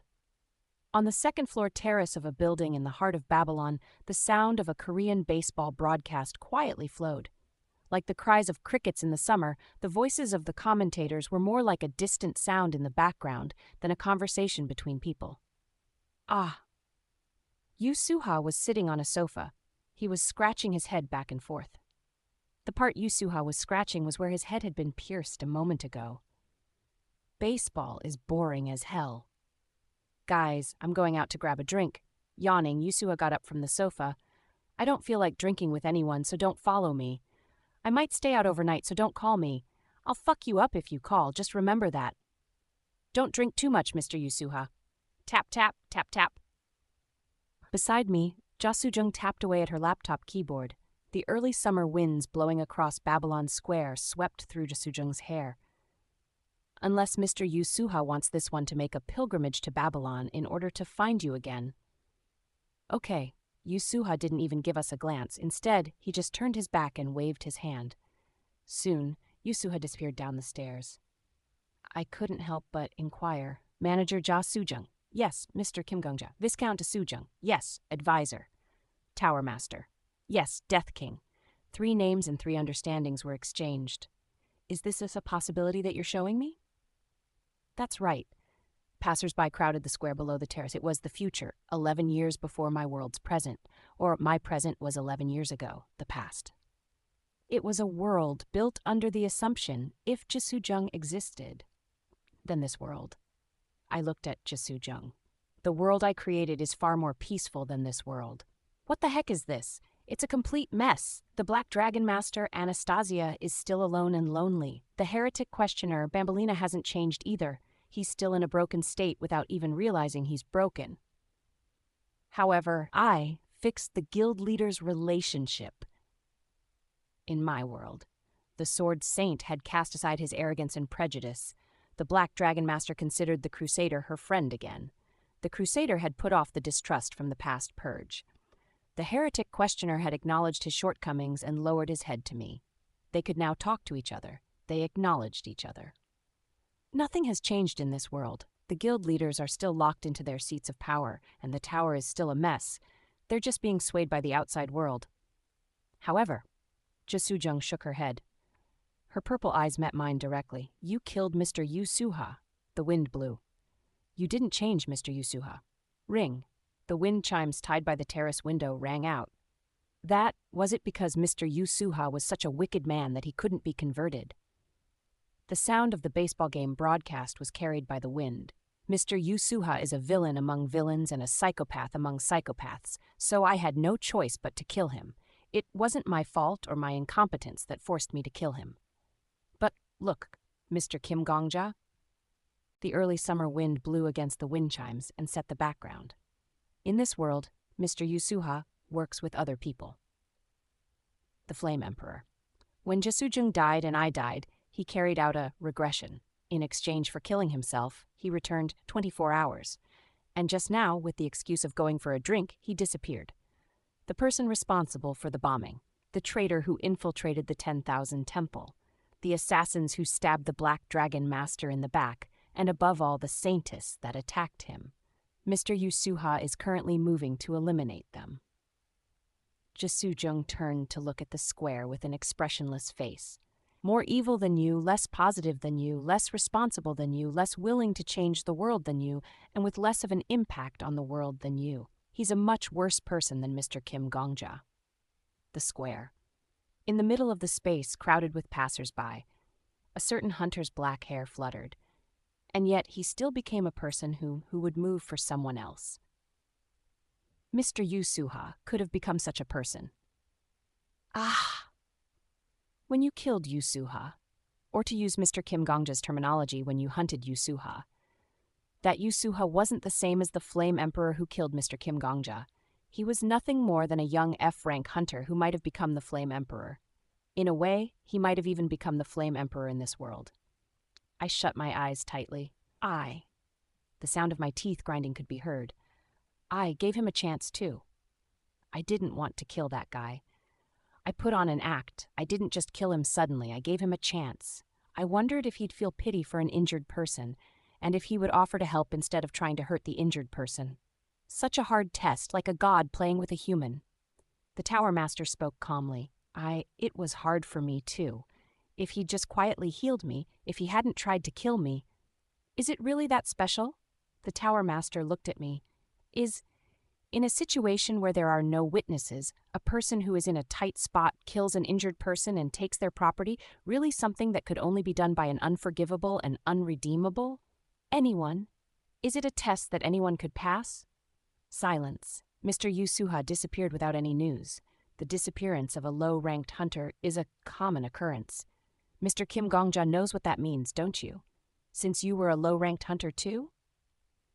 What percentage of people would have been able to pass Mr. Kim Gongja's test? The scent of early summer was potent. The air was sticky, and the air was humid. The air didn't feel like the air someone would breathe in. Instead, it felt like the breath that someone had breathed out. The oxygen entering my lungs was already heavy with the traces of summer. Right? And with it was also breath that was dyed purple. Mr. Yusuha didn't help you. He didn't save you at the hunting ground and even attempted to hurt you. He tried to kill you. However, what about Miss Prita? Jasujung murmured. What about the Devil King of Fall Rain? Miss Prita tried to kill you. She actually killed you. You were slain dozens, hundreds of times by Miss Prita's sword. The continent was once drenched in blood and destroyed by the Devil King of Fall Rain. And yet, Mr. Kim Gongja allowed the Devil King to live another life. I gave Prita a life. What about the Lady of Golden Silk? What about the Constellation Killer? What about the Heretic Questioner? What about the Black Dragon Master? What about the Sword Saint? There is not a single one among them that isn't a murderer, and not a single one of them has killed less humans than Mr. Yusuha. The Death King changed all of those people. However, except for Mr. Yusuha. Only that guy. Because, Death King, you are bound to never know. Only that bastard. When you were killed by the Devil King, you got a glimpse of the Devil King's past, how the doppelganger had become the Saintess, how the Saintess became the witch, how the witch became the devil kind. You saw the reasons why she became evil. In a dark alley. When the Constellation Killer killed you, you got a glimpse of Kim Yule's past. The rooftop in glow of the setting sun, the sunset on the playground. You saw the broken cell phone and the text message that would be forgotten. In the past, not very long ago, I idolized the #1 ranked hunter. A hunter I witnessed killing someone in an alley. You heard about the Sword Saint story. You heard the Black Dragon Master's story. You knew about the people who killed you and the people around you. You knew why they did it. That's why you didn't abandon them. That hunter then killed me. The only one whose past is still unknown to you is Mr. Yusuha. Dog-like bastard. You will never be able to glimpse Mr. Yusuha's trauma. You didn't have to kill me. And you don't want to see it. Why? You could have explained. You could have told me what happened. You don't want to know. I admired you so much. Why the hell did you do that to me, you bastard, Mr. Gongja? How could you treat me like that? You felt betrayed by Mr. Yusuha. I closed my eyes and my vision went dark. Jasojung's voice drifted over quietly. That's why you hate Mr. Yusuha. Silence passed. The broadcast of Korean baseball stopped. The wind was cut off. The wind chimes by the window stopped moving. Time passed. The light of the setting sun shined on the crowded square. The light of the setting sun had no nationality, and the people in the light had no nationality. It's not, I murmured. That's not it. I shook my head. Several times. He would have become a monster. He was already a monster anyway. My voice leaked out as if I had a fever. Regardless of where he was born, where he grew up, or what he experienced, he would have become a monster. I had no choice but to kill him. I had to kill him. I couldn't not kill him. It wasn't for me. It wasn't because of my mood. It wasn't because I couldn't tolerate him. It was for the tower, for the world. I couldn't let that guy exist. That bastard. I idolized him. You were weak. At that time, Mr. Gongja was weak. My heart pounded. It would have been different if this one was there. My heart pounded loudly. Mr. Kim Gongja couldn't forgive Mr. Yusuha at all. You couldn't tolerate him. Mr. Yusuha must have a past and circumstances, but you were incapable of acknowledging it, and you didn't want to know. It's simple. Mr. Kim Gongja was very weak back then. The owner of the tower spoke. You were weak. Did that make you angry? You felt inferior to and betrayed by Mr. Yusuha. You were angry because of your own murder, because of the feeling of helplessness that no one could change, because of the anxiety that you would never be considered anything by others, regardless of how you cherished and admired them, because of that sense of absolute worthlessness. I didn't know when I'd be abandoned, so you had to make yourself meaningful to others. Right? I am not powerless. I am different from Yusuha. You had to be different. Neither the people you chased after, nor your subordinates, nor your comrades are as evil as Yusuha. It couldn't be. No, rescuing the children from the burning mansion. No. Unlike Mr. Yusuha, who chose to kill the Sword Saint, Mr. Gongja chose not to kill the Sword Saint. Instead of abandoning people, you chose to save them. You accepted the heretic questioner as a subordinate and the Black Dragon Master as a friend. Mr. Kim Yul's pain, Mr. Director's regret, no, the heavenly demon's devotion, and Duke Ivansia's love. The things Mr. Kim Gongja did since your return was all because you didn't want to be abandoned, because you didn't want to be weak again. To prove that you are different from Mr. Yusuha and that others are also different from Mr. Yusuha. No, that wasn't right. I glared at Sujung. Don't you dare say that. Why not? The Tower Master spread her arms. The hem of her clothes fluttered like the wings of a butterfly. Yusuha, that guy isn't the meaning of my life. I was weak. I couldn't be a psychopath, and no matter how successful I was, I couldn't turn a blind eye to children burning in a mansion. There were definitely days when I told myself I shouldn't be like Yusuha. I have already gotten over Yusuha, but not anymore. Yusuha's impact on my life is so insignificant that I can easily look at him and laugh. I met Bai Huyang. I met Master. I met Raviel. I met the director. In my life, such beautiful people, those who have meaning, those whom I've chosen to keep by my side. Is up to me to decide. I'm the one who will decide the people who are my reason for living, only me. I am only strong for them, not because of Yusuha. Zero, I no longer live with an inferiority complex towards Yusuha, fear being betrayed by others, or feel anxious because of others. I won't let them be my reasons for living anymore. I am stronger than I was before. Just Sujung looked at me. Are you saying that Mr. Yusuha is no longer your reason? Yes. I answered confidently. I don't even think of that bastard once in a day. I'm over him. But you still hate Mr. Yusuha. Fuck. He still has a lot of meaning in Mr. Kim Gongja's life, because you will never forgive him. No, it's not just that you'll never forgive him. You continue to think of him as the most vicious psychopath in the world, so that you never forgive him. Fine, I brought something up. Thank you for proving to me that even a bastard like Yusuha can change.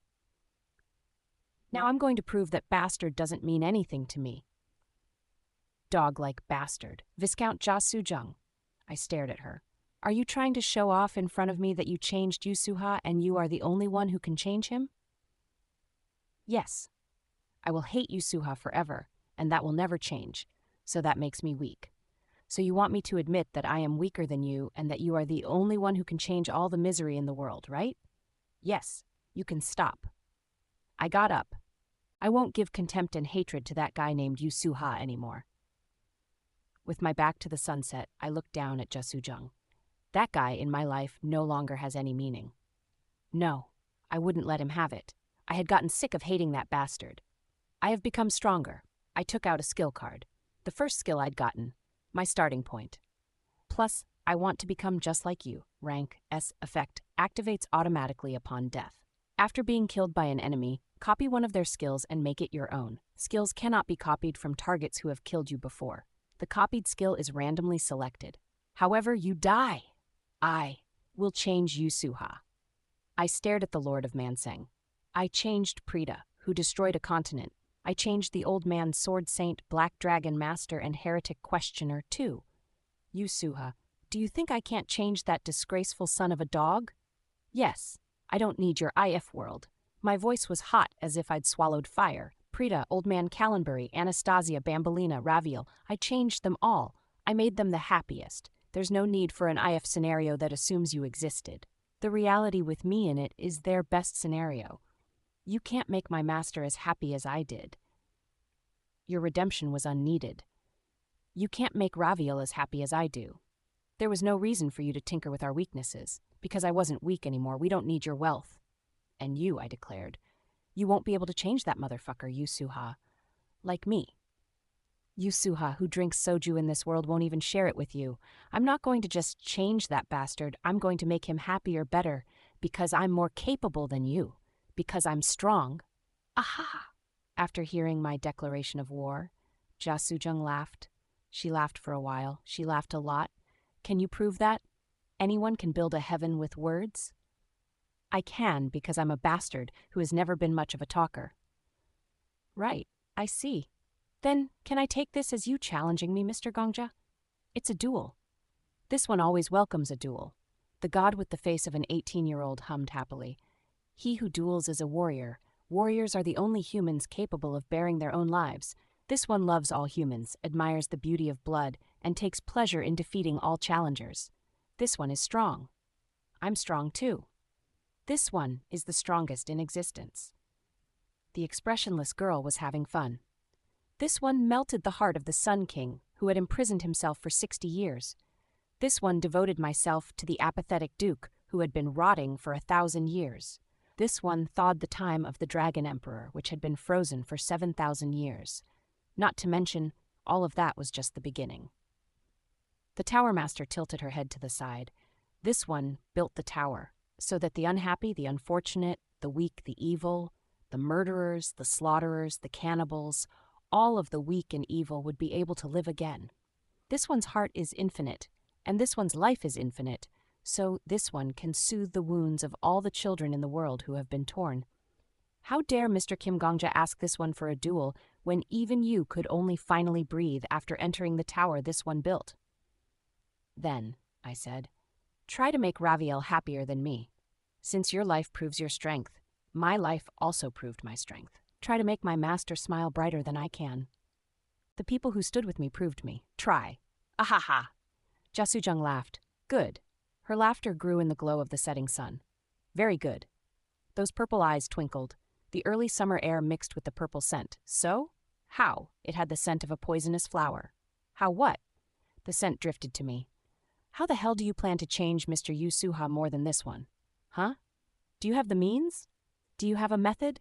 The scent of purple stroked my cheek. This one has the mansang. This one's talent, the risk of this one's life, and this one's mansang ability. I built it. I completed it. Do you have a means, a method, Mr. Kim Gongja? The kingdom's courtesan whispered in my ear, with the voice that had bewitched countless nobles, royals, and even dragons, sweetly. You already killed Mr. Yusuha. Ah, do you intend to return to the past before you killed Yusuha? You already went back 4,000 days. It wouldn't be impossible to go back a few hundred more times. However, Mr. Kim Gongja's relationships with the Black Dragon Master, Sword Saint, Heavenly Demon, Constellation Killer, and many others would be lost, wouldn't they? You would give up your other relationships to change Yusuha. Right? It really must be that the human called Yusuha means nothing, Mr. Kim Gongja. Isn't that right? How meaningless must he be to still have more meaning than the last few hundred days? Dog-like. My head was hot. The heat had risen from my heart. Unable to hold back the heat, I spat out. Reward. Huh? Ja Sujung tilted her head to the side. Did you say reward? Give me my reward. I hadn't pulled out the card for nothing. You still have to give me something. I flipped the card over. The description of the card was written there. Plus, activates automatically upon death. After being killed by an enemy, copy one of their skills and make it your own. The rules you made, the tower you built, that means it was rightfully obtained. The dagger I kept from the tower. Based on this, I demand to be rewarded. Heh, Ja Sujung smiled brightly. Do you intend to take a skill from this one and be stronger than this one? Yes. By chance, are you trying to take Menseng? That's too bad. That skill is only meaningful when combined with different skills. If you had Gold Dragon's Eye and Ice River Dragon's Breath, you could maybe play a little trick, but how about this? Jia Sujung hummed. Mr. Gongjia can only take one more skill, right? Her happiness was growing. If you take one of this one's skills, let alone becoming stronger, would you be able to change Yusuha? To become a munchkin like this one, you would need a lot of preparation, Mr. Gongjia. Are you scared? I couldn't let God alone feel pleasure. Aha? You don't want to give it to me because you're scared. If you're worried, just go ahead and admit defeat. Because of the penalty from my skill, I had to watch your whole life. Can I only get a penalty and no reward? This is something worth knowing about the tower's management. That's a cute provocation. Really? Really? Jia Sujung smiled widely, and it's a provocation I can't ignore. Her fingers danced in the air. Fine. Death King, you can take anything. The tower's voice rang out, skill condition satisfied. The Lord of Mansang's skills are being randomly copied. Tak! Jia Sujung snapped her fingers. Take a piece of the life this one walked and prove your words. Death King advisor, Mr. Kim Gongjia. Flip, gold cards lined up in the air. The skill cards are being created. After the sunset, night fell on the terrace. The dark night sky, the Tower Master's golds shined like north stars. Madness to Insanity, Three Musics King's Road, The One Loved by Dice, King's Tutor, Guardian of the Subrain's Gaze, Earthbone Dragon's Skull, Ice Reeve Dragon's Breath. The stars shined one after the other. They were all connected to form the constellation known as the Tower Master. This was the Tower Master's life, and the tower itself. I reached out for the stars in the night sky, and I held a golden light in my hand. Chapter 29, Hatred 2. Chapter 229, Hatred. Please select a skill card. However, I had no choice but to stop my hand. This was because, as I stretched out my hand, fingers much smaller than my own got entangled with my fingers. You can't do that, Mr. Gongjia. Huh. It wouldn't be interesting. Jia Sujung let out a breath. Are you really going to show off such an uncool image after provoking this one so much? For a moment, my back tingled. Her fingers intertwined with mine, as if her breath had taken form. A warm, cool, and fog-like touch seemed to corrode my hand. What are you talking about? Hoo-hoo. On the other hand, Jia Sujung's breathy sounds were like fingers. Every time she came close and whispered in my ear, her finger-like breath seemed to nibble gently on my ears. Mr. Gongjia held out the first card you got and told this one to give you a reward. But, see this? It's written quite clearly on the card. Tuk. Jia Sung tapped her fingernails against the card in my hand. The golden card trembled as if it had been shocked by electricity every time the Tower Master's fingernail touched it. I want to become just like you. RAS plus effect activates automatically upon death. After being killed by an enemy, copy one of their skills and make it your own. Skills cannot be copied from targets who have killed you before. The copied skill is randomly selected. However, you die! But look here, Mr. Gongjia. The finger-like breath touched my eardrums. It's clearly written here, isn't it? Here. No, not there. Here, the last part. It clearly says, the copied skill is randomly selected. Jia Sujung giggled. She looked like a girl who was playing a naughty prank. Mr. Gongjia, you told me to show my skills in accordance with the rules of the tower. Perhaps this was the most purity that Jia Sujung could show as a human. Will Mr. Gongjia follow the rules too? Tak. A clapping sound resounded. As soon as that happened, the golden cards suddenly scattered. There were like fireflies who had been fluttering around a flame, being startled by the sound of a firecracker. Random. Jia Sujung touched my arm and whispered, This one doesn't care if you take a piece of my flesh, but please, in accordance with the fair laws of the tower, the exact piece of flesh will be chosen, randomly. I raised my head and looked up at the night sky. 9 golden fireflies circled constantly. After the constellation had been broken, each card had become meteors that cut across the night sky, with long comets' tails trailing behind them. Did you think you'd enjoy good times from now? That I'd meet Mr. Gongjia and tell you what skills to choose from behind. Then Mr. Gongjia would just need to wiggle your fingers as if you were picking ice cream. But in the end, it comes down to a game of luck. I looked at those purple eyes. Those purple eyes looked at me. There was probably no mirror as clear as her eyes. At best, all I could see was a curtain of purple pupils, within which was an endless series of reflections. A mirror reflected in a mirror, and the mirror was reflected back into the mirror, then the mirror reflected into the mirror. A purple mirror. Now it's all up to Mr. Gongja's luck. Without realizing it, my gaze became fixed. After looking into Jia Suzheng's eyes, it became impossible to turn my head anywhere else. It felt like I'd been caught in a clever trap. My eyes were reflected in those purple's eyes, and those purple's eyes were reflected in my eyes. Ah! I tried to pull myself together. Get a hold of yourself. If I stayed like this, I'd probably forget how to speak for hours, tens of hours, hundreds of hours, becoming a statue that could only stare into the eyes of Jia Suzheng. I let out a breath, understood, and nodded slowly. In this situation, I will make my choice according to what you said. Aha! However, let's set some rules. What are they? I will never look at the back of the cards. If you show me the front of the cards, I won't look at the back. Yeah, well, that's naturally a commendable story. Only, I looked at Jia Suzheng. Don't treat it like I've picked a card just because I touched it. What do you mean? I want you to give me time to look at the cards, touch them, and play around with them. Ah, I won't look at the back no matter what. If I flip a card over and see the description, it's fine if you remove that skill. Huh? Jia Suzheng smiled mischievously. I'm curious about what you're planning. Fine, Mr. Gongja. This one can wait as long as possible for Mr. Gongja to make your choice. If you want, I can also use Ice River Dragon's breath to stop the time of this world. I don't need that kind of consideration. All right, let's see you try. First, I collected the 9 cards. The golden cards swirled around like a certain golden ball from a very famous fantasy novel. But for me, who had trained aura, they were like fireflies. Whew. I took a deep breath. Then, very carefully, I drew one of the cards. And I looked at Jia Suzheng, who was sitting across from me. We exchanged gazes up close, with a pile of cards between us.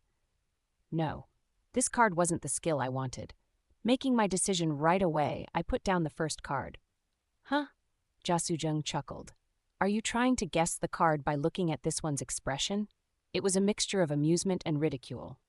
Do you think you're playing poker, Mr. Gongja? This one's expression isn't something that can be read by anyone. The only thing you could achieve from reading this one's face is praise for my perfect beauty, astonishment at my noble elegance, and infinite joy at my existence. I looked at Jia Suzheng. Viscount. Yes. Am I not going to hear an end to your bullshit? This one was usually like this with my vassals. Is it really too much? There is no one who cared for, loved, and comforted the vassals like this one. As Jia Suzheng babbled, I calmly and carefully skimmed over the card one by one. Not this card, next. Not this card, next, next, next, next. When the 9 cards were reduced to 3, Jia Suzheng noticed the strange atmosphere. Mr. Gongja, you. Maybe I wasn't just guessing cards based on Jia Suzheng's expression. Maybe I had a clear way to carefully distinguish them. That was the suspicion that was beginning to surface in the Tower Master's head. What are you doing? How are you figuring out the cards? Well, I looked at Jia Suzheng. Maybe I'm using another skill. Mr. Gongja doesn't have any clairvoyant skills. Even if you had a clairvoyant skill, it's impossible for you to see through the skill cards. They are made with a special material made by magic. So what the hell? As Jia Suzheng narrowed her eyebrows, I put aside another card. The final 2.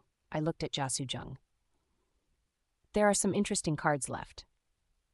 I was still looking at the front of the cards. The front of each card was painted gold, and there was an unknown pattern engraved on them, which was actually the subject of much controversy among the hunters. What the hell was this symbol? The pattern was like this.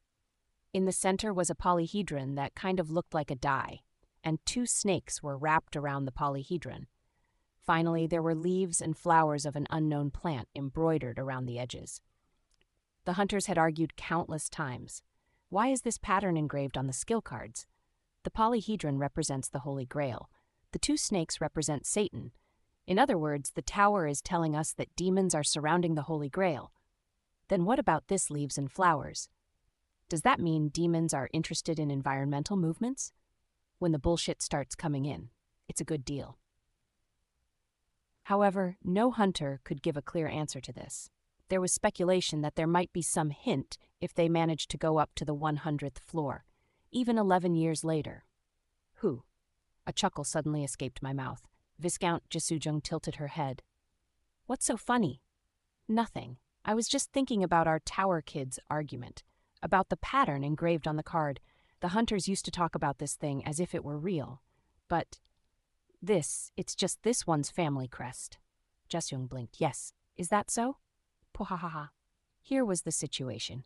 In the kingdom, magic or wizards were symbolized by snakes. This was because they believed snakes inherited the blood of dragons and magic was developed by dragons. Since they were considered as miracles bestowed by dragons, they were naturally portrayed as snakes. So, either the progenitor of the family was a wizard, or the progenitor of the family defeated a wizard. In both cases, a snake would be included into the family's crest.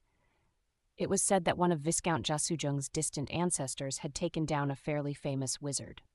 The corpses of wizards were engraved on the crests of nobles. The place where the great wizard had been residing was a vast forest known as the Crystal Forest. That's why there were leaves and flowers decorating around the snakes.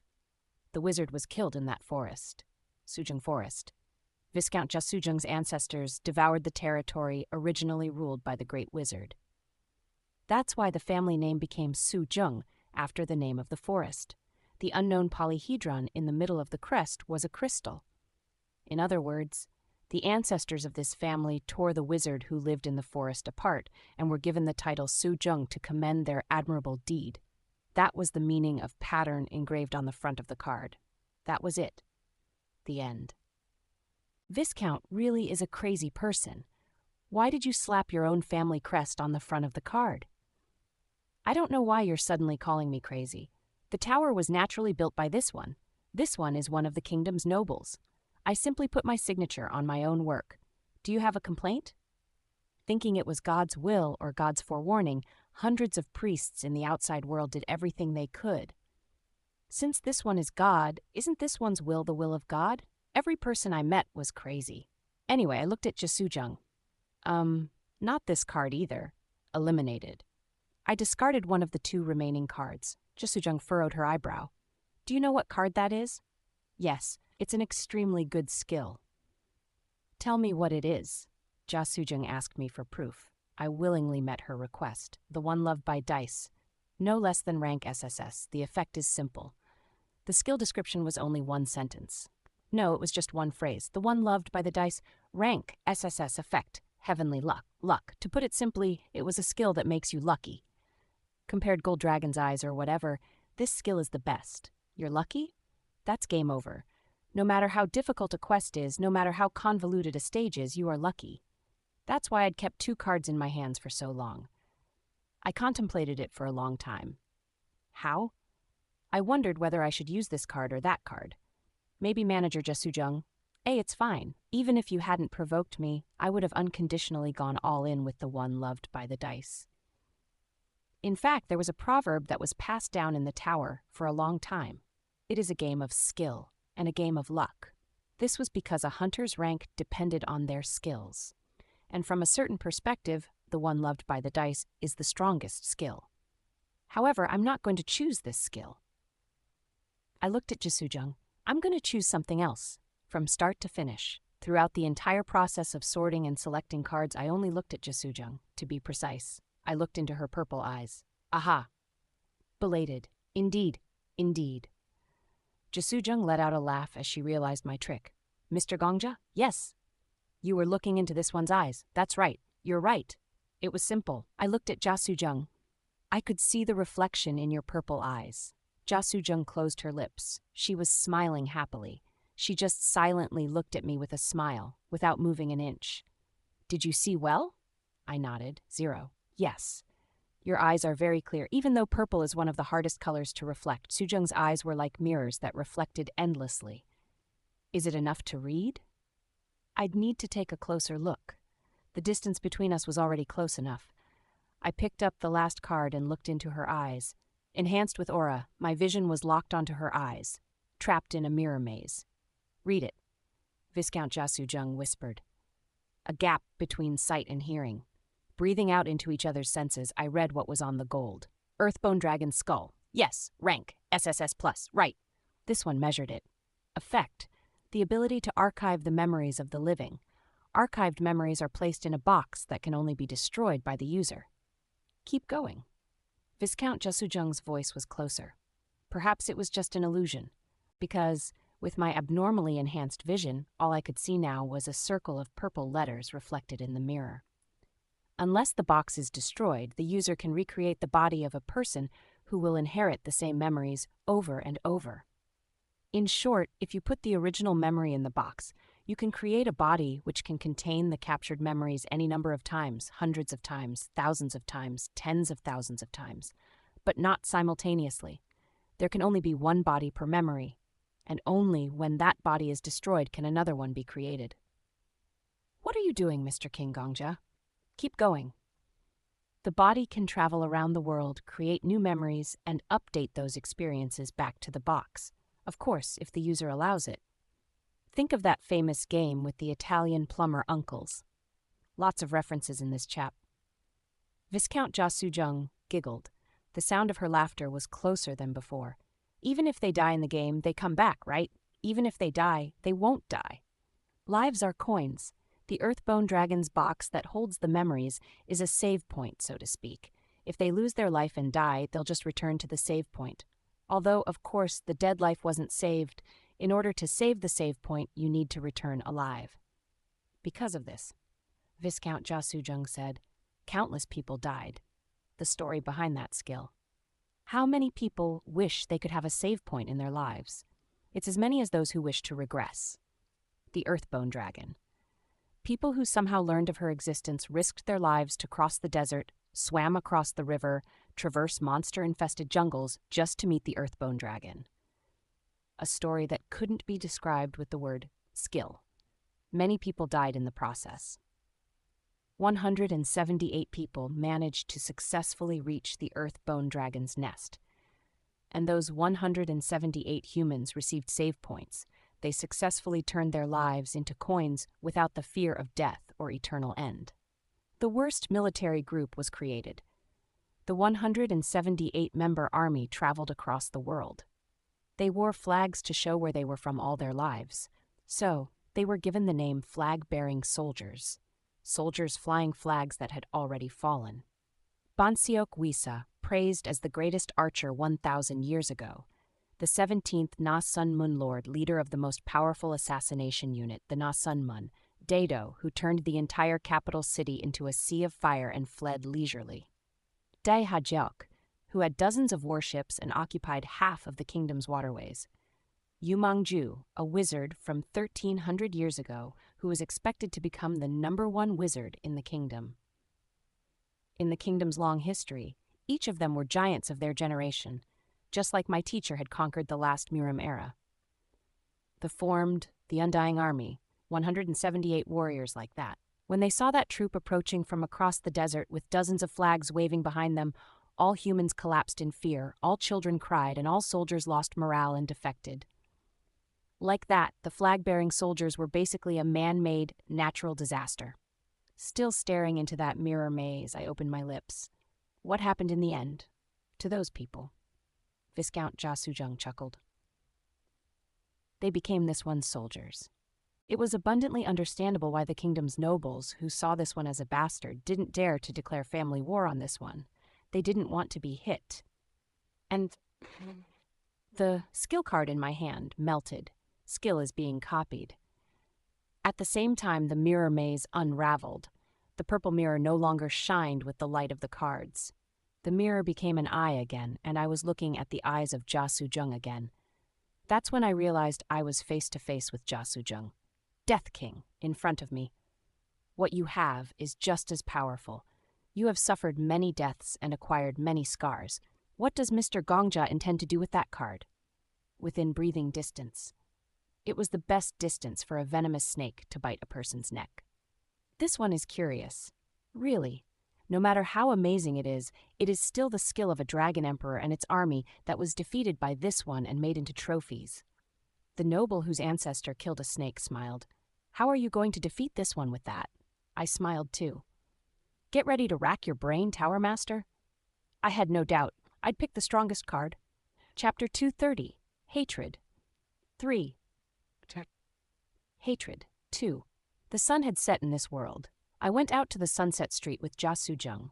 Babylon, as a city founded by displaced people who had no nationality, was a mixture of various kinds of flavors. There was the smell of Indian spices, and the smell of Chinese incense. Every person who passed us had a different skin color and body odor. "Where are we going?" Jia Sujung asked.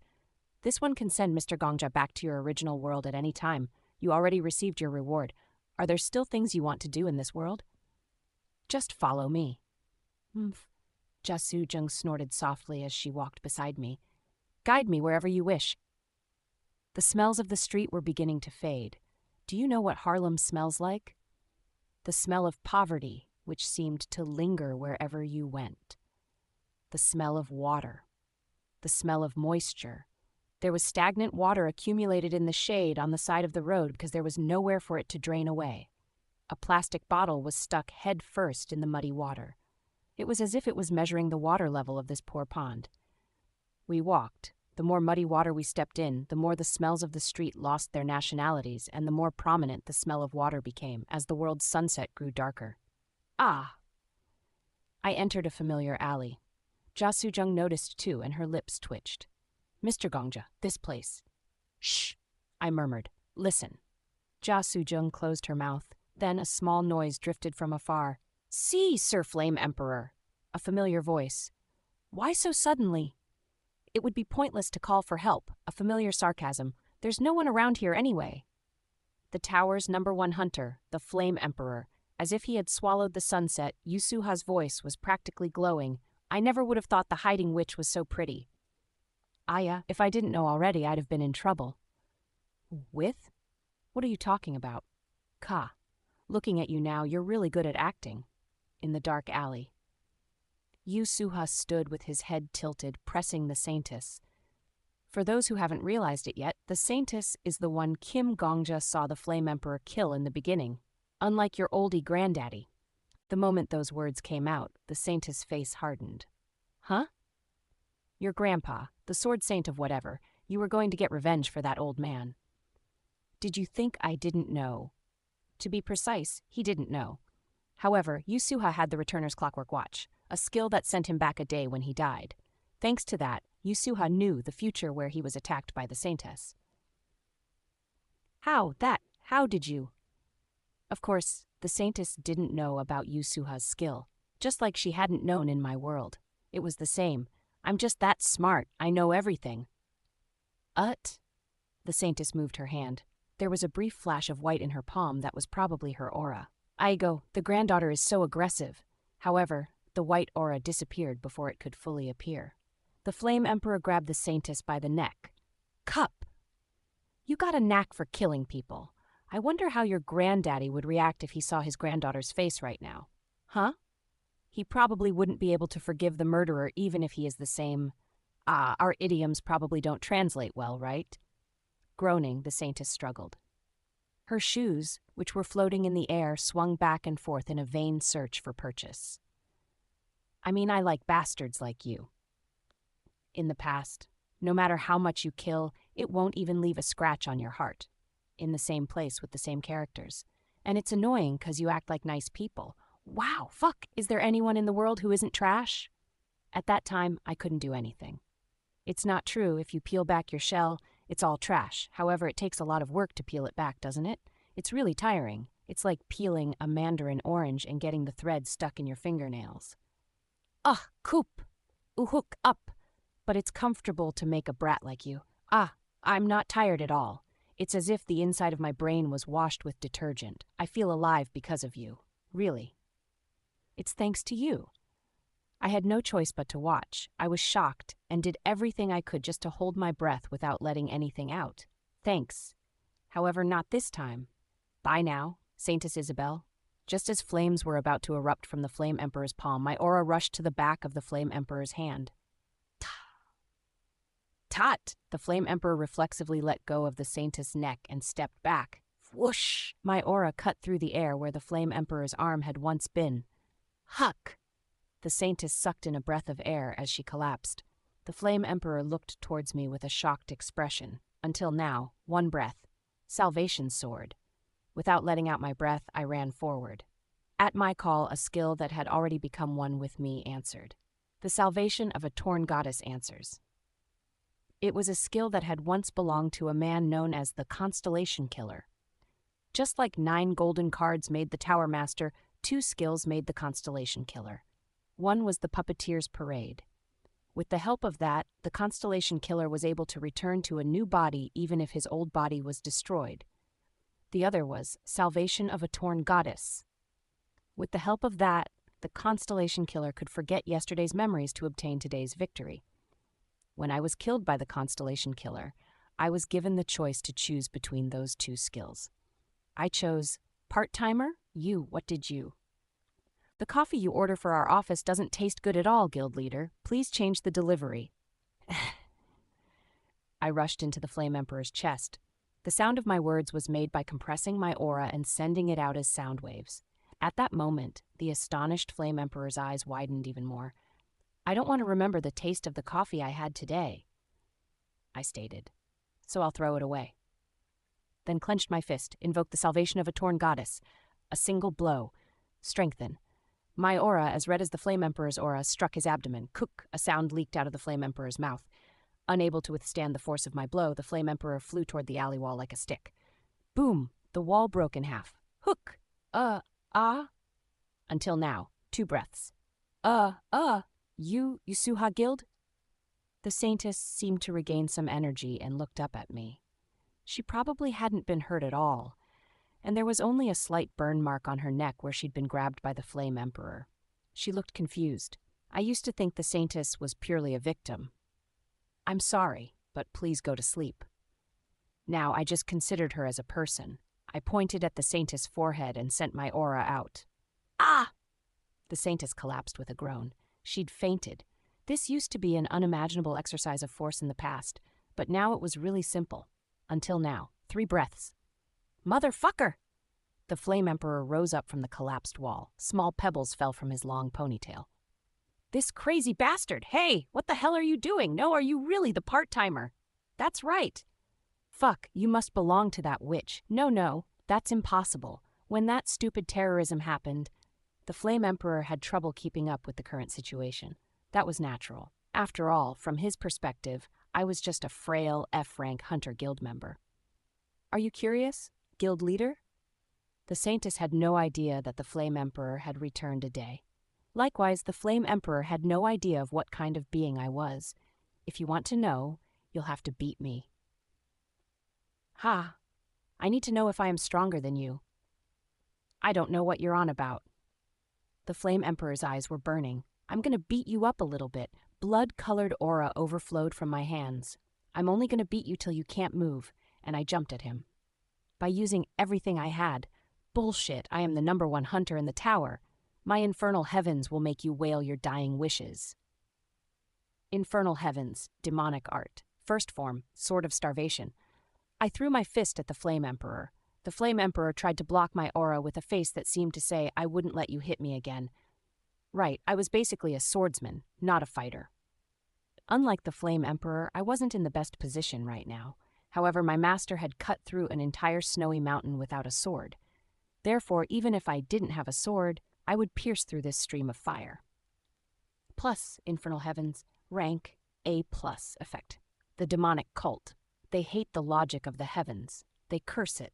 And they did not stop at hating and cursing the heavens, but formed cults, eventually uniting under one doctrine. The infernal heavens, demonic art, is a martial art with the essence of that doctrine. Those who awaken the infernal heavens' demonic art can tear up the heavens and crush the tall mountains. However, you must deeply understand the hatred and curses contained in the basic movements of this skill. The more you hate and curse the world, the more you overshadow the heavens. One who has mastered and reached the peak of the infernal heavens, demonic art is the heavenly demon, the one who will overthrow the heavens. However, it becomes difficult to maintain your sense of self if you use this new skill. Plus 1 blow, a piece of my aura pierced the flames. Today. Yusuha's head turned to the side as my fist hit his chin, slowly. With my sense of time being infinitely prolonged by aura, the Flame Emperor couldn't hit me, and I was able to swing my arms a step ahead of him. I throw away the memories of the mud puddles I stepped in when walking in the alley. I roused my aura. Plus, salvation of a torn goddess, rank. Effect. There was once a goddess who was devoted to a certain warrior. Although the goddess was torn apart by the warrior, she still wished to stand beside him. The goddess fell and was sealed in this skill card. The goddess replaces memories with abilities. You can strengthen your abilities and might by giving your memories to the goddess. The more important the memory is to you, the stronger the buff you receive. However, the strengthening effect does not last long. The wind howled. I swung my fist again, this time striking Yusuha's stomach. The Flame Emperor's breath hitched. Cook! A groan escaped his mouth. A few drops of gastric juice followed the groan, after which Yusuha collapsed to his knees. Huck! Guild leader? I quietly looked down at the Flame Emperor. I know you're mad that the manager and I died, but Guild leader killed her grandfather too. You, what the... So you should apologize for killing her grandfather first. Until now. I took 5 breaths. I had no choice but to kill him. The Sword Saint tried to kill me without talking to me first. Nevertheless, I'm sorry. Tell the Saintess that. Until now. It took many days. You have to do it. Why are you killing blindly? The smell of the alley. The smell of poverty, which was like water. No matter how strong the sun was in the world, its light never touched the shade. The puddles in the shade did not have the chance to fully evaporate, and when night fell or rain fell, it would rise as much as it evaporated once again. It was stagnant and rotten. Why? It took a lot of sun to evaporate my rotted, muddy water. Why would you kill someone you don't know? Guild leader is strong. You are the strongest person in the tower. Unlike other people, you can even throw away your life if you want to. You have less to lose. So why do you kill people like that? I looked down at the man who burned my heart. He was so strong that at that time I had no way to defeat this man, so I just ran away, back in time, to the past, to 4,000 days before. That's right, I ran away. I didn't know what to say to persuade this person. I didn't have the strength to convince this person. I didn't know how to attract this person. I had no confidence to face this person, so I ran away and killed him before he could become this person. I killed Yusuha, not the Flame Emperor. Don't live like that. You fucking bastard. I was now stronger than him, incomparably stronger. I could do a little more now. I didn't have to hold my breath while watching the Saintess die. I didn't need to try to run. I didn't have to be scared of dying. I didn't need to be afraid of being abandoned. I didn't have to worry about meaning nothing to others. I worked hard. The Flame Emperor spat up some more gastric juices. Wiping his mouth with the back of his hand, he muttered, "What bullshit, you motherfucker. Why can't I be a bit nicer? Why are you asking me something like that? Fuck. Look around. Where did you grow up that you could spout such bullshit?" The Flame Emperor's eyes were bloodshot. Sujung is the same. You are the same, too, seriously. You two are not human. Whoever picked you up and raised you to be so good. Fuck. How is that possible? The words he spat were also bloody. How can you be so kind? The blood thickened. How can people be so good? The Flame Emperor glared at me. Soft-hearted bastards, get out of here. Jasujung, and you too, just go die. Just die.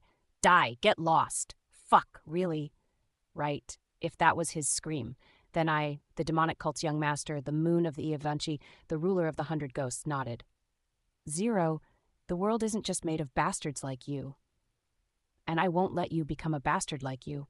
I can do it, I will do it. I touched the Flame Emperor's forehead, because I'm stronger than you, and reversed the flow of my aura. With a final curse, the Flame Emperor gently collapsed.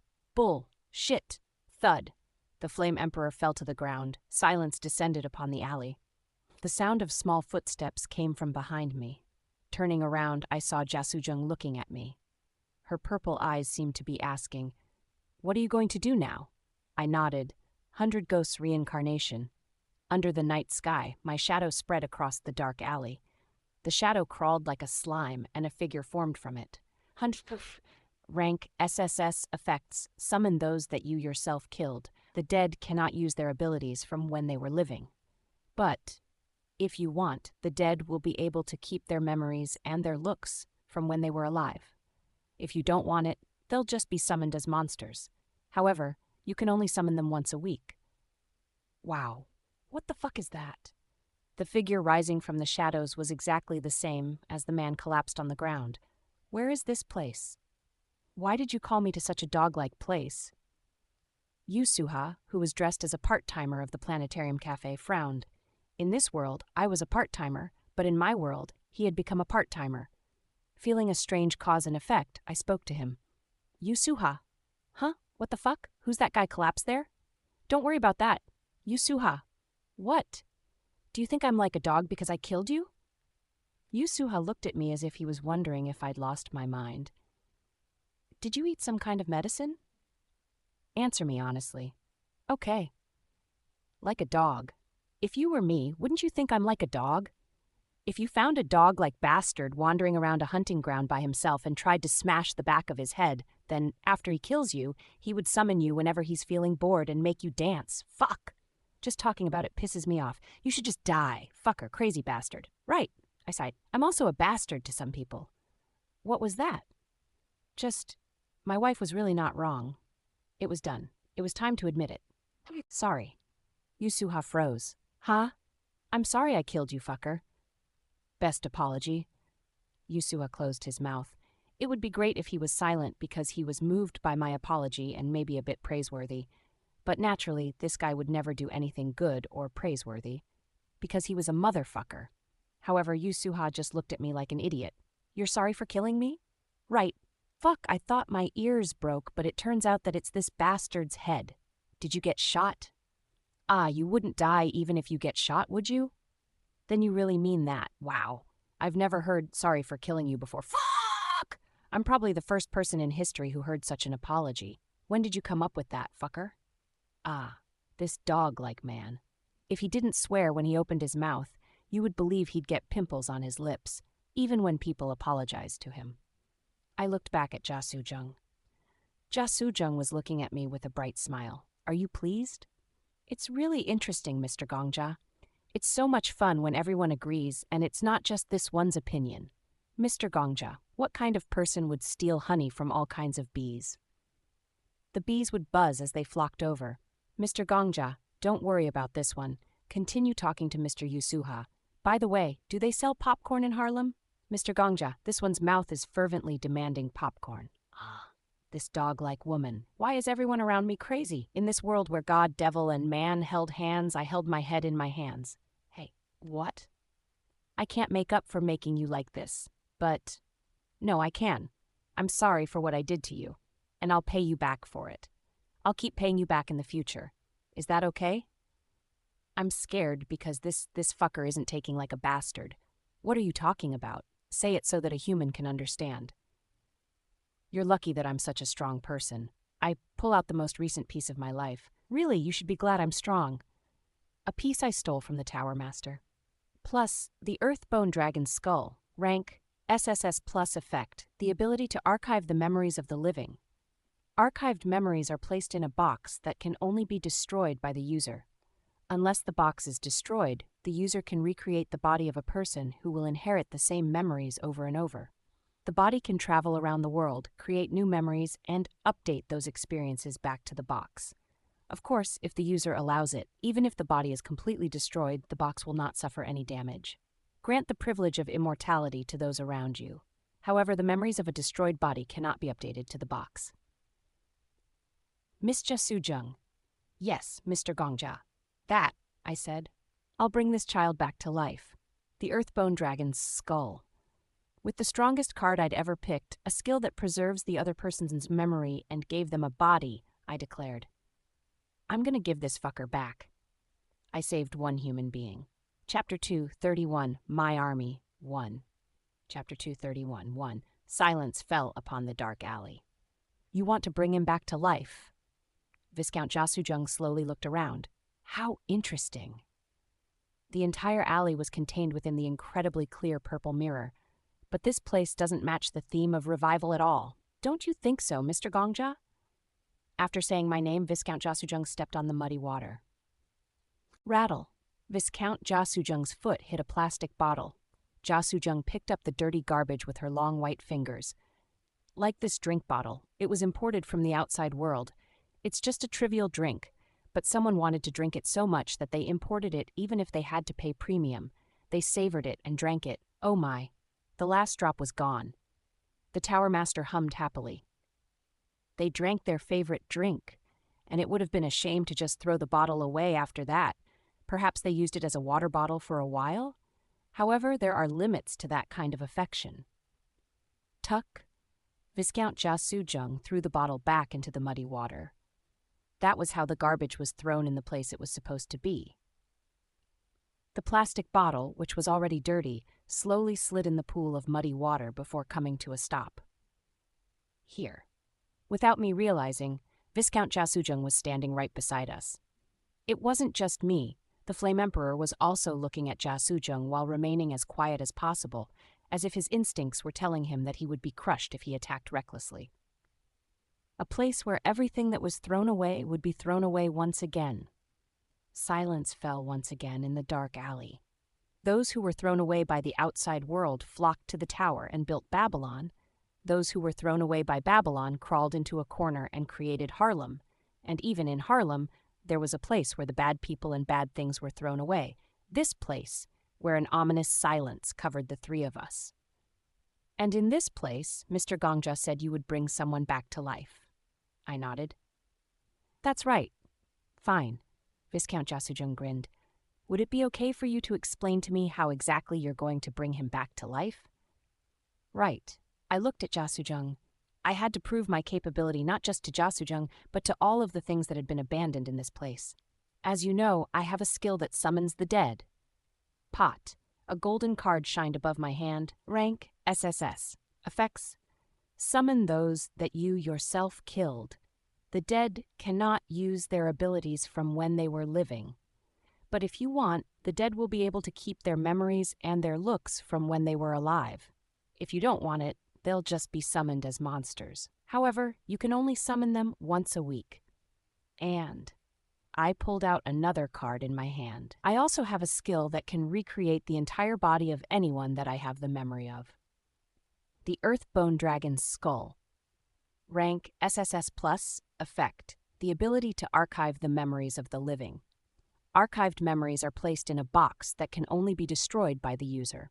Unless the box is destroyed, the user can recreate the body of a person who will inherit the same memories over and over. The body can travel around the world, create new memories, and update those experiences back to the box. Of course, if the user allows it. Even if the body is completely destroyed, the box will not suffer any damage. Grant the privilege of immortality to those around you. However, the memories of a destroyed body cannot be updated to the box. Plus, I took out the two cards and displayed them. Ms. Jia Sujung. Yes, Mr. Gongja, if I use both of these skills together, I can save Yu Suha. Yu Suha, who was silently being overwhelmed by the scene, shrunk his shoulders. Please let me save him. Humph. Jia Sujung narrowed her eyes. You are really interesting, extremely clever, and personally, I'd love to grant your request. Jia Sujung raised her finger and scratched my card. Look at the skill descriptions carefully. Start with 100 Ghosts Reincarnation. Summon those that you yourself killed. The dead cannot use their abilities from when they were living. Plus Jia Sujung had said, look. There is clearly the word dead in the 100 Ghosts Reincarnation. Just because you summon them through 100 Ghosts Reincarnation doesn't mean you bring them back to life. For example, Mr. Yu Suha standing there. Yu Suha shrunk back some more. It's not a life. It's a summoning. In other words, it is just a puppet that looks exactly like the person did before they died and had their memories from before they died. On the other hand, Jia Sujung smiled. Look at the next card. The ability to archive the memories of the living. Archived memories are placed in a box that can only be destroyed by the user. Unless the box is destroyed, the user can recreate the body of a person who will inherit the same memories over and over. It says here clearly that it stores the memories of the living. With a tuck, she flicked the card with her finger. It's not the memories of the dead. It's not even the memories of the summoned body or soul of the dead.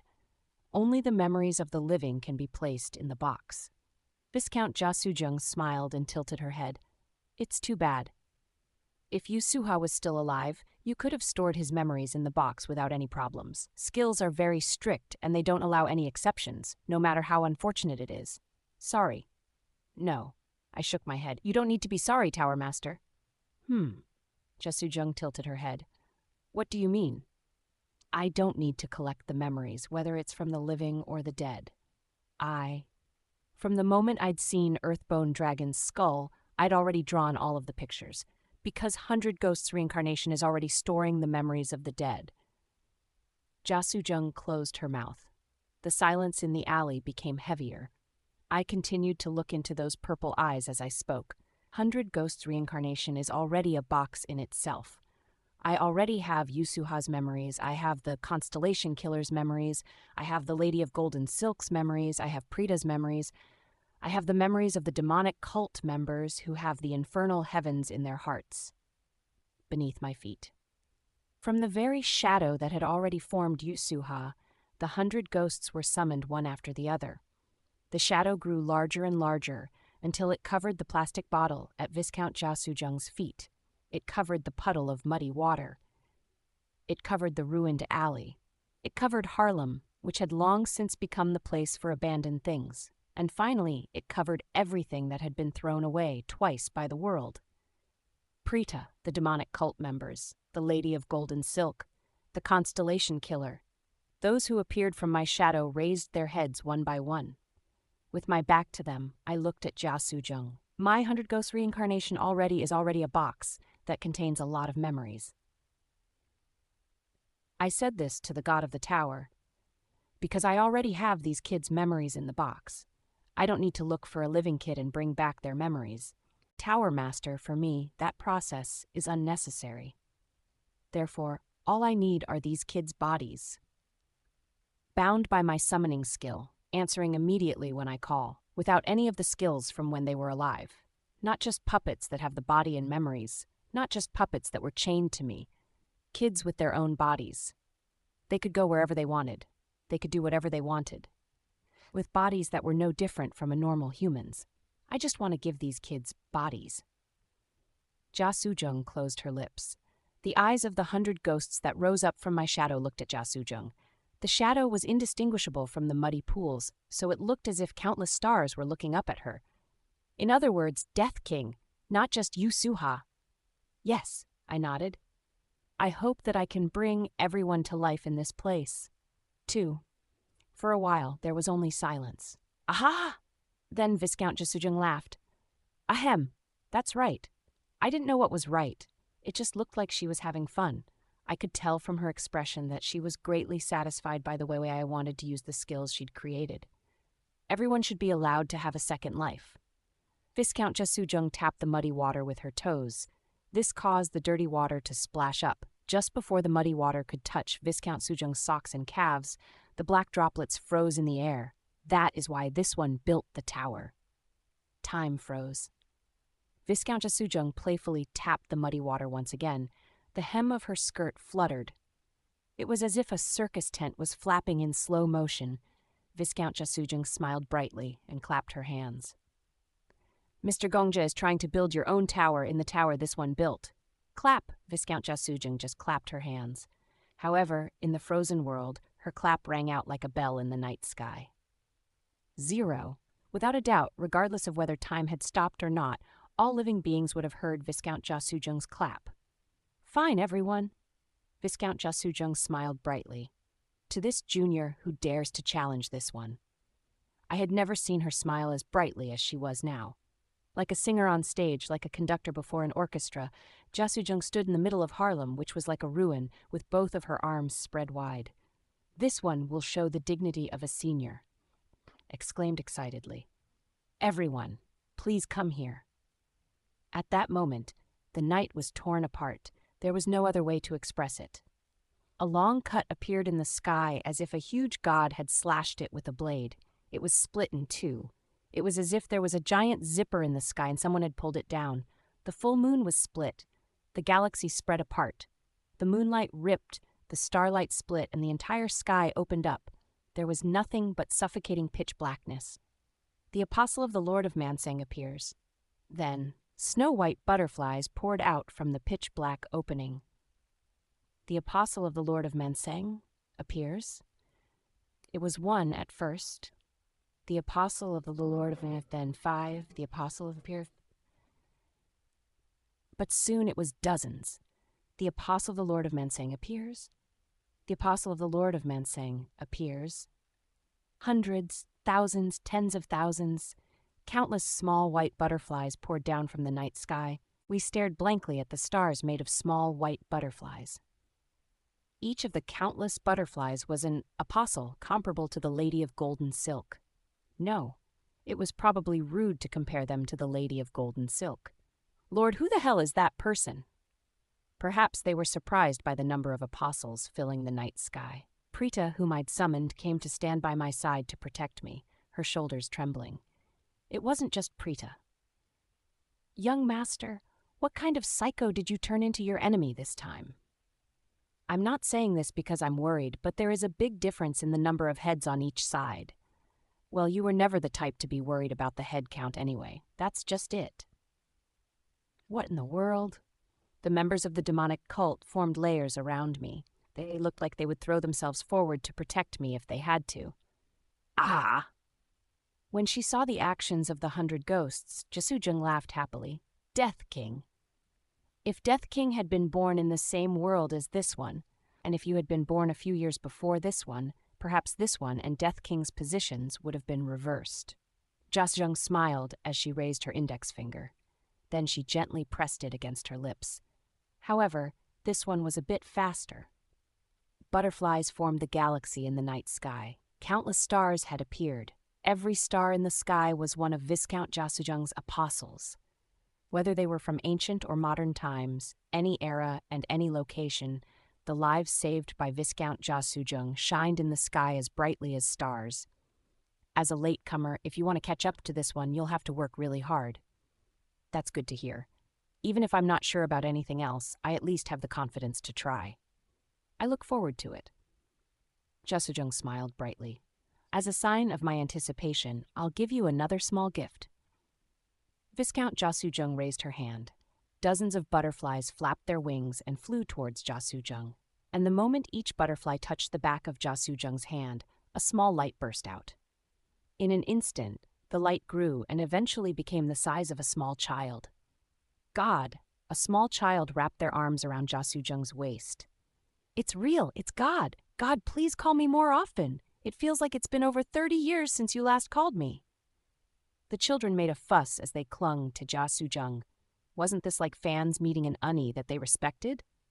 The little children chattered without ceasing, and Jasujung smiled as she stroked each of their heads. Ah? Suddenly, one of them made eye contact with me. Uncle? My heart fluttered. It's Uncle. Uncle? Which uncle? The uncle that means half of the world to us. It's the uncle that played with us. Faces that I had only seen carved into dolls. Where? How? In the mansion where we were trapped. When are you talking about? That uncle came and played with us. That wasn't us. Isn't that the memory we entrusted to God?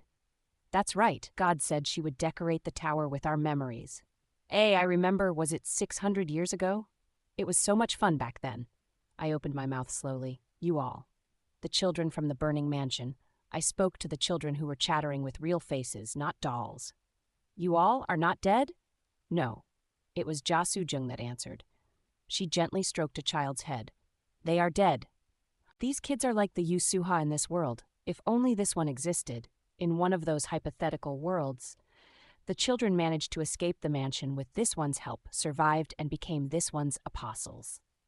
In other words, just like you decided to bring people back to life with 100 Ghosts reincarnation and Earthbone Dragon Skull, this one embraced the kids with Manseng. Can't remember if Thurs or I had explained Manseng before, but in this context, it basically means endless lives. Like what you did with Yusuha. Yes, this one tries to give a second life to everyone who dies in the world. This one was also going to collect Yusuha in this world. Jasujung chuckled. But I'll leave that to you. Miss Prita, the members of the demonic cult, the Lady of Golden Silk, the Constellation Killer. They might only be a handful when compared to the countless stars, but Death King, I will leave that handful to you. I hope that one day those drops of water gather to form a river. the countless stars in the night sky. Below that, the Lord of Mansang gathered her hands together. The person who is similar to this one, but walks a different path, as if praying to something. I wish you luck. Then, trauma reenactment complete, confirming that the subject's psyche is maintained. The penalty is ending. There was light. Chapter 232, My Army, 2. Chapter 232, My Army D. Say 3. What was the most magnificent thing one could see after opening their eyes? Some might say the antique sky, and others might say an unknown ceiling, but I, for one, could give a clear answer to this question. Gongja. That is Raviel. Did you regain consciousness? Raviel lifted her soft little finger and touched my forehead. Her index and middle fingers tapped my forehead, leaving a rhythmic sensation. Raviel, it was so exhausting. I felt like I was about to burst into tears. The place I was now was the Spire World, to be precise, the side story. This is where Kim Yul and Ja Soo-jung lived while attending the same middle school and high school. Our party had decided to stay in Ja Soo-jung's house for the time being. It was just supposed to be a dream about God, the Tower Master. That person is just a crazy being whose entire life is a trauma. Uberka and Ja Soo-jung from this world were staring at me, but I couldn't stop clinging to Raviel. The current me needed the soft scent of blue lilies to soothe my heart. The entire life is a trauma? How is that possible? That person is always watching other people die in her head. She even replaces them. If I was on that battlefield, I would have been the one pierced by that spear. Stuff like that. Aren't they just delusions? It would be great if they were just delusions. That crazy woman really made it happen. She has a skill that allows her to traverse time. She remembers everything she experienced, and she has a grasp of all the causality in the world. And with that, aka crazy. Raviel patted me on the back. She was smiling bitterly.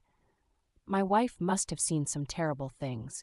It's rare for you to act like this. It's all right. We're safe here. Nothing happened. You can rest on me a bit more. Raviel? No, you can take a long vacation. Didn't the lady who walks through the mirage say it? The time in this city is completely isolated from the outside world. Rest for a week, a month, as long as you want to. I'm glad this is my turn to comfort you, Gongja. Tears finally came out at that. How is my wife so strong? I've never seen Daddy cry before. Ugor.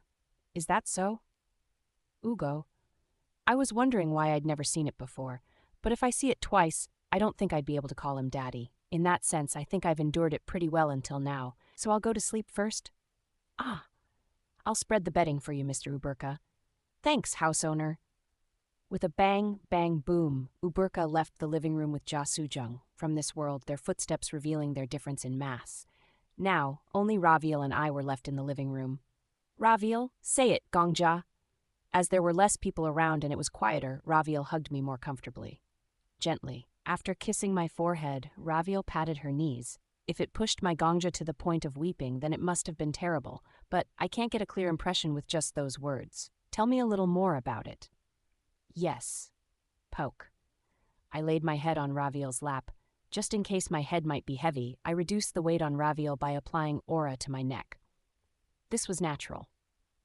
After all, when I go to get a haircut at the barber shop, the barbers always tell me to apply aura to my neck to make my head less heavy. Cuckoo. Above my head, Raviel snickered. Gongja.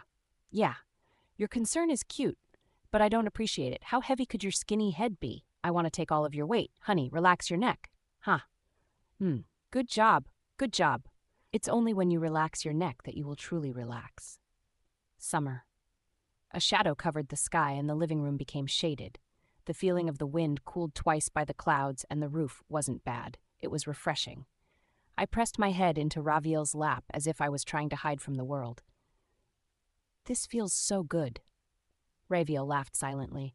My lover went on a trip and came back safely. That's a really good thing. I realized it from the start. Since the day I met you, good things keep happening in my life. What made you so sad? Ja Soo-jung. The Tower Master intends to comfort all of the people abandoned by this world. The cool summer evening air blew through the shade. Here and there in the Hanok's shabby yard, grass bugs cried. If there was a child who was burned to death, she'd show them a new world. If the Tower Master was with the child. After creating that world, she would live happily with that child. Hundreds of thousands, millions, tens of millions. It sounds like a very divine thing to do. What's the problem? There are people who want revenge, not happiness. The summer wind blew. People whose worlds are just hell. They can't change all of the pain they suffered in that hell, nor can they solve it. So the only solution is, I will inflict more pain on the people who made me like this.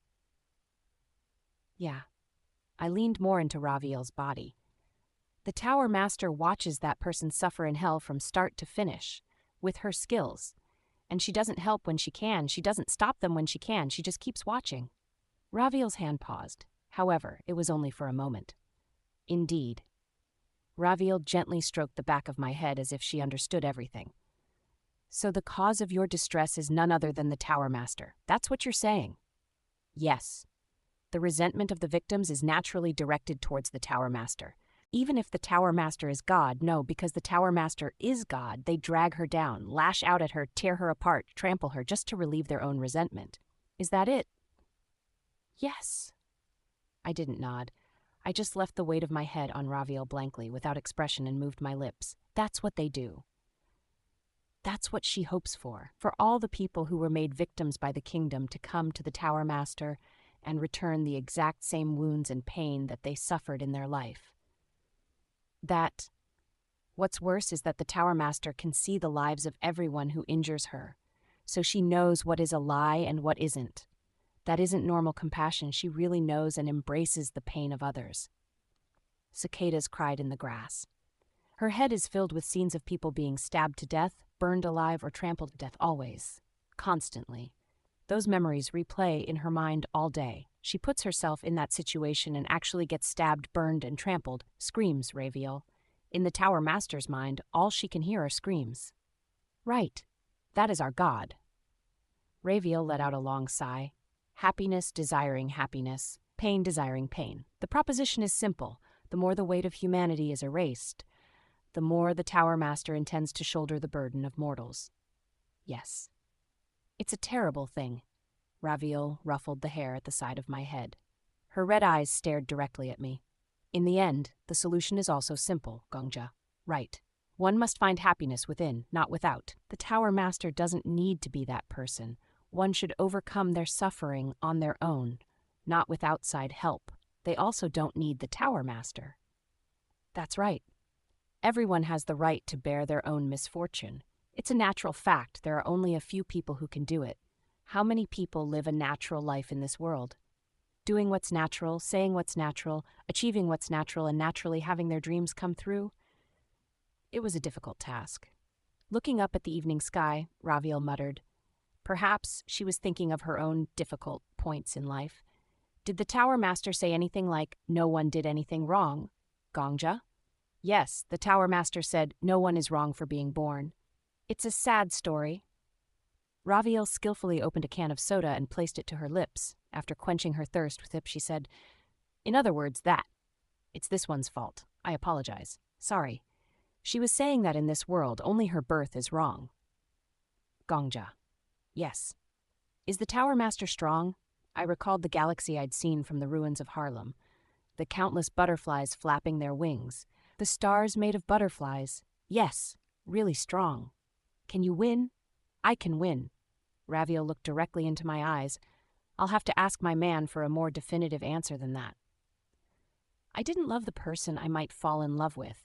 I didn't make a lifetime commitment with someone I might die together with. I loved someone I would love and promised to die with. Gongja, as the moon of the Avancia Duchy, you have to speak with more certainty. Yes, Raviel. I nodded. I will win. Win. Raviel held my cheek in her palm. The reason I chose you to be my lifelong companion is because you will win, because you won't fall, because you will not forget your happiness. While the Tower Master uses misery to triumph, you, Gongja, will use happiness. Raviel's face drew closer. Make all those around you happy. Share your happiness with those you are with. Be disciplined and train so that you can be happy, so that those around you can be happy, and so this tower can be filled with happy people. I know it'll be difficult, but... I smiled. Let's do this slowly. That's the man I fell in love with. However, Raviel smiled, make me the happiest first. We kissed. Uberka and the house owner might overhear. The house owner doesn't seem to care. I already checked. What about Uberka? He's a child who thinks of me as his real father. Indeed, if he hears his daddy grunting and moaning in an unsightly manner, it might damage that child's innocent heart. Raviel snickered. Honey, try not to moan. Raviel? What is it, my love? What are you doing with that towel? I'm trying to be considerate so that you don't let out your moans subconsciously.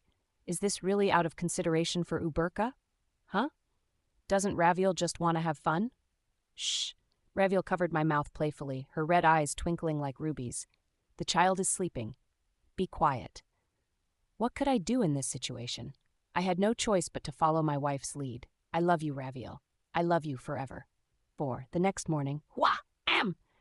As I came out of the living room, I ran into Uberka. Yawning, I waved at him. Good morning, son. By the way, why does your face look like a snail who ate rock salt? Was your bed uncomfortable? Ah, you probably slept on the floor. I guess it can't be helped. Wait. Uberka trembled. Daddy, you shameless loser! The constellation, the musclehead who dreams of sinning against heaven, despairs. With a lion's roar, Uberka ran to the yard. Thud, thud, thud, thud, thud. I was worried that the old Hanok would be ruined by his violent footsteps. I checked of the Hanok before clicking my tongue. What's wrong with him? He's not a child. Was he going through puberty? Raising a child was hard too. Chapter 233, My Army 3. Chapter 233. Say 5. After waking from Manseng, I was indebted to Miss Jasujung, not the noble who held the title of Viscount in the kingdom, not the god who wielded the power Manseng, but Jasujung, a student who lived in the side story and attended the Shinso Middle School. Miss Jasujung is such a good cook. Yes, thanks to the recipe, I was able to make it exactly. Jasujung, a student of the Shinso Middle School, slowly set a tray down. Uberka helped her serve the side dishes for dinner. Jasujung looked down at the table as she spoke. Did you accomplish what you wanted, Mr. Gongja? I stiffened for a moment. Huh? What Mr. Gongja wanted? Jasujung's voice was like the sound of a lone dandelion leaf falling to the ground. If one wasn't paying attention, her voice would often be caught in a summer breeze and disappear. I'm a bit worried about how Mr. Gongja feels. Worried about me? Yes, I was worried, as the house owner, from the position of you being my guests. However, in addition to that, I feel genuinely curious about Mr. Kim Gongja. Let me help you move the dishes. We arranged the table. One by one, soup bowls and grilled fish were carefully arranged on the table. The stew bowl was placed in the center, bean sprouts and cucumbers on the left, and steamed eggs at the back. As the food that would soon disappear into our stomachs was arranged, my arm brushed against Jasujung's arm, several times. What Mr. Gongja wanted, Jasujung wanted. You said that you met another me, not the me here. That person is my origin. They're probably God. That's what you told me, Mr. Gongja. Yes. Did you achieve what you wanted, Gongja? That was the first question Miss Jasujung asked me earlier. But this time the question was torn down and reached a new low. What you wanted to gain by dying. Your goal. That thing. Did you get it? I was silent for a moment. Yes. Then I opened my mouth. My first goal was to meet the tower master that I might not be able to meet at the top of the tower. A human-to-human meeting. In that sense, I achieved my goal exceedingly well. I was able to learn a lot about the human called the tower master. I see. The student who was smiling faintly in front of me was not the noble with diverse expressions from the kingdom, but I knew that the faint smile on this girl was her happiest smile. Well done. Really well done, Mr. Gongja. Jasujung suddenly held my hands. So, as I felt Jasujung's body heat on my hands, I realized that my heart had no choice but to feel heavy. So this is your essence, a being that worried, a person who praised you for doing well and felt sad with you when you didn't, a person who was born to take that to the extreme. I wish you luck. For this person, every human being in the world was a child. She worried needlessly whenever a child went outside, worried that they would cross a dangerous road. She would say, watch out for cars, watch out for motorcycles. Her heart would pound while the child was still out. However, the moment the child returned, simply because they returned safely, she would wrap her arms around them and say, well done, really well done. I wish you luck. Come back safely. I wish you luck. Watch out for motorcycles on your way back. I wish you luck. Be careful not to collect bad luck while climbing stairs. I wish you luck. Please come back safely. The God who wanted to be everyone's protector. With God's avatar in front of me, I smiled. Should I show you what I got from meeting the Tower Master? Ja Soo-jung nodded. Mr. Gongja should do what you want to do, right? Translated, those words meant, do whatever you want to do. I seem to have gained the skill of a priest capable of roughly interpreting the word of God. Now then, please wait a moment. I'll show you. Ah, I'm sorry, but before that, Ja Soo-jung pointed towards the table. Let's eat first. If you don't eat on time, your health will suffer, Mr. Gongja. Indeed. Translated, that would be, eat your food. Smiling bitterly, I obeyed God's orders. 6. The place I went to was the backyard of the Hanok, the so-called warehouse where the ghosts slept. I carefully opened the door of the warehouse one step at a time. I never thought I'd come back to this ghost den. While staying by the door, swish, swish, I checked the inside of the warehouse. Fortunately, I didn't see anything strange like a festival of ghosts or a scene that would make the viewer's sand drop suddenly. Stat. The warehouse was quiet. There was just a bunch of clutter that was peacefully collecting dust. Not here. At that moment, meow, something clung to the back of my foot. Heek! It's just meow. You were so surprised, Mr. Gongja. As if she was used to it, Ja Soo-jung lowered her head and picked up the doll that was stuck to my leg. While moving, the puppy doll reminded me of his existential crisis by crying meow meow over and over again. Cough. I tried not to get too close to the puppy doll as best as I could. Is this child dead? For example, is it a dead spirit that entered the doll? No, Mr. Gongja. Meow is just a child who wonders, who am I? Forever. They're just a child. As she held the puppy doll in her hands, Ja Soo-jung spoke quietly. Meow's contemplation never stops. I don't think it's possible for their contemplation to stop. Why? The puppy doll began making a fuss. Meow, meow, meow, meow, Soo-jung nodded. Meow said, if it stops contemplating, the world will perish. Indeed. No, I don't even know what part 1 meant by indeed. In any case, so you're saying that puppy doll is alive? Of course it is. Meow is alive. They will continue to live, and if they did die, the world would perish when they die. In front of the most dangerous puppy on the planet, cat, puppy doll that makes cat noises. Ah, whatever. I took out a skill card in front of Meow. Card summon. Pot plus the Earthbone drank SSS-Class effect, the ability to archive the memories of the living. Archived memories are placed in a box that can only be destroyed by the user. Unless the box is destroyed, the user can recreate the body of a person who will inherit the same memories over and over. The body can travel around the world, create new memories, and update those experiences back to the box. Of course, if the user allows it, even if the body is completely destroyed, the box will not suffer any damage. Grant the privilege of immortality to those around you. However, the memories of a destroyed body cannot be updated to the box. A skill copied from the Lord of Mansang, Soo-jung. Yes? Ja Soo-jung tilted her head to the side. At the same time, the puppy doll flopped over and let out a loud meow, as if it was yawning. Why was an item that could literally end the world so cute? I can give this puppy doll a body. Ja Soo-jung froze. By body?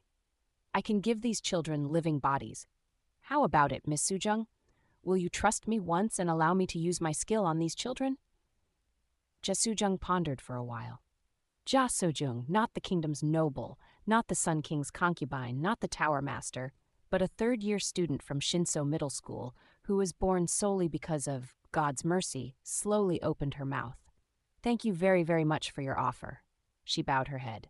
However, I think that's something these children should decide on their own. As expected. I would be happy if these children could get living bodies and be able to live a bit more freely than they are now. But these children might think differently. If the shells known as the kingdom's noble, hero, and tower master were peeled off one after the other, after peeling them off, the remainder would be the being in front of my eyes. As a being, Soo-jung was only a handful. If possible, I'd like these children to make their own decisions. I nodded. Yes, I think that's right too. So I asked every single one of the strange creatures gathered in the ghost warehouse whether they were really living creatures or not. In any case, I asked them one by one. For example, I asked the mirror. It was a mirror that made it feel like a ghost was grasping you by your neck when you looked at it. Kook. As I looked at the mirror from afar, I felt long fingers press on my neck from every direction. This wasn't an illusion. Kook, kook. With each word, the pressing of the fingers became more vivid. I tried to remove it with my aura, but even that didn't work. In front of this mirror, I held out my skill card. As long as you want it, I can give you a body. Kook? Of course, there are some conditions. Firstly, your memories will be stored in the box, and the box will become my property. If you die and you want to create a new body, you'd need to get my permission to use the box. Kook? No. However, I'm not going to abuse it. I'm serious. After I save you, I'll just create a ghost army to conquer the world. Kook! Kook! Miss Sujung, help! This guy can't understand a joke. Save me. Mr. Gongja is being killed by a ghost. You're really good at communicating, Mr. Gongja. Ja Sujung admired expressionlessly. You're the first person other than me that was able to communicate with the mirror like that. You're doing great. No, don't just praise me from afar. Rather, it's getting worse, so please help. Ja Sujung approached the mirror and stroked its surface. Mr. Mirror, Mr. Gongja is a very nice person. As Ja Sujung spoke, with a whoosh, the mysterious hand that gripped my neck suddenly let go. Isn't he just a Ponzi from the outside? He's not. He's a very straight-laced person, and he's strong enough to not become not straight-laced. Huh? Does he feel bad because he's actually old but only looks young? That, well, I guess it's possible. Was this really an inorganic being that wasn't possessed by the spirit of a living being? However, he's not the type of person to use Mr. Mirror. Mr. Mirror's body will be yours. It's also entirely up to Mr. Mirror whether you want to be revived or not. You can trust Mr. Gongja with this much.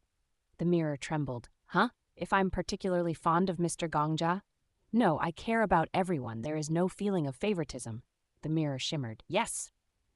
Ja Sujung looked at me and I said politely, if you accept your resurrection, in the future, you could find a personal mirror cleaning butler who is a black-haired young man with Victorian-style one-eyed glasses. And if possible, he might have a strong British accent while speaking English. Also, if it's really possible, he might even have an interesting background. For example, he could be the second son of a marquis family that had been wiped out. Indeed. Right, this time it really was indeed. Did you know if you go up the tower, there are 2 part-timers whose looks everyone who eats there enjoys? One has silver hair, and the other one has black hair. Even if it might be impossible to get someone to cosplay as a butler, how about a cafe part-timer? You're home. I'll let you have a space in the cafe. Hold on. Why am I desperately trying to convince a mirror that can only hold people's necks? There was only one reason. To reduce the Tower Master's burden. That's right. One by one, I would reduce the lives the Tower Master had to carry. Firstly, I would start with the mysterious creatures one of her incarnations, Ja Sujung, was carrying in her ghost warehouse, because that's the only way to beat the Tower Master. As I reflected on my resolve, Ja Sujung, who was in charge of interpreting between human and monster, nodded. He says he will generously accept Mr. Gongja's offer. Afterward, I collected the strange objects one by one into Earthbone Dragon's skull. The box in which his memories were stored was small, a small black cube. As soon as I saw it, I gained a mental image of what to do next, and with the image guiding me, I opened my mouth and swallowed the box. Gulp. The box melted in my mouth and flowed down my esophagus to my stomach as if it had no shape. My heart became a little darker. Earthbone Dragon's skull. A bright light flashed in front of me. Skill activated. When the light faded, a mirror that looked identical to the one before was standing in front of me. That's right, standing, on legs. It has legs. It has legs. Ja Sujung responded indifferently. Perhaps this is the body that Mr. Mirror originally had. The 4-legged mirror excitedly wandered around the warehouse. Even if I used Manseng to bring the poet with the greatest literary ability back to life, he would only have one word to use at this scene. The cockroach with the body of a mirror crawled vigorously. No matter what, that's... Thanks, Mr. Gongja. Ja Sujung spoke seriously.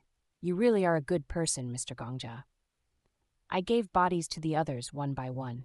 As a result, within the warehouse was a seemingly flawless poodle, but every time he opened his mouth, a cat's meow would come out. A portrait of a painter painting a portrait. A red dragon that was, fortunately, only 15 centimeters, although it was just majestic as in the myths. What the fuck is this? In the end, even Beihuriong, who hadn't opened his mouth in so long, couldn't keep his silence. It's a complete mess. If you think about it, it's kind of like the specters and 100 ghosts. If curry tastes like shit, is it still curry? No matter what you call it, it's shit. This is shit. I don't know how my life got so messed up, but I think I know where it started. Sword Emperor, ever since I met you, because of you, I attracted all of the crazy people, ghosts, and strange, mysterious creatures. Do you understand? Don't be ridiculous. Hey, if you followed my instructions instead of doing your own thing, wouldn't you have already reached the 100th floor? Over 10,000 people would have watched your journey and cheered. What was he talking about? I shook my head. 100 Ghosts reincarnation. I started doing what I had to do. Skill activated. Now that I had cleared away the lives the Tower Master's incarnation had been carrying, it was time to finish my job. You called for me, my lord. Faded blonde. Prita appeared with one side of her face covered by a bone mask. My vassal, once revered by the name Estelle, once feared as the Demon King, fell to her knees. Prita, yes, live. Prita raised her head and looked at me. I looked into her eyes. This body killed many people. I know, I am a sinner. That's right. Can someone like me still live? I nodded. Live. Carry on with your life. I will be with you. When you carry yourself, if you feel like you will fall, I will carry you. Silence passed. Prita, slowly, very slowly, opened her lips. Yes. With a wet voice, I will live. That was only the beginning. Chapter 234, Death King 1. Chapter 234. 1. Translator. 7 Ed. Say. Minor correction in the from Estelle to Estelle. 1. I put my hand on Prita's shoulder. Chwak! A black whirlpool engulfed Prita. The whirlpool was fierce at first, but it gradually died down. From the size of Prita's body to the size of Prita's head to the size of her eye. After growing smaller for a while, at some point, the whirlpool compressed into a small bead. This little bead was the Earthbone Dragon's box. Prita's memories were stored here. In this little box, an unnamed doppelganger that was a small village girl became a saintess, fell to a witch, cultivated a paradise, then disappeared without a trace. All of those things. All of those things were contained in this little box. Soul. That was probably the most accurate word to describe it. I looked down at Prita's soul in my palm. Prita, can you hear me? Very slightly, the bead in the palm of my hand moved. From now on, I'm going to eat your memories. I don't understand the principles behind it, but the box isn't stored in my body. Instead, it becomes black water that my heart is submerged in. The sound of rain could be heard in the distance, in this neighborhood or in the next neighborhood over. The dark clouds that were passing overhead would soon reach this old Hanok. Preta. The pitch-black bead glimmered. A little while ago, Miss Jasujung said something important. The bead wasn't moving. If I use my skill to give someone else a body, it should be that person's decision. Within the black bead, there was still a spinning whirlpool. No one in this world chose to be born. No one can choose their parents. It's not just the people who are usually unhappy. Even the most extraordinary geniuses, the rarest beauties, and the greatest saints have no say in their birth. 7 billion people all have the disadvantage of being born when they didn't want to and couldn't want to. The bead. That's why I think this moment, where you can decide if you want to receive a living form or not, is extremely, extremely special. I raised the swirling whirlpool to my face. Prita? Would you be my daughter? Silence. Without me realizing, the summer rain had passed through the next neighborhood and reached Hanok Street. The drainage system on Hanok Street was no different from the one built during the period of Japanese occupation, and the people here had no choice but to pray it didn't flood when it rained. The rain poured down the old street. Rain fell on my palm, too. Tuck, tuck, tuck. Doo-doo. The raindrops splashed off of my palms into the air before settling on the old wooden floor. Although most of them were deserters like that, there was a bit of rainwater that stayed in my palm, causing the small bead to be half submerged. Prita, to this submerged being, I said with a begging expression, be my daughter. The bead shook as if it wanted to swim forward. Communicating beyond that was impossible. However, I could see that the bead had nodded. Right. I lifted my left hand and slowly held the submerged bead in my right hand, and just as slowly put Preeta's soul into my mouth. I closed my mouth, kook, and swallowed. The bead became black liquid that flowed over my tongue. As it flowed, the black liquid seemed to spread into tens and hundreds of branches that pierced my internal organs. It was a shadow, as if finding its target. The shadow, which had been procrastinating and eroding my internal organs, began to flow to one specific spot in my body. It was rushing towards my heart. Tens of hundreds of branches wrapped around my heart. My heart was covered, trapped. There were no problems with the functions of my heart. However, there were now shadows, and each shadow corresponded to someone's memory. Earthbone dragon's skull. Chwa! In an instant, the shadows wrapped around my heart released. Then from my esophagus to my mouth to my tongue, before finally escaping my body, flowed hundreds of black remnants. When it came out, it was just a small bead again. Tongue, tongue, tongue. The bead rolled across the rainy wooden floor. And with every bounce, tongue, tongue, the bead became exponentially larger. Finally, the bead became so large that it took up the entire floor, and just as the giant bead broke, meow, meow, meow, meow, meow, the cat with the dog's body let out a long cry as the outside of the bead melted in the rain and became a shadow, and she was standing on the shadow. Estelle, in a comfortable dress that a country girl would wear. She looked like she would wander round a farm all day with a small basket in her hand, picking any vegetables she wanted to use. A girl who looked like she should have been in the middle of a rice field was born after the shadow egg broke. Ah, as Preta looked around dazedly, I remembered a scene I'd seen before. Ah, I see. Those who enter the tower do so with nothing. Money, identification, even clothes and socks. Just as if they'd been born, they entered the tower with just their naked body. They would go through a long tunnel before arriving at the square known as Babylon, and get a new title, a new name. All of this was just a metaphor, a device to say you have been born anew. As if to say all of you are now this one's new children, the Tower Master's words, Preta. Just like, what name would you like to have? Like I was doing now. For a while, the Devil King of Fall Rain didn't respond. However, it wasn't because she had no answer to give. She had already prepared an answer. She simply didn't know if she should say it. She didn't know if such a luxury, such a miracle, was something someone like her should be allowed to have, so she couldn't open her mouth. Estelle, my name, Estelle, please let it be Estelle. I nodded. I could guess why she used the name of the first human she killed to be her new name. She intended to live a life to replace that person. That was what she'd decided. Right. Guessing her thoughts, I gave her the name. Estelle. Yes, my lord. I'm no longer your lord, I'm your father. In front of the avatar of a certain goddess who wanted to be the mother of everyone, I spoke to the life I'd created. There will be a lot of work ahead. Always treat the people in front of you with respect. You have returned to the days when you had the power of a constellation, so there is little that you cannot accomplish with your sword. But there is still a lot for you to see. Yes. Huck, yes. For the time being, you will be working part-time at the Planetarium Cafe. Meet people, serve guests, calculate change, get tips, talk to coworkers, have talking fights, then take responsibility for fighting.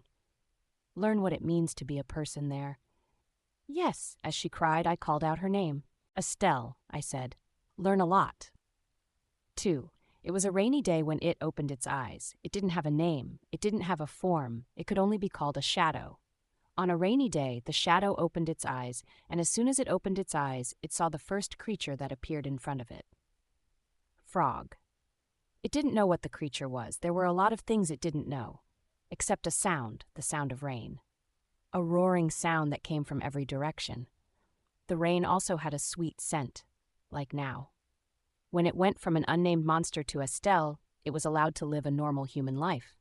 When Estelle was called a saintess, she seemed to have an honorable and sacred future shining ahead of her. When the saintess fell to become a witch, she became the Devil King and destroyed a world.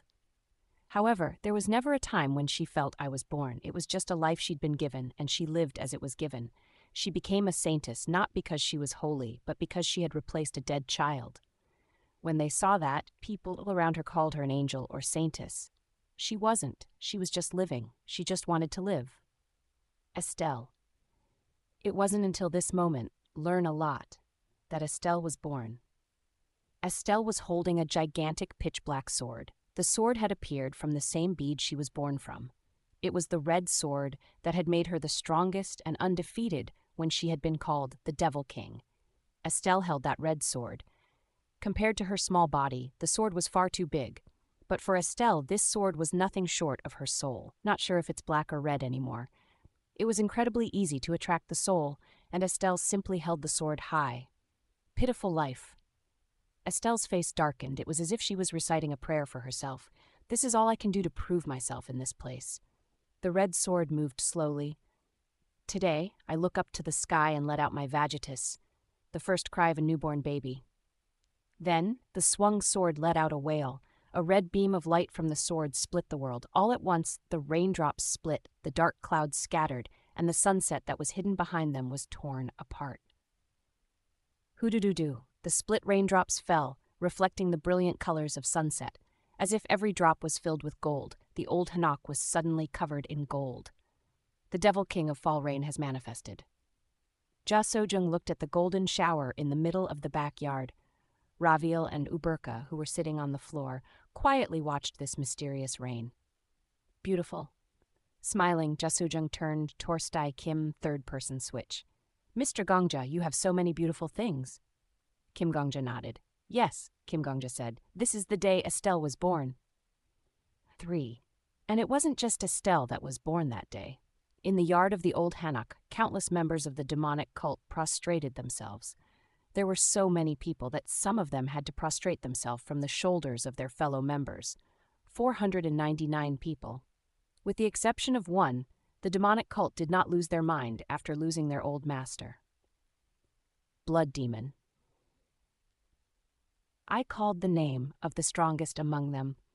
Yes, young master. You obeyed the heavenly demon and took care of all the small tasks. If there were evil people to deal with, you dealt with them. And if you had to build a house for a cult member, you built it. Not only did you punish evil, you also served the people. You are worthy of being called the assistant among assistants and the worker among workers. Thank you. Young master, I nodded. Ghost Flame Demon Mo. Yes, you utilized your strategic prowess and resourcefulness to achieve whatever the heavenly demon willed. Even if the entire world was buried in snow, and your strategies and resourcefulness were frozen beneath the snow, you remained devoted to accomplishing the heavenly demon's wishes. I nodded. Moon Shadow Demon Lord. First rank, Commander of the Shadow Corps, Moon Shadow Demon Lord, responds to the young master's call. You planted spies in the world and knew the snow would arrive before anyone else. You worked hard to guide the elites of the Murim and summon the demonic cult's last warriors. Without you, it would have been impossible for any of the leaders to differentiate among themselves. I nodded. Sword Demon. Tell me, young master, you are strong. In the final battle, you won against the Murim. If you weren't strong, it wouldn't have mattered how beautiful the battle was or how good of a story it would be to tell. You remained focused and won. Koo-ha-ha! My young master's words are so right, it makes me want to hug you to my chest. You all. I turned and looked at the 499 gathered there. It is thanks to you all that we were able to win. No, it is thanks to us that my master was able to win. A quiet fire burned in the eyes of the cult members. Did master just defeat the Murim? No. The cult members answered together. Did master just win over Namgong-un, the leader of the Murim? No, the cult members screaming at the top of their lungs. Then what did our great leader triumph over? Beneath the evening sky that had been cut by Estelle, the people of the destroyed snow cried. The world, that's right, the heavenly demon conquered the world, I nodded. Even if the snow fell eternally and covered the world, even if everyone died in the snow, master didn't give up or doubt the sword even once. That was why master could cut the snowfield. For the demonic cult, for the common man. But there are still many worlds for us to challenge. I raised my finger and pointed towards the sky. There was just a split sunset there, but my finger was pointing to the tower beyond it, and everyone here knew it. The world that Master couldn't cut is still overflowing with blood. The bloodthirst of the demonic cult members reached the peak. We will follow the teachings of the demonic cult. Baraya! Even if there are many worlds to cut, we are determined to fulfill our task. Then Lev, Agabaraya. Our hearts are flames. We will burn the world. So I melted 499 boxes into my heart. The resurrected demonic cult members were still reveling in the feeling of being alive, but they didn't just speak about living. For the demonic cult. At my murmur, 499 members of the demonic cult drew their swords at once. For the common man, their blades were marked by their dark experience. We will conquer the tower. The 100 ghosts tied to the 100 ghosts' reincarnation were released. They were reborn in my heart and regained the power of their glory days. The strongest army had been born. Chapter 235, Death King 2. Chapter 235, Death King, Pulpit Translator 7 3, the 100 Ghost Penal Colony 1, the criminals who had dyed the empire with blood, criminals who had failed to obey the orders of their ruler till the end. They had been chained in the penal colony known as the 100 Ghosts' reincarnation. The price of those chains was horrendous. The dead cannot use their abilities from when they were living. The dead couldn't return to their prime. They could only remember it. The great Devil King, who had destroyed the empire, shrank down to the hungry ghost, Prita, and the demonic sect, which once ruled the world, was reduced to a group of ruffians. However, it was different now. Kuha! It's been such a long time since I used the infernal heavens demonic art. The swords held by the cult members swirled with martial arts. The bodies they had once lost had been returned to them, and the martial arts that had once been thrown away were given back. The Prime. As the infernal heavens was returned into the days of its prime, when it had ruled the Murim, the cult members overflowed with excitement. Shit! That this day would actually come. One-on-one matches! Let's set up one-on-one matches. The young master saving my already dead life was enough to drive me to tears. Now that the young master has even returned our martial arts, I'm crying so much it's shameful. Long live the young master. Long live, long live. Well, not exactly.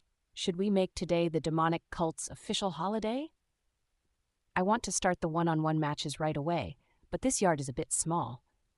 Young master, where is this? I wanted to ask when we were first summoned, but the young master had a very serious expression on your face, so I'm asking now. I smiled bitterly. When the serfs, deserters, slaves, and beggars who fled from all over the world started talking together, it sounded like a fish market.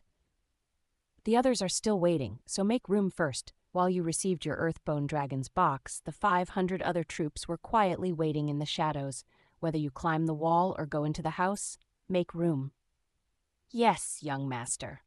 The cult members responded in unison. Then, with great skill, they climbed the wall, climbed the shoulders of their comrades who climbed the wall, hid their bodies in a corner of the wall, or crept under the wooden flooring like rabbits. In less than 30 seconds, the Hanok house's yard was empty. How skillful. Jasujung marveled at that scene. Sitting on the floor in the main hall, Uberka silently looked at the yard. The cult members' bloodthirst, spirit, and above all, their martial arts, comparing their skills to his. As a warrior, he must have been getting excited, as even though he kept his mouth shut, his arm muscles wriggled and flexed. Prepare yourself, you can stick to them soon enough. I tapped Uberka's arm. And they're not the only ones who will appear before you. Looking back at the yard, I said, Next? Skill in progress. I summoned the 100 ghosts, waiting for their turn. The total number of cult members was 1,000. Earlier, I'd summoned and given bodies to 499 people, and this time I was going to put the memories of 500 people into the black beads and put it into my heart. As a result, the immortal demonic cult army was completed, or undying. Which do you prefer? Next. The next summoned person could be considered pretty lowly when compared to the Devil King of Fall Rain or the demonic cult that had ruled the world. Golden Silk. Standing in the yard, the maid's shoulders shook. As someone born into a noble family, her blonde hair was always groomed and neat, once called the flower of high society, the heroine of the empire. Evanale Barony's young Miss Sylvia Evanale. I greet the sun and moon of Evancia. Gubuk. Golden Silk bowed politely towards the main hall where Raviel and I, side by side, her fingertips gripping the hem of her skirt, tightly. Now that I think about it, I opened my mouth. I never really talked to you much. I am just your wife's servant. I can't bear it if you were to speak so politely. KGJ addressed her in a polite manner. Right. We haven't spoken much. I spoke comfortably. Raviel didn't say anything, however. She raised her right arm and placed her hand on my far shoulder. Then something strange happened. Until now, this place had been an old hanok in a shabby village, a house with a large yard. However, the moment Raviel held my shoulder, the wooden floor we sat upon became the Duke's throne that proved our titles, and the yard where Golden Silk kneeled became a solemn audience chamber. There's something I need to talk to you about. Golden Silk let out a shallow breath. There were no dazzling family flags or knights in shining armor here. However, the Avancia Duchy didn't need silk curtains or marble stairs. As long as Raviel and Kim Gongja were there, that place was the Avancia Duchy. Chirp, chirp, chirp, chirp, insects from a foreign country in a foreign world cried. Before their cries stopped, Golden Silk bowed her head as politely as she could. Please speak. You were a regressor. Yes. I know that you regressed with the help of a constellation's power. I also know that you tried to get the position of Empress that was originally supposed to be given to Raviel. But why? Why did you aim to be Empress? Why did you want to seize the greatest power in the Empire? Why would you risk your entire new life to take Raviel's place? The Maid of Golden Silk, no, Sylvia Evanale, kept her lips closed. I was the sovereign of the 100 ghosts, so if I ordered her to speak, Sylvia wouldn't be able to remain silent. However, I didn't give the order. I don't know. And even though she was no longer the barony's young miss, Sylvia Evanale, who was once a noble of the Empire, spoke of her own volition. You don't know? Yeah, well, it's lost in the past. Sylvia raised lips slightly. The Crown Prince's lover, the future's Empress, the family's ascension, the countless invitation letters placed below my feet, and the gossips who rushed to flatter me. Isn't that all in the past? What should I do after losing them all? Why did I scramble for them like that? I really don't know. Do you not want to know? Aha, that sounds like a great argument, as expected of the moon of the Avancia Duchy. Can you pierce through human psychology as you please? There's nothing here for you to see through. However, if you want to show off to your wife, then I, Sylvia Evanale, will do my best. Because your butler died. No, technically he disappeared. The tale of Summerwin Academy's butler. After Raviel was ruined, and Sylvia was corrupted, he couldn't bear it, and prayed with all his might. His wish had reached a certain, oh God, help us. Hamustra willingly accepted the butler's wish. Time was rewound to before the Lady of Golden Silk became Empress, before Raviel was ruined. In this restored timeline, Raviel's heart was plated with a blade. In return, the butler ceased to exist. Everything was lost. With her head bowed, Sylvia grit her teeth. I wanted to get closer with young Lady Avancia, because she was beautiful and competent and smart. For such a person to be in this world, I wondered if a relationship between us would be okay. With a Raviel rested her head on my shoulder and furrowed her eyebrows. That was our first meeting. Yes, it was our first meeting in the first reverse time.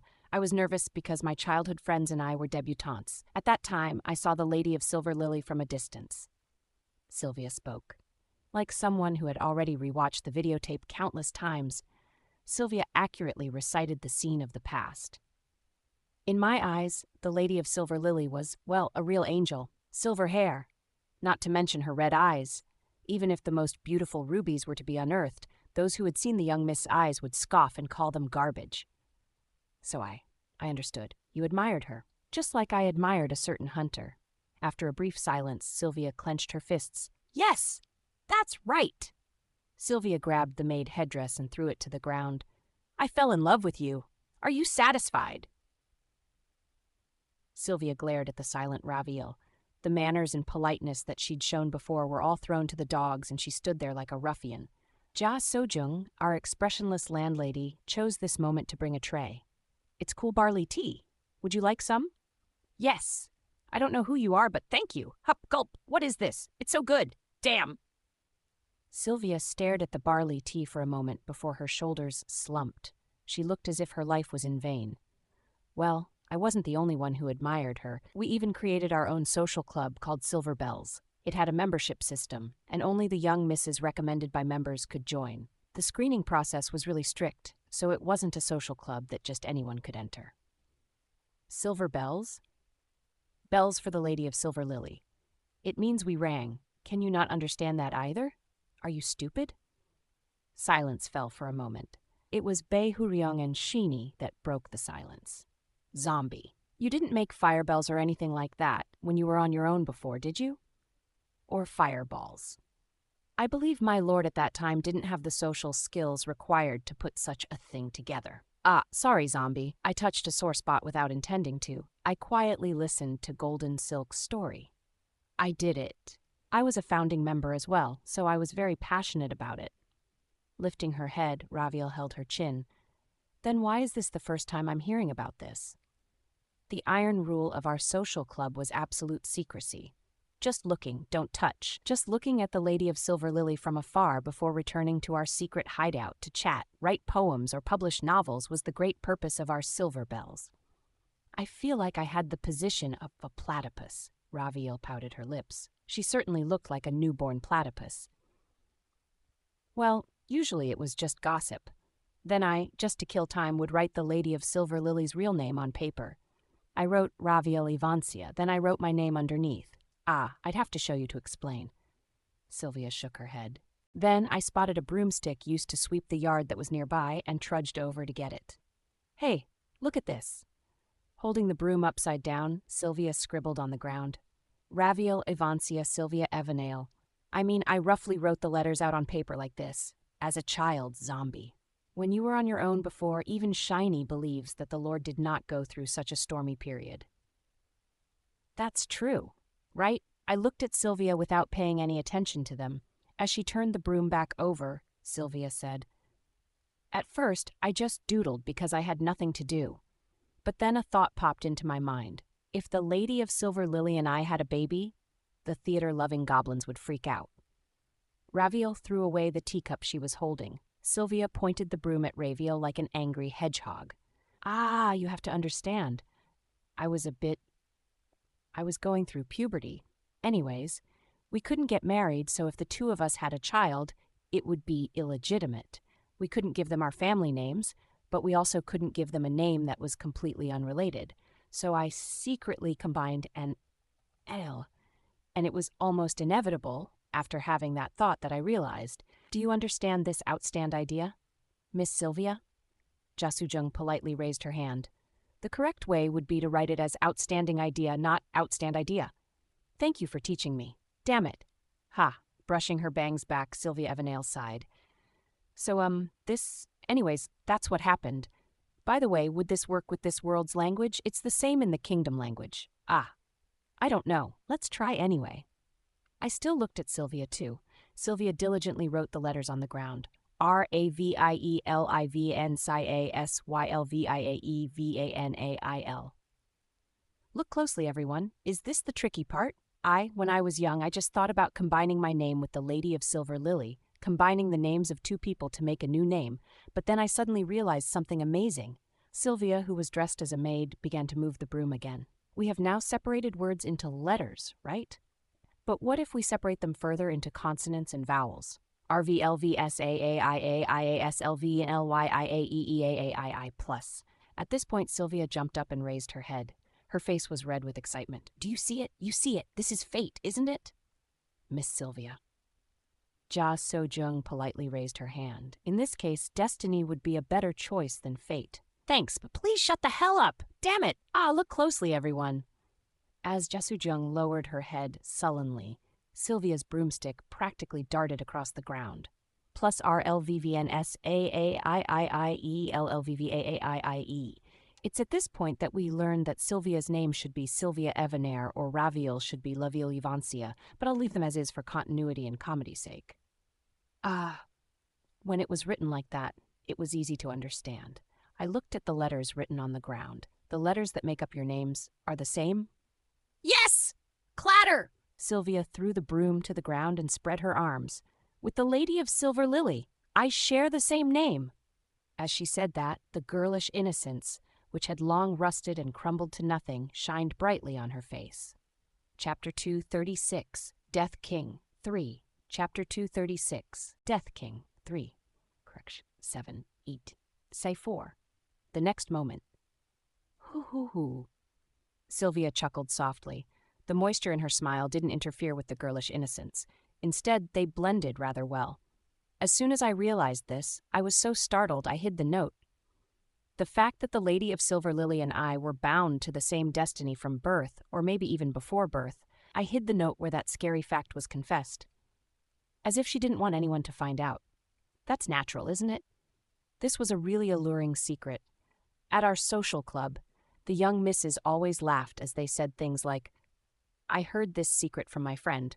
Ah, I overheard this secret from my parents as they digested their tea. This secret note was different. Yes, it was completely different." Still, there were many young misses of the same age in the Silver Bells social club. How would she be able to take this secret note away without being noticed by them? How could she get the Lady of Silver Lily to learn of this amazing, mysterious coincidence? Young Miss Sylvia was very nervous. I was different from the other members of the Silver Bells. Yes, very different. Those children were just fascinated by how beautiful the Lady of Silver Lily was today, who she met and danced with and things like that. I secretly looked for some kind of mysterious connection between the Lady of Silver Lily and I. Horoscopes, fortune, birthstone. However, that was all useless now. Our names. Because our names proved the unbreakable bond between the Lady of Silver Lily and I. An exciting performance was unfolding in the old yard. The setting sun slowly crested the mountaintop like an old man who was tired after walking for a long time. As the day progressed, the sun seemed to age. Like the old sunset falling to the earth, no matter how she shouted, the maid's passionate performance on the ground would only sound like a faded tone of the past. I didn't care about the imperial law or anything like that. Ethics, morals, screw them. I was convinced. The Lady of Silver Lily didn't know about it yet, but I had to show this note to her. I skipped over the courtyard of daughters where the social clubs were, passed through the maze-like yard, and finally reached the hall where the Lady of Silver Lily was dancing with the gentlemen.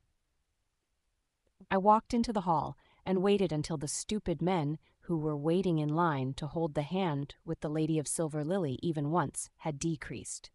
Dialogue blocks like this make my eyes hurt. I easily imagined that scene. Finally, at long last, I could tell the young miss about the secret I'd discovered. At that time, Sylvia, or in other words, the Lady of Golden Silk, would probably look quite dirty. She would have run frantically all the way from the courtyard to the hall, so no matter how pretty she was, she would not have matched up with the elegant dignity expected of nobles.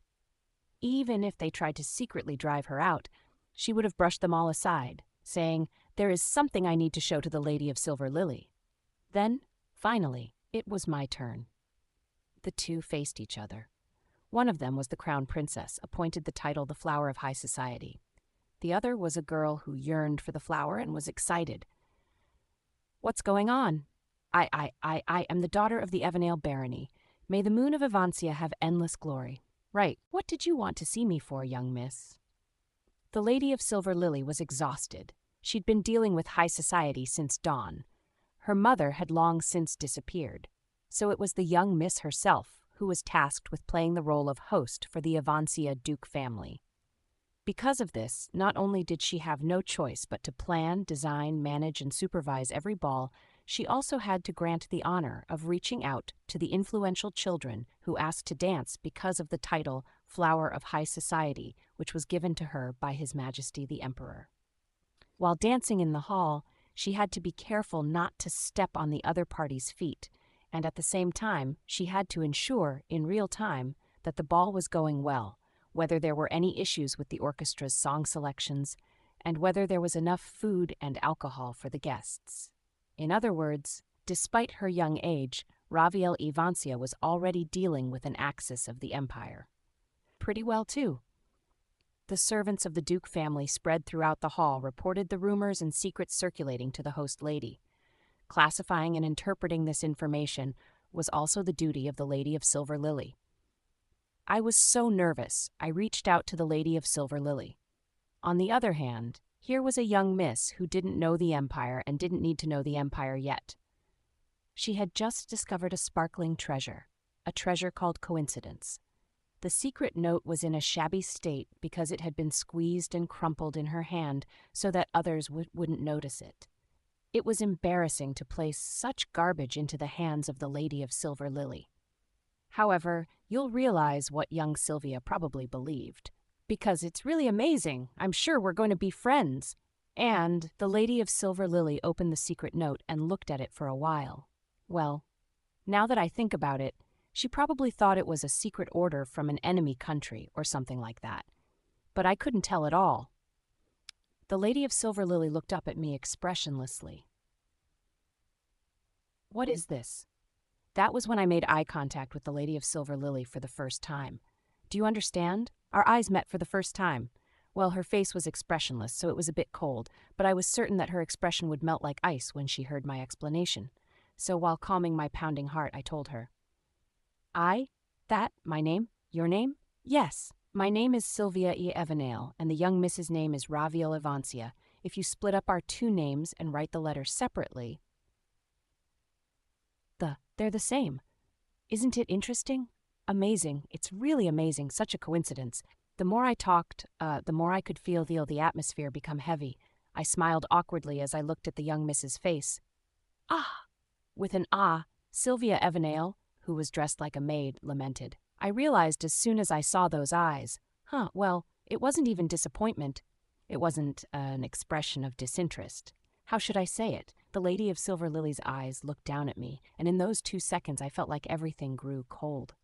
A feeling as if your existence was being cut off from the fingertips. I was just trash to her. The Lady of Silver Lily didn't say anything to the young lady. Without an insult, mockery, or farewell, she simply turned her back and went back to the ball.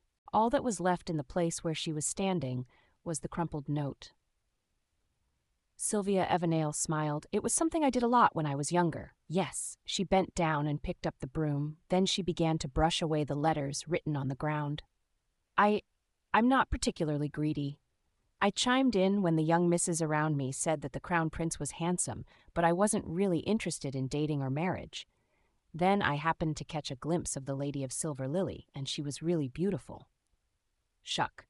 The consonants and vowels drawn on the ground were engulfed in the dust and disappeared. I just wanted to get to know you. But how could you insult someone like that? Sylvia shook her head. A completely different smile from before blossomed on Sylvia's face, a poisoned flower. Sylvia's broad smile gave off a ferocious stench. Was the Empire that important? Was it so important to collect and classify information? Were the needs to organize your family affairs, pacify the subjects, and be engaged to the Crown Prince so important that I didn't matter? That, then I'll prove it to you, was a curse. The Crown Prince you considered so important. I bewitched him. It was simple. I had a pretty face, pretty whisper, and pretty gestures, so he fell for it right away. The family that you thought were important? I asked the Crown Prince to kill a few of the knights under the imperial family. His Highness the Crown Prince was so considerate to his lover. I was so touched. The Lady of Golden Silk smiled softly. You despised me every time I did something like that. Isn't that right, Moon of Evancia? I never thought about the future of the Empire. Yes, right. I never thought about the Empire. However, I was curious. Something like, Shuck. All the letters were erased from the ground. Stepping on the swept ground, Sylvia bowed her head politely. I wondered if I could ruin that disinterested face. Was it for the Empire? For the people of the Empire? For your loyalty to the royal family, your love for your family?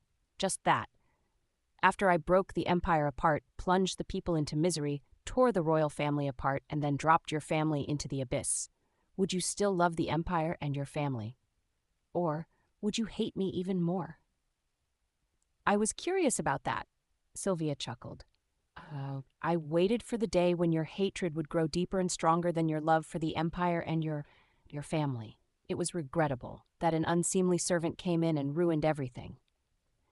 Sylvia glanced at me. Behind her smile, poisonous hatred glittered in her eyes.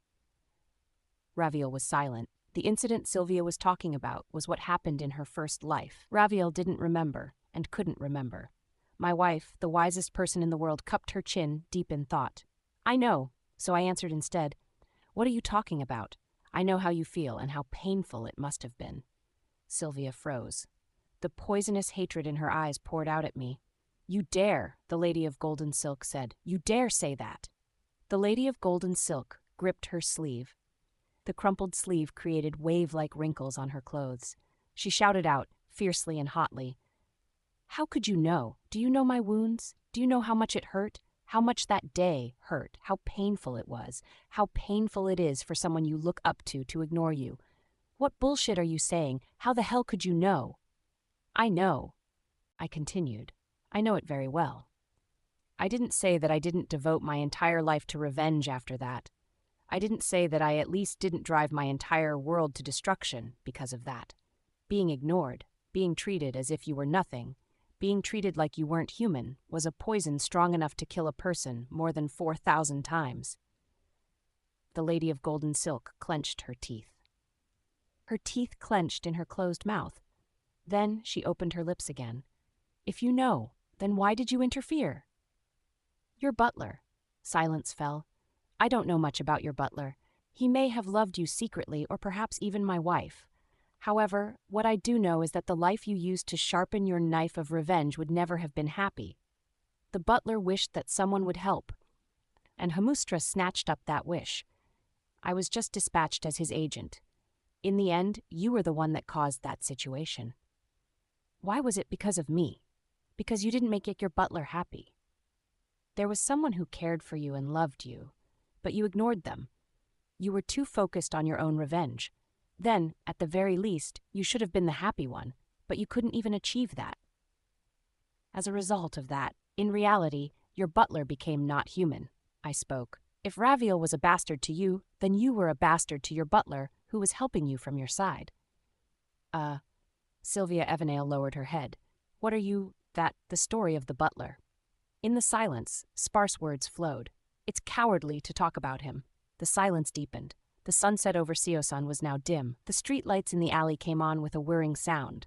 But in the poor village, the streetlights had to try with all their might. Jesujung's old hanok, which couldn't be reached by the streetlights, remained dark. Sorry. It was Raviel's voice. I'm sorry, Sylvia Evanale. And I am sorry. Sylvia slowly raised her head. In the darkness of night, the people's shadows seemed to merge together to form outlines. A voice came from the shadows. What are you talking about? Even if I can't remember, that is probably what would have happened. I would have ignored you. I wouldn't have even remembered you, because at that time, all that mattered to me were the peace of the empire and the glory of my family. Sorry, I was a human who didn't have any wounds yet. Raviel got to her feet. As she stood up, the wooden floor beneath her creaked, like a broken cassette. You took away the future promised to me. You usurped the title of Crown Princess and monopolized the heart of the Crown Prince, the moon of Ivansia, the flower of high society, the one who would guide the empire in the future. All of those appointments were torn down because of you. So what? It made my heart bleed for the first time. Thump. Raviel walked over to Sylvia. It hurt. It really hurt. It hurt so much that I wanted to stab a knife into my chest while looking into the mirror. It was only then that I realized how many people I'd hurt. Then I met my love. Raviel turned to me. Even in the shroud of darkness, I could recognize the heat of her breath, the timing of the sound of her breathing, the eye-catching scent. She didn't speak. Without a word, she was ordering me to come closer. Nose-catching? I went to her. My love was suffering from the same wounds as me, a regressor, never-endingly repeating the wounds of life. I didn't think there was someone who could share that with me. I was grateful to have the curse of eternal repetition. That's right. Thanks to it, I was able to meet Gongja. I was also grateful for regressing in life. I was grateful. That was very painful. As my master had said, every day was pain. But if it weren't for those wounds, I wouldn't have recognized that my love was the same. Thanks to that, I was able to fall in love with Raviel at first sight. The only reason I got hurt was to meet someone who was bleeding just like me. Gongja, I knew it as soon as I saw you. Sylvia, I only found him because of you. Thank you, Sylvia Evanale. Slowly, Raviel knelt down on one knee on the dusty ground and lowered her head to her maid. Thanks. Ah, as expected. As expected of Raviel, my lover. Raviel's feelings for Sylvia were probably as intense as my feelings for you, Suha. And yet, Raviel knelt before Sylvia. The present moment made me so immensely happy. I became thankful for everything that had happened in the past that made this moment possible. Sylvia grit her teeth. Shit, damn it, this is why I hate you. Why do you alone get to be happy? Stay miserable, keep being in pain, keep weeping and crying bitterly, pathetically lamenting your misfortune. Right, fuck! Be unhappy.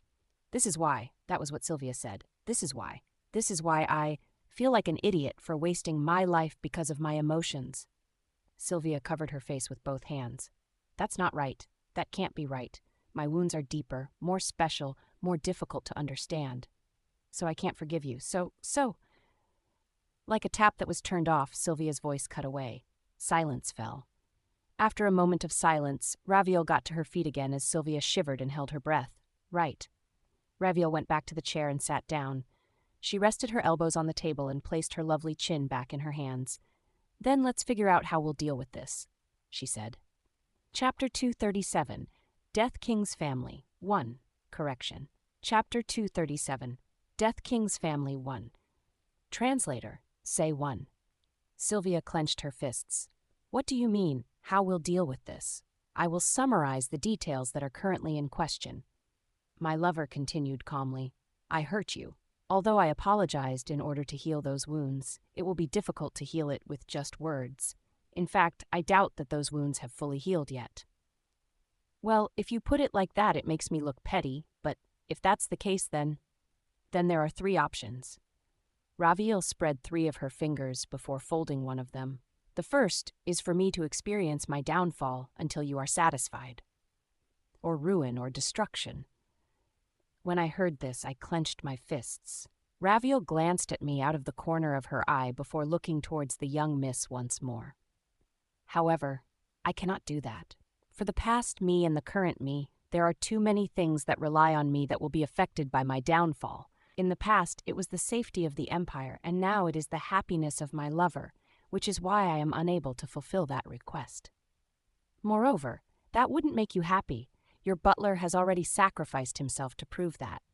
Sylvia lowered her head. The story of the butler would forever be a debt that she could never repay. Raviel folded another finger. The second would be to physically eliminate you and erase you from existence. Flinching, Sylvia raised her head. The silver tyrant looked down at Sylvia with blazing red eyes.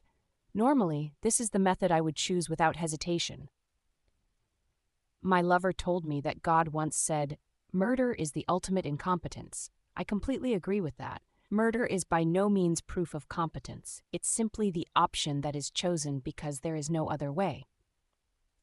However, Raviel had made a quote. However, I am not an omnipotent God. I am not an omniscient transcendent. I am a person with limitations, nothing more than a slightly more intelligent beast who lives on the ground and cannot survive without bread and water. I have things that I must protect in the midst of my limitations. That is why I have no choice but to physically eliminate anything that is a threat or has the potential to become a threat. This is a scary justification. A voice that carried the willing affirmation of the speaker's limitations and the human dignity that was expressed through it. So, Sylvia clenched her teeth. Are you going to get rid of me? Or are you saying that you cannot allow someone like me to have a body, so you will leave me in the restraints of the 100 ghosts? Both are possible, but I don't intend to choose either of them. As she said this, Raviel folded the last finger. The third is to accept your heart. In other words, I will accept you as my concubine. Silence fell. Slurp, Miss Jas Soo-jung took a sip of her barley tea. The sound of her sip was quite clear. Other than that, there wasn't a single sound, as even the cult members hiding in the shadows of the walls held their breath. Wow. What finally entered my ears was the exclamation of admiration from Bae Hoo-ryung. This legend among legends who had conquered up to the 99th floor of the tower was staring at the courtyard with a truly profound expression. Calling it courtyard now, apparently. Zombie, get me some popcorn. Ah, not just any popcorn. You gotta get caramel popcorn. In my opinion, popcorn is especially delicious when it is moderately coated in brown. How should I say it? It's more special since every bite feels like tooth decay. Anyway, right, compared to his expression, his dialogue was anything but profound. To be honest, I wanted to tell him to shut up for a second. Eventually, after a long while, a person's voice flowed through the courtyard. It was the main character, Sylvia Evanale, the Lady of Golden Silk. Sylvia's lips trembled. What nonsense are you saying?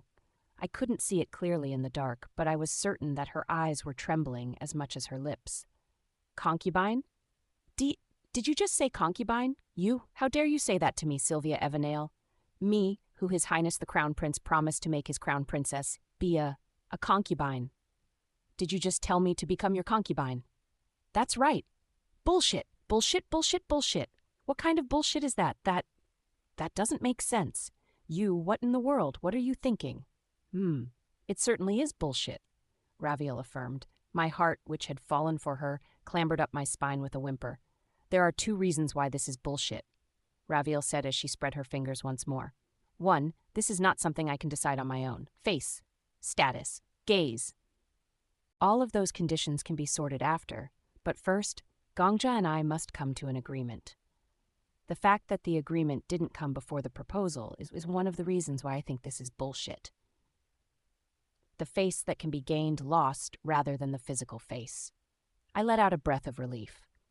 As my heart that was trying to crawl up my spine settled back into place, Sylvia shouted, No, that's not it. What about listening to my opinion? That should have been a prerequisite, Condit. 2. Raviel folded her fingers. Did you even really love me? The shouting Sylvia closed her mouth. Was it love or was it a longing for the one you idolized? Isn't it just a desire to possess something you didn't have and that you believed you couldn't have? Silence passed for a long while. Tuck, Raviel put her teacup down, and Jasujung collected the teacup into a tray before disappearing into the house. I love Kim Gongja. I love everything about Kim Gongja. I never believed it was possible to love anything this much, and it is something that is impossible for many people who lived and died, but it is a miracle that was granted to me, meeting him. Raviel. She spoke calmly, as if simply explaining the truth. Everything about him is perfect. The sound of his breathing, his empty place on the bed when he leaves in the morning, his warmth. Every trace of my love for him makes me happy. I understand him, and he understands me. We are living at the same time. That is why. Raviel turned back to Sylvia. I cannot accept anything that isn't this kind of love as love. Did you love me that much? Sylvia lowered her head. It was a gesture as if to say she couldn't not answer, and just wanted to avoid everything now. You should know by now. You didn't love me. That's why I cannot love you. That's right. That was it. How much coincidence and blood had it taken for me to love Raviel, for Raviel to love me? The reason we were able to love so strongly was because our love hadn't come easily. Our love was difficult, but it was a love that Raviel and I had earned. If that is the case, then, when Sylvia said, if that was the case then, her head hung so low that her flowing bangs covered her face. Then, what do you intend to do after all that? Despite being clenched, her teeth trembled and became red as blood began to drip from her gums. You won't destroy me, you won't eliminate me, you won't love me. Then what? After throwing out an incomplete apology, what then? What will happen? That, I would like to leave that up to you. Then Raviel turned to me again. Gongja. Yes, Raviel. If you were to give Sylvia a body using the Earthbone Dragon's box, would Sylvia be freer than when she was 100 Ghost? Understanding the intent behind the question, I nodded. Yes, she'd be free. Is that freedom equivalent to when she was alive? Yes, that's right. Enough to pursue what she wants? Enough to pursue whatever it is she wants. Nodding, Raviel turned to Sylvia. Then chase after your dreams, Sylvia Evanale. Do you want to destroy me? You almost succeeded before already.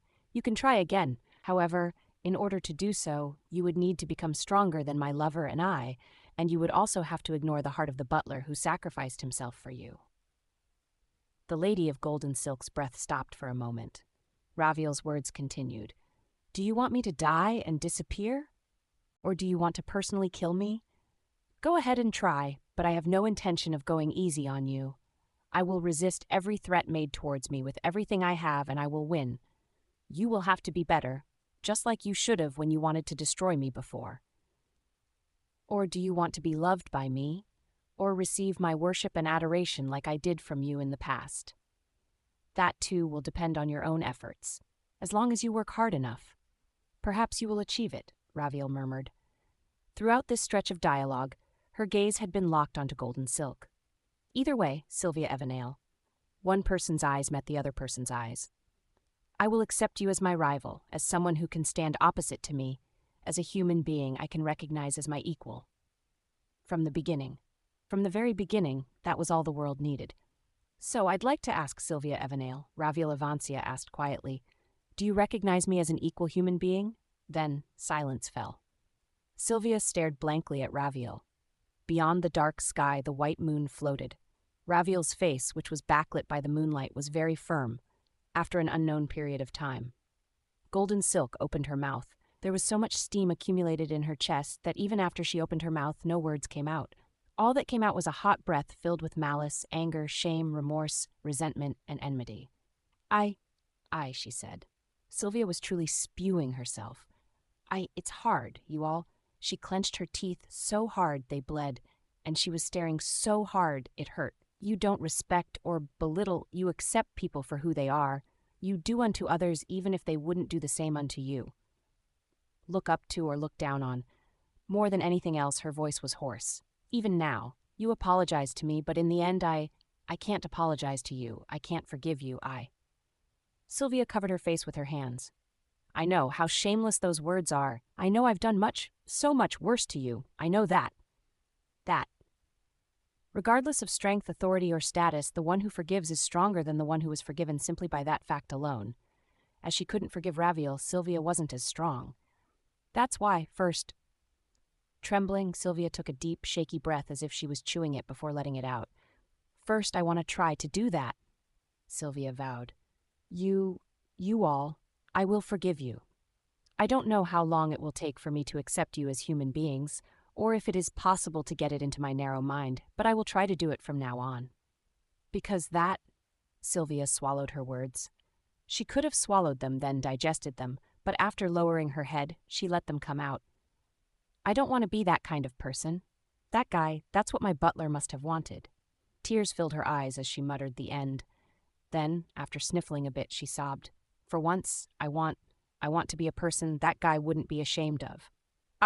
That was called the will to live. Good. As someone who had the power to give life, I answered gladly.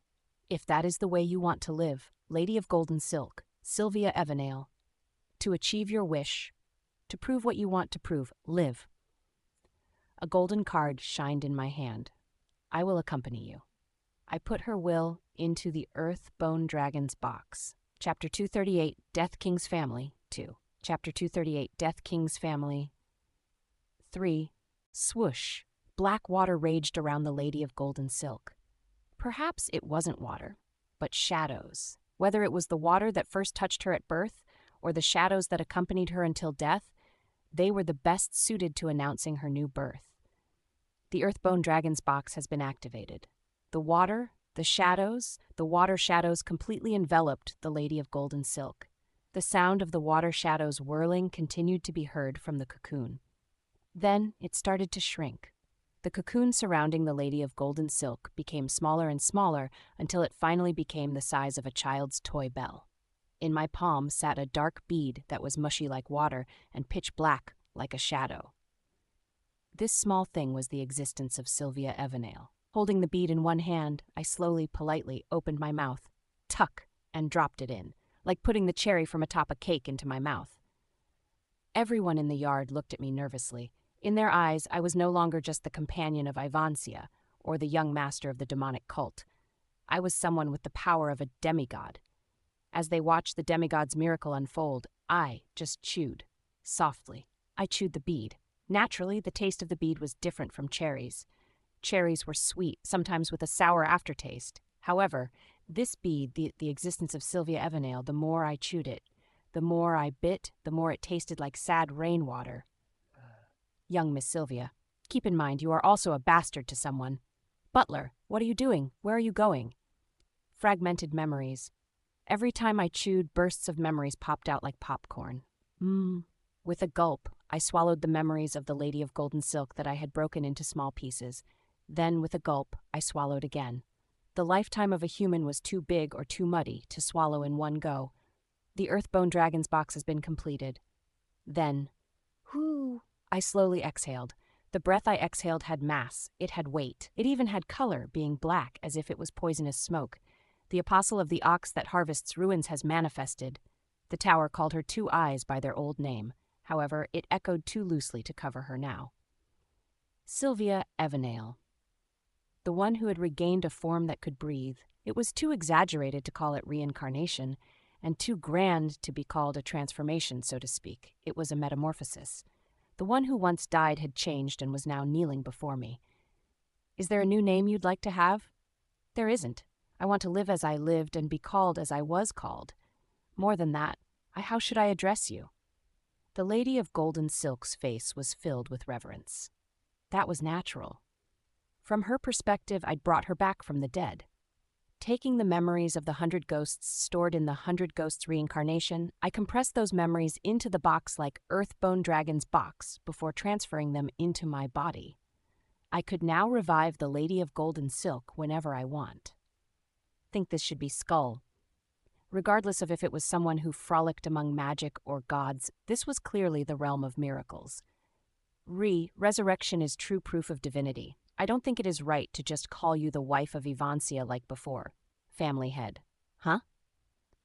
You can call me family head going forward, at least in public. In private, I don't mind if you call me Kim Gongja, Mr. Gongja, Sir Gongja, or whatever you want. However, if there is a war or battle, call me family head. I slowly got up. It was simply straightening my bent waist, but I felt like a beast stretching itself after a long hibernation. If I felt that way, the people watching me probably felt the same. Listen, I infused aura into my voice as I murmured. Family has two meanings. The first is family clan, and the second is family. Raviel and I have a unique family clan, making every being that I bring to this world my family. That is my ideal. Kinda hard to translate, explain. In the end, they're all family in English. I tried to explain at the end of the chapter. If I could love someone else like I loved Raviel. If there was a chance to make the impossible possible. Estelle. Ah, yes, my lord, father. Hearing my call, Estelle immediately ran over and got down on one knee. Seeing this, I smiled slightly and stroked her head. This is what I mean. Huh? Just because she calls me father and I call her daughter, that doesn't magically make us family from now on. Look, Estelle, why would a daughter kneel to her father? Ah, Estelle was confused. This, that, even if it's between parent and child, if the parent has the position of king, their children need to carry out the duties not just of their children but also their subjects. That's why I have no choice but to. It's fine, I smiled. It's because we haven't gotten close enough to each other yet. Father? I'm inexperienced at being a father. Estelle has also never been a daughter, so you don't know what it's like. That's why we haven't yet reached the stage of being a family. We don't know what kind of father and what kind of daughter we'll become. The night breeze blew. More than a decade ago, a similar breeze had blown in front of an orphanage outside the tower. It blew. There is still a lot we don't know. The kind of existence we would be to each other was not known. We aren't family yet. We were barely at the starting line. If we were to ignore it and think we are family or we are close like family, then one day that thought would become shackles that hold us back. Even though we're family, we don't know anything about each other. If we're family, why can't we do this much? Such anguish will definitely follow. It was beautiful when the heart went forward. However, the heart was more beautiful when it supported actions from behind. The director had said those words in front of us orphans. I recited what he'd said with a tired expression on his face.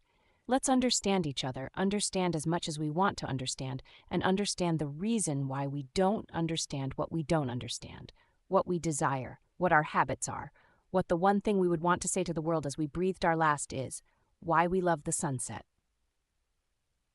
I slowly recited the signs of love. Until we all know that, until we get to know each other, we are not family yet. One by one, I looked at the Devil King who tried to destroy the world, the cult members from the Eternal Winter, and the noble young miss who cursed people.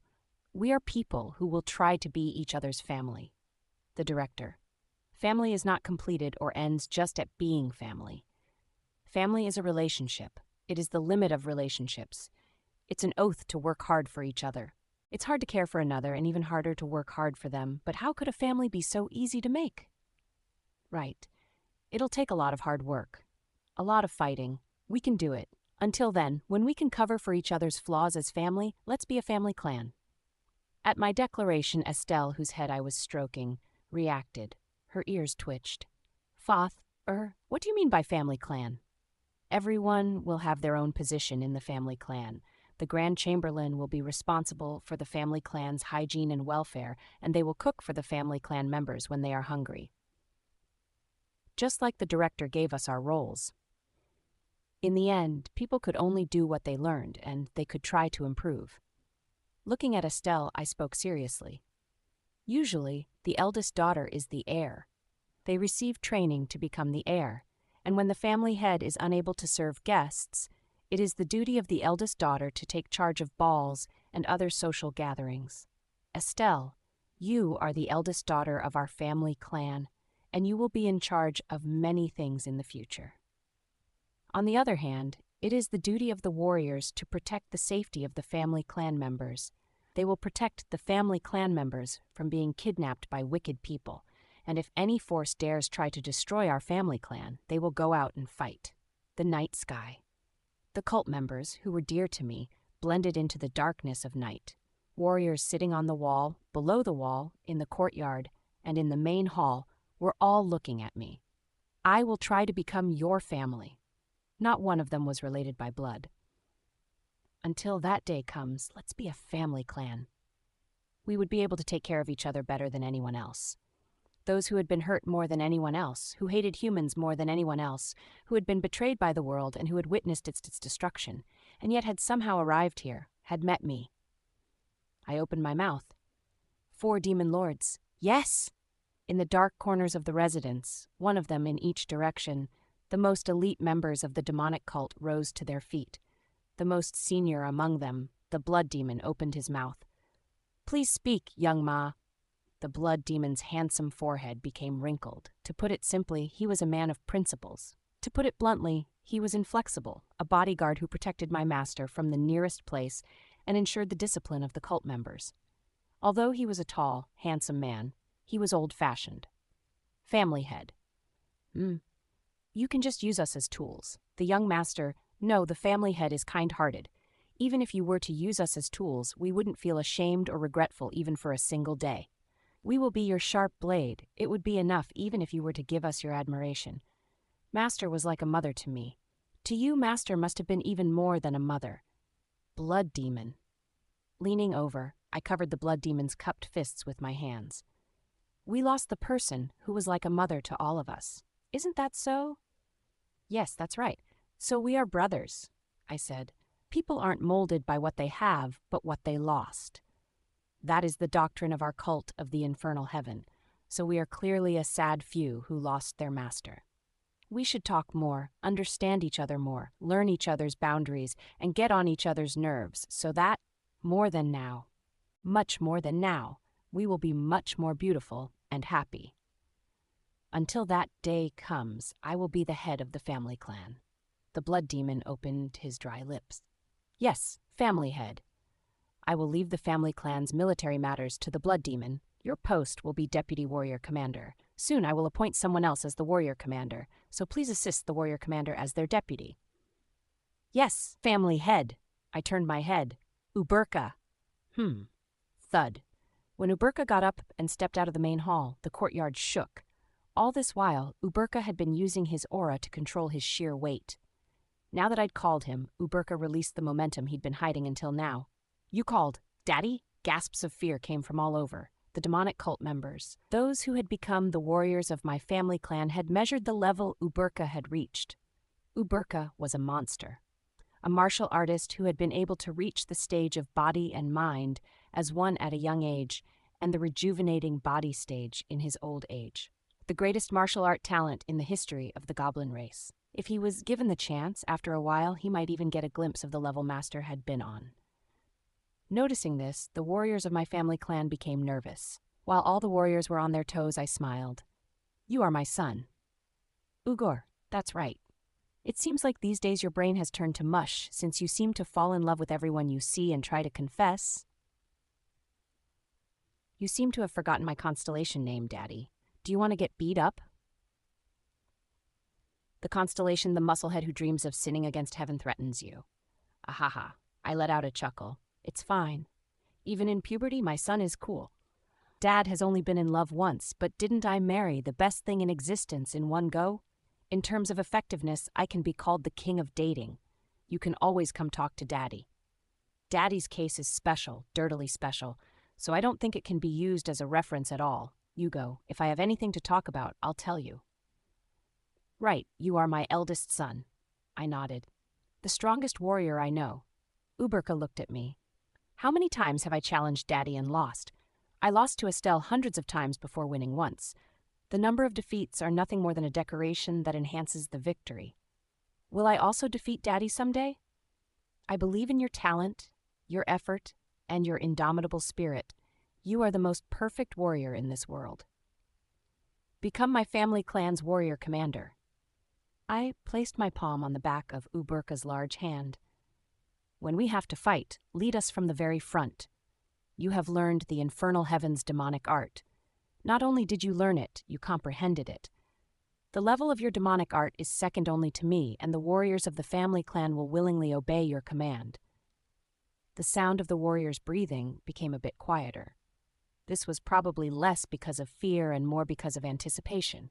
I created the infernal heavens formation by modifying the infernal heavens' demonic art so that it would not just be the blade of one person, but the songs and dances of hundreds. Learn it well. Learn it and teach the warriors. Teach them well. My undeserved son. Tup. Uberka raised his hand and covered the back of my hand, who, despite being a giant, still looked young, nodded. "I will be Daddy's warrior commander." Then he vowed, "I will not forgive anyone who dares to try to destroy our family clan. I will protect Daddy and those who are precious to Daddy, and I will try my best to make them precious to me as well. As long as Daddy loves me, I will also love the world." I smiled. "Thanks." Despite me being born an orphan and you being born an albino, I was now surrounded by people I love, and you no longer knew why you hated the sun. In the distant future, we would become something different. We would prove something to this world. I then remembered the name of 100 ghost who hadn't yet been summoned. That person's scent, hair, eyes. I remembered the existence of a hint wandering in that person's scent, the traces of wounds hidden beneath their strands of hair, and the past buried in their expressionless, deep blue eyes. "Come out." I called the one floating in my mind, skill activated. The shadows pulsated. From the bubbling shadows, hands stretched out, soon followed by hair, a face, and a body. The 100 ghosts took a small breath. Who? A being with the scent, hair, and eyes that I'd just imagined. As Raviel's distant ancestor, he looked like Raviel, and it was very easy to think of someone who looked like Raviel. "You called." I nodded. Then I called that person's name. "Kim Yule. You would also mean a bit more to me. TL explained the use of family and family clan in this chapter, including the chapter name. The word used when mentioning the relationship between Raviel and Gongja, and that Gongja proposed they be in the interim, is common, which I was forced to translate as family clan to avoid confusion. It is usually used to describe those who share the same last name bloodline. This is also the word used in the title, but I'll leave that as family. The word used to describe Gongja's ideal relationship with the others is kajok, which usually refers to close family members. It is what's used more commonly, but it can also be used for those you adopt into your family, like a close friends. But as I mentioned before, in the end, it's all family.